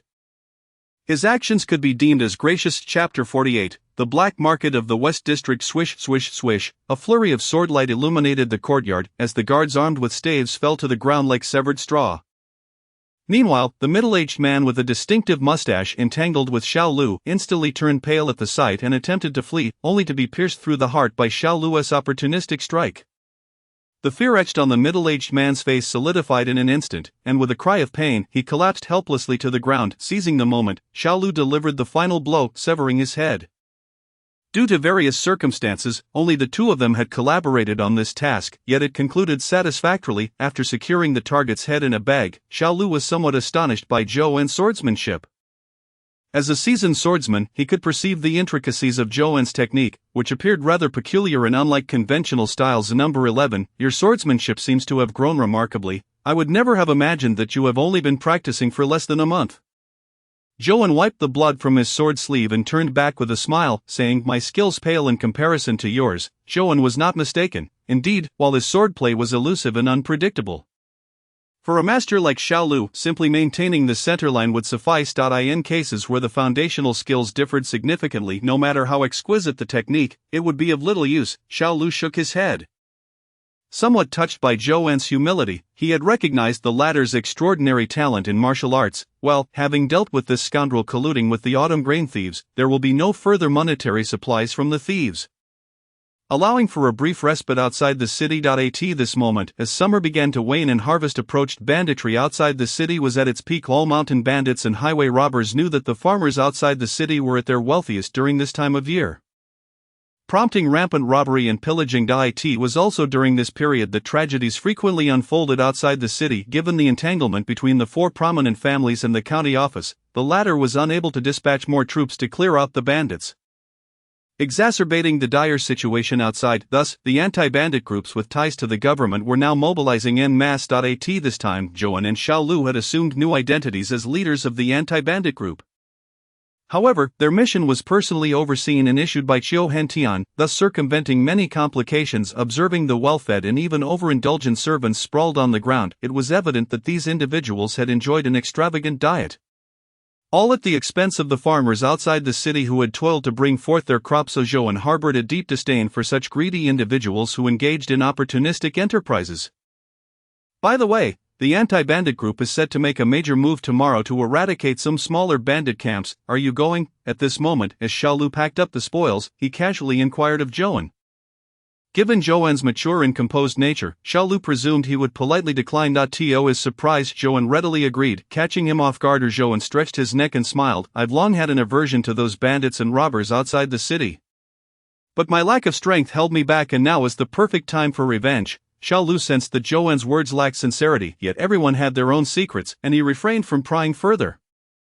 Merely offering a few words of caution before departing alone, Zhou En sheathed his sword and strolled alone down the street. The surrounding residences were dimly lit, with only a distant commercial street ablaze with lights, highlighting the stark divide between the lives of ordinary people and those in positions of power. The reason Zhou En agreed to venture outside the city to combat bandits was, of course, driven by ulterior motives. First, he aimed to return to the bandit camp to gather intelligence on recent activities and subsequently collaborate with the authorities to deliver a heavy blow to them, for he harbored a deep-seated animosity towards the Black Tiger camp. Secondly, he felt that his unnamed sword technique had reached a new plateau. As he struggled to master the third move, he hoped to use the act of killing to propel his swordsmanship forward. Lastly, he wished to return and pay respects to the original Zhou En. As the first person whose identity he had assumed in this world, although he was unaware of the original Zhou En's character, he felt compelled to honor him with a few incense sticks. After all, buried beneath the large tree, he was alone and unknown. How lonely that must be. With his thoughts refocused, Zhou En made his way towards the black market. His intention to visit the black market in the West District was also influenced by the previous incident involving Zhou Tsang, as he preferred to keep a distance from the nearest black market to avoid drawing attention. This trip to the black market was to procure some medicinal supplies and to inquire about the prices of alchemical substances for his cultivation. His finances had substantially improved after teaming up with Xiao Lu and others for missions. Coupled with the recent acquisition of gold ingots, he believed that once the tumult subsided, he could rapidly enhance his strength with his newfound wealth. Compared to the North Market, the West Market appeared more prosperous. Likely due to its proximity to the port, the towering structures flanked both sides and the pedestrians seemed to possess greater prowess. Some rare and precious items could be spotted in the West Market. For instance, Zhouan stopped at a stall featuring a music box. A peculiar box caught his attention. As the music box began to turn, melodious notes resonated, filling the air with enchanting music that left him feeling liberated. "Shopkeeper, how much for this item?" Zhouan inquired, intending to purchase it for Xiaojiu, who seemed to have a penchant for such intricately crafted objects. The shopkeeper, noticing Zhouan's youthfulness, lazily replied, 8 taels. Zhouan nearly choked, exclaiming, "Shopkeeper, I have seen such items before. I could buy a sack of these for 8 taels. After glancing at Zhouan, the shopkeeper shrugged. "Indeed, this item may not be worth much in the big city, but it is unique here in Hong County. How about this? I have made the journey to Hong County. Let's settle at 5 taels for a friend. You should seek friends elsewhere." Purchasing this item would be akin to spending several thousand in the past for a mere doll. Who would willingly partake in such a folly? Zhouan turned to leave, but the shopkeeper hastily grabbed his arm and, after a feigned struggle, sold it for 1 tael. Holding the music box, Zhouan felt somewhat cheated, a sentiment that intensified when the shopkeeper retrieved 5 identical boxes from a sack behind him. "Rogue," Zhouan muttered as he departed the stall, realizing he had no recourse but to accept this loss. Following this encounter, Zhouan lost his desire to continue shopping. With a sigh, he wandered into a blacksmith's shop. The forge was ablaze even at midnight, with the rhythmic clanging of metal echoing, raising the possibility of disturbing the peace. Lost in thought, Zhouan entered the blacksmith's shop. "Do you have any ready-made swords?" A burly man pointed to a corner without acknowledging Zhouan, continuing to hammer away at the metal, grumbling, "Damn it! The number of people forging weapons has been increasing. It feels like we're preparing for war." As he spoke, the man spat into the furnace, causing the flames to leap momentarily. It seemed that the workers at this blacksmith shop had quite the personality.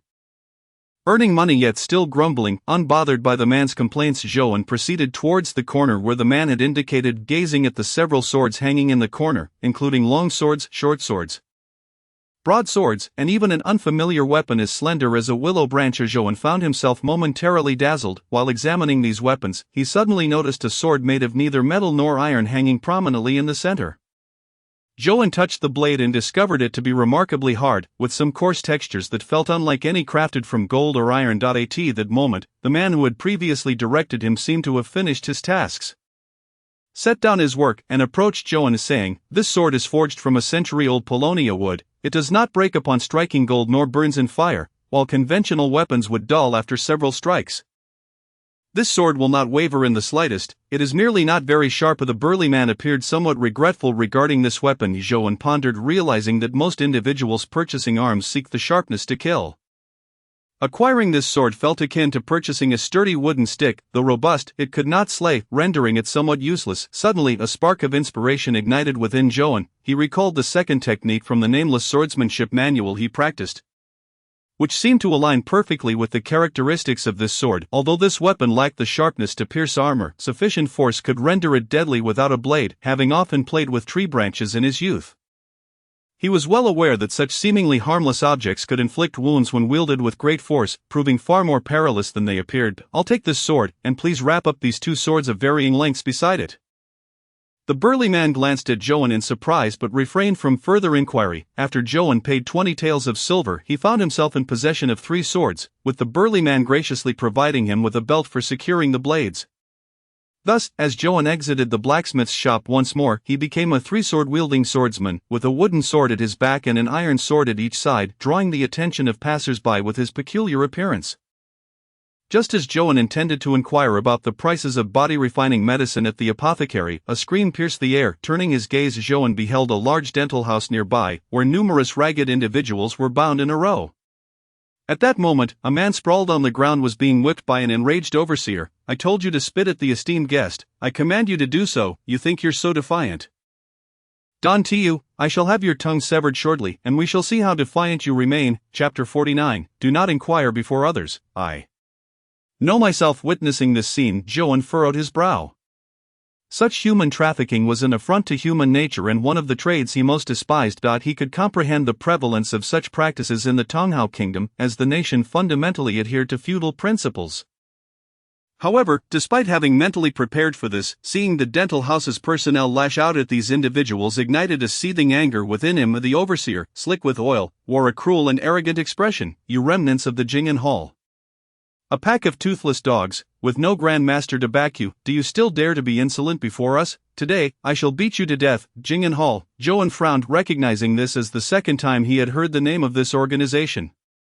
The first was from the crippled who was subsequently he had been preoccupied and having little connection to this group, had not delved deeply into its nature, yet, judging by the reaction of the crippled who from Black Tiger Village. It seemed Jing and Hall was not an organization of malevolence. The man lying on the ground looked exceedingly emaciated, clearly having gone days without a proper meal, thus remaining motionless while the overseer lashed him.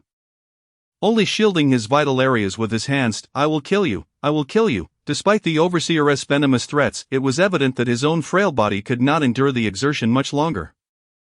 After several lashes, he was left panting, unable to stand. Get this trash out of here. Wiping the sweat from his brow, the overseer complained, damn, this is exhausting. The surrounding crowd, disillusioned by the lack of entertainment, began to disperse. This was the grim reality of the black market. Though it appeared no different from a typical marketplace, the hearts within were cold and selfish, devoid of compassion. Joan observed from the sidelines, his eyes gleaming with a strange light. Lost in thought. As night gave way to dawn, the various shops in the black market gradually closed, and many vendors began transporting their goods away from the area. The overseer of the dental house pulled several iron cages, packed with slaves, needing to transport them to the headquarters of the dental house in preparation for the next black market opening. To leave them in the black market would be inviting disaster. Should any vendor dare to do so, they would find their loft emptied by the following day. At the North City Gate, the scene was starkly different from the usual throngs of common folk coming and going. A gathering of no less than 100 individuals occupied the area, all mounted on horses. Many were clad in iron armor and bore iron bows, each face etched with a profound expression of grievance and vengeance. The leader stood tall and imposing, with arched brows and bright, piercing eyes, his cold gaze fixed on the distant horizon. Captain Yu, the time has come. What do you think? A deputy approached, seeking his counsel. Yushinwu, his expression as stoic as ever, inquired, are all members of the anti-bandit group present? The deputy offered an awkward smile, explaining that among the personnel set to purge the bandits, 15 were bedridden due to illness, and one captain was delayed due to prior commitments. Bedridden. Yushinwu pondered the words, then scoffed coldly, a bunch of cowards. He raised his long spear, addressing the 100 or so men behind him.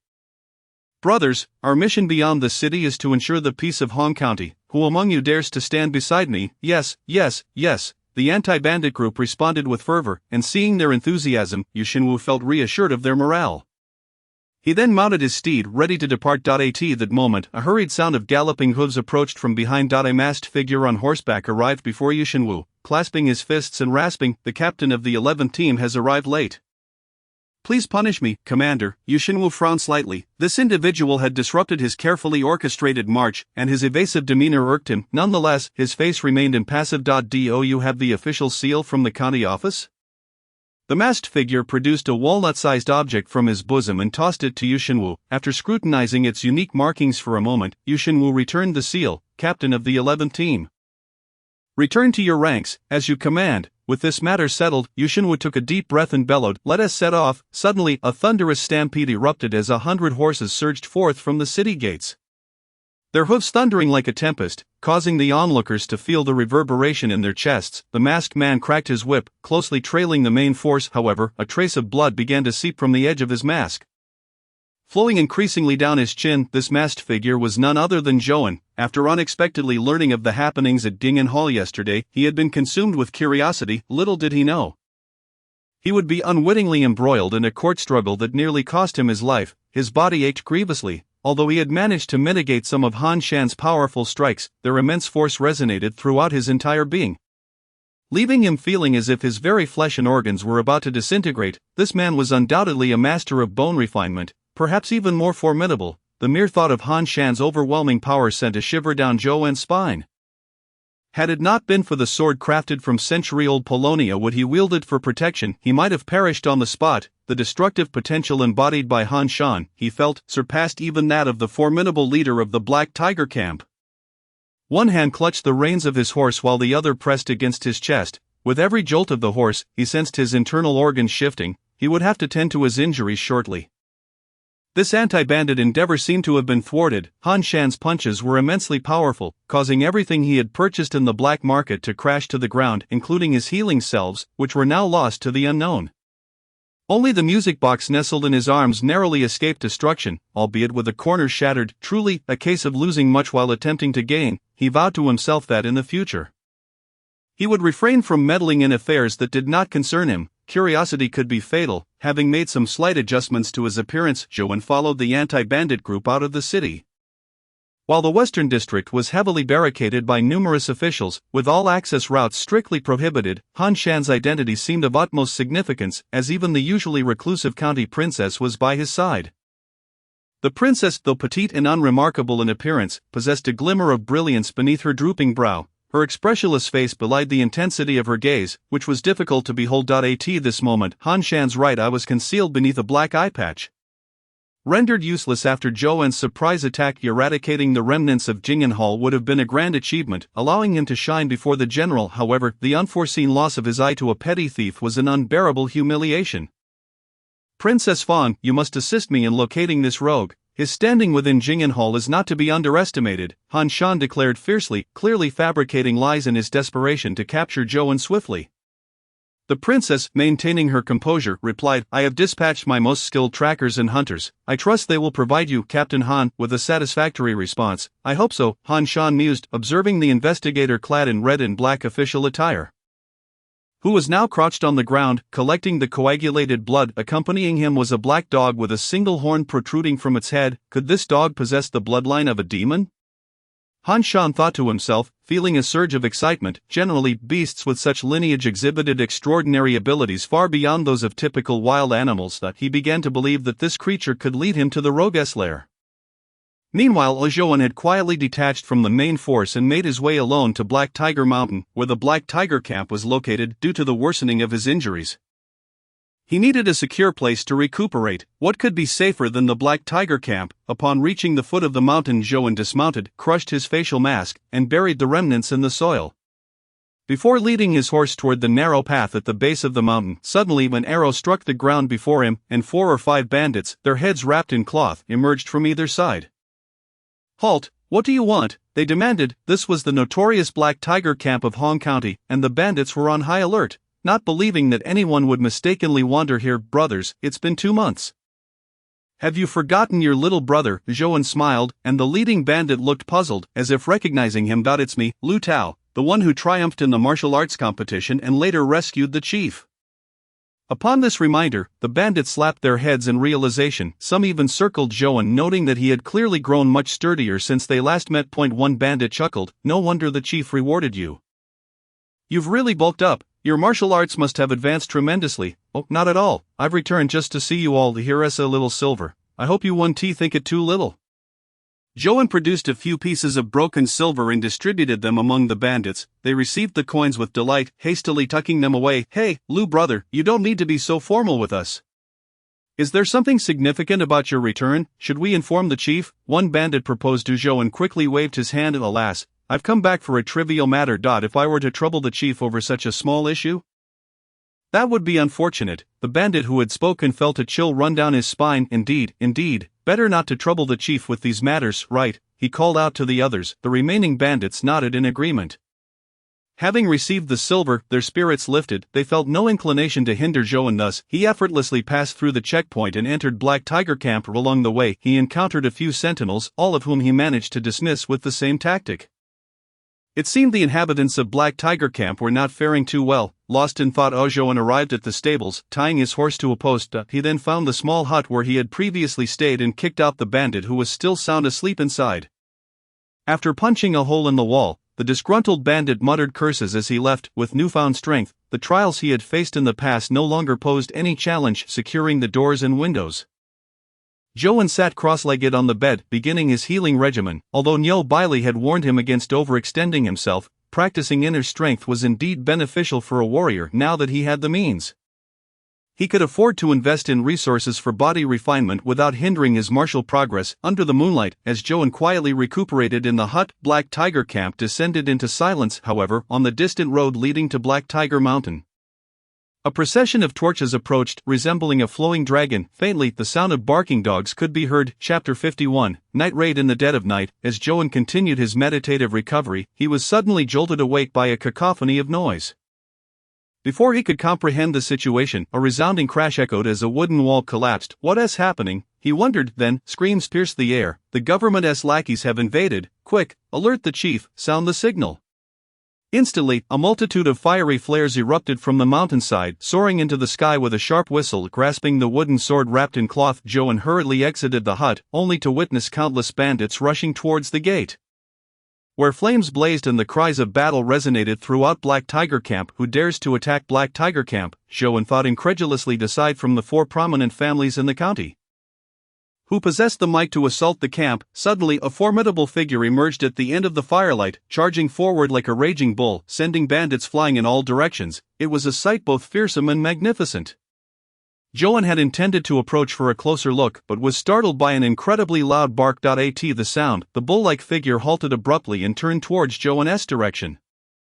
"Shit!" Upon recognizing Han Shan's familiar, grotesque visage, Joan felt as if his heart had stopped, and he instantly turned to flee, harboring no desire to engage in battle. "How did this fierce tiger track me down? This place is over 10 miles from Hong County. It's utterly absurd." Spotting someone retreating against the tide of bandits, Han Shan quickly identified Joan. Although he couldn't clearly see his face, Joan's silhouette was indelibly etched in his memory. "You rogue, where do you think you're going?" Han Shan roared, his thunderous voice shaking the ground and stirring up clouds of dust. He charged forward like a battering ram, carving a deep trench in the earth, turning any bandit caught unawares into mere pulp. When had Joan ever encountered such a formidable figure? Ignoring his unhealed wounds, he forcibly unleashed all his strength and dashed towards the back mountain. Yet he was still gradually being overtaken by Han Shan. "Damn it, where are you, great chief? Help!" Joan silently shouted in his heart. Even without turning back, he sensed a menacing aura swiftly closing in on him. Was this the end of his possession? Suddenly, a massive shadow, towering over 10 feet, descended from the sky, blocking Joan's path. Unable to stop in time, he collided with the giant figure. In that instant, he felt as if he had crashed into an iron wall. Pain radiating throughout his body, the giant landed heavily, creating a deep crater in the ground. Originally aimed at Han Shan, the giant now lowered its head in surprise at Joan's abrupt impact. Such strength at such a young age! Before the newcomer could utter further words, a fierce wind swept through, and the giant had no time to ponder as it raised its hands to brace itself, only to be sent crashing into a nearby structure by Han Shan. Joan had already rolled aside, watching in shock as the two engaged in a fierce battle, reducing the building to rubble as if it were mere child's play. Who was this newcomer? How could they possibly withstand such a terrifying presence? A nearby bandit, having rushed over, looked at Joan with astonishment. "You don't even recognize the 4th chief? Where are you from?" Joan replied, "Oh, I apologize, I just came from the training hall and have never seen the 4th chief before." The training hall was where the Black Tiger clan trained its recruits, and typically one would not encounter any of the clan's leaders there. "I see. Nevertheless, this is not a place for you. Step back." The newcomer, seemingly possessing some strength, commanded Joan to retreat before charging towards the conflict between Han Shan and the 4th chief. Han Shan was momentarily held off by the 4th chief, but the situation for Joan had not improved much. The sounds of battle echoed at the entrance, with countless heads flying into the air amidst a flurry of cold blade glimmers. One could vaguely discern a figure wielding a beheading knife, engaged in a deadly duel with another figure holding a white fan. One's swordplay was ferocious and enigmatic, while the other's movements were ghostly and indistinct, turning the area into a bloody battlefield that deterred any onlookers from approaching. In the distance, Joan seemed to hear the name of the 2nd chief. Bang, bang, bang, behind the figure wielding the beheading knife. A black dog with a single horn appeared, exuding an uncanny intelligence. Its piercing gaze cut through the crowd, locking onto Joan, and it began to bark furiously, causing Joan's expression to shift. Could that creature be the reason someone found me? With that thought, a surge of murderous intent filled Joan's eyes. This beast could not be allowed to live. Joan cautiously approached the battlefield at the entrance, where the black dog's growls grew increasingly louder, yet they were drowned out by the surrounding chaos. As he drew closer, Joan noticed that aside from Han Shan and the red-black figure, the attackers were all exceedingly brave and well-equipped. Were it not for the ferocity of the Black Tiger clan and their military formation, they would have been utterly overwhelmed. However, even so, the situation was deteriorating rapidly. Joan moved like a serpent hidden in the shadows, slowly yet resolutely advancing towards the black dog. If he could eliminate it, he could both attack and retreat, ensuring his safety. The black dog was truly extraordinary. Unfazed by the battlefield's chaos, lowering its front limbs and emitting fierce growls, had it not been for the person holding its leash, the dog would have likely lunged at the enemies already. Suddenly, a volley of arrows shot out from the bandits' rear, arcing into the enemy's ranks and causing immediate disarray, and now was the moment. Johan's eyes brightened, and he propelled himself forward, the wooden sword revealing itself from its wrappings. Aimed directly at the black dog.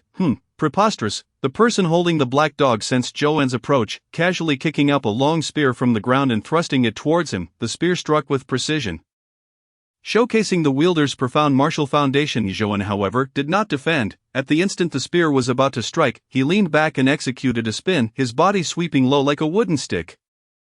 Phew! A lamenting cry escaped the black dog as it was sent flying by Johan's sword, yet Johan's expression shifted. The creature's hide was too thick, it was not dead. Propping himself up with one hand, Johan lunged towards the black dog, only to be struck in the back by a long spear, rolling aside. Because of you, the Red Lord's divine dog nearly perished. I cannot let you live. The official wielding the spear bore a grim expression, unleashing a flurry of spear strikes towards Johan, who had fallen to the ground. In front of others, do not question my knowledge. Clang.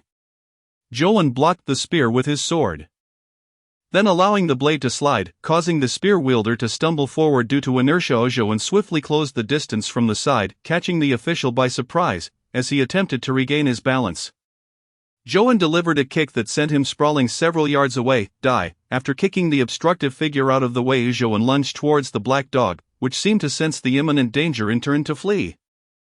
You stand still. Johan watched the black dog weave through the crowd, fury igniting within him, nearly causing him to spit blood. Swish! Johan hurled his long sword with force, but the black dog leaped into the air to evade. This was the moment he had been waiting for. In the next instant, Johan leapt into the air, delivering a kick towards the black dog. A sound reminiscent of ruptured organs echoed, followed by the dog's mournful yelp as it fell to the ground. Seeing the black dog incapacitated, Johan hurriedly approached to deliver a finishing blow. My little hey!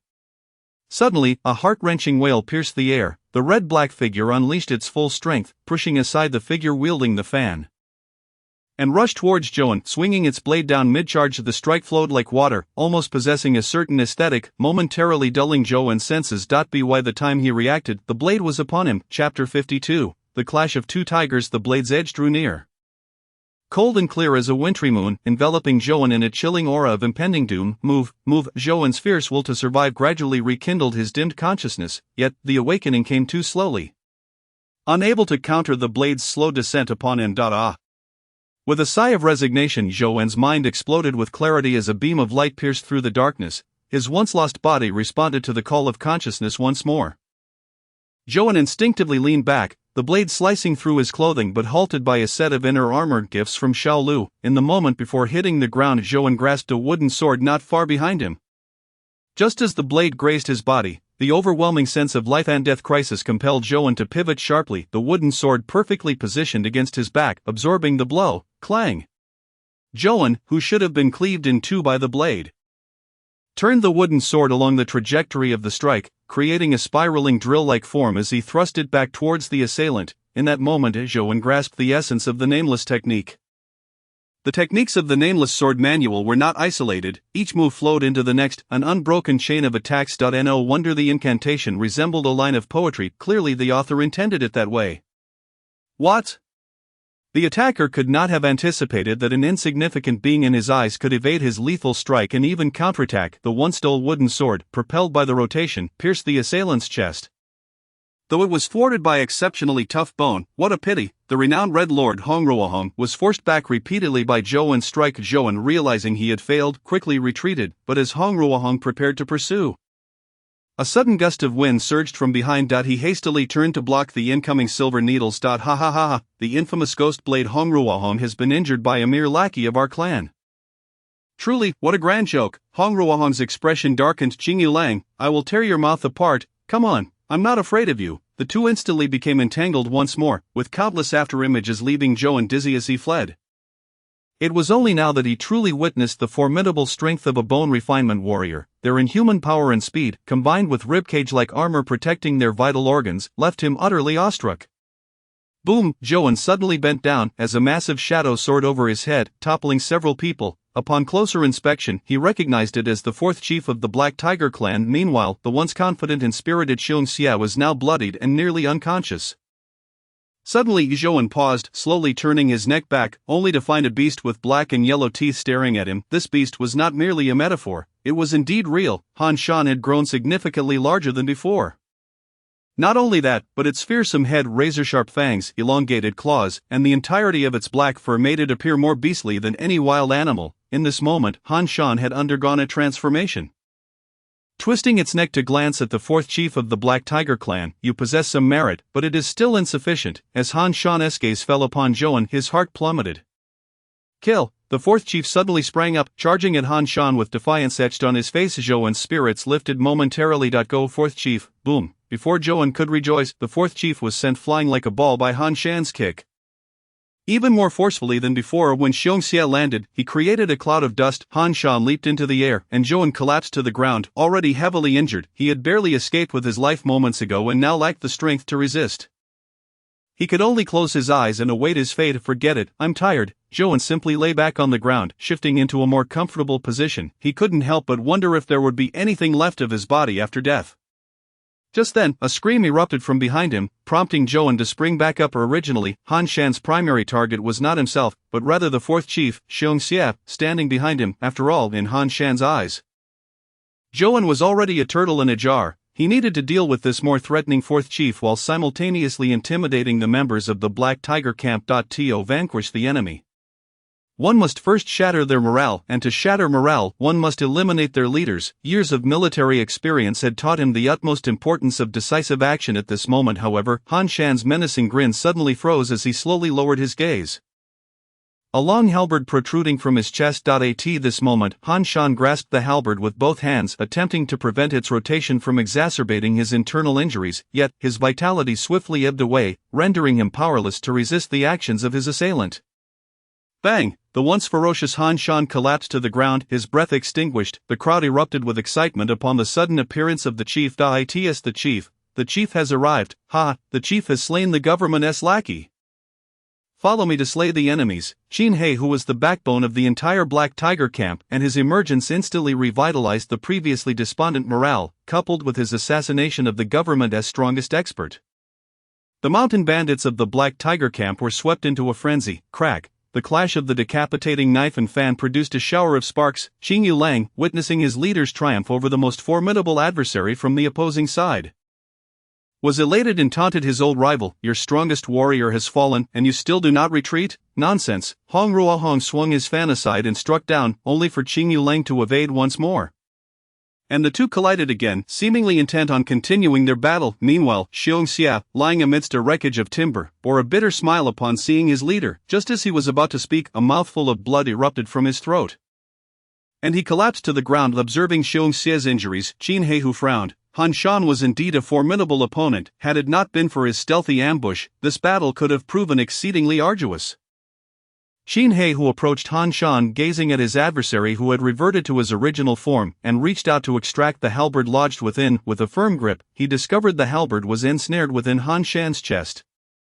Placing one foot on Han Shan's corpse, he tugged with all his might, only to be met with an array of unknown materials dislodging from the chest cavity alongside the halberd. Qin He, whose pupils constricted sharply, an intricate heart-switching technique?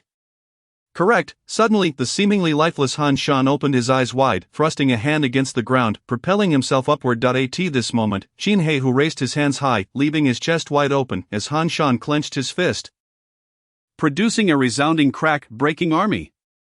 Han Shan's fist, like a compressed spring, creaked with the strain of muscle, and in the next instant, he unleashed a punch that enveloped the surrounding space in a dense white mist. A surge of searing heat erupting forth, yet, Qin He, who could not afford to be deterred by the scalding steam, his chest swelled as, in the next heartbeat, a fist the size of a child's head struck heavily against his chest. Han Shan's powerful blow did not immediately propel Qin He away. Instead, the tremendous force drove his fist deep into Qin He's chest, causing the latter's complexion to drain of color. Ha! Han Shan's full-force punch momentarily rendered Qin He motionless on the ground. Then, like a streak of black lightning, he shot forth, hurtling over the mountainside and crashing into the Black Tiger Hall.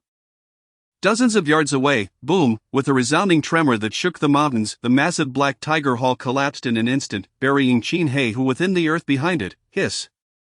The force of Han Shan's meticulously crafted strike left all witnesses in stunned silence.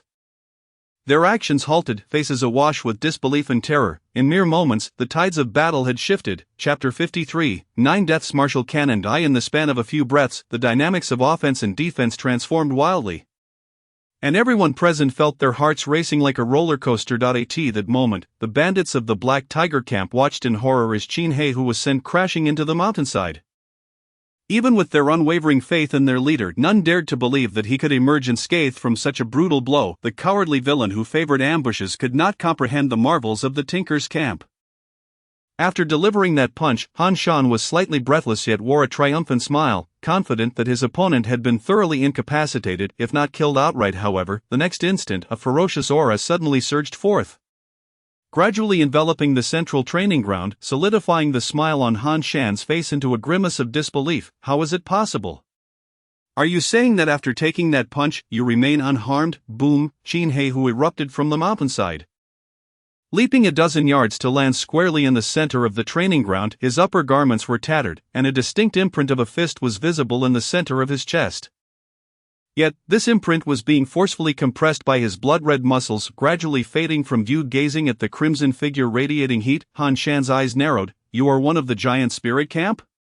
Crack crack. Chin He, twisting his neck, did not respond to Han Shan's inquiry, instead gesturing. Your punch was powerful, but you were just a hair's breadth away. Had you struck before I unleashed the 9 Deaths Martial Cannon, you might have pierced my chest and shattered my heart. Even then, with my life-saving elixir, it would have been futile. Alas, you ultimately failed to breach my chest. Chin He's tiger-like gaze bore into Han Shan, who snatched components from the ground and stuffed them into his chest, releasing steam from his entire body. I never anticipated that the two main forces of the Border Army, the Tinkers and Giant Spirit Second Camp, would have the opportunity to duel on the same stage. How delightful! Han Shan's eyes widened with excitement, while Chin He remained stoic. The surrounding sounds of battle faded into silence, their focus solely on the two. As if they were the epicenter of the world. In the hearts of all present was a singular thought: the outcome of this duel would determine the fate of the entire battle. They moved. The two colossal beasts charged toward one another, followed by a thunderous collision. The stone ground beneath them shattered, and the force of their clash sent winds spiraling 3 inches off the ground, extending several yards outward. Roar! Breaking army, star of death, shattered moon, sever the skin, sever the flesh, sever the tendons, sever, sever, sever. Han Shan transformed back into a giant ape, his hands like grinding wheels, creating explosive air bursts with each strike. Chin He harnessed the 9 Deaths Martial Cannon, feeling his skin, flesh, and tendons threatening to rupture, yet his own powers surged to unprecedented heights, like 2 deep water bombs erupting from the lake's surface. The ground was swept away in ash by the shockwaves of their confrontation, a destructive force that left even the formidable Hong Ruohong and Cheng Yulang swallowing hard, though they were of the same realm. It felt as if a vast river separated the two. At the battlefield center, anyone daring to venture within would be drowned by the surging waters in mere moments. Both fighters were relentless, launching fierce punches at each other's bodies, resulting in a gruesome display of blood and flesh. Far off, Zhouan, focused on healing his wounds, nearly forgot his own injuries, entirely captivated by the unparalleled destruction wrought by the two.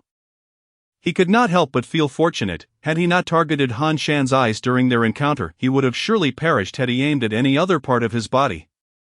With the physical prowess of Han Shan and Chin He, a drawn-out struggle might last 3 days and nights without resolution, yet the division of victory could be swiftly determined, just like now.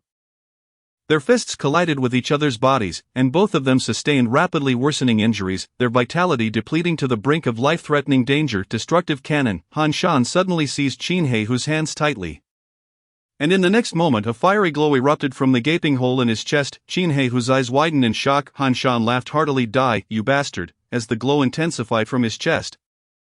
Chin He struggled violently, but Han Shan held his grip firm. Buzz buzz buzz boom. Before the eyes of all, a fiery red beam shot forth from the gaping hole in Han Shan's chest.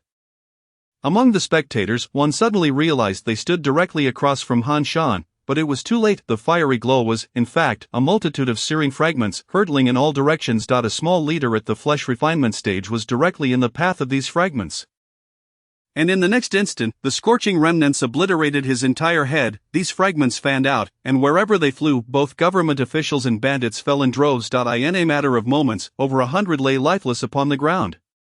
In a single exchange, the casualties equaled the total deaths of both sides thus far, terrifying indeed. At the center of the battlefield, Han Shan's joyful expression morphed into one of horror, for a hand, an iron-black hand, was pressing against the gaping wound in his chest. "You are defeated." Before Han Shan could utter another word, Qin He, whose iron grip, along with another hand, plunged into the cavity, and with a brutal rip, Han Shan was torn asunder. Silence, utter silence, followed by an immense uproar. "The chief is mighty, slay these government dogs." The sight sent the officials into a frenzied retreat, with over 100 men discarding their armor and fleeing, several plummeting from cliffs in their haste. Zhou scanned the crowd, searching for a target, only to find that Hong Ruohong had already vanished. Standing amidst the chaos, Qin He, who observed his men slashing through foes, yet his expression remained impassive, even somewhat bewildered. He gazed at his left hand, the very hand that had secured him a significant victory, now cold and lifeless before him, silent, wordless. In the late hours of the night,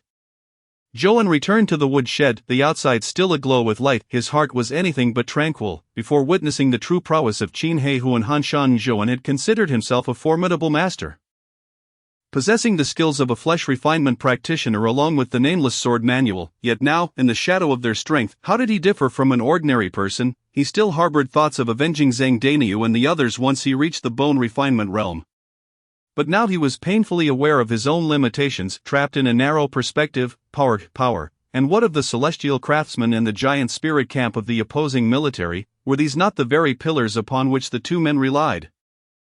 Far surpassing all others of the same realm, under the dim lights Zhou's eyes flickered with uncertainty as he pondered his thoughts. The next day, at the Black Tiger Hall, Qin He, who sat at the center of the newly repaired main hall, flanked by the upper echelons of the Black Tiger Gang. However, the position of the fourth master, Xiong Xia, remained conspicuously vacant, as his injuries were too severe for him to even rise from his bed. What in the world was happening? Qin He, whose voice was low and heavy, and the crowd could feel the simmering rage within him. The government had attacked them for reasons unknown, and they still had no clarity on why.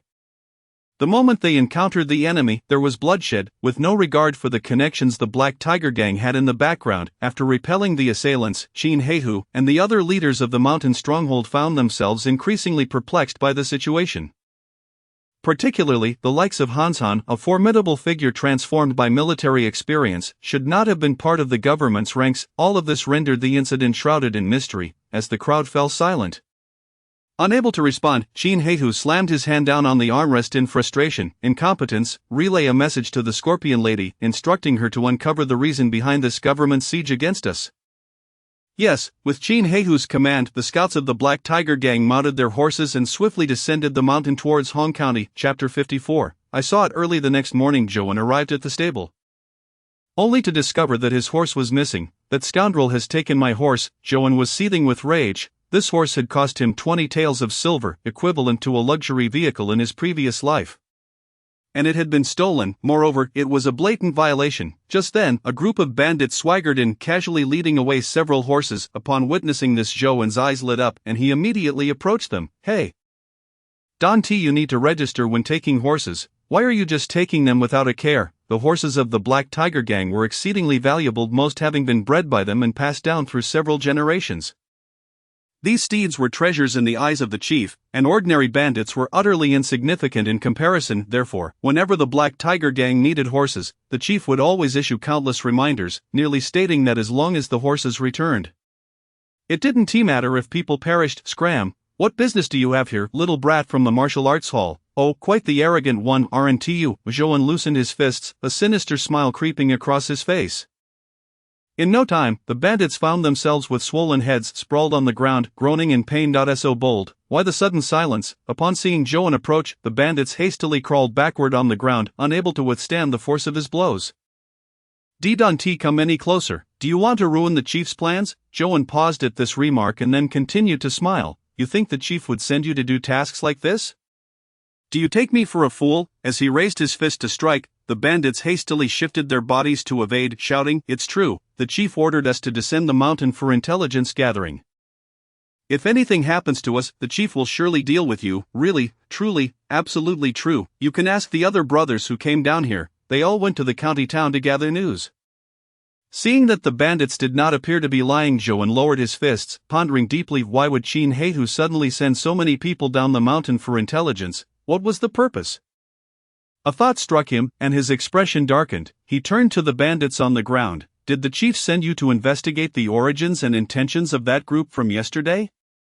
Of course, without the chief's orders, how could we ride down the mountain? Watching the bandits clutch their swollen faces as they quickly led the horses away, Joan's mind drifted far from the loss of his own steed.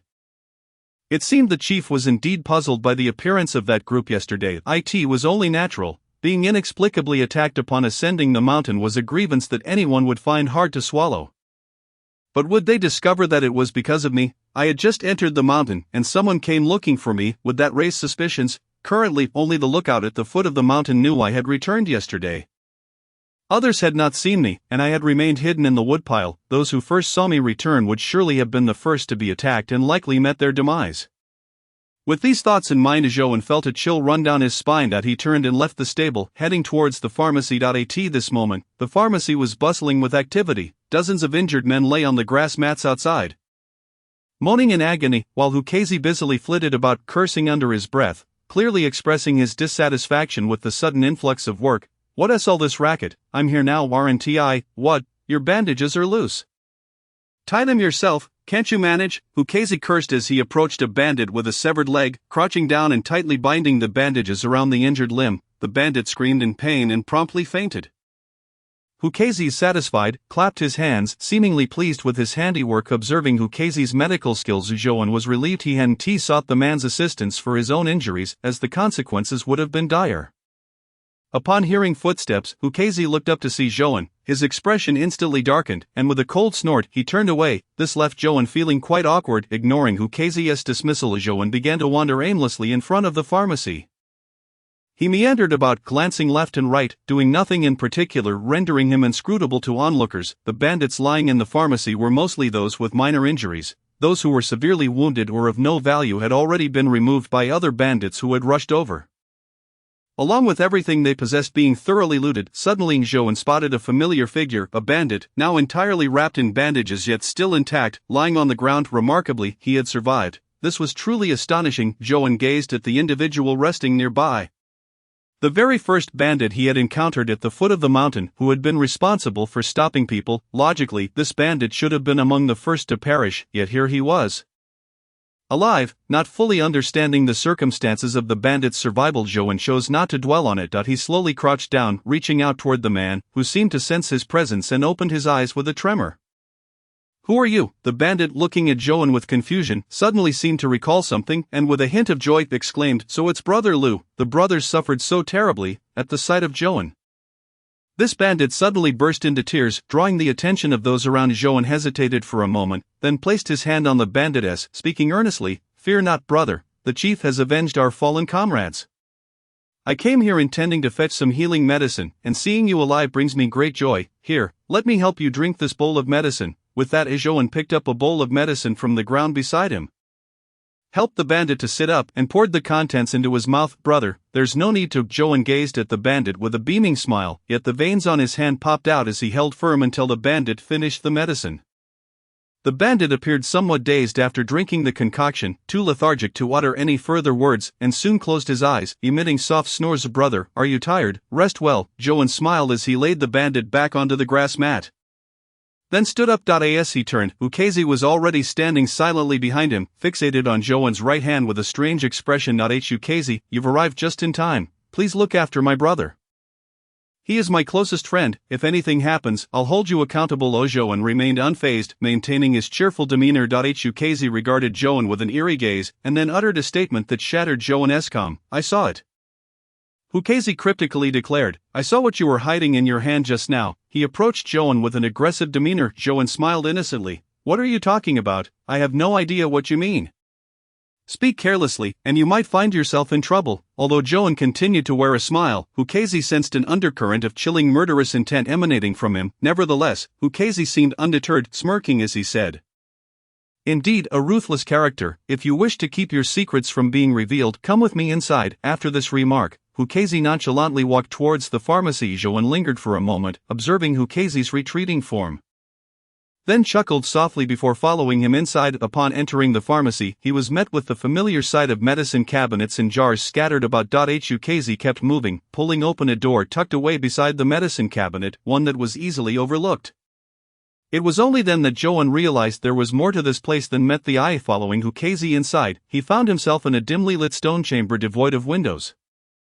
The room was dank and permeated with the stench of long unwashed linens, prompting Joan to cover his nose. My humble abode is a bit disheveled, so please bear with me, Brother Lu. Hearing Ukase's suddenly softened tone, Joan felt alarm bells ringing in his mind. When someone offers undue kindness, it is often a guise for ulterior motives. Lighting an oil lamp, Ukase placed it on the only table in the room, allowing Joan to see that this chamber was not only dim but also exceedingly damp. He stepped on the ground, which felt as soft as tilled earth. Suddenly, a sound reminiscent of a cricket emanated from beneath his feet, startling Joan into raising his foot. It was then that he discovered an array of jars and bottles hidden beneath the table. These containers were covered with a layer of cloth, from which a faint sound emerged. Seeing that Joan had uncovered the secret, Ukase merely smiled dismissively. Everything before him suggested that Ukase was not quite himself. Joan felt as though he was being led by the nose, losing his own initiative. Thus, he boldly stated, "Speak, Ukase, how much do you desire?" Observing Ukase's expression of apparent confidence, Joan refrained from beating around the bush and directly articulated his terms.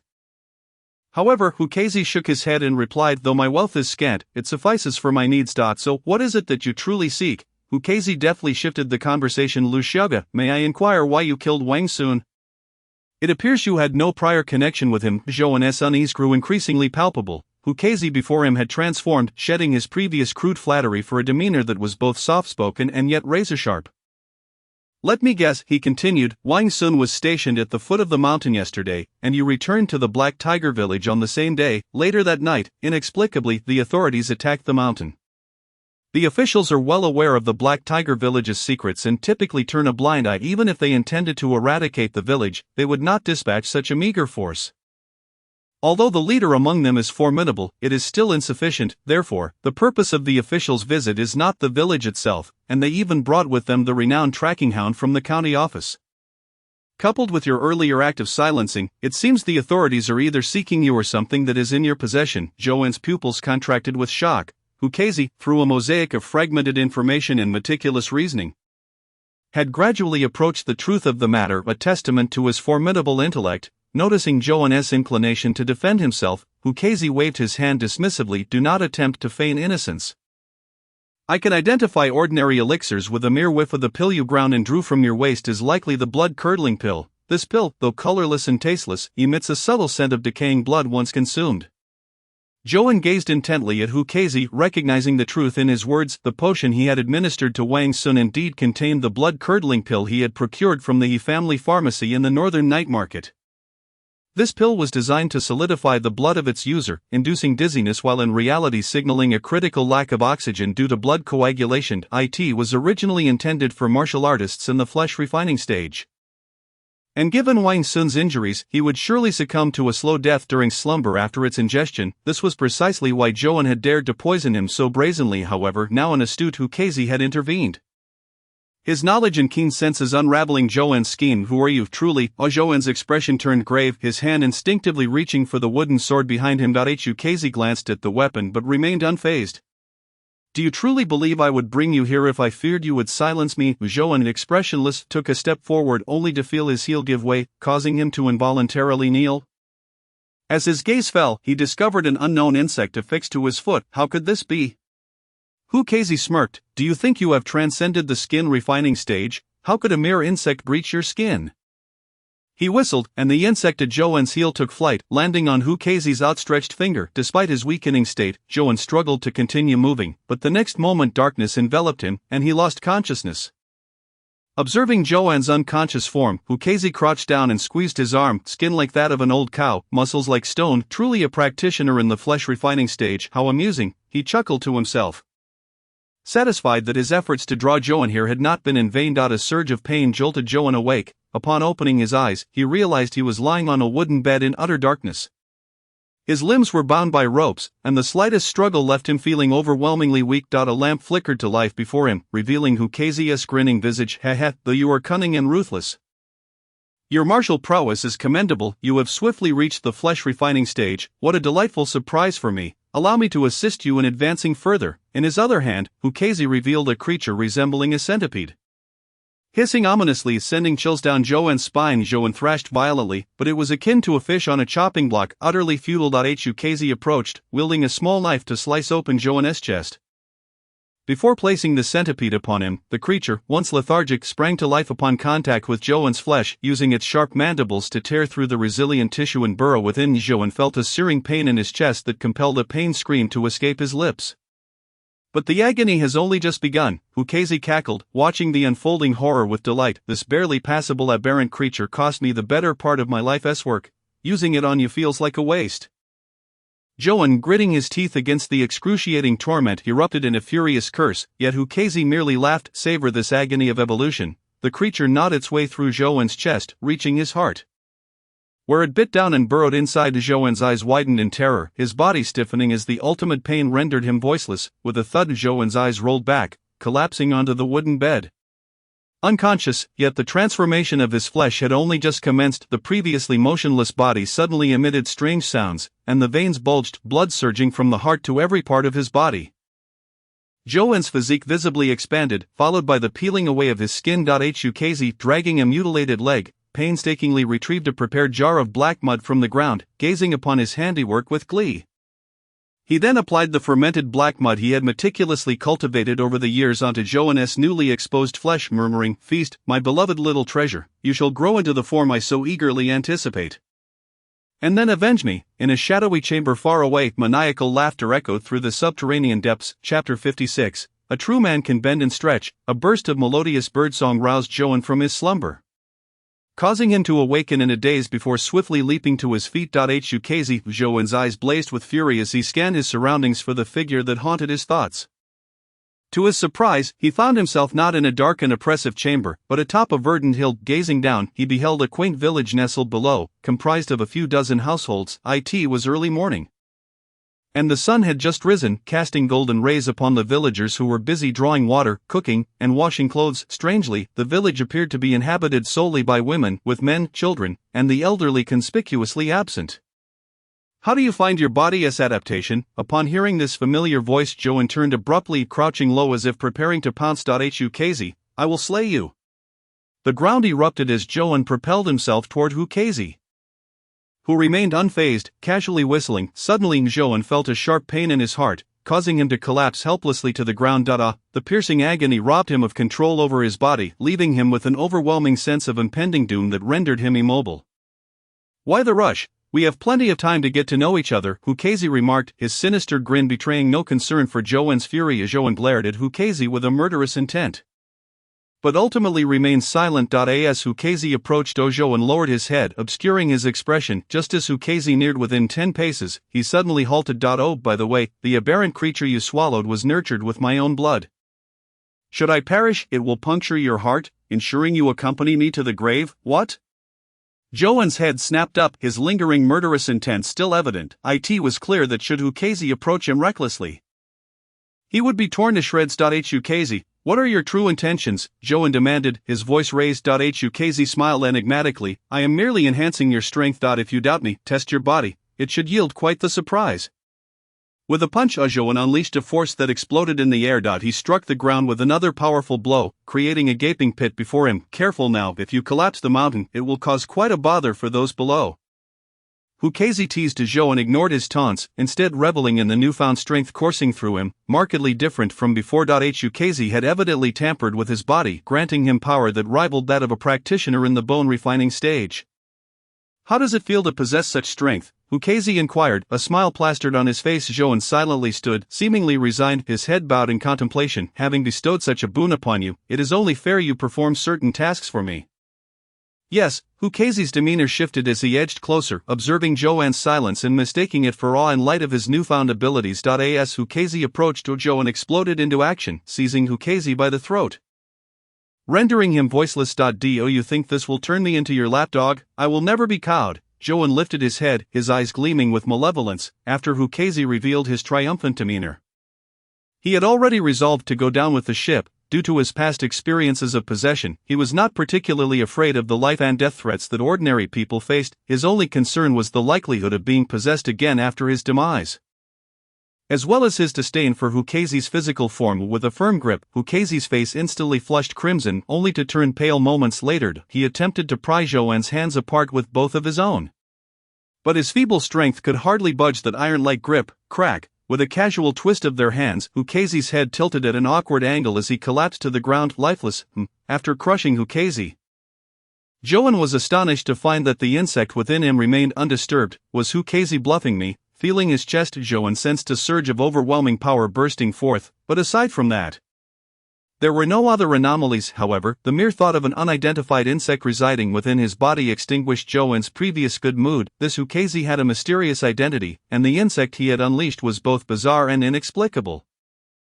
He needed to hurry back to Hukazi's apothecary to search for clues. Observing the body of Hukazi, which he had himself dispatched, Joanne furrowed his brow. Leaving this corpse here would attract wild beasts, and it would be troublesome if it disturbed the villagers below. I should dig a pit to bury it. Joanne's hands transformed into shovels, easily sinking into the earth, and in no time he had excavated a pit of considerable depth. Bang! He casually tossed Hukazi's corpse into the pit, pushed the previously piled earth down, clapped his hands, and turned to leave. At the foot of the mountain, Joanne entered the village and was immediately struck by the sight of the villagers. The women here appeared exceptionally beautiful, even without much adornment, dressed merely in coarse linen garments. Their mature allure was undeniable.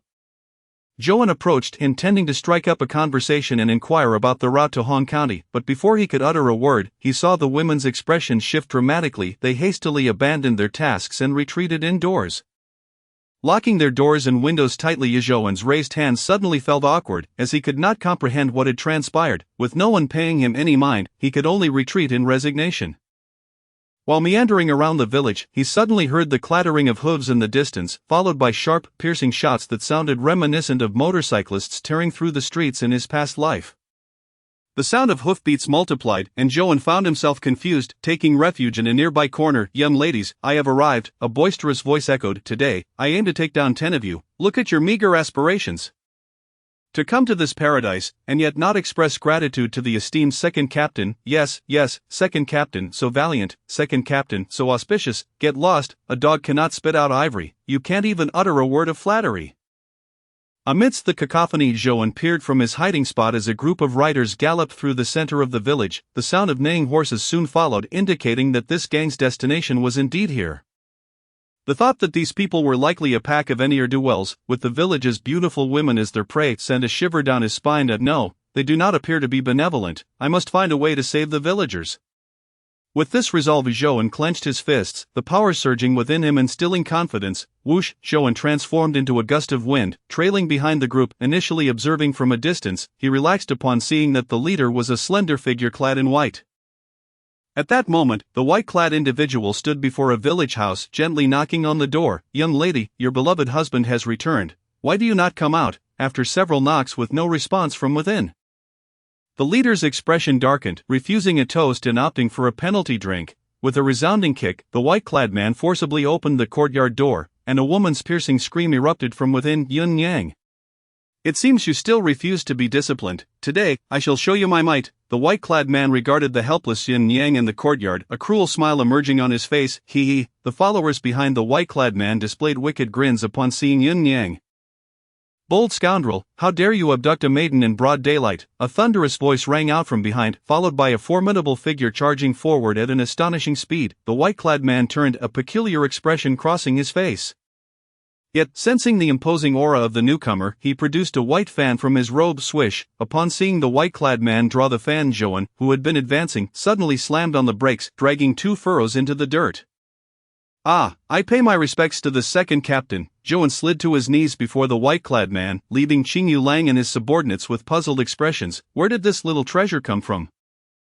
"Who are you?" Qingyu Lang inquired. Bewildered, Joanne raised his head and replied, "Second captain, I am Lu Tao. Not long ago, the authorities stormed the mountain, and I even killed a dog in your presence.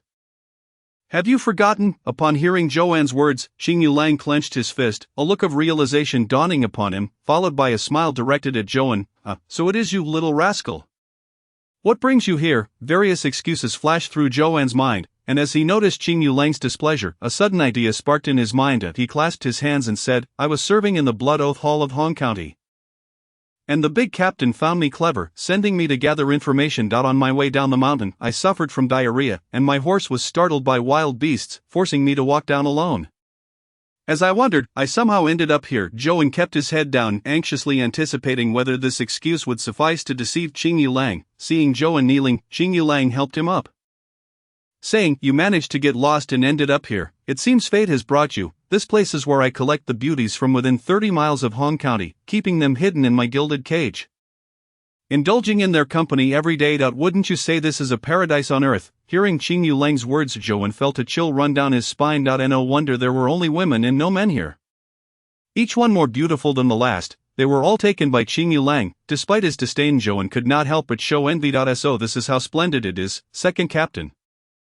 Your taste is truly refined. Joan thumbed up, showering Qing Yulang with flattery, which only widened the smile on Qing Yulang's face.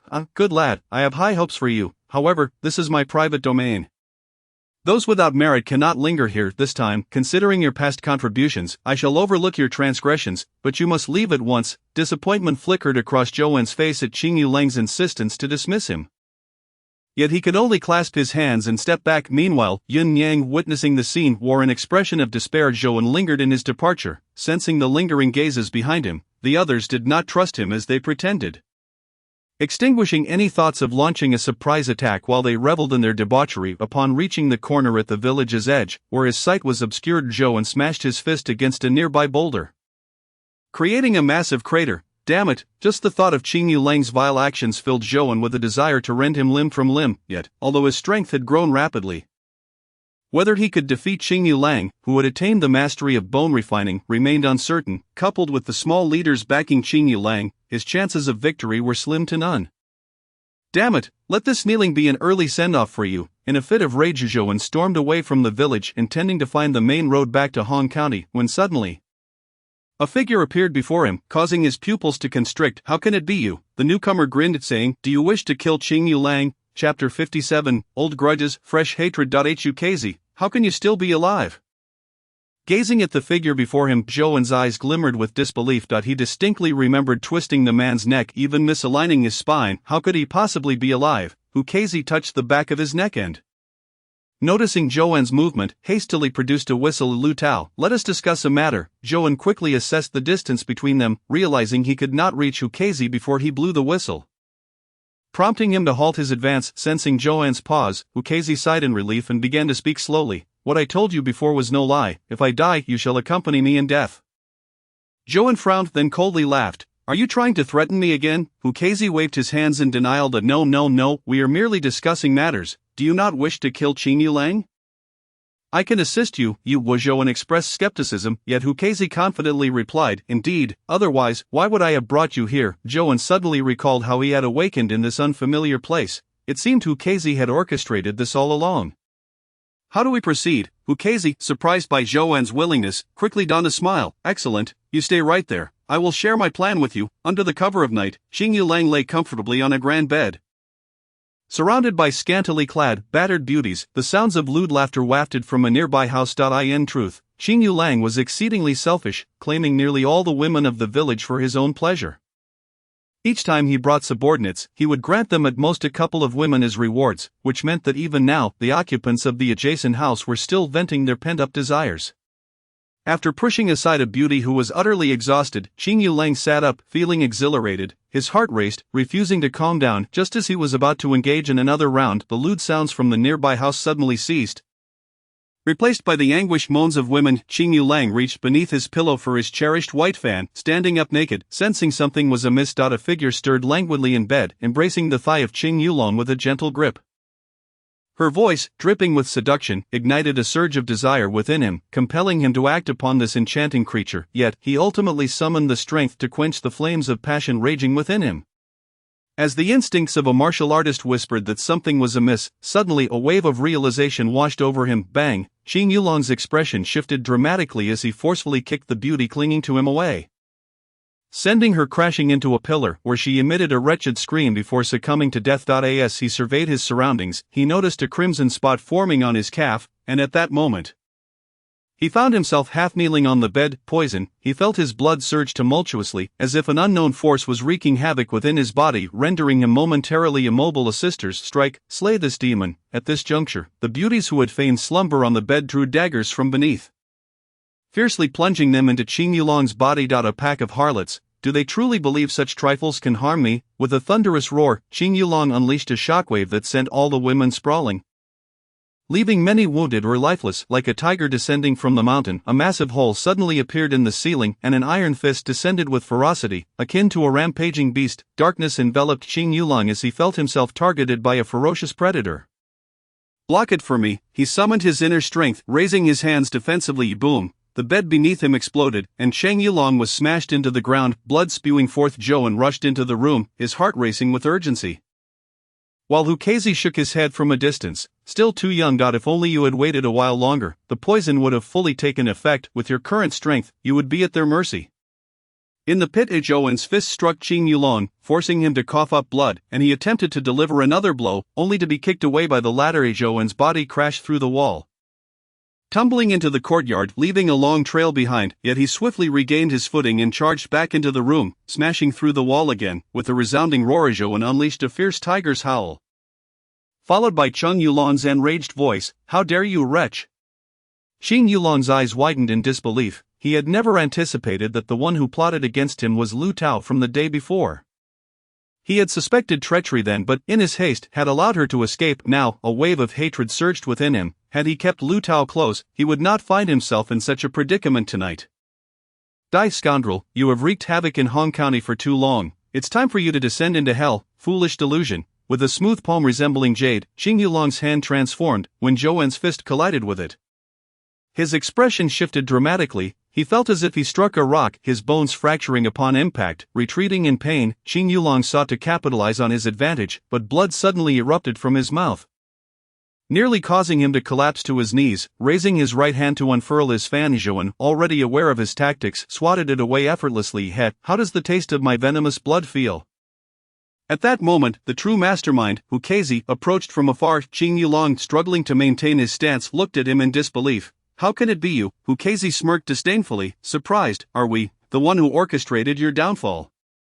The second in command of the Black Tiger Gang is a mere cripple with rudimentary medical skills. Ha! Back in the day, when you raided my Hu family clinic, did you ever suspect that a seemingly simpleton would be its true master?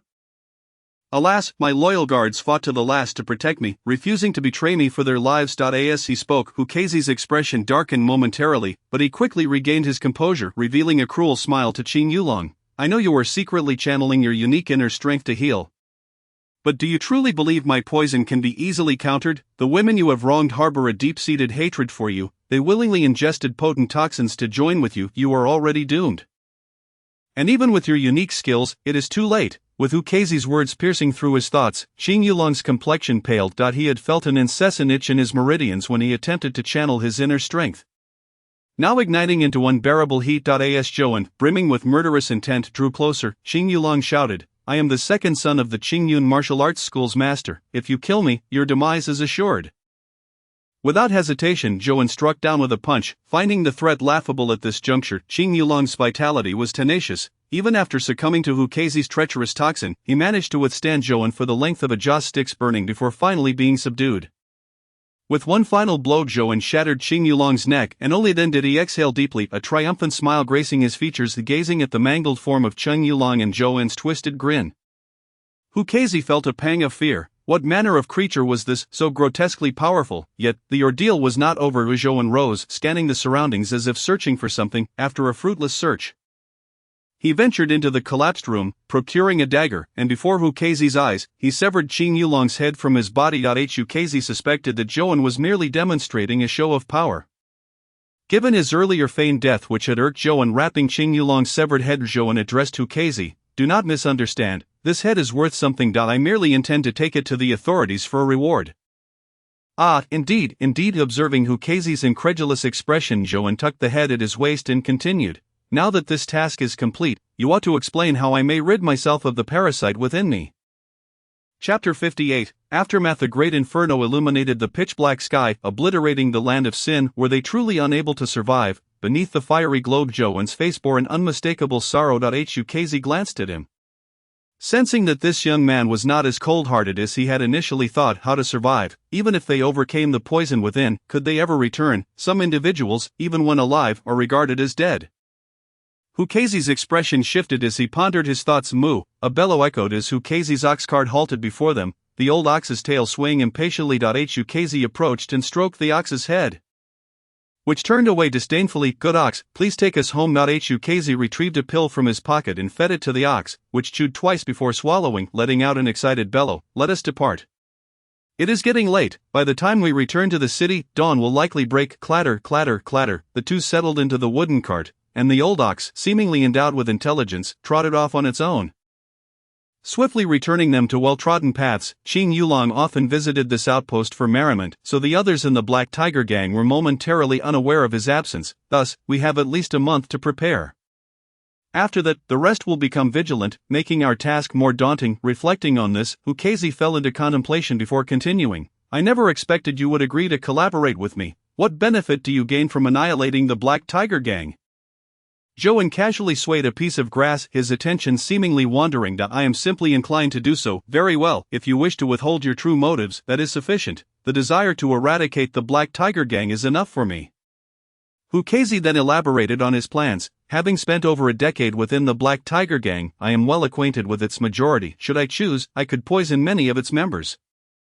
However, I have no confidence against Qin Heihu. So you sought me as your scapegoat. Joan shot Hukazi a displeased glance, who awkwardly chuckled in response. As you can see, my body is frail and incapable of even subduing a mere martial artist. Thus, I require your assistance, but let me be frank. The parasite within you is fused with your very essence. Extracting it will be no simple task. At this point, Hukazi fell silent, but the implication was clear: he lacked the capability to remove it. Joan, unfazed, casually swayed the grass in his hand. You are quite forthright. Had you claimed the parasite was easily removable, I would have suspected your honesty. Hukazi wiped his brow, chuckling. You have already slain Qing Yulong. If I deceived you now, that would be my folly. We will have ample opportunities to collaborate in the future. Moreover, I am truthful. While the parasite melds with your essence, it will periodically shed its shell. At that moment, if you open your heart, it can be extracted. Open my heart, and that can be done. Joan chuckled mockingly. You speak as if these tasks are easily accomplished. Hukazi offered an awkward smile, and Joan chose not to press further. At this juncture, there was little benefit in antagonizing Hukazi. Besides, he had gained substantial strength himself. As they spotted the distant city towers, the two disembarked. Casually addressing the guards before entering the city, they parted ways at a crossroads, and after Joan left, Hukazi guided the ox cart to a pharmacy, marked with a sign reading, Hu Family Pharmacy. This establishment, comprising 3 rooms, boasted a rear wing and a small courtyard, appearing quite impressive. Inside, patients flowed in and out, always departing with smiles and small packages of medicine in hand. Hukazi peered through the doorway, catching sight of a rather stout and earnest middle-aged man diligently attending to a patient. Beside him stood a beautiful woman assisting in preparing the medicine while occasionally offering comforting words to the patient. Exuding an aura of kindness. In moments of respite, the two exchanged glances, both faces illuminated by smiles of contentment. Suddenly, a spirited young boy with a round face emerged from the inner room, cradling a large bundle of medicine in his arms. Father, mother, the chopped herbs have arrived, the beautiful woman admonished him playfully. Xiaohu, how many times must I remind you, when entering the pharmacy, you should walk slowly. What if you bump into something by accident? Mother, I know, I'm not a child anymore, protested the boy named Xiaohu, though he complied with his mother's instructions and carefully placed the herbs on the table. As he turned around, he caught sight of Hukazi outside, and his expression instantly morphed into one of fury. Grabbing a stick, he rushed out, shouting, You old lecher, I let you go last time, and you dare to return. With that, Xiaohu swung the stick toward Hukazi, who hurriedly shielded his head, dodging in a rather clumsy manner. Oh dear, Xiaohu, don't hit that old gentleman. The beautiful woman dashed out, but she was no match for her son, who was already strong and determined. Hukazi cried out in pain as he was struck repeatedly. At that moment, Hudayo, the owner of the Hu pharmacy, also stepped outside but made no attempt to stop his son. This old man frequently visited their pharmacy, standing idly for hours without purchasing anything. While this behavior was peculiar, it was not alarming until one day, when Hudayo discovered that the man had secretly entered their yard and was spying on his wife. Even with a temper as mild as Hu Daio's, such an affront was intolerable. Thus, he silently permitted his son to confront Hukazi. Before long, Hukazi lay on the ground, gasping for breath. Xiao Wu, seemingly unsatisfied, raised his stick again, intent on imparting a more profound lesson to the old man. Suddenly, a hand shot out to block the stick, gripping it firmly upon seeing the newcomer, who appeared to be of similar age.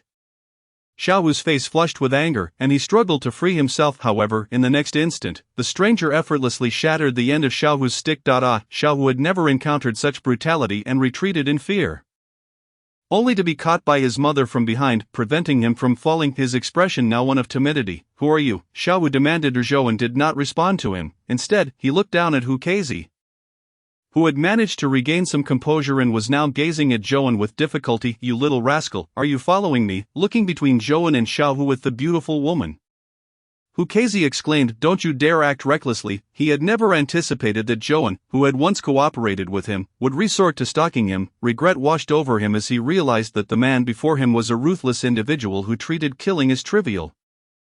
Despite his youth, Hukazi pondered how to extricate himself from Zhouan's grasp. The latter extended a hand towards him, leaving Hukazi momentarily stunned. "What are you dawdling for? Is the ground particularly cool?" Zhouan pulled Hukazi up, leaving him shocked and bewildered. Zhouan then tossed Hukazi onto a cart, turning to the Hu family and pointing to his own head. "This man is my uncle.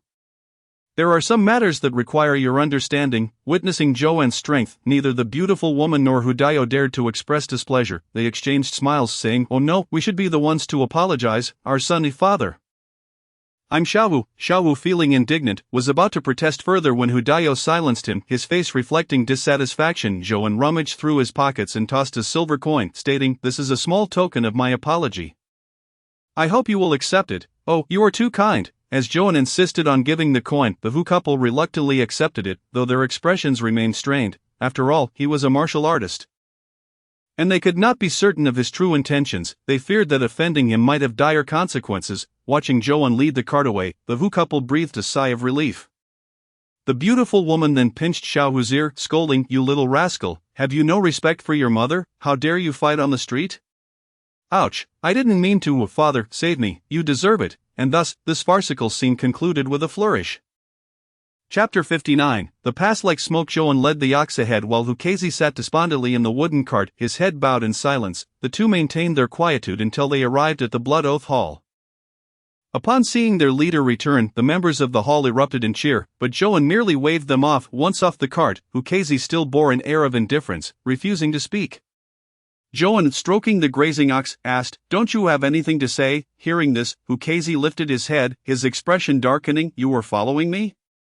Zhouan picked a blade of grass from the ox's head and flicked it away, retorting, "What, do you think that just because we killed Qing Yulong together, we are allies? Don't forget, you left a parasite on me." Hukazi was rendered speechless by Zhouan's chilling remark. Eventually, he sighed deeply, resigned to his fate, and glanced at Zhouan before recounting his story. The tale was simple. He had once been the head of the Hu pharmacy, a time when it flourished far more than now, boasting dedicated warehouses for herbs throughout Hong County, with 5 storefronts to its name. During a trip to procure medicinal ingredients, he had the misfortune of encountering the Black Tiger Gang, where his guards and his 16-year-old son were slain. Only through his ingratiating demeanor and persuasive tongue did he narrowly escape with his life, but not without losing a leg, forcing him to live in a state of humility. After spending several years on the mountain, he was coerced into performing unsavory tasks, eventually gaining the gang's acceptance and the right to descend the mountain. When he first returned to the Hu pharmacy, eager to reunite with his family, he was met with a heart-wrenching sight. His wife nestled in the arms of another man, her belly swollen with child. The man was none other than his own brother. The scenario he had imagined, of familial discord following his demise, had not occurred. Instead, he was faced with a reality far more painful. Disheartened, he chose not to reveal himself, realizing that his son was gone, his wife was married to another, and his parents were well looked after by his brother. What could he possibly return to plunge the Hu family into chaos once more? Thus the world lost a hopeful Hu Daju, and gained a lecherous old man frequently seen near the Hu pharmacy. Having shared this, Hukazi appeared somewhat relieved, turning to Zhouan and saying, "If my son were still alive, he might have grandchildren as old as you." Zhouan's expression darkened. "If you wish to be beaten, Just say so, just joking, Hukazi replied, sensing that the tension had dissipated. With the cards laid bare, Hukazi divulged his own secrets to Joan over the years, through his medical skills and dubious medical texts acquired by the Black Tiger Gang.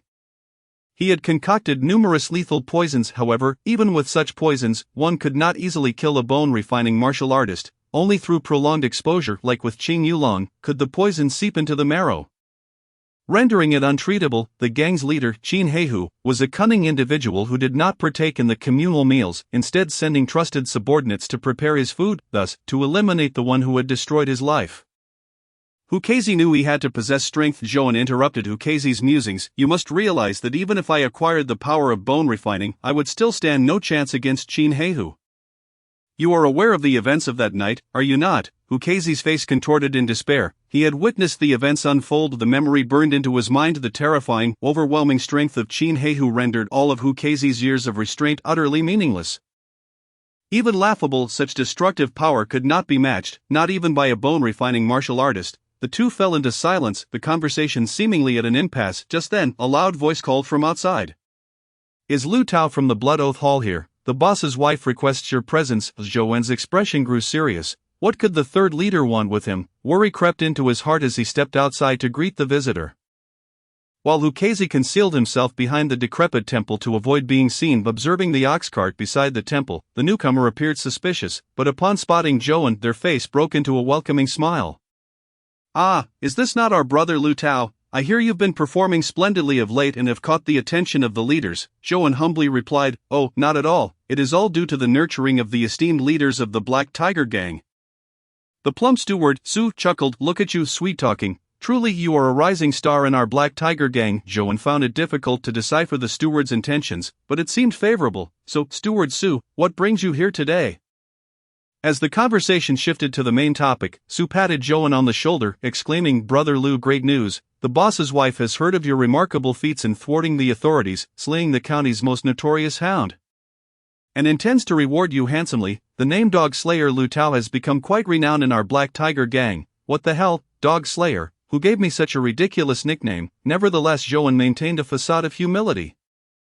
Feigning modesty, Su then leaned in close and whispered, Brother Lu, it seems the boss's wife wishes to promote you to steward of the Golden Swallow Tower. We must look out for one another from now on. What? Joan was somewhat taken aback, and his brows furrowed in contemplation. Had he just descended the mountain and been promoted to the steward of Jinyan Lu, he would have been overjoyed. More money, fewer responsibilities, and subordinates at his disposal. It would have been sheer bliss, yet now, as a member of the Slaying Evil Alliance, he was occasionally required to undertake missions, and he also had to oversee the Blood Oath Hall. Entering Jinyan Lu would undoubtedly curtail his previous freedom, which posed quite a dilemma. Brother Su, perhaps you should return first. I need to pack my belongings before I leave. Joan attempted to buy some time to devise a plan. But to his surprise, Steward Su seemed rather eager, pulling Joan along. Oh, what are you packing for? I will have someone fetch your things later. Hurry back with me to report. It's time for you to enjoy some privileges. Joan found himself unable to refuse, as doing so would suggest he harbored ulterior motives. He could only follow Steward Su reluctantly, his mind racing with thoughts on how to politely decline this appointment. Chapter 60, Inciting Anger. Following Steward Su, the two arrived on Zhengyang Street. At this moment, Steward Su earnestly advised Joan, Brother Lu, there are significant intricacies within Jinyan Lu. A slight misstep could offend a multitude of individuals. Therefore, we must first procure some gifts. Simply purchase what I suggest, and you shall encounter no issues. Hearing that one needed to present gifts to enter Jinyan Lu, Joan's expression became troubled. He had no desire to join Jinyan Lu, and now he was being asked to part with his own money. There was no way he would agree to that. Shaking his head resolutely at Steward Su. Steward Su, you know very well that our Blood Oath Hall hardly yields any profit. It is a struggle for the brothers to eat their fill, let alone to afford gifts. This is simply unacceptable. Steward Su's expression darkened. The people within Jinyan Lu place great importance on etiquette. If you do not consider this matter thoroughly, you shall undoubtedly face numerous obstacles in the future. Trust me. If you have any hidden treasures, now is the time to reveal them. The profits you will earn in Jinyan Lu will far exceed what you have now. Joan spread his hands in exasperation. Steward Su, I truly possess nothing. I have been with the Black Tiger Gang all this time. How could I have had the opportunity to earn any money? Steward Su scrutinized Joan's helpless demeanor. Seemingly trying to discern whether he was lying, really nothing at all, indeed nothing. Steward Sue stood there, stunned. This was entirely contrary to what he had envisioned. Initially, he had intended to curry favor with this young man. Banking on the goodwill of their shared affiliation, he believed that once the young man saw reason, he would undoubtedly reward him handsomely. Moreover, after his suggestion, not only would the young man present lavish gifts to his side, but he would also be profoundly grateful, an outcome yielding double benefits. However, it now appeared that this young man was a veritable miser, which greatly displeased him. After much contemplation, Steward Sue reluctantly retrieved a silver coin from his pocket, approximately an ounce in weight, and, with a pained expression, handed it to Joe. "And this is a little silver I have saved. Consider it a loan for now, just remember." "Why are you so quick-handed?" Joe snatched the silver from Steward Sue and bolted away, calling back, "Thank you, Steward Sue. With this money, I have just the idea for what to gift the stewards of Jianyanlu. Hey, I haven't even mentioned that you need to pay me back." Morning light bathed Jianyanlu as the stewards groggily roused from slumber, the sun already well above the horizon. Some stewards stretched their limbs and complained, "Life within this establishment is truly arduous. It's taking a toll on my health. I wonder if my salary will ever increase." Nearby, a servant diligently polished the tables, suppressing an eye roll. Having indulged in feasts and revelry with guests until the late hours, they only stirred from sleep as noon approached. What a trial indeed! Of course, while the servants grumbled, their faces maintained a facade of deference. At that moment, Steward Sue entered, and as the other stewards began to greet him, a short-haired youth followed closely behind him. "Hey, where did this beggar come from? Quickly, get out."